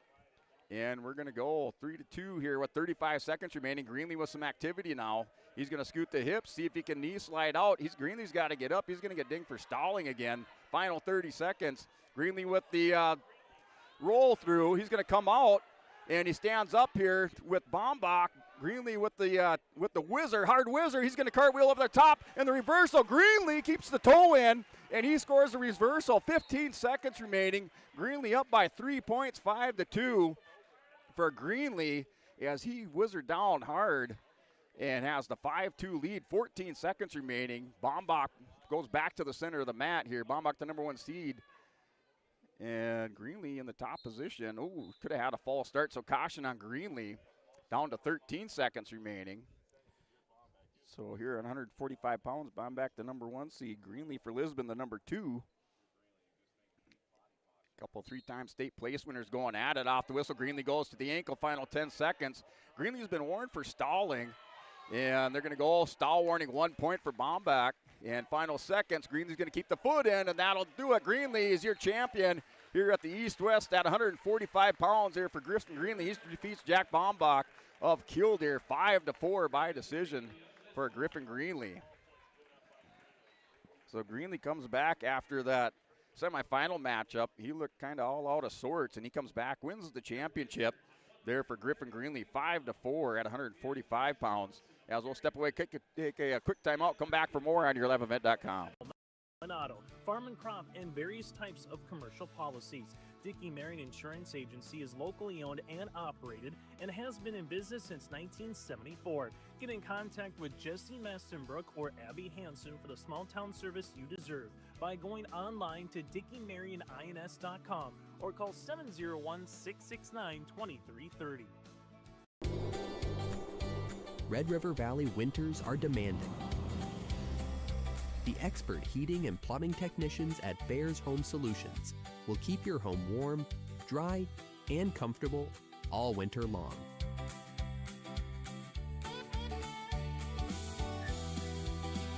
When winter's chill is in the air, you need a bear in there. Check out bearshomesolutions.com. All right, welcome back here at 11event.com as we're back here for this 152-pound championship match as Griffin Greenlee wins the championship match at 145 for the Lisbon Broncos. He won by decision 5-4 over Jack Baumbach at Killdeer. So Greenlee, your champion at 145 pounds. And that brings us to 152 pounds, your 152-pound matchup. Here for the championship is Gabe Clifton of Carrington. Clifton, 3-time state qualifier for Carrington. He won by decision 4-2 over Bryce Schneider of Napoleon. And then Carson Kazed, the number 3 seed, as he defeated Reining, the number 2 seed, 4-1 in the semifinals. So a couple of decisions for both wrestlers getting here to the championship. Clifton opens up Mad Minute with the takedown and some near fall on Kazed. He throws him over. And Kazed's going to try to scramble through the position, but Clifton catches him on the back for a couple near fall. And Kazed's going to go passes a leg, able to roll through on it. Clifton coming back over the top. And there is the near fall now, so 3 near fall. Clifton's going to take the 6-0 lead here in the first minute. Minute 22 remaining at 152 pounds.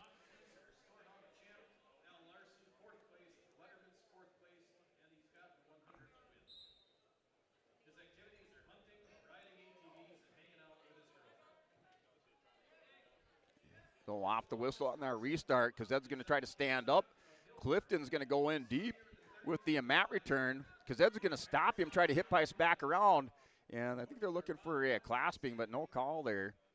As Kazed gets back to his base, he's going to stand up, tries to get some separation. Here at 152, this is for the championship. And now Kazed's going to throw Clifton. He's going to catch Clifton there for Carson Kazed as he's going for some near fall. He has the reversal and has 45 seconds to work the pin here in the first period. He's going to catch Clifton. Clifton gets back belly down, the 4 near fall. And we're going to be tied up 6-6 in the first period. Kazed with the reversal throws Clifton to his back. So we're tied up at 6 apiece first period, 152 pounds. So now we're going into these results there for the placings. Final results there at 145 pounds is your top 8 place winners. Trying to get those out there to you. If you've been in and out here for the broadcast, but your 145-pound place winners, your top 8 place winners, Braden Fratello of Stanley in 8th place. In 7th place, Emmett Legge of Velva. 6th place, Levi Jensen of Williams County.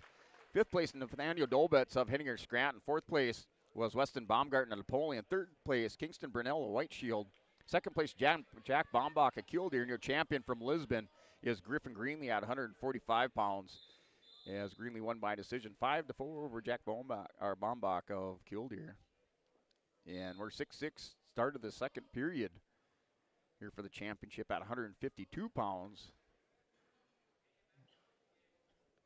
And this one full of excitement there in that first period. As Clifton opened up within the first 30 seconds with 6 points, had the 6-0 lead. And Kazed with the reversal and 4 near fall. Tied it up at 6 apiece at the end of the first period. So here's second period, minute 30 remaining. And Clifton's going to go double unders on Kazed. Kazed comes over the top. Clifton catches him, has the body lock. Kazed's going to hip ice over the top. 3-point takedown for Clifton off the scramble. So Clifton wins the scramble contest there with Kazed off the body lock. Kazed almost able to hip ice over and almost a defensive pin there. Kazed catches Clifton on his back. No near fall awarded. As Clifton was pretty flat on his back when Kazed trying to roll through. And Kazed's all over Clifton right now in this situation position. Still 9-6 to score as Gabe Clifton with that takedown.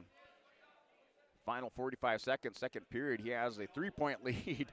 And Kazed's going to go, throws the leg over the head on Gabe Clifton. Has the arm.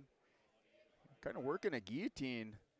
And Clifton trying to work back around. But Kazed was able to catch Clifton with the leg, and now no change of position, 9-6 score, 3-point lead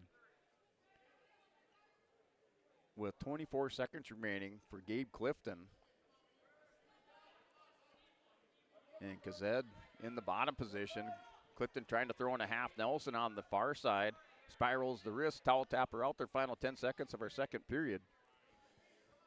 And now stall warning given out to Carson Kazed. Kazed warned for stalling. And that'll do it for the second period. Gabe Clifton has the 3-point lead. He scores the takedown. Kazed with choice. He's going to go neutral. And so a takedown ties it up over here in the third period at 152 pounds. The takedown ties it.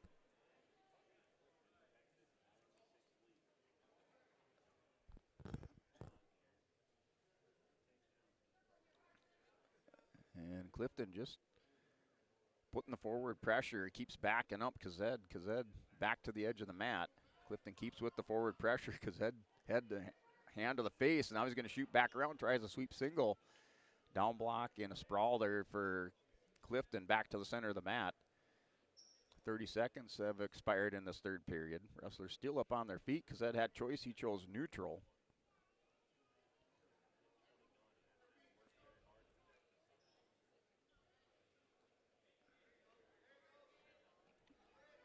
And there's Clifton with the underhook on the far side. So Clifton with the underhook. Kazed going to try to wing down on it and counter it. Doing a little hand fighting on the far side. So final minute of the match coming coming up. 9-6 lead for Gabe Clifton. He goes double unders. He has double unders on Kazed.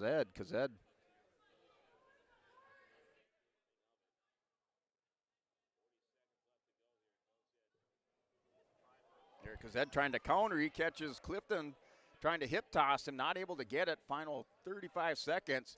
And Kazed was out on the hard floor. They didn't call him out. He circles back in. And the final 25 seconds, Kazed goes double overs. He's going to jack him up, tries the inside trip, and he gets him down, and it works. And no takedown as Clifton's going to roll through. They didn't give him the takedown as he had Clifton on his back there. So Kazed had Clifton down on his back, no takedown.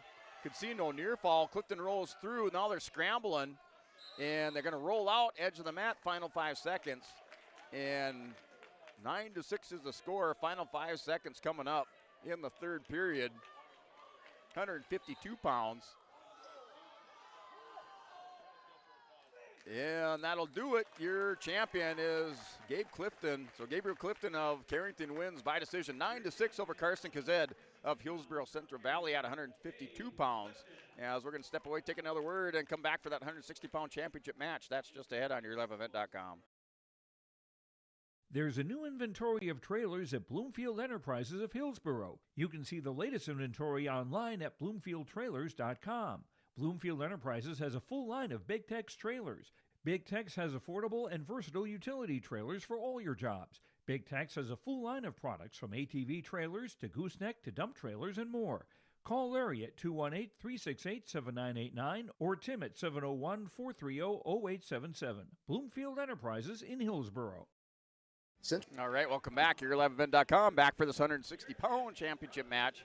Here we have Cruz Ranke out here for Lisbon here at 160 pounds. He's in this championship match as he's going to take on Cash Brown from Williams County. Cash Brown currently undefeated, entering this tournament 26-0. He's a junior, and he's the number 1 seeded wrestler. He's a returning state champion for Williams County, representing the Firestorm. And out here for Lisbon is Cruz Ranke. Ranke, a 2-time state place winner for Lisbon. The number 2 seed in the tournament. Brown making his way into the championship matches, who won by major decision 9-0 over Miles Steelgis. Ranke with an underhook and goes back down, drops down, tries the ankle pick with this underhook. Has a deep underhook right now on Cash Brown. And Ranke making his way into the championship matches. He defeated Zayd Heyer by major decision 12-1. Ranke the number 2 seed, Brown the number 1 seed.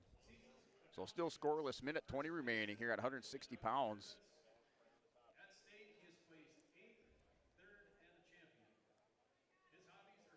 And shot by Brown. Ranke's still working that 2-on-1, going back, working the 2-on-1. Brown's going to return the favor. He goes in the 2-on-1 on the right side on Ranke. Has it pretty deep. Holds it to his chest, and the shot, Ranke sprawls out. Back to working on underhook there for Cruz Ranke. And talk about those 152-pound place winners coming up here. So at 152, your place winners.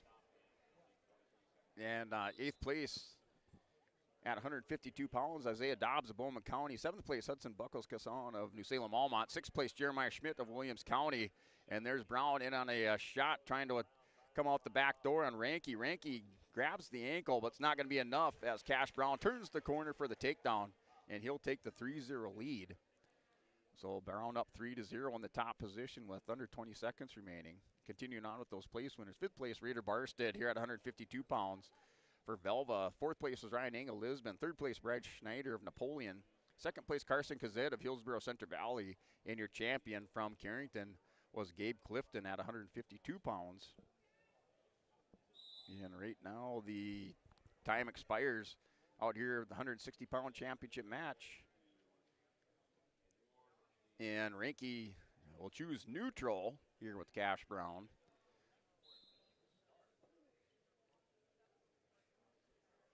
Ranke with the little head tap to start out. Now goes card collar tie. Going back to working on that 2-on-1. Brown's going to tie up the wrist on the far side.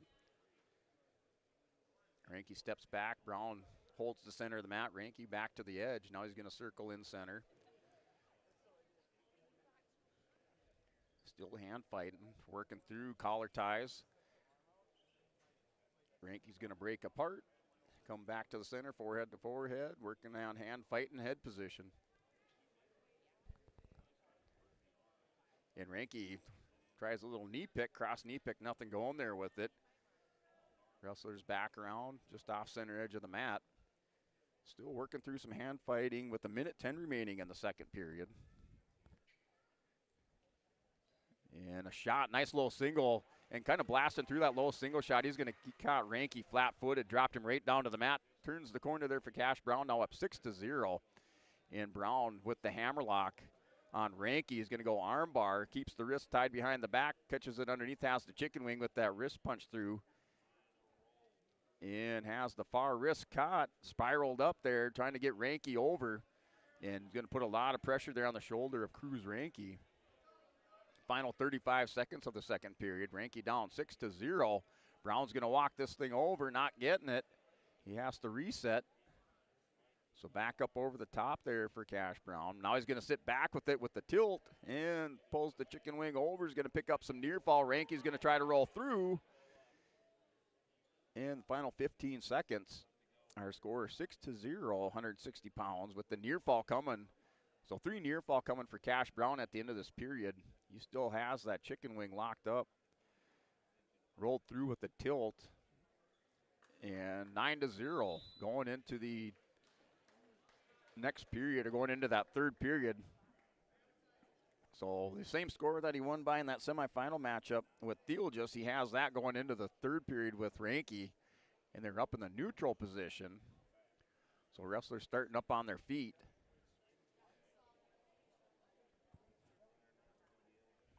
And looks like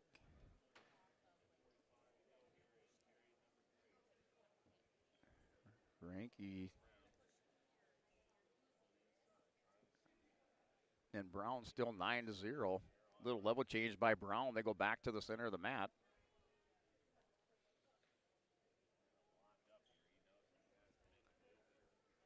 So Brown working on the wrist, has that kind of Russian tie pulled up to his chest.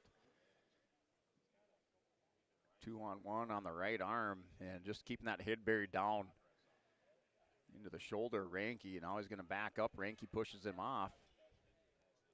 Brown's going to pass the wrist again. Looks like Cash Brown comfortable with this 9-0 lead.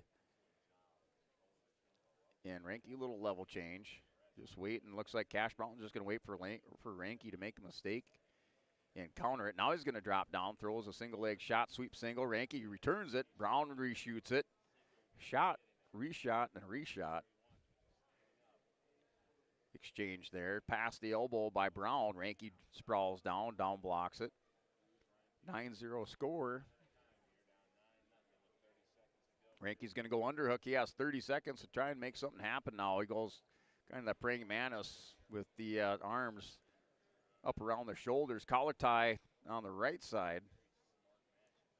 Controlling the inside tie on that far side. Now goes to hard collar tie again. 14 seconds. Ranky's going to try to shoot in. Brown is going to take his back with the counter to go behind. 12-0 is our score. And that'll be a major decision win there for Cash Brown. He's your champion for Williams County. He wins by major decision. 12-0 at 160 pounds. He's your champion for the Firestorm. And that's going to take us to a 172-pound championship match. So we're going to step away for a commercial timeout on yourliveevent.com. In Buxton, North Dakota has adapted to the growing needs of the edible bean industry since 1982. Production of edible beans helps many growers in the Red River Valley make their operation more profitable. These growers are also producing a nutritious, high-protein food source helping feed a hungry world. Central Valley Bean Cooperative in Buxton, North Dakota, with receiving stations in Garsky, Grafton, Larimore, Sharon, Devils Lake, Lankin, and East Grand Forks. Learn more at centralvalleybean.com or call 701-847-2622. All right, welcome back. yourliveevent.com. 172-pound championship match coming up. As the 172-pound championship match features Eli Lyons from the Lisbon Broncos. Lions, the number 2 seed, or the number 3 seed in the tournament. Lions defeated Sawyer Knoll, Boma County Beach in the semifinals by a score of 14-3. And then Lincoln Spear, Kemmer Bowbellsburg Central, the number 1 seed, and he defeated Fisher Johnson of Kindred by fall in 2 minutes and 57 seconds to make it here to the championship match at 172 pounds. And then you have the Lincoln Spear, returning state champion for Kenmare Bull Bills, Burke Central. As Lyons in on a shot, and he's going to score the three-point takedown for Eli Lyons, the man on the mission. And he scores the takedown. Spear, a state champion last year at 160 pounds, placed fourth the year before. Lyons placed third 2 years in a row for Lisbon. And he has the early 3-0 lead here on Lincoln Spear. Lyons goes with the arm bar, is going to try to bar it up. Spear scoots the hips up, stands up. Lyons is going to drop down to an ankle. Lyons is going to have to cut him loose or take the stall warning. He cuts him loose instead. 3-1s are score, minute 5 remaining in the first period. Goals collar tie with Spear. So Lyons with the 3-1 lead under now with 50 seconds remaining. With a snap down, Lyons kind of falls down. Spear and Lyons are going to roll through. Lyons is going to scramble, and Lyons lost his footing backing up and almost gave up the takedown, but he kept on wrestling through the position. Good recovery by Lyons. Spear looking to capitalize on that mistake. But they roll off the edge of the mat, back out here for the championship with 35 seconds remaining. Up on the clock, Spear drops down, looking for a high crotch. Lyons is going to sprawl out, front headlock position, underhook on the far side. Spear still working in underneath. He's going to drop down again, working for the high crotch. Fireman's on Lyons. He gets in deep. Lyons is going to try to chin whip him. And still pushing into him. There's Lincoln Spear hanging on to the elbow as he's really trying to work in. Now he tries an arm drag on it. Lyons with the underhook. Final 5 seconds. Keeps the pressure. Spear with the shot. Lyons circles, and they go 3-1 score into the second period. Lyons has the 2-point lead here for Eli Lyons. And Lyons will choose bottom position. Spear defers. Lyons choosing bottom. Lyons looking just like the name sounds here in this match, up 3-1 off the bottom within the first 6 seconds. 3-1, now 4-1's the score. Takedown for Spear will tie it up. Takedown for Lyons will break it open. Tries to pass the elbow with that duck under, and Spear returns it with an elbow pass. Neither wrestler able to grab a leg off of it. Now another elbow pass attempt for Spear. Lyons is going to wade into him, drops down to the leg. Now front headlock. Lyons catches Spear momentarily. Spear still working on the elbow. He likes to hit that, get deep on the elbow and then hit the high crotch. And I'm sure he can get into a good dump on that too if he keeps it up. Lyons going to try to turn the corner. Spear stopping him. Lyons going to try to hook the back ankle. He's got it locked up with the cradle. The 3-point takedown here for Eli Lyons. He's got the cradle hooked up on Spear on the edge of the mat. Down to a minute remaining. Eli Lyons up now 7-1 on Lincoln Spear. And he's going to go back to the center. Lyons with 55 seconds remaining, second period. He'll have the 7-1 lead.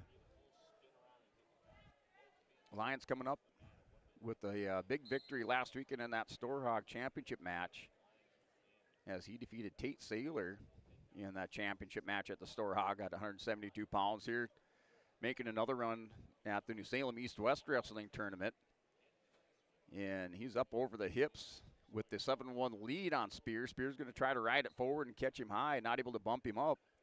Quad pod for Spear. Lyons is going to go down. Big mat return for Lyons. Sit out by Spear. He's going to turn the corner. Lyons goes with him with the re-switch.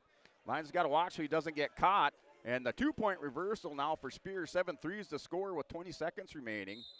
As off the mat return, Spear hit the sit out into the switch. And 7-3 to score. 18 seconds remaining. So 4-point lead for Eli Lyons. And Lyons off the whistle, quad pod up. Spear's going to go try to chop the arm. Now to 15 seconds. Lyons is going to hip ice through. Spear's going to try to catch him. Lyons keeps that head buried down on the mat. Final 9 seconds, second period. Lyons stands up. He's going to get the no loss of control. Spear ducks underneath with that high crotch fireman's again. And now the 1 point. And at the end of the period, the 1 point escape there for Lyons. Lyons up 8-3. He has the 5-point lead.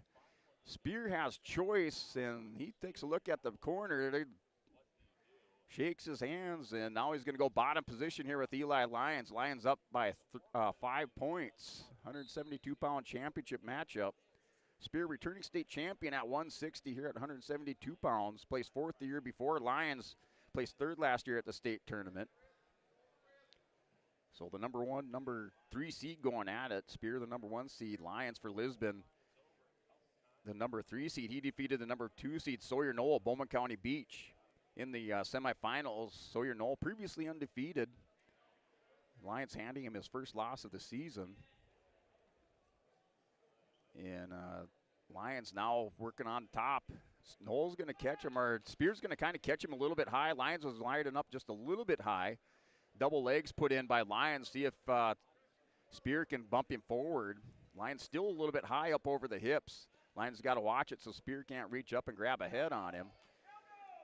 And Spear pushing forward. Lyons in some trouble. Lyons got to keep his head up. Spear's hunting for the arm, see if he can drag him over. Lyons is going to try to hit the double legs on him and stretch him out. Final minute. Lyons still up by 5 points. And the 8-3 lead. Lyons in the lead now, under 50 seconds remaining. He's keeping Spear broke belly down on the mat. Lyons still a little bit high on the hips. And looks like he does have a leg in. Thought he had a leg in on the far side. Couldn't see it. Now he's going to go crossface on Spear. Brings Spear up to his knees. And Spear's going to isolate that wrist. Lyons spikes the ankle. Spear trying to pull him over the top. Final 25 seconds. Spear working on a reversal. Lyons is going to re-switch with him. Keeps the hips covered. Lyons takes a look at the clock. 20 seconds remaining here for Eli Lyons. I'm going to call him a stalemate. Fresh start there for Lincoln Spear. Lyons with the 5-point lead. 17 seconds remaining. Spear in the bottom position. Lyons trying to put the right out here in the 3rd period. And on the restart, Granby roll through. Spear with the escape. Lyons just has to stay down on the mat. Lyons and Spear still scrambling. 10 seconds remaining. Lyons got to let go. Spear's going to catch him. 3-point takedown, 8-7. And that'll do it there. And Eli Lyons, your champion, as he wins by decision 8-7. He picks up another championship. And your Enbridge Energy Wrestler of the tournament here for Eli Lyons as he runs through the 172-pound bracket. A tough bracket as he defeated Sawyer Knoll and then Lincoln Spear. Knoll, a state runner-up last year. Spear, state champion. So Eli Lyons comes back in the claims the championship here at 172 pounds. As we're going to step away, come back for more here for the 189-pound championship on YourLiveEvent.com. Being a good sport is the best way to learn from the activity you are involved in. Whether you are winning or losing the game, you can walk away with a positive experience if you show your integrity and respect and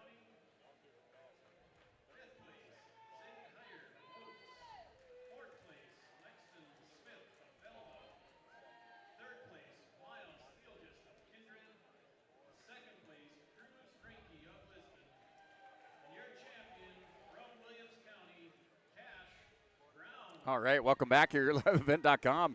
As I guess we're back here live as we're here broadcasting to you from the Stock Growers Bank broadcast booth here for this 189-pound championship match here for Stock Growers Bank, small town bank at Stock Growers Bank. We're locally owned, locally run, and invested in this community because it's our community too. In a world of big banks and bigger buildings, it's nice to know your bank is right there at your home with Stock Growers Bank, member FDIC and equal housing lender. It's your Stock Growers Bank broadcast booth here for this 189-pound championship match as Riley Lucina out here for the Lisbon Broncos, taking on his foe from the Oaks Tornadoes, Jacob Potasic.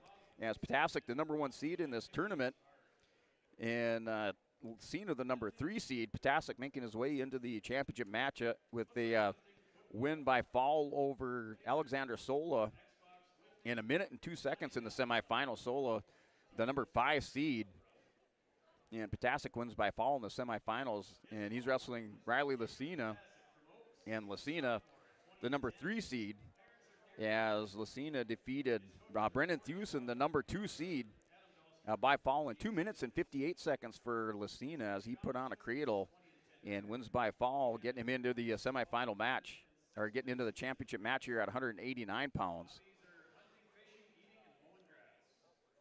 And turning to those place winners at 172. Try to bring those up on the board here at 172. Yeah, as Lucina working a hard collar, now goes underhook on Ptacek. Big snap down by Lucina. And looking at your place winners at 172 pounds. And 8th place was Lucas Widener of Beulah Hazen in 8th place. 7th place was Cyrus Roseland, Hettinger Scranton. 6th place, Walker Sheldon, Williams County. 5th place, Tucker Jones of Lemoore Litchfield Marion. 4th place, Fisher Johnson of Kindred. 3rd place, Sawyer Knoll, Bowman County Beach. 2nd place, Lincoln Spear, Kenmare Bull Bells. And your champion from Lisbon at 172 pounds was Eli Lyons. And those are your top 8 place winners at 172. As end of the period, we're scoreless between Ptacek and Lucina. So scoreless going into this period, into the second period. Ptacek choosing bottom position. And I'm just trying to harken back to the Storehawk tournament. I think Lucina might have pulled out a win 11-10 against Ptacek in that tournament. I have to go back and take a look. But I'm pretty sure Ptacek probably leads the head-to-head, maybe 2 matches to 1. And the 1-point escape there for Ptacek as Lucina going in with the hard collar tie. Ptacek pushes him away. So quick escape for Jacob Ptacek. Lucina going back in, works an underhook.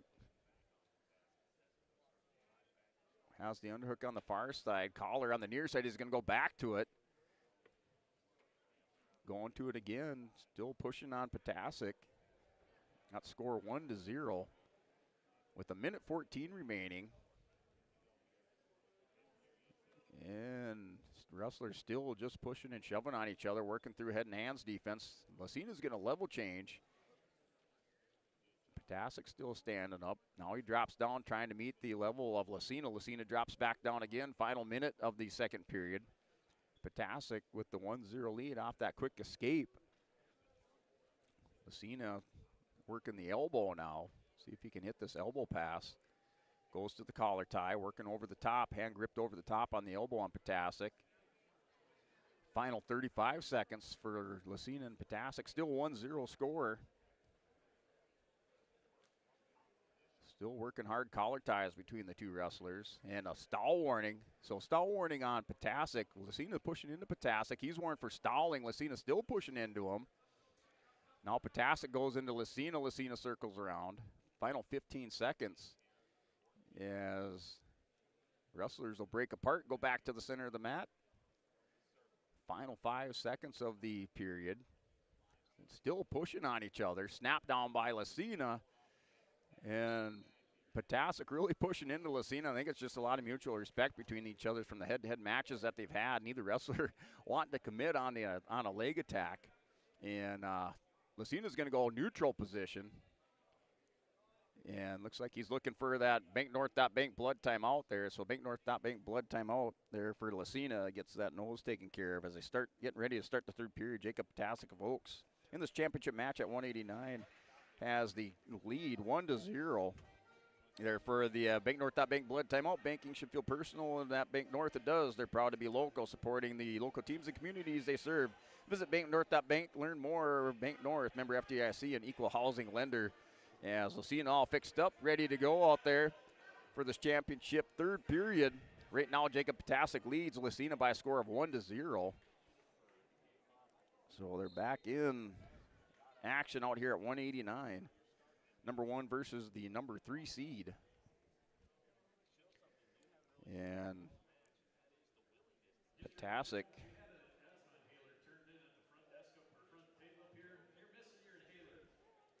and Lucina back holding center of the mat. Now 1:40 remaining. Ptacek's going to try to snap down Lucina. Has the chin caught. Lucina's going to work in, pummel in, gets back or stood back up. And now underhook on the far side for Ptacek. Lucina still working in. Now hits a hard underhook. So Lucina trying to dig in with the underhooks. Has Ptacek backing up again. Ptacek's been warned for stalling. Lucina still pushing in on Ptacek. Holding the center of the mat. Now down to a minute remaining. Wrestlers just pummeling in back and forth with each other. Potasic with the snap down. Lucina still pushing on him. Has Potasic backing up. Lucina going to try to dig in that underhook on the near side. Still hand fighting down to under 50 seconds remaining in the third period. Lucina's got to try to make something happen. He's down by 1-0. Past the elbow. Shoots or tries to hit a cross knee pick there. Not able to get it. Goes back in, 39 seconds. Still pushing on Potasic. And Potasic, if he's not warned for stalling soon, it's going to come. Final 30 seconds. Lucina trying to dig in with the underhook. And they're going to go back center of the mat. Lucina trying to wade in there. He's going to go into Potasic. Potasic steps back. Down final 15 seconds. Lucina's going to drop down. Potasic's going to go inside on Lucina. He catches him on his hip. Potasic turns the corner. And just what he was waiting for. As 4-0 is the score, and Jacob Potasic will take the 189-pound championship as 4-0 winner over Riley Lucina. So the number 1 seed there for Potasic, up winner by decision, 4-0 over Lucina from Lisbon.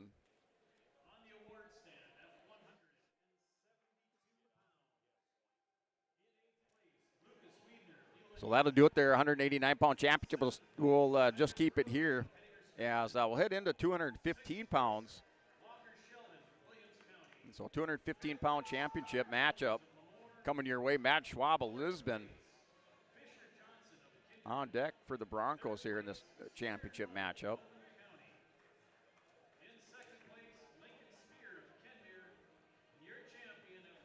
So 215-pound championship matchup.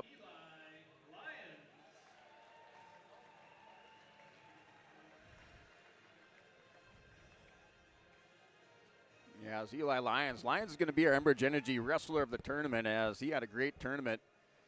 Defeats Lincoln Spear, returning state champion in the finals here at the East-West Wrestling Tournament. So here for this championship match, 215 pounds. As we have Bad Schwab for the Lisbon Broncos. Schwab, the number 2 seed. He's taking on number 1 seed Andre Dahl. These two have met up a number of times there with Dahl coming out on top in those matchups. Schwab, last year a state qualifier for Lisbon, Andre Dahl. And Schwab's going to go headlock on Dahl. Dahl's on his hip. Schwab's got this tight. We'll see as they're going to go off the edge of the mat, and they're going to call it out. So Schwab went headlock. Dahl counters it, and they go back up to their feet. And we're scoreless first period, minute 30 remaining. So Andre Dahl, the number 1 seed, placed 8th last year at the state tournament as he defeated Jaden Foss of Velva, the number 4 seed, by decision 7-1. And then Matt Schwab defeated Max Klein. Schwab, the number 2 seed, he defeated Max Klein of Oaks in the semifinals by a score decision 10-4. And there's Dahl. Dahl working that 2-on-1, kind of the Russian tie. See that used a lot more, and he's going to drop, change his levels underneath. They're going to go back to the center of the mat and take a look at those 189-pound place winners, if we can get that brought up here for 189. Talk about your top 8 place winners. So your top 8 place winners at 189. 8th place, Crosby Shockman of Lemoore Litchfield Marion. 7th place, Easton Beach of Hillsborough Central Valley. 6th place, Brendan Thusen of Williams County. 5th place, Daniel Hoff, Bowman County Beach. 4th place, Alexander Sola of Velva. 3rd place, Brody Sod of Hettinger Scranton. 2nd place was Riley Lucina of the Lisbon Broncos, senior champion at 189 pounds. That was by decision 4-1 over Lucina as Jacob Potasic of the Oaks Tornadoes. As here 215 still scoreless, 23 seconds remaining.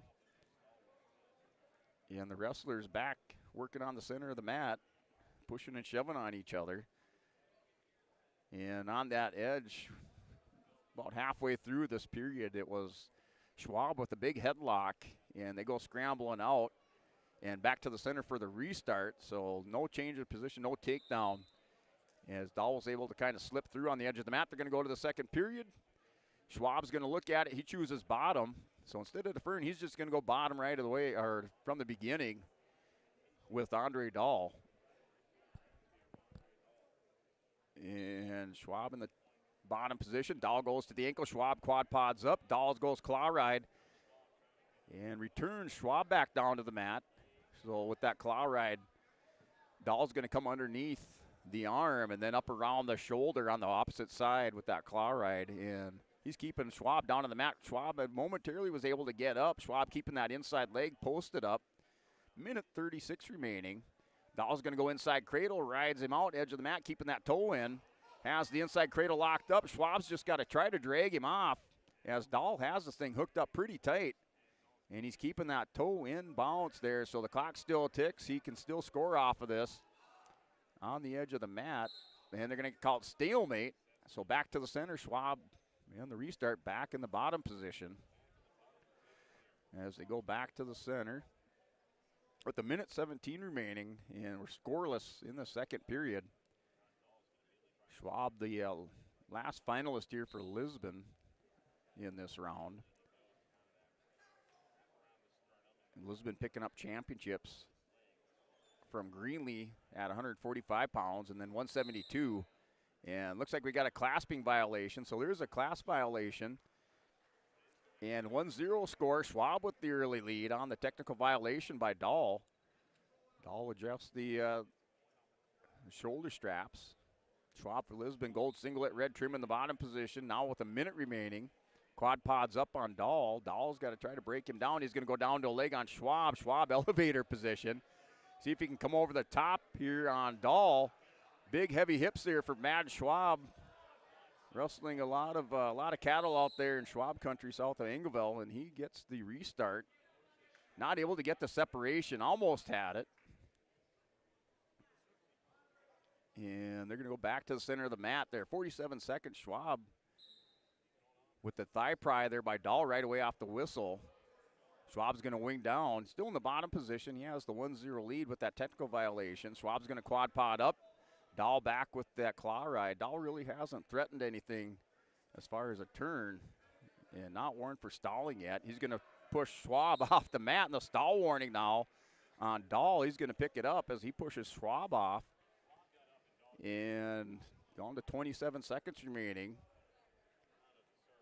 Second period, Schwab in the bottom position. Schwab's going to go back up, try to hit the quad pod. He quad pods up again. Dahl's got to return him down. There's already been a stall warning, and Schwab's going to get out this time. And edge of the mat, the 1 point here escape for Schwab. Going underneath is Andre Dahl. Schwab's going to circle back in, try to take his back, and he just missed it off the redirect there on the goal behind. And they're going to go back to the center of the mat here for Schwab and Dahl. Final 10 seconds of our second period. Schwab has the 2-0 lead. Schwab putting the forearm right underneath the chin and into the throat on Andre Dahl. Dahl with an overtie around the collar as they're going to go to the third period. Dahl's going to choose bottom there with Schwab. Dahl resets, takes a big breath as he sets up in the bottom position. And off the whistle, Dahl's going to stand up here with Schwab. Schwab trying to mat return him. Dahl hip heist away, and now we're 2-1. Schwab's going to go underneath on the takedown shot, and he chases him off the mat here for Schwab. Dahl with a minute 52 remaining. Schwab and Dahl. Dahl's going to go in hard on Schwab with the underhook.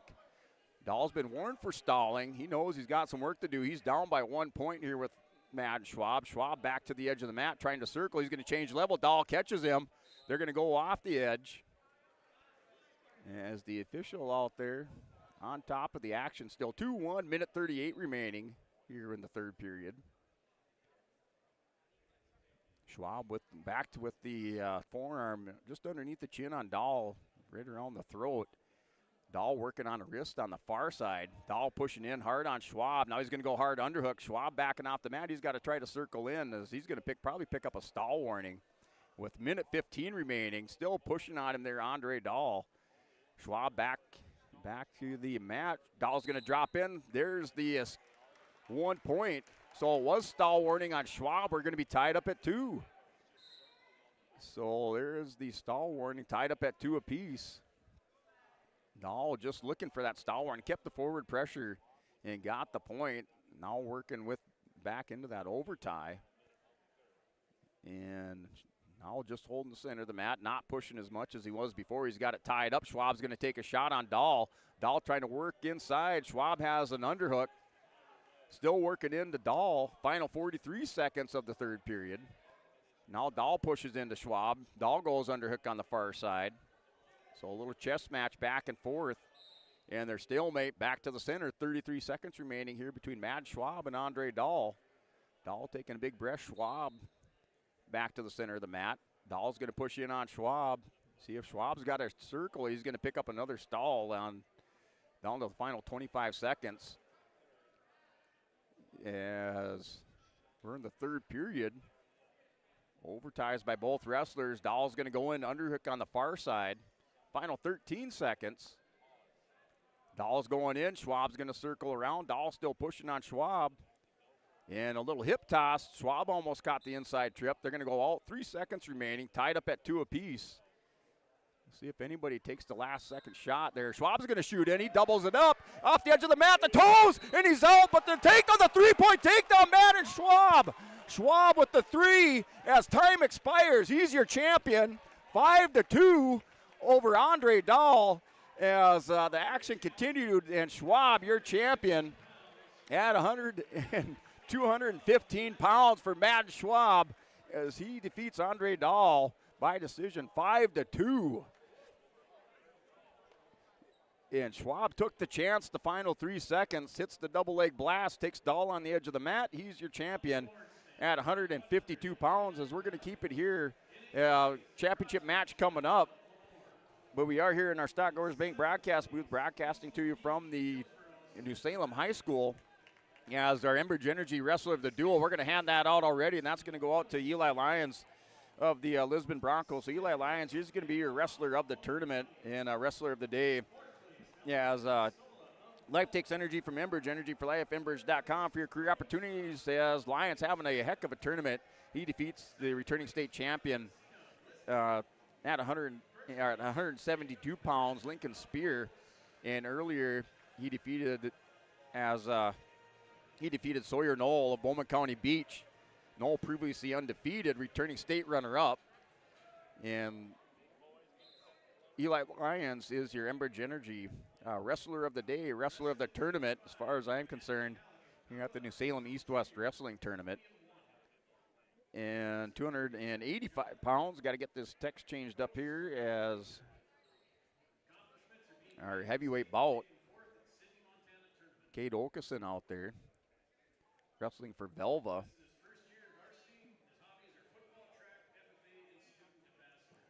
Yeah, as that matchup here at 285 pounds, Kate Okeson for Velva, the senior undefeated, as he picked up a tech fall win over Brock Lyons in the semifinals. Okeson, returning state champion from last year, and he is wrestling Anthony Howlett of Beulah Hazen. Howlett defeated Delaney Feldman in the semifinals. Howlett, the number 2 seed, he defeated Delaney Feldman by decision 3-2. Feldman from Kimmer Bowbells Brick Central was the number 6 seed. He made it into the semifinals, but Howlett defeated him, making it here into the championship match against Kate Okeson.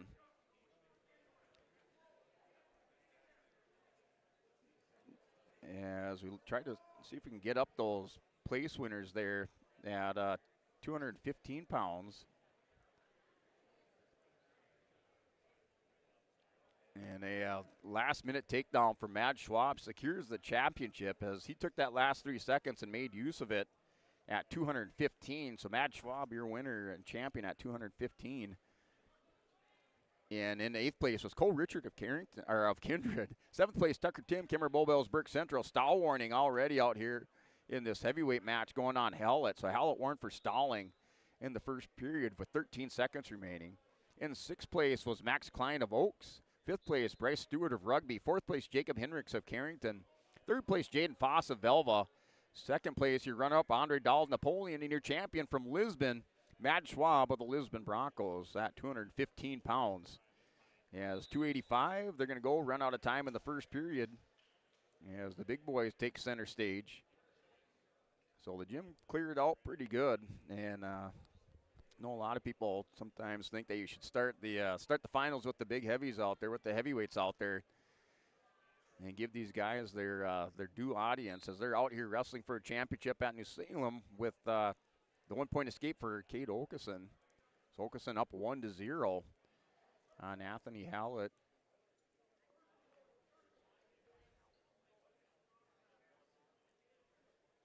And Okeson drops down, nice high crotch on Hallett. Hallett's going to try to scramble through. Okeson catches him on the back. And edge of the mat, Okeson's going to just slowly crawl up, apply some pressure, see if he can readjust. He does have 4 near fall coming. He has the 4-0 lead in the second period. He'll have near fall with 4 near fall, keeping the toe in. Takes a look to make sure his toe's still in. Hallett's going to grab the edge of the mat and gets out. So good heads up call there for Hallett as we're going to get the near fall, and then Hallett's going to get penalized for grabbing the edge of the mat, but he does get the restart and avoids the pin.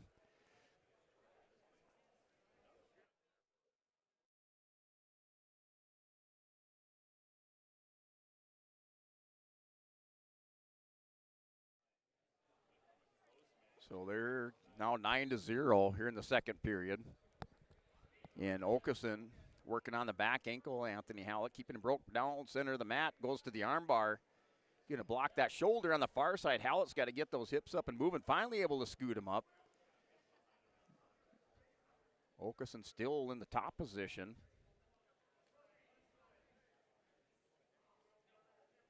Still has Hallett down on the mat. Looks like he's working around the front. Going to walk around the head, see if he can get a screwdriver. And the pin there. So it's a win by fall. Kate Okeson, your champion at 285 pounds. And that's going to wrap things up for the 2026 East-West Tournament as far as the placing matches in your championship match. It was Kate Okeson, your winner by fall over Anthony Hallett. And those place winners at 285 pounds, we're going to cover those real quick as they're handing out those awards for 215 pounds over there on the award stand. But we're going to keep it here and talk about this 285-pound place winners. Top 8 place winners at 285. Casey Nudell of Kindred in 8th place. 7th place, Alex Gooderjohn of Northern Light. 6th place, Delaney Feldman of Kimmer Bullbills Burke Central. 5th place was Brock Lyons of Lisbon. 4th place, Charles Jorgensen of Carrington. 3rd place, Levi Urian of Stanley. 2nd place, Kate Okeson of Velva. 2nd place is Anthony Hallett of Beulah Hazen. Your champion at 285 pounds by fall was Kate Okeson of Velva. As that wraps up our championship matches here at the 2026 East-West Wrestling Tournament. We're going to go ahead and step away and look at that Tim Kazed seat sale scoreboard and just recap some of these schools here attending the East-West Wrestling Tournament. So come back for more here on our post-tournament show as we'll continue on from the East-West Wrestling Tournament and hand out a couple of awards here at the end and then possibly get some interviews. So go ahead and stick around here. We're going to have our post-tournament show coming up here on YourLiveEvent.com. Hi, my name is Addison, and I'm a student in the Central Valley School District. I've learned so much from competing in basketball, and a lot of what I've learned is by observing the other teams and taking positive influence from some of their greats in sportsmanship. I hope to continue to display this at the Central Valley School to also be an example. This message is from the Central. Growers, prepare your fields and yields against the wet conditions today and beyond with the Drain Tile Project from Chad's Excavating out of Mayville. Drain tiling will improve and increase your yields and land values for years to come. Chad's Excavating provides free detailed estimates, and with over 40 years of combined success, they provide professional installation and service. Call Chad today to prepare for your future and any questions that you might have. That's Chad's Excavating out of Mayville, helping farmers grow. While medicine's greatest advancements look like the latest sci-fi, one of our most powerful tools is far more simple, more human. It's a calling to connect with purpose. That's how we're evolving healthcare, by treating people, not just patients, with innovations that amplify healing and lead to more personalized care. Guided by the belief we all hold the power to heal.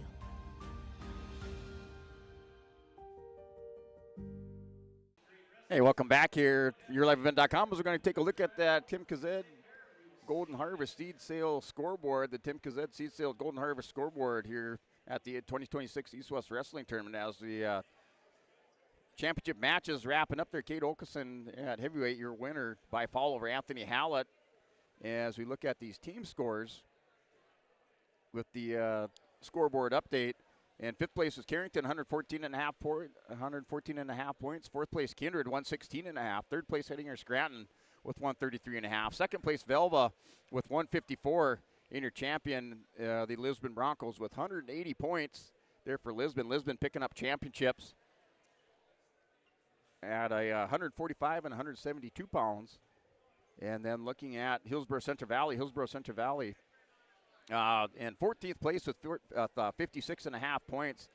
And Hillsborough Central Valley picking up a runner-up finish from Carson Kazed at 152 pounds in this round.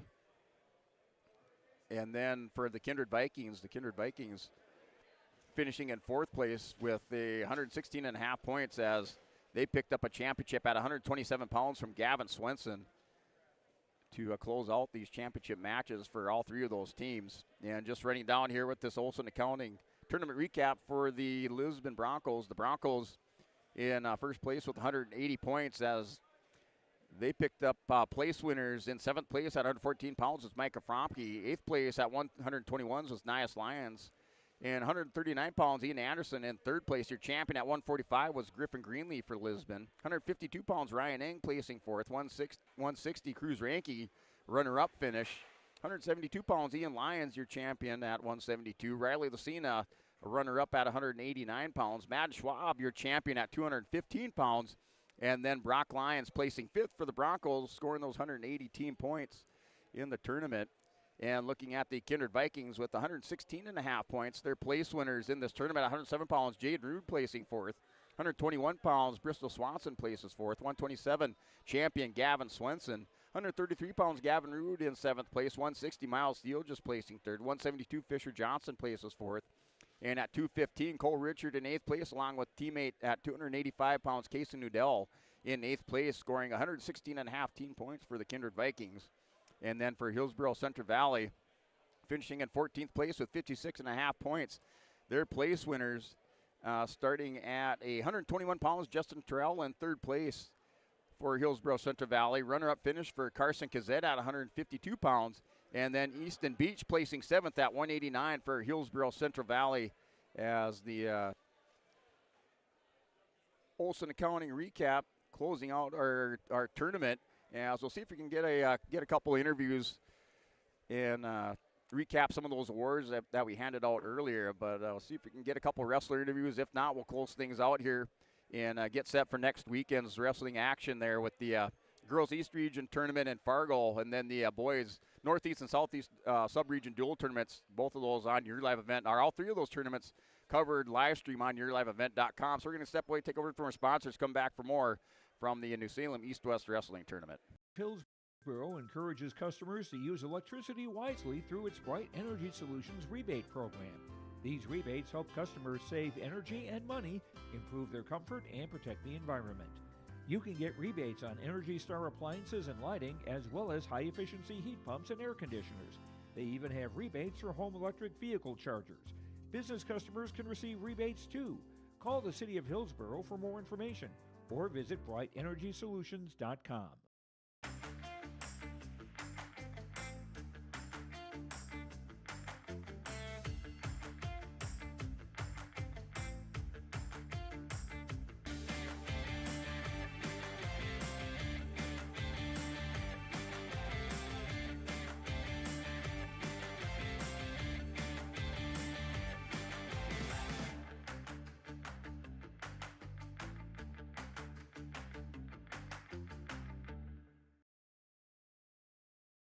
At Abra Auto Body and Glass in Grand Forks, they make sure your vehicle gets the best standard of care to get it back on the road as quickly as possible. Lonnie and his team are some of the most highly trained in the industry. With state-of-the-art technology and superior products, your vehicle will leave in great condition. With their drive-in claims area, the process is smooth and easy. Let Abra Auto Body and Glass in Grand Forks provide you and your vehicle with premium care and attention. Open 8 to 5:30 Monday through Friday. Abra Auto Body and Glass of Grand Forks. If you're thinking about updating your bathroom or kitchen, don't wait until the last minute. Planning is key. At Ada Building Center LLC on Highway 200 East Edge in Ada, you can check out the brand new displays with the latest in cabinets, countertops, and floor coverings. The Ada Building Center LLC team will guide you through designs and help you secure trusted contractors for the job. Stop today and start planning your remodel. 218-784-3661 or visit adabuildingcenter.com. Ada Building Center, your project starts here. What's going on today? I've got a planter in the shop, and I had the guys from Agassiz Precision Ag come over and do an inspection. You upgrading systems, or are you working on maintenance? Both, actually. We walked some fields last summer and found areas where we can improve. So we are installing Delta Force and some new opening discs. Yeah, I bet we're in the same boat. I should give them a call. Yep, they will come out and look over the planter with you and put a plan together. They are the guys I go to for answers. Agassiz Precision Ag, your local precision planting dealer. Give us a call at 701-636-2119 or planterdoc.com. All right, welcome back here at 11event.com as we're here for our Dakota Heritage Bank post-tournament interviews here with our Dakota Heritage Bank, sharing our heritage, sharing our future with locations in North Dakota, Minnesota.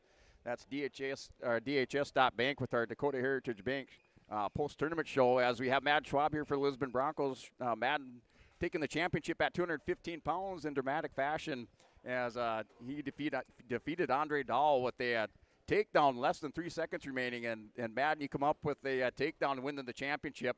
So just kind of walk us through that. What was your mindset as, you had 3 seconds, the match was tied up.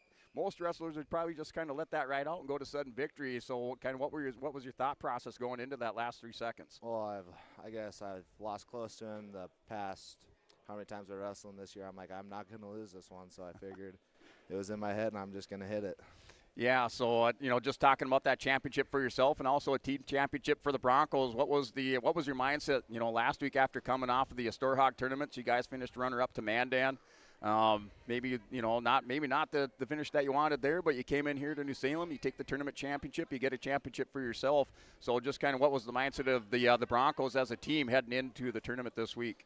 Yeah, we didn't want to lose to Mandan, but gotta prove ourselves now, get ready for region duels next week, and just get ready for state. Yeah, and as you close out the season, I won't say closing out the season, as you ramp up for this post-tournament season here, you guys go into your Southeast Subregion duels next week, and then the individual East Region tournament the week after that, and then it's the state tournament. So just as Matt Schwab, just kind of looking back, how has the season went for you? Has it went as you thought it would, or has there been just some ups and downs here getting ready for this post-tournament play? I haven't really, wrestled like I used to. I've just been going with the flow, and it's been working out for me so far this year, and I just know God's there with me, and I can do whatever I need to do. Yeah, and I just say I saw that when you one of the first matches of the season, wrestling Klein from Oaks, and he came in with those big double unders, and it was just Madden on fire, wrestling a lot looser, it seems like, and just really out there letting it all fly and taking those chances, and that's been working out for you pretty good. So just any final parting thoughts before you guys, the Broncos, head into that Southeast Subregion duel?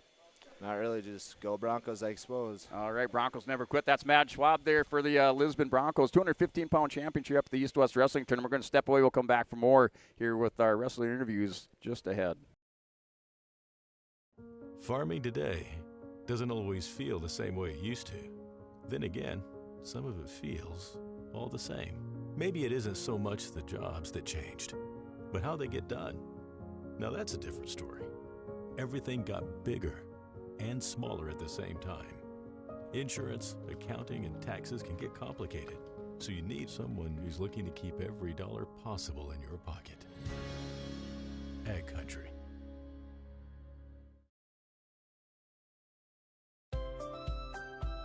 People often ask me, why are Hillsborough Central Valley athletes so successful?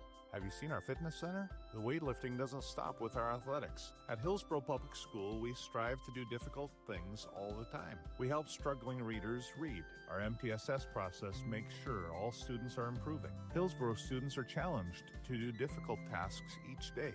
Please come and check out our school. And if you need a place to exercise, check out our fitness center.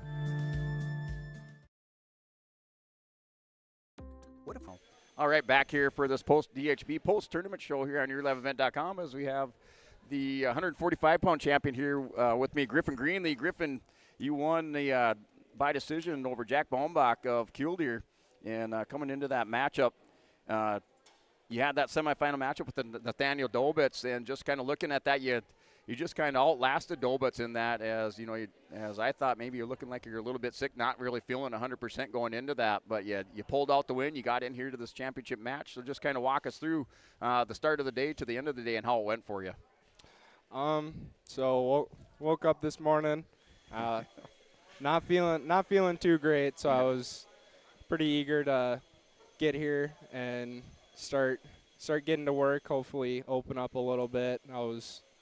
Didn't feel the greatest this morning, and then got warmed up and started with that match, and it kind of just really makes me see that I just need to stay on my feet. That match shouldn't have been that close. I should have just went neutral. That's where I'm most comfortable, so I think I just need to stay on my feet and not worry about going on bottom, trying to get my 1 point or anything. Just keep it straight up, stay on my feet. And then, it was nice to get that win over Jack. And so I won't see him or Yanish again, so hopefully for state that'll put me on the bottom side of the bracket. And that was definitely a fun match, and nice to get that win. So. Yeah, and you just kind of talked about the importance of the East-West Wrestling Tournament, especially for a team like Lisbon, not seeing some of these teams here out of the West. So you got that head-to-head matchup, and just maybe kind of talk about that from a wrestler's perspective, how important that was for you to get that matchup and then that win today in that championship over Jack Baumbach at Killdeer. So we're gonna keep moving along here in the in that championship match, or as he talked about in that semifinal match. You kind of alluded to that you weren't getting on your offense, and you're probably one of the top takedown, or one of the I guess probably top 5 leaders in takedowns in the state of North Dakota. Yep. And maybe just as you said, you weren't feeling good, maybe just kind of a little mental lapse. So as you prepared for this match against Baumbach, was that something that you talked about with your coaches coming in there, or just something that you kind of knew yourself that you needed to work on here to get the win? Yeah, no, talked a little bit with my dad. Okay. I just need to stay on my feet, and even in that match, I definitely needed to open up a bit more. I need to get to my offense. I was pretty defensive in that match, and I don't know if that's with me being sick or what, but I definitely need to work on getting to my offense in these closer matches. These closer matches, I just kind of, I don't know if I get nervous and don't try and get to my offense or what, but definitely need to work on opening up in these closer matches. All right, and then just any final parting thoughts here, as you guys head out from the East-West Wrestling Tournament, you're heading into the postseason with the Southeast Sub-Region Duels and then the individual tournament. So just any final parting thoughts as you head into postseason. Just go have fun, and hopefully at individuals I can go get Sawyer Owens and be on top of the bracket. All right, there, and go Broncos there for Griffin Greeley. He's going to let her fly. So look forward to watching you to Griffin there as the Broncos ramp up for this postseason. So we're going to step away, take a time out. We're going to come back, talk to Eli Lyons in just a moment. Bank isn't a place to lock up money. It's a place to set it free. What if the point of banking wasn't to bank at all, but to put your ideas to work? What if your bank asked, what if, a little more? Well, what if we told you we do? We're American Bank and Trust, where what if meets why not? If you're ready to change what you get out of banking, start a relationship with us. What if you made the move today? All right, welcome back here at LiveEvent.com here for the final interview with our Dakota Heritage Bank interview with Eli Lyons from the Lisbon Broncos. Eli, you're also our Enbridge Energy Wrestler of the tournament. You picked up a couple big wins in the semifinals against Sawyer Knowles. Knoll previously undefeated at 33-0, and you win that match in dominant fashion over Knoll. And then you come in here against Lincoln Spear returning state champion at 160 pounds. You take him out in that championship match. So what was the mindset for Eli Lyons in this 2-day tournament after coming into the semifinal and picking up that big win headed into the championship? Just don't look ahead in the matches, I guess focus on your first match out of bye first round, but then focus on the quarterfinals, and then don't look ahead at all to any of your semifinal or finals match, and just stay calm and don't try to push anything too much and just be myself out there. Yeah, and then as the Broncos head out of the East-West Wrestling Tournament, you guys are heading into the big Southeast Sub-Region duels, and just kind of the mindset of the Broncos here after taking this championship at the East-West. How do you think the Broncos are going to fare there? What do you kind of see ahead here for the Broncos as you prepare next week in practice and then head to the Southeast Sub-Region duels? Certainly take a lot, but I think if we got everybody wrestling their best, I think we can definitely make it out of there and make it to state. All right, and then for Eli, just any final parting thoughts there for Eli Lions? Any message you want to send home or, talk about here as you guys head out here and get back on the road and head to Lisbon? I don't think so.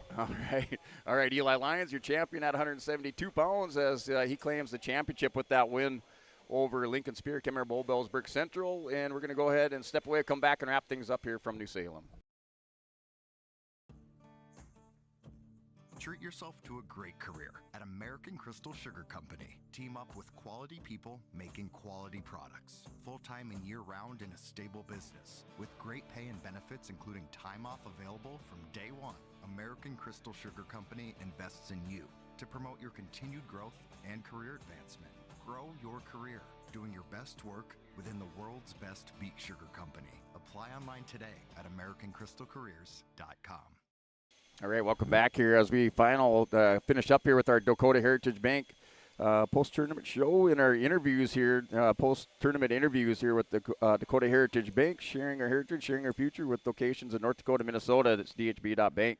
As we'll wrap things up here from the 2026 East-West Wrestling Tournament. Your champions, the Lisbon Broncos, with 180 points. In second place was Velva with 154. Third place, Hettinger Scranton with 133.5.